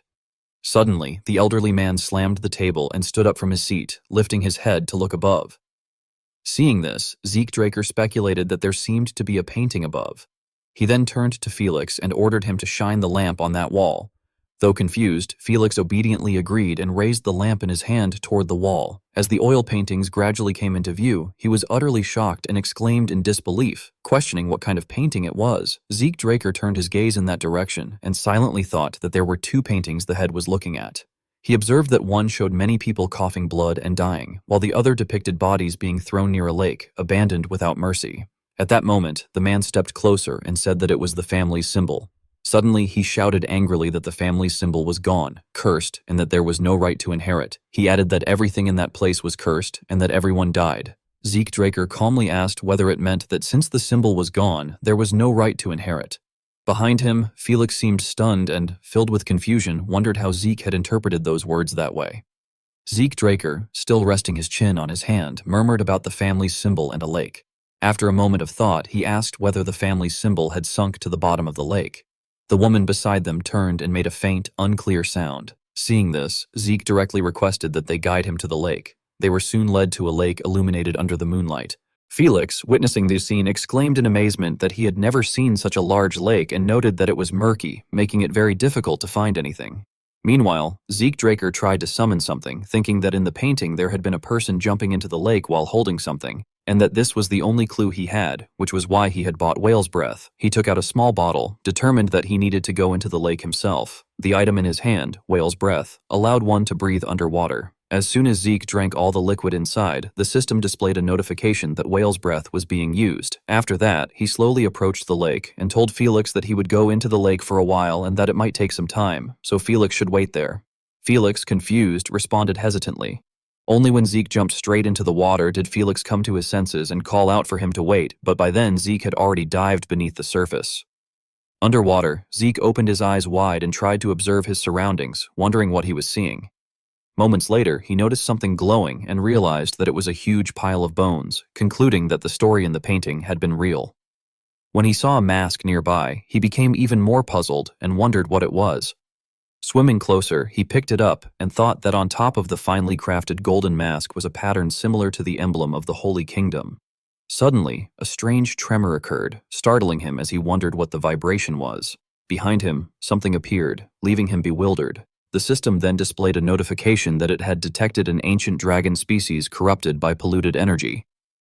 Zeke Draker's eyes widened in shock as he frantically wondered where it had come from. The ancient dragon opened its massive jaws with the intent of swallowing Zeke Draker whole as the surrounding water surged violently like an explosion. Zeke struggled greatly before managing to escape, groaning in pain, and inwardly exclaimed in shock that it was an ancient dragon species that had appeared all of a sudden. He became extremely flustered, hesitating for a moment before resolving that there was no other choice if things continued like this. He then summoned the elemental sword and used water force armor to counterattack. With a powerful wave sword strike, he split through the surging currents and struck the ancient dragon directly, causing it to stagger. The creature raised its head and screamed in agony, while even Zeke was pushed back slightly by the intense water pressure, groaning as he endured it.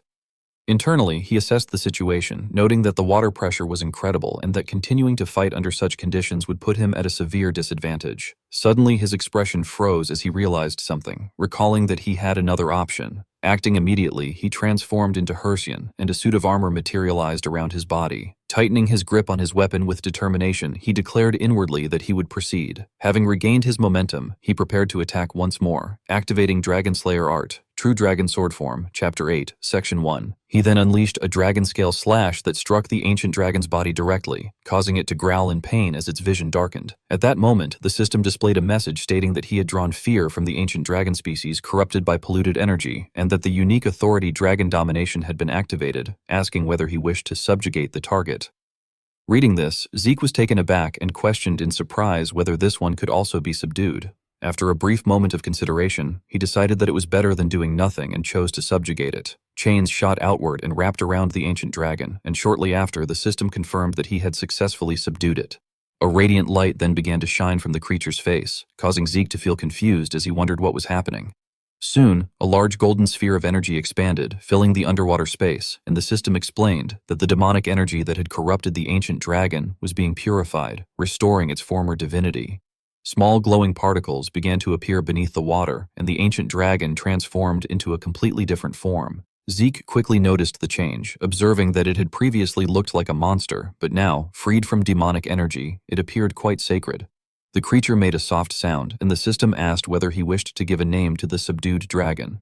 Zeke thought for a moment, recalling that the minimap had identified the lake as Nawel and decided to name it accordingly. The system acknowledged this, stating that he had obtained the spirit beast Nawel. The creature seemed pleased with its new name and let out a satisfied cry. The system then added that the spirit beast Nahuel could only be summoned where there was water. After reviewing the detailed information, Zeke expressed mild surprise as he read that Nahuel was a spirit beast possessing sacred water energy with the unique ability to control water, and that it had been corrupted by demonic energy just before evolving into a divine beast. It also noted that it could evolve into a divine beast if certain conditions were met. This revelation excited Zeke, as he realized that it had the potential to evolve into a divine beast, though he admitted to himself that he did not yet know the conditions and would figure them out later. Nahuel let out another sound and looked towards Zeke expectantly. In response, Zeke acknowledged it and told Nahuel to take care of him from now on. At the same time, above the water's surface, Felix waited anxiously, letting out a sigh as he wondered if Zeke was all right, since it had been quite a while and the lake water had already become murky. Suddenly, two massive wings emerged from the water, startling him. A burst of water followed, knocking him backward in shock. A voice then called out that he had been kept waiting. Seeing this, Felix was bewildered and addressed Zeke as his master, stammering as he asked what the creature was. Zeke leaped down from Nahuel's head and calmly explained that it was a demonic beast that had been in the lake, and that now that the curse had been lifted, it appeared in this form.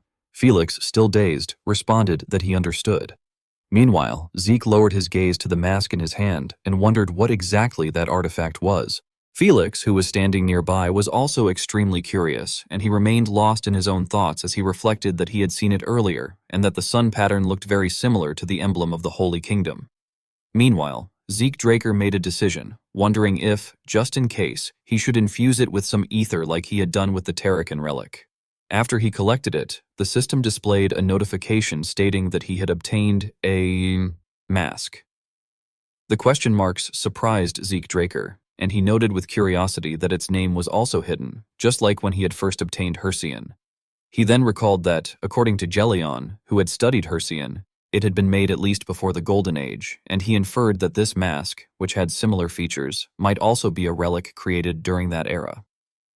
Soon after, a question from the system appeared again, asking whether he would like to register as the user of the mask. Without any hesitation, Zeke Draker responded that he would register. As a result, a series of notifications followed, informing him that he had been registered as the user of the mask and asking whether he would like to activate its functions. At that moment, his mind was filled with countless questions as he wondered what was happening, but in the end, he still decided to activate it. The mask appeared in his hand once more, and a notification stated that the function of the mask had been activated. At the same time, countless rays of light burst forth from it, dazzling everyone around. In a single instant, numerous processes occurred, as the system announced that it was linked with the intermediate administrator system, that it was checking the class Immortal, that the skill Purification had been activated, and that the skill Purification had combined with the Immortal class to transform into the unique class skill Grand Purification. Upon receiving this information, Zeke Draker was utterly bewildered as he realized that it was a unique class-only skill. The system then proceeded to confirm the range of Grand Purification, and the mask emitted an energy that surrounded it.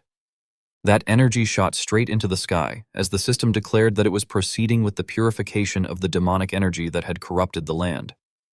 A pillar of energy rose upward, releasing countless rays of light that spread across the surroundings before it seemed to explode high in the sky. The system continued to issue notifications, stating that it was accessing the management system of changing the motive and disabling the emergency defense mode. In the blink of an eye, a series of phenomena unfolded, and the sky became clearer than ever before. Felix and Zeke Draker were both extremely confused, as they felt that it was impossible and that their surroundings had completely changed. Felix then looked at the mask in Zeke Draker's hand and asked his master what it was. Suddenly, from afar, a man shouted that the prophecy had been fulfilled. He then led a group of people to stand behind Zeke Draker and Felix. Felix, becoming highly alert, turned around and drew his sword as he cursed and demanded to know who those people were. However, Zeke Draker stepped forward with a darkened expression and told Felix to calm down, assuring him that they were not enemies. This left Felix even more confused, and he cautiously asked who those people were. Zeke Draker replied calmly by asking whether they had not already seen and greeted them earlier. Upon hearing this, Felix was startled as he realized the implication and exclaimed in shock, questioning whether that meant those people were the same ones from before, and he finally expressed his disbelief by asking if they were the ghosts they had encountered earlier.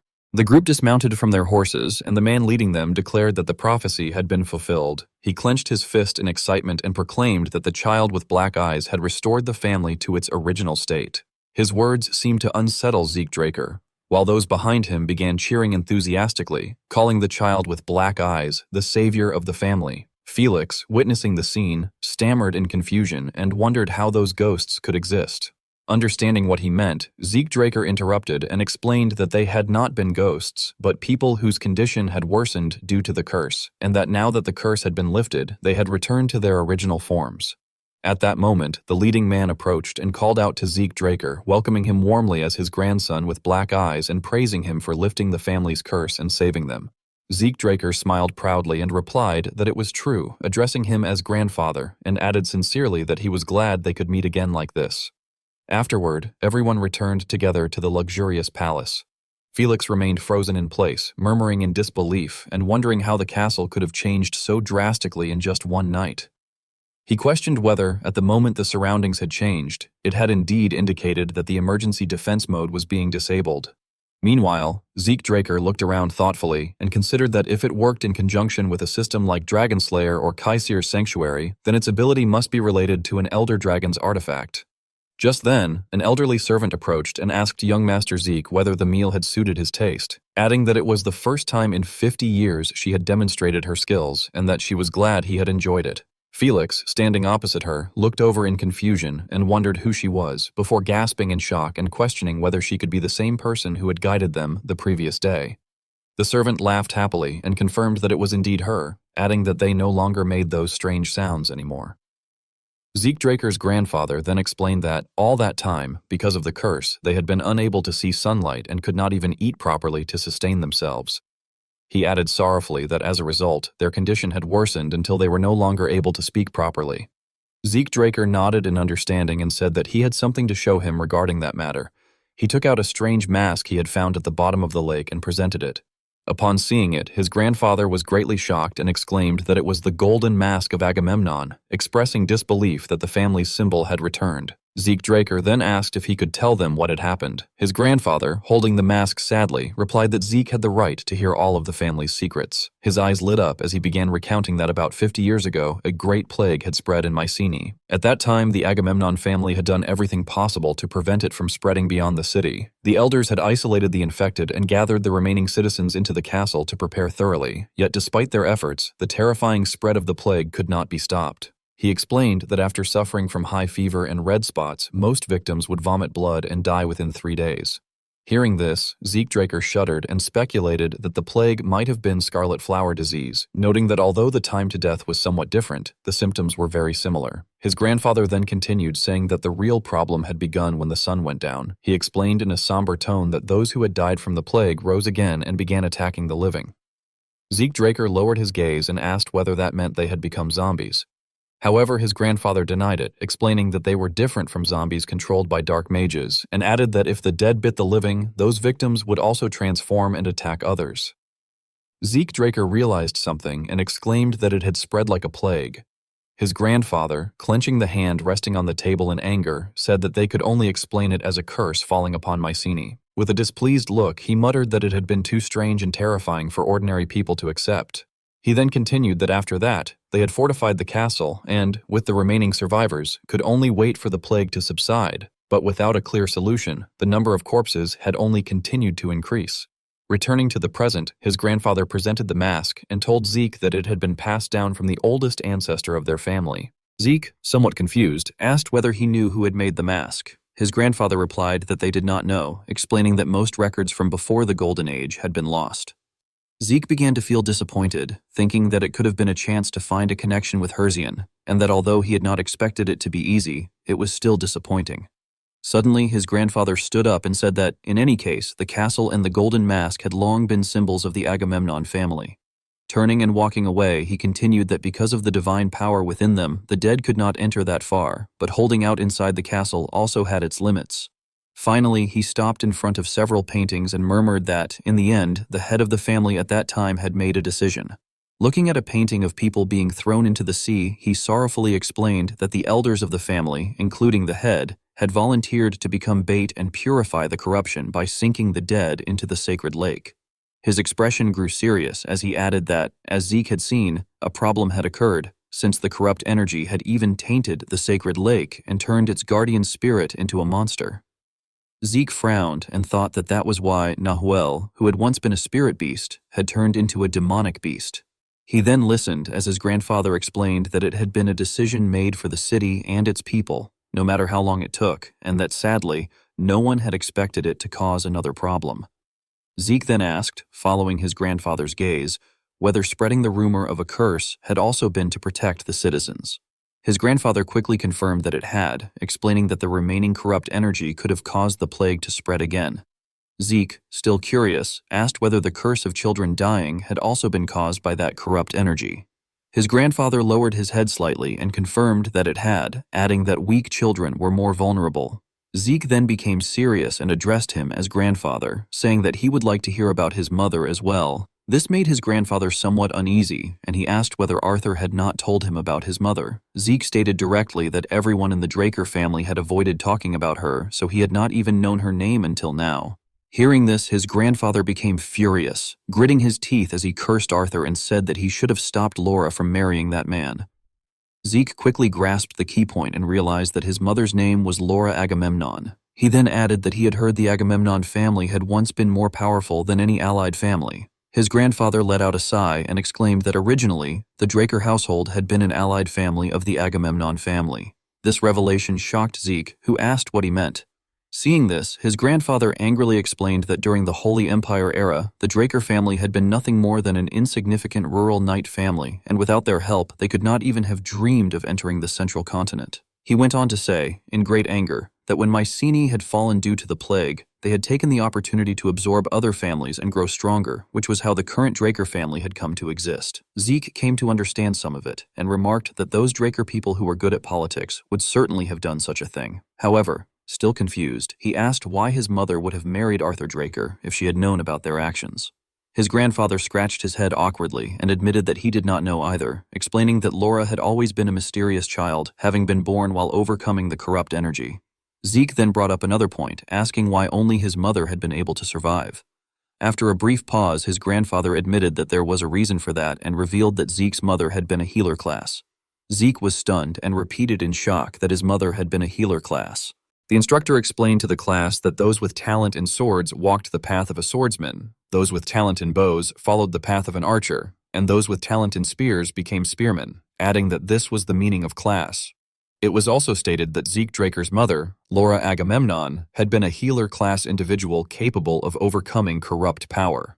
Zeke Draker's grandfather then calmly recounted that in ancient times, classes had been systemized to better bring out individual talent. But as the Age of Knights arrived, they were simplified into swordsmen and mages, making the meaning of class almost meaningless. He further reminded him seriously that most of the Draker bloodline awakened as swordsmen. Zeke Draker inwardly felt confused, reflecting that since he had been born into such a family, he had had no choice but to struggle greatly in the past.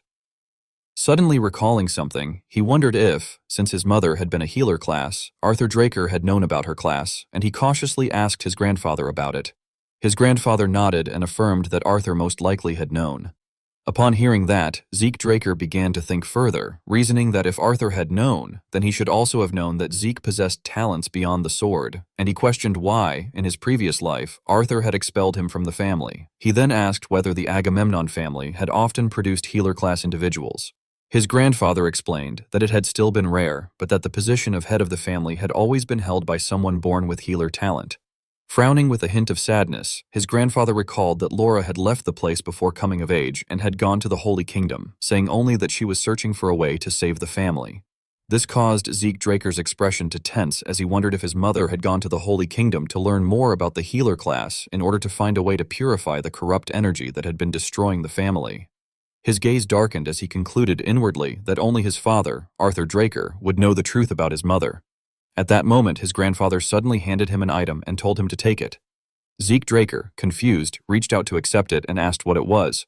His grandfather explained that it was a portrait of his mother.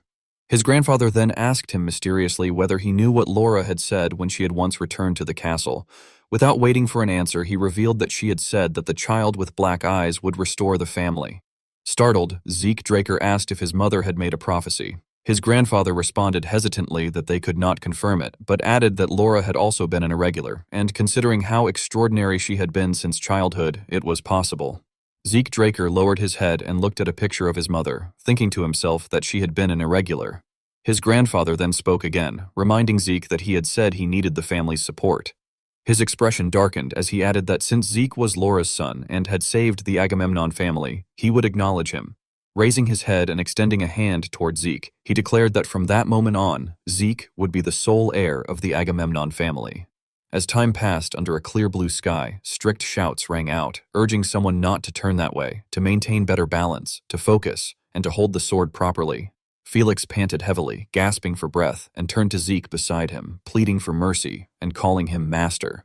However, Zeke paid no heed and firmly stated that Felix was still far from sufficient and needed to try harder. Zeke reflected that all of this had come about because his grandfather, the head of the family, had begun the procedures to make him the official heir. Since there was still time before the tournament, he had decided to remain at the castle longer as his grandfather wished. During this period, while training his retainer Felix, he had also learned the Agamemnon family's secret golden swordsmanship. With a serious expression, Zeke considered that the golden swordsmanship utilized both shield and sword together, making it similar to the paladin-inherited swordsmanship and the imperial swordsmanship, and he felt that all three styles seemed to share the same origin. Closing his eyes, he imagined that when he activated Hersion and equipped Bahamut on Golan's shield, it felt extremely stable when using the golden swordsmanship. However, he lamented inwardly that because of those from the Empire, he could not properly use Hersion, and he expressed a desire to meet Golan soon to modify it. While Zeke was lost in thought, someone approached from behind and called his name. He turned politely and addressed the person as the head of the household.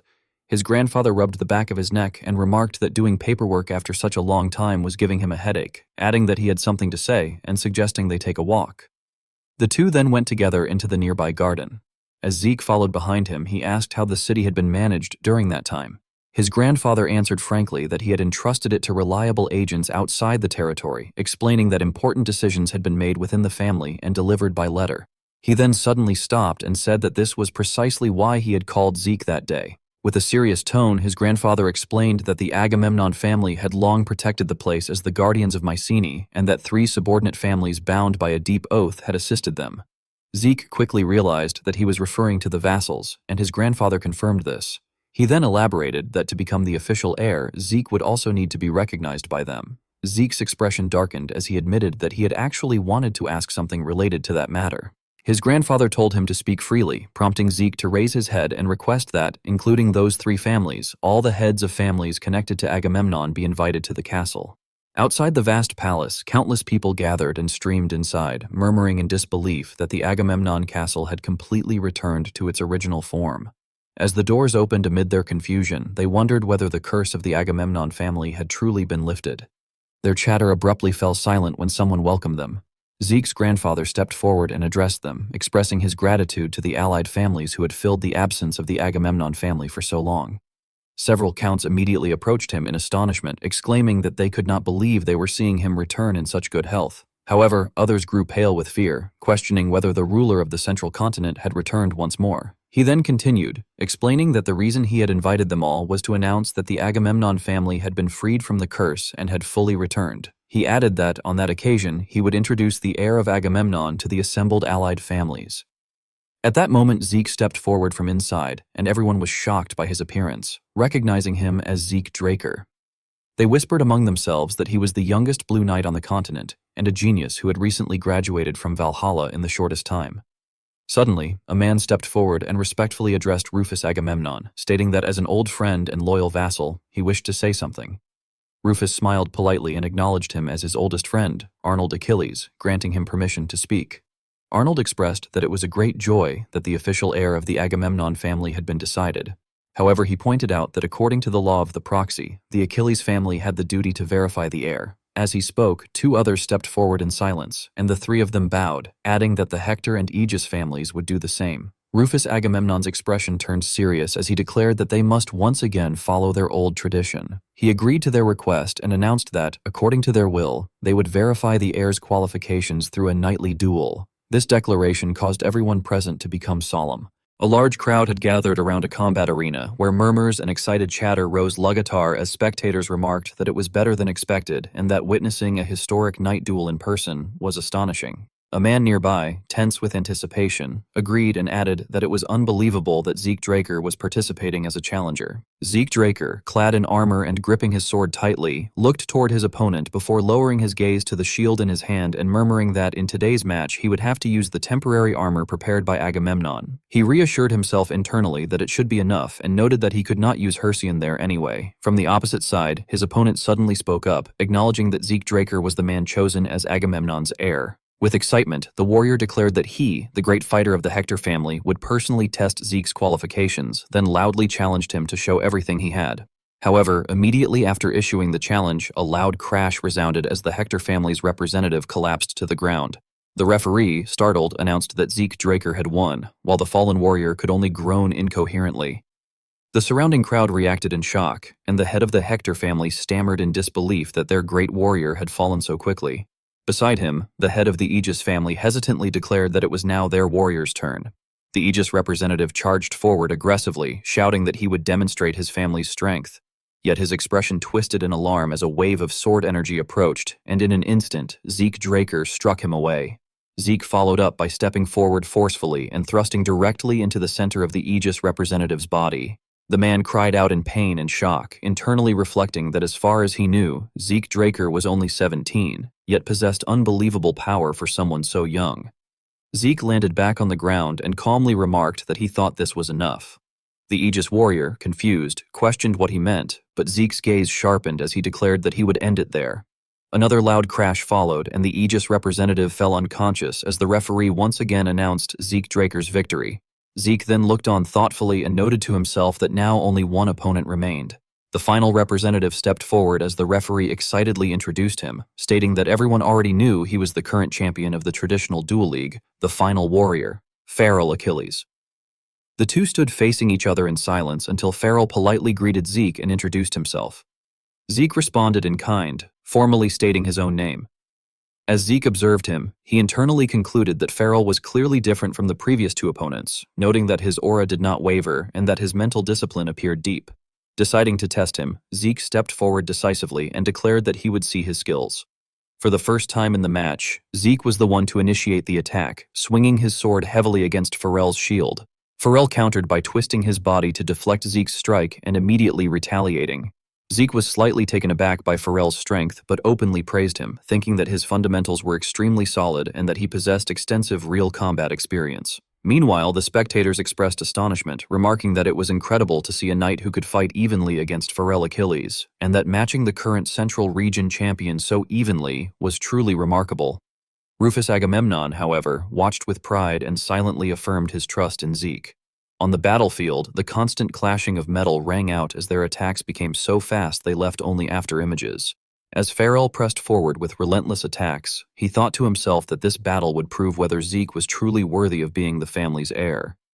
Yet upon clashing again, his expression shifted in shock as he realized that Zeke Draker, just as the rumors claimed, was a monster. Unlike himself, who was growing tired, Zeke showed no signs of wavering.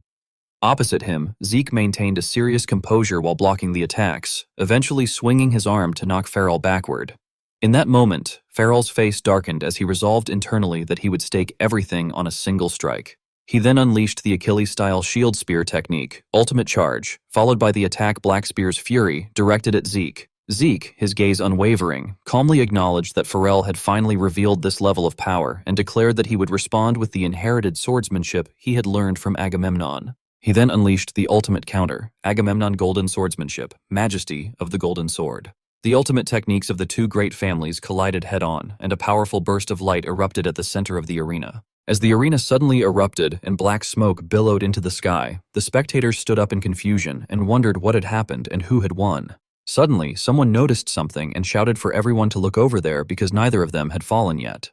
After the smoke finally cleared, Zeke Draker and Pharrell Achilles were still standing firmly on the arena floor while facing each other. The crowd stared in disbelief and exclaimed that both of their shields had already been destroyed, questioning whether they really intended to continue the fight. At that very moment, Rufus Agamemnon loudly ordered that it was enough. He then declared the match a draw and stated that there was no meaning in deciding a winner or loser in such a magnificent duel. Behind him, the head of the Achilles family lowered his head and announced that the Achilles family acknowledged Sir Zeke Draker's qualifications as an heir. The head of the Hector family also stated that the Hector family likewise acknowledged Sir Zeke Draker's qualifications, while the head of the Aegis family expressed the same approval.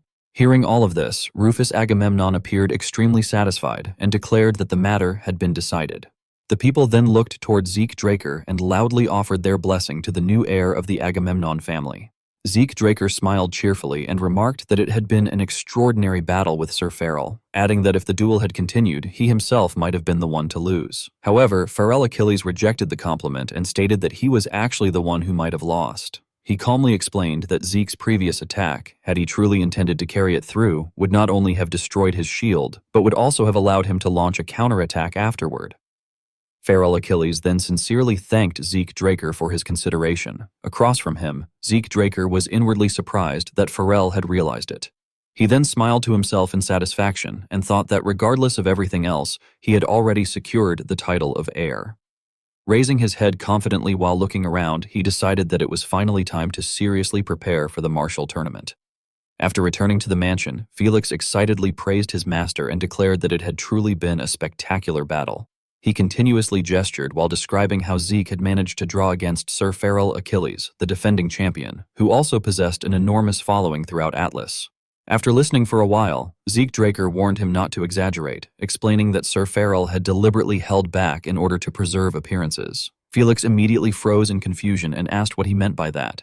Zeke Draker then clarified that the Achilles family was famous not for swords but for spears, yet Pharrell had fought him using a sword. He questioned what else it could be called if not intentionally going easy on him. Felix remained utterly confused and pointed out that Sir Pharrell always used a sword in every match he participated in. Zeke Draker directly praised Pharrell Achilles by saying that this was precisely what made him such an extraordinary grand warrior, then instructed Felix to observe and learn from him carefully. Just then, a knock sounded from outside the door. The person outside politely asked whether Sir Zeke would allow him to enter. Zeke Draker looked over suspiciously, recognizing the voice, before granting permission for the person to come in. Moments later, Pharrell Achilles entered the room and thanked Zeke Draker while apologizing for disturbing him when he was surely exhausted. Zeke Draker immediately stood up and replied that it was truly an honor for someone of Pharrell's caliber to visit him, then politely invited him to sit down. Pharrell Achilles slowly revealed that he had actually come that day with a request for Sir Zeke. Zeke Draker calmly replied that he should go ahead and say it. With a somewhat sorrowful expression, Pharrell Achilles admitted that compared to Zeke, his own achievements were still far inferior, but he nevertheless asked whether Zeke would permit him to lend his support. Zeke Draker reacted in surprise and asked whether this was about the Draker Martial Tournament. Without hesitation, Pharrell Achilles confirmed that it was. He explained that the tournament was no different from a battlefield, and therefore, if Zeke was willing, he wished to offer whatever assistance he could, no matter how insignificant it might be. Zeke Draker then mentioned that his master, the Duke, had described it using exactly the same terms, and asked whether Pharrell knew the reason why. Pharrell Achilles responded with complete seriousness that, as Zeke probably already knew, the Draker Martial Tournament possessed a terrible reputation because of its unusual rules. He explained that the event's format and regulations changed without warning every single time it was held. Those words left Zeke Draker completely stunned on the spot. Meanwhile, Pharrell Achilles continued by explaining that the ones who determined the tournament's policies were the members of the preparation committee, most of whom were elders from influential families all across central Benja. He revealed that they engaged in fierce large-scale schemes behind the scenes, all in order to manipulate the rules to benefit the candidates they supported. According to him, that was exactly what made the Draker Martial Tournament so extraordinary. Pharrell Achilles gravely warned that, as an example from previous tournaments, there had once been an extremely absurd rule forbidding the use of aura entirely throughout a match. Hearing that, Zeke Draker darkened his expression, lowered his head, and muttered in disbelief that he wondered what kind of tournament would even hold such rules. He reflected that, in his previous life, he had been cast out by his family and therefore had never had the opportunity to learn about such things. As he quietly analyzed the situation, he realized that he now understood why the Duke had said it was nearly impossible to win without the backing of a sponsor family. No matter how talented a person was, if the arena itself was manipulated, then being eliminated during the qualification rounds was unavoidable. Feral Achilles' face darkened as he called out to Sir Zeke. Grabbing both of Zeke's hands in excitement, he earnestly begged for permission to help him prepare for the tournament. Zeke Draker stared at him blankly and wondered why the man had suddenly begun acting this way. Deep inside, he hesitated over whether he should accept the offer, since in his previous life, far too many people had betrayed him using similar approaches, making it impossible for him to trust someone so easily. However, after looking into Feral Achilles' determined eyes, Zeke eventually made up his mind and decided that he should trust him. He then accepted the offer, saying that if Sir Feral was willing to help, he would feel deeply honored. Feral Achilles then bowed his head and reminded him that, with only 1 month remaining before the tournament, there was one thing he absolutely needed to obtain. Curious, Zeke asked what it was, and Feral revealed that what he needed was a broker. Zeke remained confused and repeated the word in surprise, asking if he truly meant a broker. Frowning seriously, Feral explained that they needed to pull an extremely influential noble onto their side. Among all possible choices, the one they specifically needed to secure was Catherine Graham, the matriarch of the Graham family. As time gradually passed, the scene shifted to the region of fan stars. Felix walked behind Zeke while glancing around in amazement, exclaiming that he had never before seen a city with so many different races. He curiously pointed out the dragons, dwarves, and even the avian race, remarking that the sight was completely different from Atlas. Walking silently beside him, Zeke Draker reflected that the rulers of Fanstars, one of the 3 great cities of Midland, were none other than the Graham family. With their absolute control over the central continent's finance and real estate industries, they were more than qualified to serve as brokers. As the doors opened while he was lost in thought, Zeke further reflected that another defining trait of the place was the abundance of extremely interesting people, and that they never conducted business at a loss. At that moment, he noticed 2 individuals conversing with each other inside. Feral Achilles hesitated slightly before apologetically explaining to Sir Zeke that Her Grace the Duchess appeared to be very busy because the debutante festival season was currently underway. Calmly, Zeke observed that obtaining an audience with her would clearly not be easy. He then straightforwardly declared that, in that case, he would personally attempt to negotiate from this point onward. After Zeke Draker approached them, a noble politely asked whether there was something he could help him with. Zeke replied that he wished to request an audience with Her Grace the Duchess. The noble cautiously asked what kind of business he had with her, and Zeke calmly answered that the matter concerned an investment in a mithril mine. The man froze in shock and repeated the words, "mine investment," in disbelief. Zeke calmly confirmed it and added that the Graham family had spent the past 3 years pouring resources into surveying ore veins without results and that their initial investment funds were nearly exhausted by now, were they not? The noble stiffened awkwardly and cleared his throat, admitting that Zeke's information was remarkably detailed. Bowing slightly, he cautiously asked how large an investment Zeke was considering, while also attempting to explain that they were not currently accepting investors. Before he could finish, however, Zeke casually interrupted by asking whether a certain amount would be sufficient. He then calmly declared the amount, 500,000 gold. Hearing that figure, the man standing before Zeke Draker could only stare at him speechlessly in utter shock. Inside the dark room, a voice was heard apologizing to Sir Zeke and saying that he had come all that way, yet had been made to wait. The man then calmly introduced himself once more as Brian Graham. Zeke Draker bluntly asked whether he had confirmed the check. Brian Graham awkwardly answered that of course he had, and that he was deeply grateful for the investment. After clearing his throat, Brian Graham offered to help if Zeke was interested in any other investments, but Zeke coldly declined, explaining that he needed to participate in the upcoming Draker martial arts competition and therefore had no time to worry about other investments at the moment. Upon hearing that, Brian Graham nodded and remarked that the martial arts competition was the dream stage for young and talented knights. He then suggested that, in that case, he believed he could offer something perfectly suited to help with such a matter. Slightly surprised, Zeke asked if that was so, and Brian Graham promised that he would arrange a meeting with his wife, Catherine. Not long afterward, the meeting was arranged. Catherine Graham politely stated that she had heard much about Sir Zeke, including that he was currently the knight most people across the continent had their eyes on. Zeke smiled and modestly replied that she was being too generous, adding that he still had much to learn, and that this was why he wished to participate in the upcoming competition to gain experience. Catherine Graham then asked whether he knew the subject of the competition's first match. Zeke honestly answered that he did not yet know because he did not hear many rumors. Catherine lowered her head with a faint smile and said that she would tell him what she had heard about the subject, but before she could finish, Zeke interrupted her and said that he did not wish to be presumptuous, yet that this was not the information he had come to hear.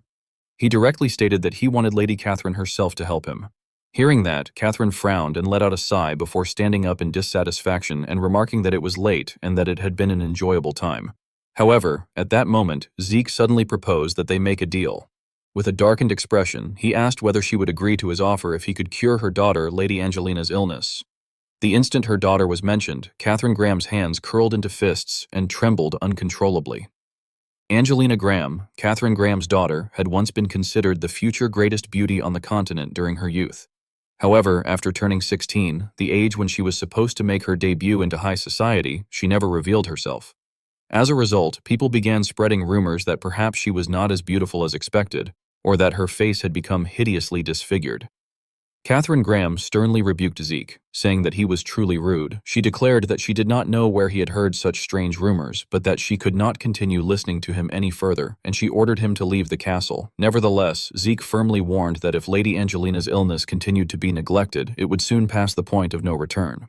This caused Catherine to hesitate, and she remarked that he spoke as though he knew exactly what illness Angelina had. Zeke lowered his head and confidently replied that he certainly did. He then revealed that the affliction tormenting Angelina was not an illness at all, but a curse. Startled, Catherine cried out in shock and repeated the word curse. Zeke continued by asking whether, as time passed, blisters spread throughout Angelina's body and her skin slowly rotted away. Catherine froze in disbelief and stammered out a question about how he could possibly know that. Taking advantage of her reaction, Zeke explained that although it appeared to be an illness, it could not be cured through ordinary medicine because it was actually a vicious curse cast through forbidden magic. Zeke then asked whether she had heard about the Agamemnon family's curse. Catherine answered that she had heard it had finally been dispelled recently, but suddenly she realized something and recalled the Agamemnon family's new heir. Zeke directly admitted that he himself had resolved that curse with the Radiance God's help. The moment he finished speaking, Catherine's attitude completely changed as she rushed toward him desperately and asked whether he could dispel Angelina's curse as well. Zeke calmly replied that everything followed God's will, but that one thing was certain. The more time passed, the more dangerous the curse would become. He then urged Catherine to take him to Lady Angelina immediately. The two of them soon entered deeper into the castle. While leading the way, Catherine briefly explained that they had heard mana was harmful to illnesses, so they had removed every object that operated using mana. Hearing that, Zeke silently realized that this was why there were no ordinary monolights, though he still felt the castle was far too dark. His expression gradually darkened. Suddenly, a scream full of agony echoed from within the castle. The instant Zeke heard it, he quickly recognized it as Lady Angelina's voice and asked whether it truly was her. Catherine helplessly confirmed that it was. Clenching his teeth, Zeke inwardly concluded that the situation was far worse than he had expected. After a moment of silence, Zeke stepped forward and requested that the Duchess wait outside briefly because he intended to enter alone. Though stunned, Catherine still agreed. Zeke cautiously opened the door and entered the room. Before him stood a person whose face was completely wrapped in bandages. Seeing her condition, Zeke grimly remarked that the situation was truly severe. Looking at the taut chains restraining her, he could not help but think that she must once have been incredibly beautiful, only to end up in such a tragic state because of the curse. Angelina Graham was tightly bound in chains. Zeke carefully called out, asking whether Lady Angelina could hear him. Upon hearing someone address her, Angelina slowly raised her eyes in shock. Trembling in pain, she weakly begged him to please kill her. Tears streamed down her face as she desperately pleaded for death. Witnessing such a heartbreaking sight caused Zeke's own heart to sink. Nevertheless, he apologized and told her that he could not allow her to die. He then took out the mask he had previously obtained and put it on, silently thinking that he needed her for what would happen in the future. A serious light flashed across his eyes as he resolved that he would save her no matter what it took. In the next instant, Zeke Draker's entire body became enveloped by an overwhelming surge of power, and the system displayed a notification stating that the mask's function had connected with the system. Zeke Draker silently reflected that, because of an incident from his previous life, he had known about Angelina's curse. He recalled that, at the time, under his master's orders, he had tracked down a sorcerer who used evil ancient curses and had eventually succeeded in capturing him. However, during the interrogation, an unexpected truth had been revealed. The sorcerer had been the one who cursed Angelina. Zeke remembered searching for her whereabouts, only to discover that she had already died. Since it had been a curse created through ancient forbidden arts, there had been no way to cure it. He thought bitterly that it was a curse which caused greater suffering the more beautiful the victim was, and Angelina had fallen victim to such a mad curse. He quietly gazed at the girl before him. Reaching his hand toward Angelina Graham, Zeke Draker thought that, however, with this mask capable of grand purification, things could be different. As he placed the mask upon his face, the system immediately displayed a notification stating that the mask's function was linking with the system and that he could use grand purification. A powerful light spread all around them as Zeke Draker firmly believed that there was no curse that could not be undone. Angelina Graham widened her eyes in shock and cried out incoherently in pain as the cloth covering her face slowly peeled away. Outside the room, Catherine Graham frantically pounded on the door while anxiously calling out to Sir Zeke, asking whether he was all right and pleading with him to open the door. Zeke Draker paid no attention to her and instead focused entirely on his task, thinking that only a little more was needed. Angelina Graham screamed continuously in agony while a mass of thick black smoke hovered above her head. Zeke Draker looked at it with faint mockery and remarked internally that it was nothing more than that. Calmly, he decided that in that case, he would respond as well. The system then announced the activation of the Dragon Race skill Gluttony. Outside, Catherine ordered the guards to open the door before rushing inside while desperately shouting Angelina's name. However, the moment she witnessed the scene before her, she froze in shock for quite some time. Catherine Graham stared at the strips of cloth that had been removed and quietly called out to Sir Zeke in disbelief, wondering if it could truly be possible. Zeke Draker merely turned his back coldly without saying anything. After a short silence, he carefully addressed her as Lady Catherine, before smiling warmly and thanking her for waiting. Upon hearing the news, the other two hurried over as well. All of them stared in amazement and asked Sir Zeke whether he had truly lifted Lady Angelina's curse. Zeke Draker smiled and answered that it had all been the will of the sun god. Standing nearby, Catherine Graham softly called out to Sir Zeke before emotionally thanking him, admitting that she did not know how she could ever repay such kindness. Immediately seizing the opportunity, Zeke Draker asked whether she would help him in the tournament. Catherine laughed and replied that truly, if that was all he desired, then in the name of Graham, she would help with anything she could. At that very moment, another voice suddenly greeted everyone from behind. Felix stared blankly and wondered if that person could truly be who he thought it was. A beautiful young woman stepped forward and introduced herself politely, stating that she was Angelina Graham. Feral Achilles blushed deeply and internally exclaimed in awe toward the heavens. Beside him, Felix remained utterly astonished and wondered whether such beauty could really exist in reality. Angelina Graham happily expressed her gratitude to Sir Zeke Draker. Zeke Draker courteously replied that he was glad to see her looking healthy. Feral Achilles was overwhelmed with shock and thought that, to remain calm even before such a beautiful woman, Sir Zeke truly was a knight among knights. Felix also panicked internally and began wondering something about his master before stopping himself midway. Suddenly becoming serious, Zeke Draker asked Angelina whether she had anyone in mind. Slightly embarrassed, Angelina Graham asked what he meant. Zeke quickly clarified that he was referring to someone who might have cursed her. His words left Angelina speechless for a moment. Soon after, she began imagining that perhaps Sir Zeke was angry at the scoundrel who had cursed her, and she admired him even more as the knight who had saved her. Finally, Angelina Graham gently told Sir Zeke that she was fine and that it was already all in the past. Zeke Draker stared in confusion and asked why Angelina Graham would not take revenge. Angelina Graham shyly explained that revenge only created more revenge, and more importantly, she hoped they could have tea together alone. Zeke Draker was left somewhat speechless by her reaction and remarked that she had almost died, yet she was speaking so casually about it. Soon afterward, everyone gathered in the dining hall. Feral Achilles darkened his expression and questioned whether it was true that the preliminary event for the tournament was spear throwing. Catherine Graham calmly asked Sir Feral whether it was strange for spear throwing to have been chosen as the preliminary event. Feral Achilles frowned and replied that it was not strange, but he was surprised because it was unexpectedly normal. Catherine Graham casually raised her teacup and clarified that it was not simple spear throwing. She then seriously explained that unlike normal spear throwing, the distance was extremely long, and according to what she had heard, the target would be placed beyond the mountain. Hearing that, Zeke Draker began thinking to himself that without great strength and accuracy, the spear would not even reach the target. Suddenly, Feral Achilles addressed him and stated that he thought he knew which family had secured the votes first. Zeke Draker turned to him in confusion and asked which family he meant. Feral Achilles answered that it was most likely the Siemens family. Zeke Draker agreed that it was very possible, while inwardly thinking that most people in that family used spears as their main weapon. Zeke Draker laughed and wondered if that brat bastard was entering the tournament as well. He then stood up and asked Sir Pharrell whether those who had known the preliminary event beforehand had started practicing earlier. Pharrell Achilles quickly admitted that of course they had, and that they had probably already finished practicing by now. Zeke Draker suddenly became hurried and declared that they had to hurry as well. This left Pharrell Achilles confused, prompting him to ask what Zeke meant.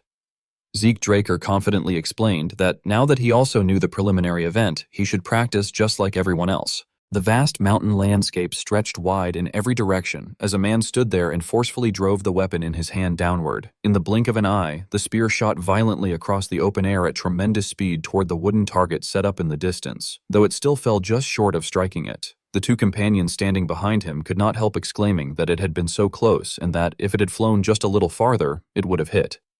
One of them added that they believed it was already enough preparation for the preliminaries. As if thinking of something, the man suddenly asked what Sir Pharrell would do in such a situation. The other person seemed somewhat surprised by the question and asked what he meant. Zeke Draker then glanced behind him and suggested that if they modified the spear beforehand and prepared it properly, they might be able to fight under conditions more suitable for the event. After carefully considering the matter, Liam Stone admitted that it was a good idea, but pointed out that the other families would eventually reach the same conclusion. In the end, he believed the deciding factor would be who prepared the more suitable weapon. He then turned toward the woman standing behind them and addressed Catherine Graham, saying that he had a favor to ask of her. She gently replied that he only needed to say the word. The two of them then witnessed the rather unusual sight of two people who seemingly had little in common, conversing pleasantly together. After thinking for a moment, Catherine Graham asked whether he truly intended to modify the weapon into that shape. She admitted that she did not know much about weapons, but reasoned that, since it was Sir Zeke, he must have had his own reasons. She ultimately agreed to do it. Receiving the answer he wanted, Zeke's lips curved into a satisfied smile while his hand slowly tightened into a fist. He inwardly declared that, with this, the preparations for the preliminaries were complete, and he vowed that the seaman's family would remain trapped within the palm of his hand no matter how much they struggled. Somewhere inside a vast mansion, someone remarked that it had been a long time since they had returned there after graduating from Valhalla. Inside a smaller room, another conversation unfolded as someone asked Sir Pharrell whether he had also graduated from Valhalla. The man confirmed it and explained that he had admired Sir Flaubert greatly, which was why he had desperately wanted to enroll there. The two seated individuals nodded at each other as though they had reached a mutual understanding, with one commenting that Flaubert had been a knight respected even among the central nobles, so such admiration was only natural. At that moment, the sound of hurried footsteps suddenly came from outside as someone called out to his lord. Liam Stone appeared with a polite smile on his face, and the other man remarked that it had been a while. Liam gratefully replied that, thanks to his lord, he had safely completed the graduation exam. The man slowly walked toward him and praised him after hearing that he had been promoted to a purple knight. However, after hesitating briefly, he mentioned that he had heard Liam had received a recommendation to enter Valhalla together with Reyna, yet had refused it, and he questioned why. Liam simply smiled and answered that he had wanted to assist by his lord's side as soon as possible. At that point, Zeke Draker behaved as though reuniting with an old friend and lightly patted Liam on the shoulder before asking whether he had heard any news about the other cousins. Liam reported that Leon Conrad had eventually taken an indefinite leave from the academy, while Owen Siemens had skipped a grade but still failed the graduation exam. He added that Reyna Draker would graduate this time and enter Valhalla, whereas Jaqen Vardek had failed to skip a grade and was now acting like a king among his classmates.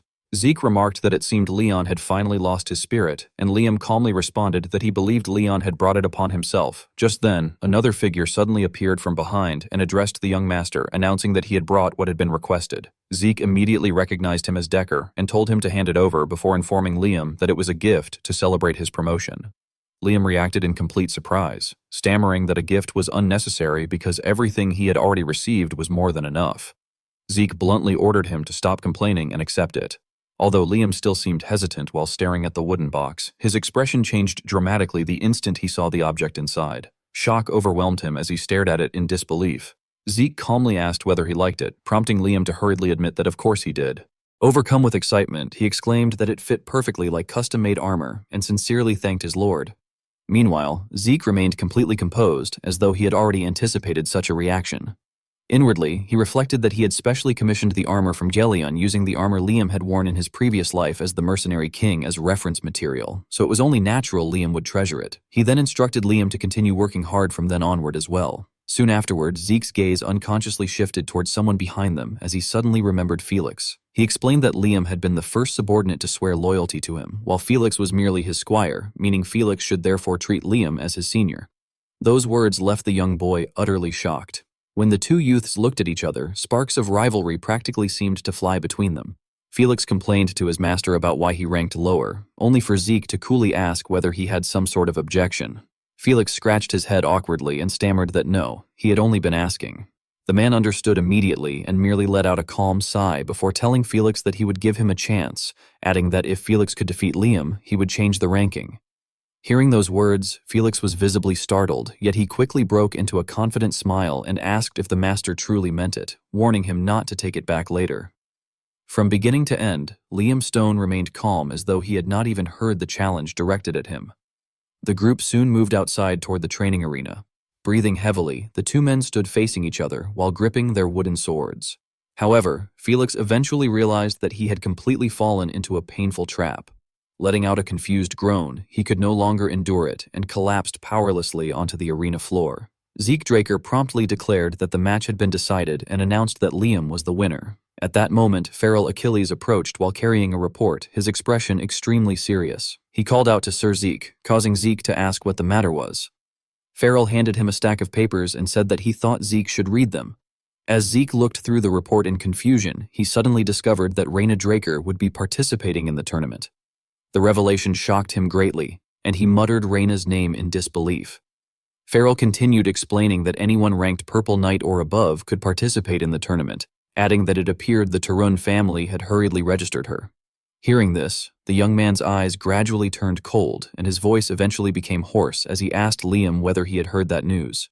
When Liam responded in confusion, Zeke declared that Liam should also enter the tournament and make defeating Raina his goal. Feral Achilles immediately protested once more, reminding Sir Zeke that Raina Draker was a pure-blood awakened one and, despite her young age, was considered one of the strongest candidates to win the championship. Even so, Zeke answered calmly that this was precisely why he intended to leave the matter to Liam. In the end, he even revealed an arrogant smile and stated that if Liam truly was a subordinate who had sworn loyalty to him, then naturally he should at least be capable of facing a championship candidate. Upon hearing such an arrangement, Feral could not help nodding in admiration and exclaimed that it was exactly what he had come to expect from Sir Zeke, adding that the way Zeke thought was completely different from ordinary people. Meanwhile, Liam Stone, standing behind them, revealed traces of disbelief in his eyes. Their conversation continued as Zeke asked Liam whether he understood that he would have to face Raina Draker, ordering him to work even harder from now on. Liam immediately answered respectfully that he understood and promised that he would do his best. Meanwhile, Felix remained lying on the ground with tears streaming down his face as he let out a helpless sigh and wondered bitterly why he had ever agreed to become that man's squire. At the camp area, groups of people were gathered here and there in small clusters scattered throughout the grounds. At that moment, the rustling sound of footsteps stepping on the grass gradually approached. A sharp-eyed young man suddenly exclaimed in surprise that was... After a few seconds to compose himself, he managed to finish his sentence by saying that it was the Turin family. However, the surprise did not end there as he continued by pointing out that the Zimmons family was there as well. As soon as Owen Simoens found himself standing face-to-face with his rival once more, he sarcastically remarked that it had been a long time since he had seen Raina. Without even waiting for a response, he continued with a blatant provocation, claiming that it was too bad because the Zimmons family would be the winners of the upcoming martial arts competition. Raina Draker immediately fired back, warning him not to get cocky and stating that he would also be participating in the martial arts competition. That information left Owen Simoens stunned, causing him to blurt out a confused question. He instinctively leaned forward and attempted to ask whether, by he, she meant, but before he could finish, a third person appeared and interrupted him. Zeke Draker calmly stepped between the two individuals whose conversation was thick with hostility and greeted Raina, saying that it had been a while and asking how she had been. The moment Owen Simoens laid eyes on him, his entire body trembled as the name he hated most immediately surfaced in his mind. Zeke Draker. However, after thinking it over, he gathered enough confidence to silently conclude that the persistent bastard would not be able to accomplish anything without a sponsor family.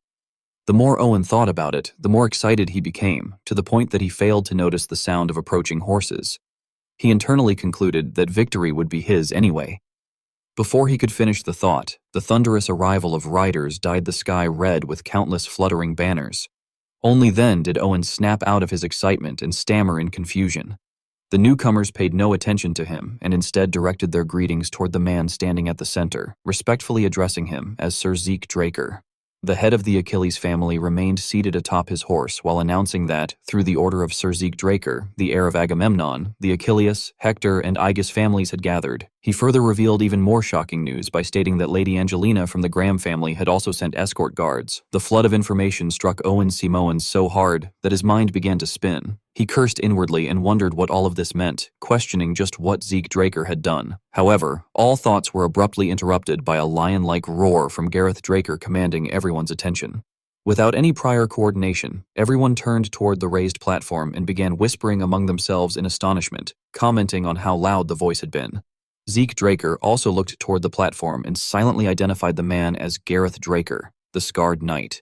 His mind rapidly filled with information about him. Zeke recalled that Gareth led one of the Draker family's 3 knight groups, the Black Wolf Knights, and that during the Third Continental War in his previous life, Gareth had fought actively on the front lines, which was why he remembered his face so clearly. At the same time, Gareth Draker continued speaking, bringing everyone's attention back to the present. He announced that the preliminary round of the Draker martial arts competition would begin immediately.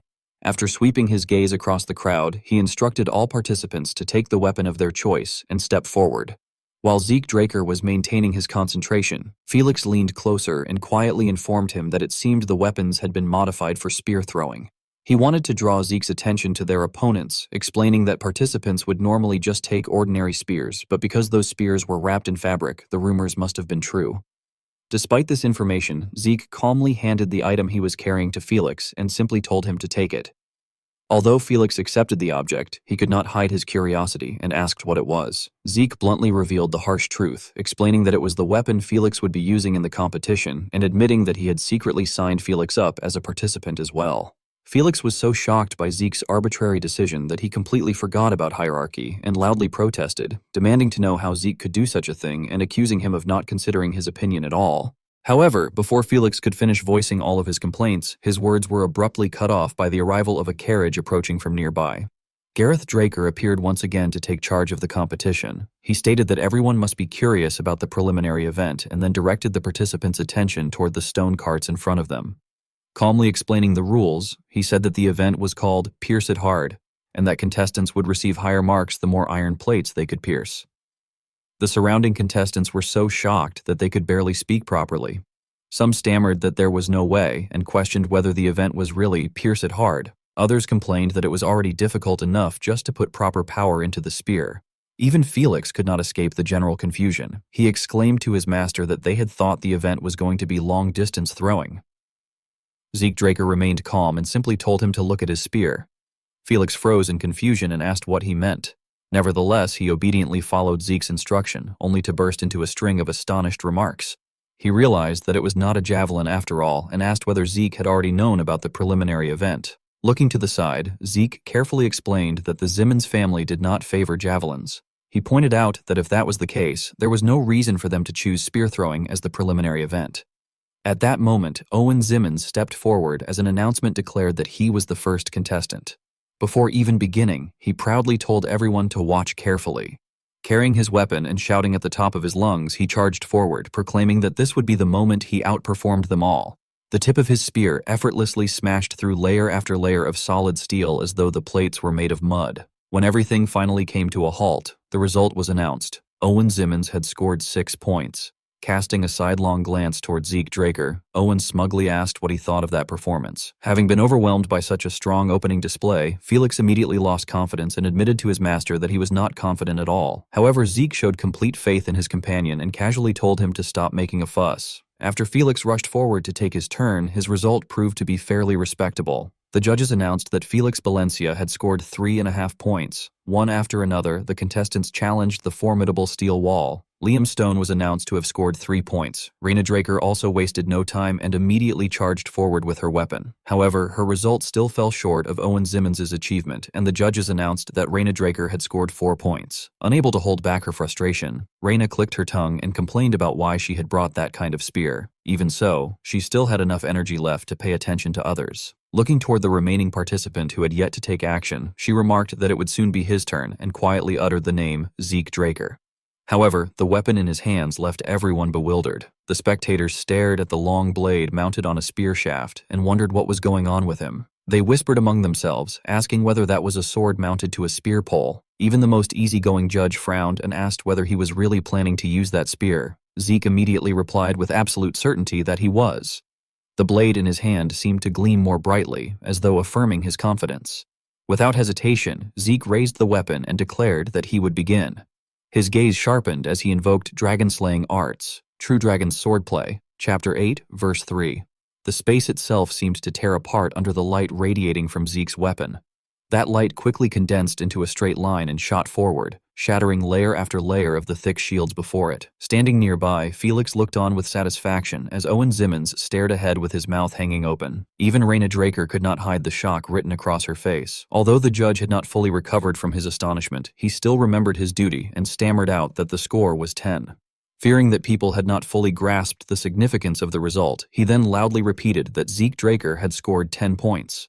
Despite achieving a perfect score, Zeke was already occupied with another matter. He thought to himself that, as expected, he had passed smoothly. However, his gaze shifted elsewhere as he continued pondering something. It turned out that although his score of 10 was unique, there was someone else whose ability was nearly on the same level as his. Zeke reflected that the person who had acted at the same time as him was unusual. Looking down at that individual's sword, he felt a jolt of surprise. He realized that she had pierced through 8 plates using a sword rather than a spear. At that moment, only a single question remained in Zeke Draker's mind. He wondered who exactly she was. Zeke Draker was still momentarily dazed when he heard an announcement beside him stating that Aaron Sabrina had scored 8 points.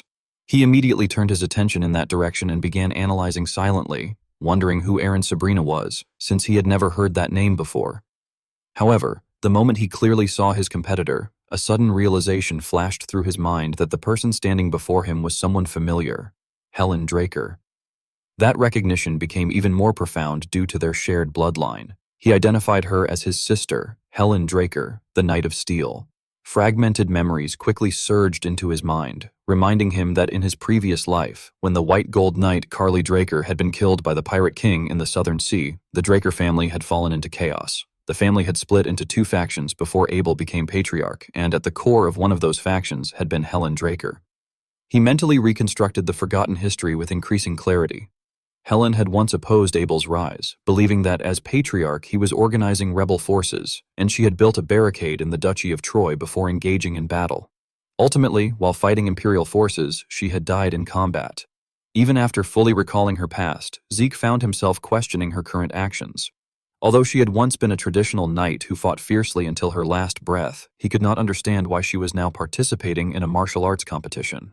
At that moment, he was pulled back to reality when Katherine Graham, seated beside him, praised his insight and stated that she was impressed by his ability to analyze the Zimmons family's tendencies and predict that they would engage in spear-based combat.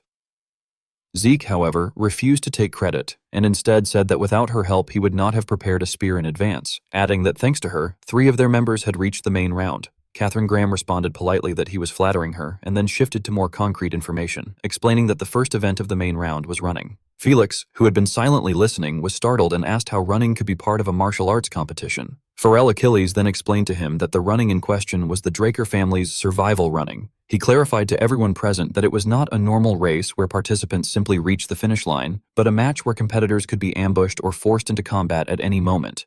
He further added that without a sponsor family, participants would likely be eliminated in large numbers. As Felix and another listener gradually turned pale upon hearing the explanation, Zeke remained calm, continuing to analyze the situation internally. He understood that the martial arts competition was essentially a microcosm of political power struggles. However, more important to him was determining Helen Draker's true intentions. He reasoned that there was no way she would align herself with Abel or the Zimmons family. Unbeknownst to him, Carly Draker had already approached Helen elsewhere. Helen had stopped what she was doing the moment she heard Carly's voice and turned toward her, After confirming her identity, she politely greeted her as Carly Draker, but Carly immediately told her that she should simply call her sister when they were together. Carly then asked how it had felt for Helen to see Zeke in person. Observing Helen's trembling sword hand, Carly concluded without needing a verbal answer that Helen did want to face him. Carly then reflected on Zeke's performance, admitting that although she might feel some jealousy, she had to acknowledge that his technique, Dragonscale Pierce, had been impressive in the preliminary round. She further assessed that Zeke's version of the technique was noticeably more aggressive, as if he could truly grasp a dragon.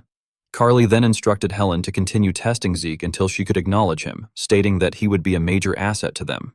Helen did not respond verbally, but inwardly she called out his name and set a personal goal, expressing excitement about his potential. The next day, Gareth Draker led the group to the base of a snowy mountain and asked if everyone was ready. He explained that there was nothing special about the rules. They simply needed to reach Atlas Summit within 48 hours.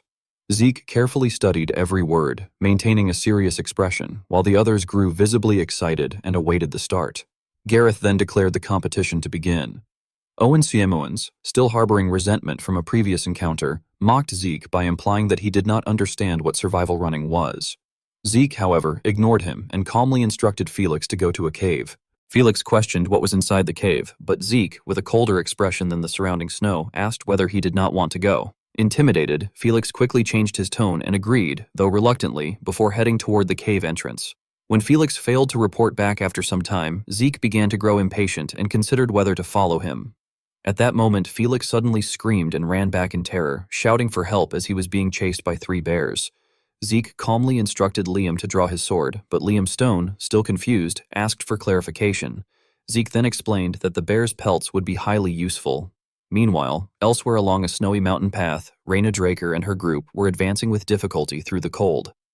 One of her companions groaned from exhaustion, and Raina silently agreed that the cold was piercing through their Arctic clothing. Suddenly she heard a threatening growl and was shocked to find a massive creature ambushing them. She stammered in disbelief, realizing it was a Yeti, and recalled that such creatures rarely revealed themselves. She began connecting the situation to earlier irregularities, thinking that it had been strange that the Zimmons had not attacked on the way up. She then realized with anger that they had likely lured the Yetis toward them, cursing the Zimmons for setting them up. However, before she could deal with the masterminds behind the trap, she was forced to focus entirely on surviving the Yeti attack. The Yeti had been waiting since the afternoon, so the moment it spotted its target, it immediately charged forward while roaring ferociously. Raina Draker was not directly struck, but she was still forced to stagger backward from the sheer impact. However, she quickly regained her footing and already had her weapon ready for combat.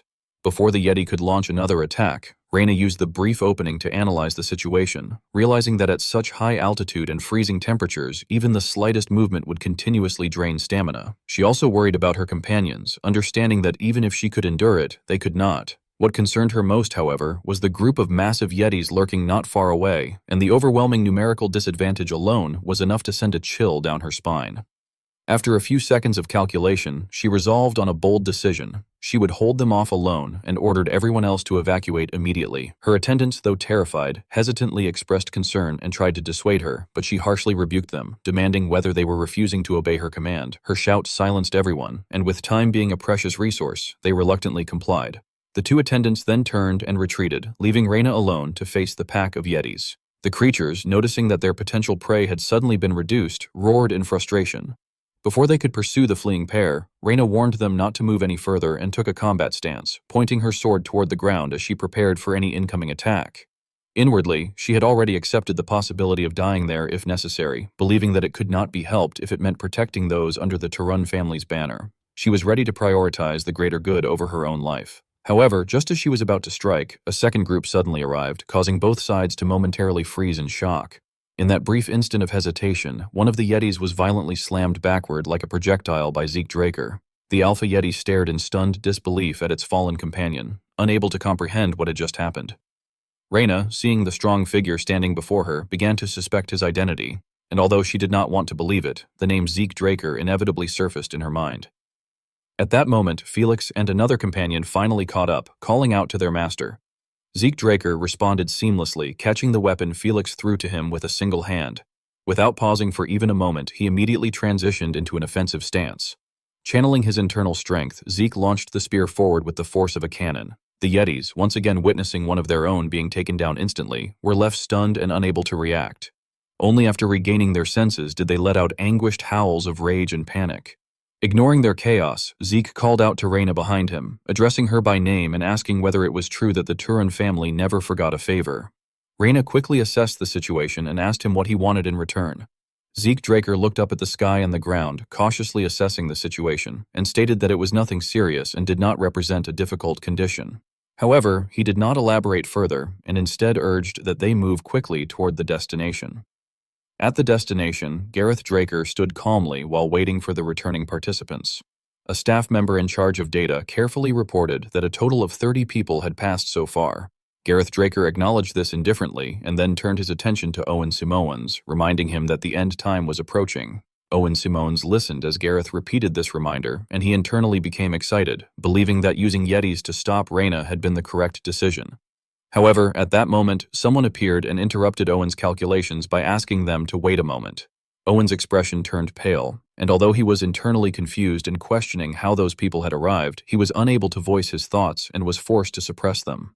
Zeke Draker then stated calmly that they had also arrived. Gareth Draker made no objection and concluded that it had been close, adding that with them as the final participants, the first round of the main tournament would end. Before leaving, he reminded everyone to rest and prepare for the second match the following day.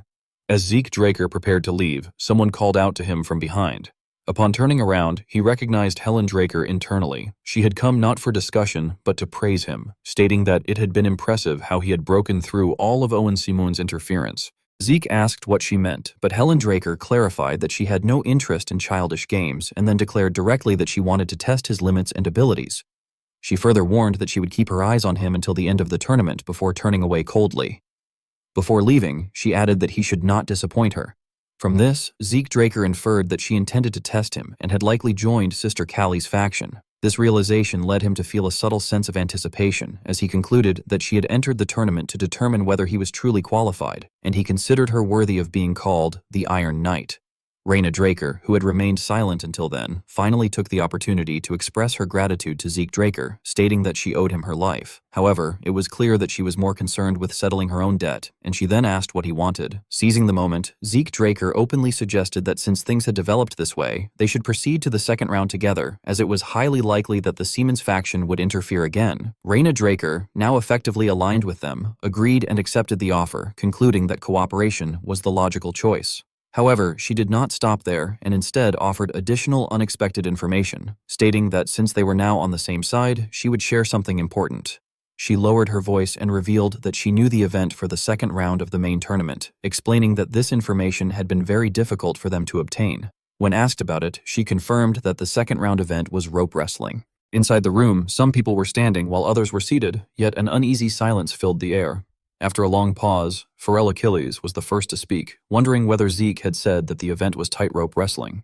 Seeing the subtle change in Pharrell's expression, Zeke Draker asked with concern whether there was a problem. Pharrell replied that there was no problem with the event itself, but admitted that what troubled him was the fact that the Simmons family had been the one to choose it. Although Zeke did not answer aloud, he inwardly acknowledged that tightrope wrestling was an event in which it would be difficult to rely on tricks. Before the discussion could progress any further, Catherine Graham unexpectedly entered the room, remarking that everyone was already gathered, which was perfect. The others politely greeted Lady Catherine. Without wasting any time, she announced that she had discovered the event for the second round. This time, however, Catherine was met with an unexpected response. Zeke thanked her sincerely, but explained that Reina Draker had already informed them. Maintaining her composure, Catherine commented that news certainly traveled quickly these days. She then changed her tone and declared that what she was about to reveal was new information. Confused, Zeke instinctively asked what she meant.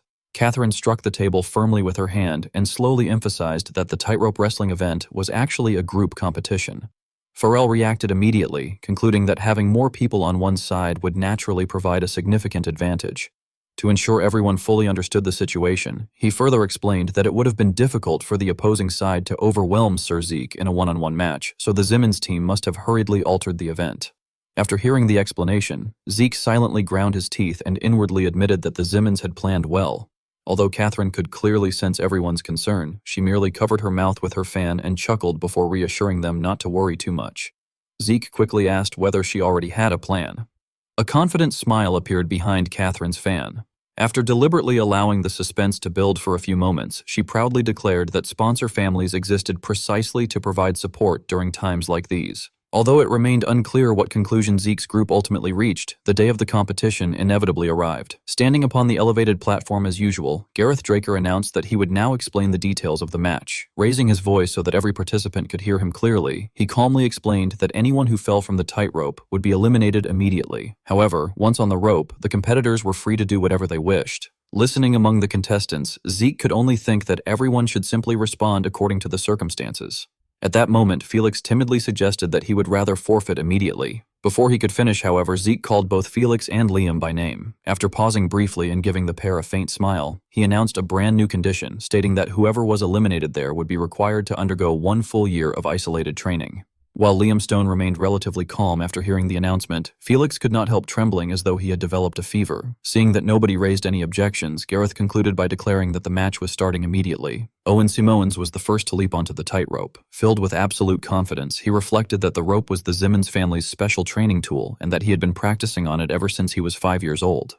Even so, he regretted having to reveal one of his family's secret training methods to everyone. Nevertheless, after locking his attention onto Zeke Draker's side, he convinced himself that exposing the secret would be worthwhile if it allowed him to eliminate them properly. Having finished his calculations, Owen immediately swung his sword and ordered his companions to knock those bastards off the rope. The very next moment, however, an unexpected turn of events caused the triumphant expression on Owen's face to disappear. Staring in disbelief, he let out a startled gasp. The terrified screams of his teammates as they tumbled from the tightrope startled even him. His mind was instantly overwhelmed with confusion as he wondered what in the world had just happened. Looking back and forth between his opponents and his own teammates, he could only scream inwardly in disbelief, questioning why all of his men were falling. Meanwhile, one of the eliminated contestants had still not recovered from the shock. He merely collapsed to his knees on the ground, trembling uncontrollably and groaning weakly. Naturally, Zeke observed everything that had happened. Quietly admiring the outcome, he thought that it was truly impressive and exactly as he had expected. Turning his gaze toward Catherine Graham, he felt genuine respect for her for the first time, realizing that although he had always known she was wealthy, he had never imagined that she possessed enough influence to buy off members of the Simmons family with money. Rather than dwelling on it any longer, Zeke Draker quickly refocused all of his attention on the unfinished battle before him, saying that it was all right then. He stared intently at his comrades' backs as though urging them onward, declaring that since the dregs had been dealt with, it was time to begin. As if she had sensed his intentions, Raina Draker was the first to charge forward, unleashing the Turun-style dragon-slaying arts. With a single strike, using the charge technique, Ox Skullbreaker, she swept aside a whole group of opponents who cried out in agony as they were knocked out of the fight. Not to be outdone, Liam Stone suddenly crouched down and grabbed hold of the rope, quietly remarking to himself. A moment later, he swung the rope with all his might, causing everyone standing on it to lose their balance as they shouted in panic. Even so, one fortunate opponent somehow managed to remain standing, staring ahead in complete disbelief. Without the slightest hesitation, Liam Stone drove a powerful kick straight into the man's face, making him scream in agony. While his companions were occupied, Zeke Draker was equally busy, rushing from one rope to another as he fought his way through the battlefield. Even so, he could not help but think with satisfaction that they were all doing well. With that thought, he suddenly called out to the stunned leader standing across from him, Owen Simmons. Pointing his sword directly at him, Zeke challenged him to a knight-like one-on-one duel and added that he should not rely on his dregs. Although Owen Simmons was furious, he stubbornly scoffed that Zeke could not possibly think he would fall for such obvious provocations. Having never truly expected him to accept, Zeke Draker leaped forward and remarked that it was too bad. He then swung his sword through the air, leaving Owen Simmons staring upward in a daze as Zeke declared that if Owen would not come to him, then he would make the first move himself. Just as Zeke Draker believed victory was already within his grasp, someone unexpectedly stepped in. Helen Draker suddenly appeared out of nowhere and intercepted his attack. The moment Zeke recognized who had blocked him, he wondered in surprise whether it was really Helen Draker. Even Owen Simmons, the very person she had just saved, was left questioning the situation, thinking that she was not even on their side and wondering what on earth was happening. Since the two siblings possessed nearly identical strength, neither of them managed to gain the upper hand during their exchange. Taking advantage of the brief pause, Zeke Draker questioned Helen, asking whether she was taking the Simmons family's side. Helen Draker immediately clarified that she had no intention of being misunderstood, explaining that she merely wanted to test Zeke Draker's abilities, and that was all. Instead of responding, Zeke silently turned his attention to his own arm, which was trembling violently, realizing that the pressure she exerted was incredible and thinking that, if not for Bahamut, his sword would already have been cut in two. After considering the situation, however, Zeke Draker stubbornly asked whether this was the same kind of test she had mentioned the last time. Helen Draker answered without hesitation that it was. The moment he heard her reply, Zeke immediately assumed a fighting stance. Since matters had come to this, he declared that he would do as she wished before pouring nearly all of his strength into his weapon and preparing to attack.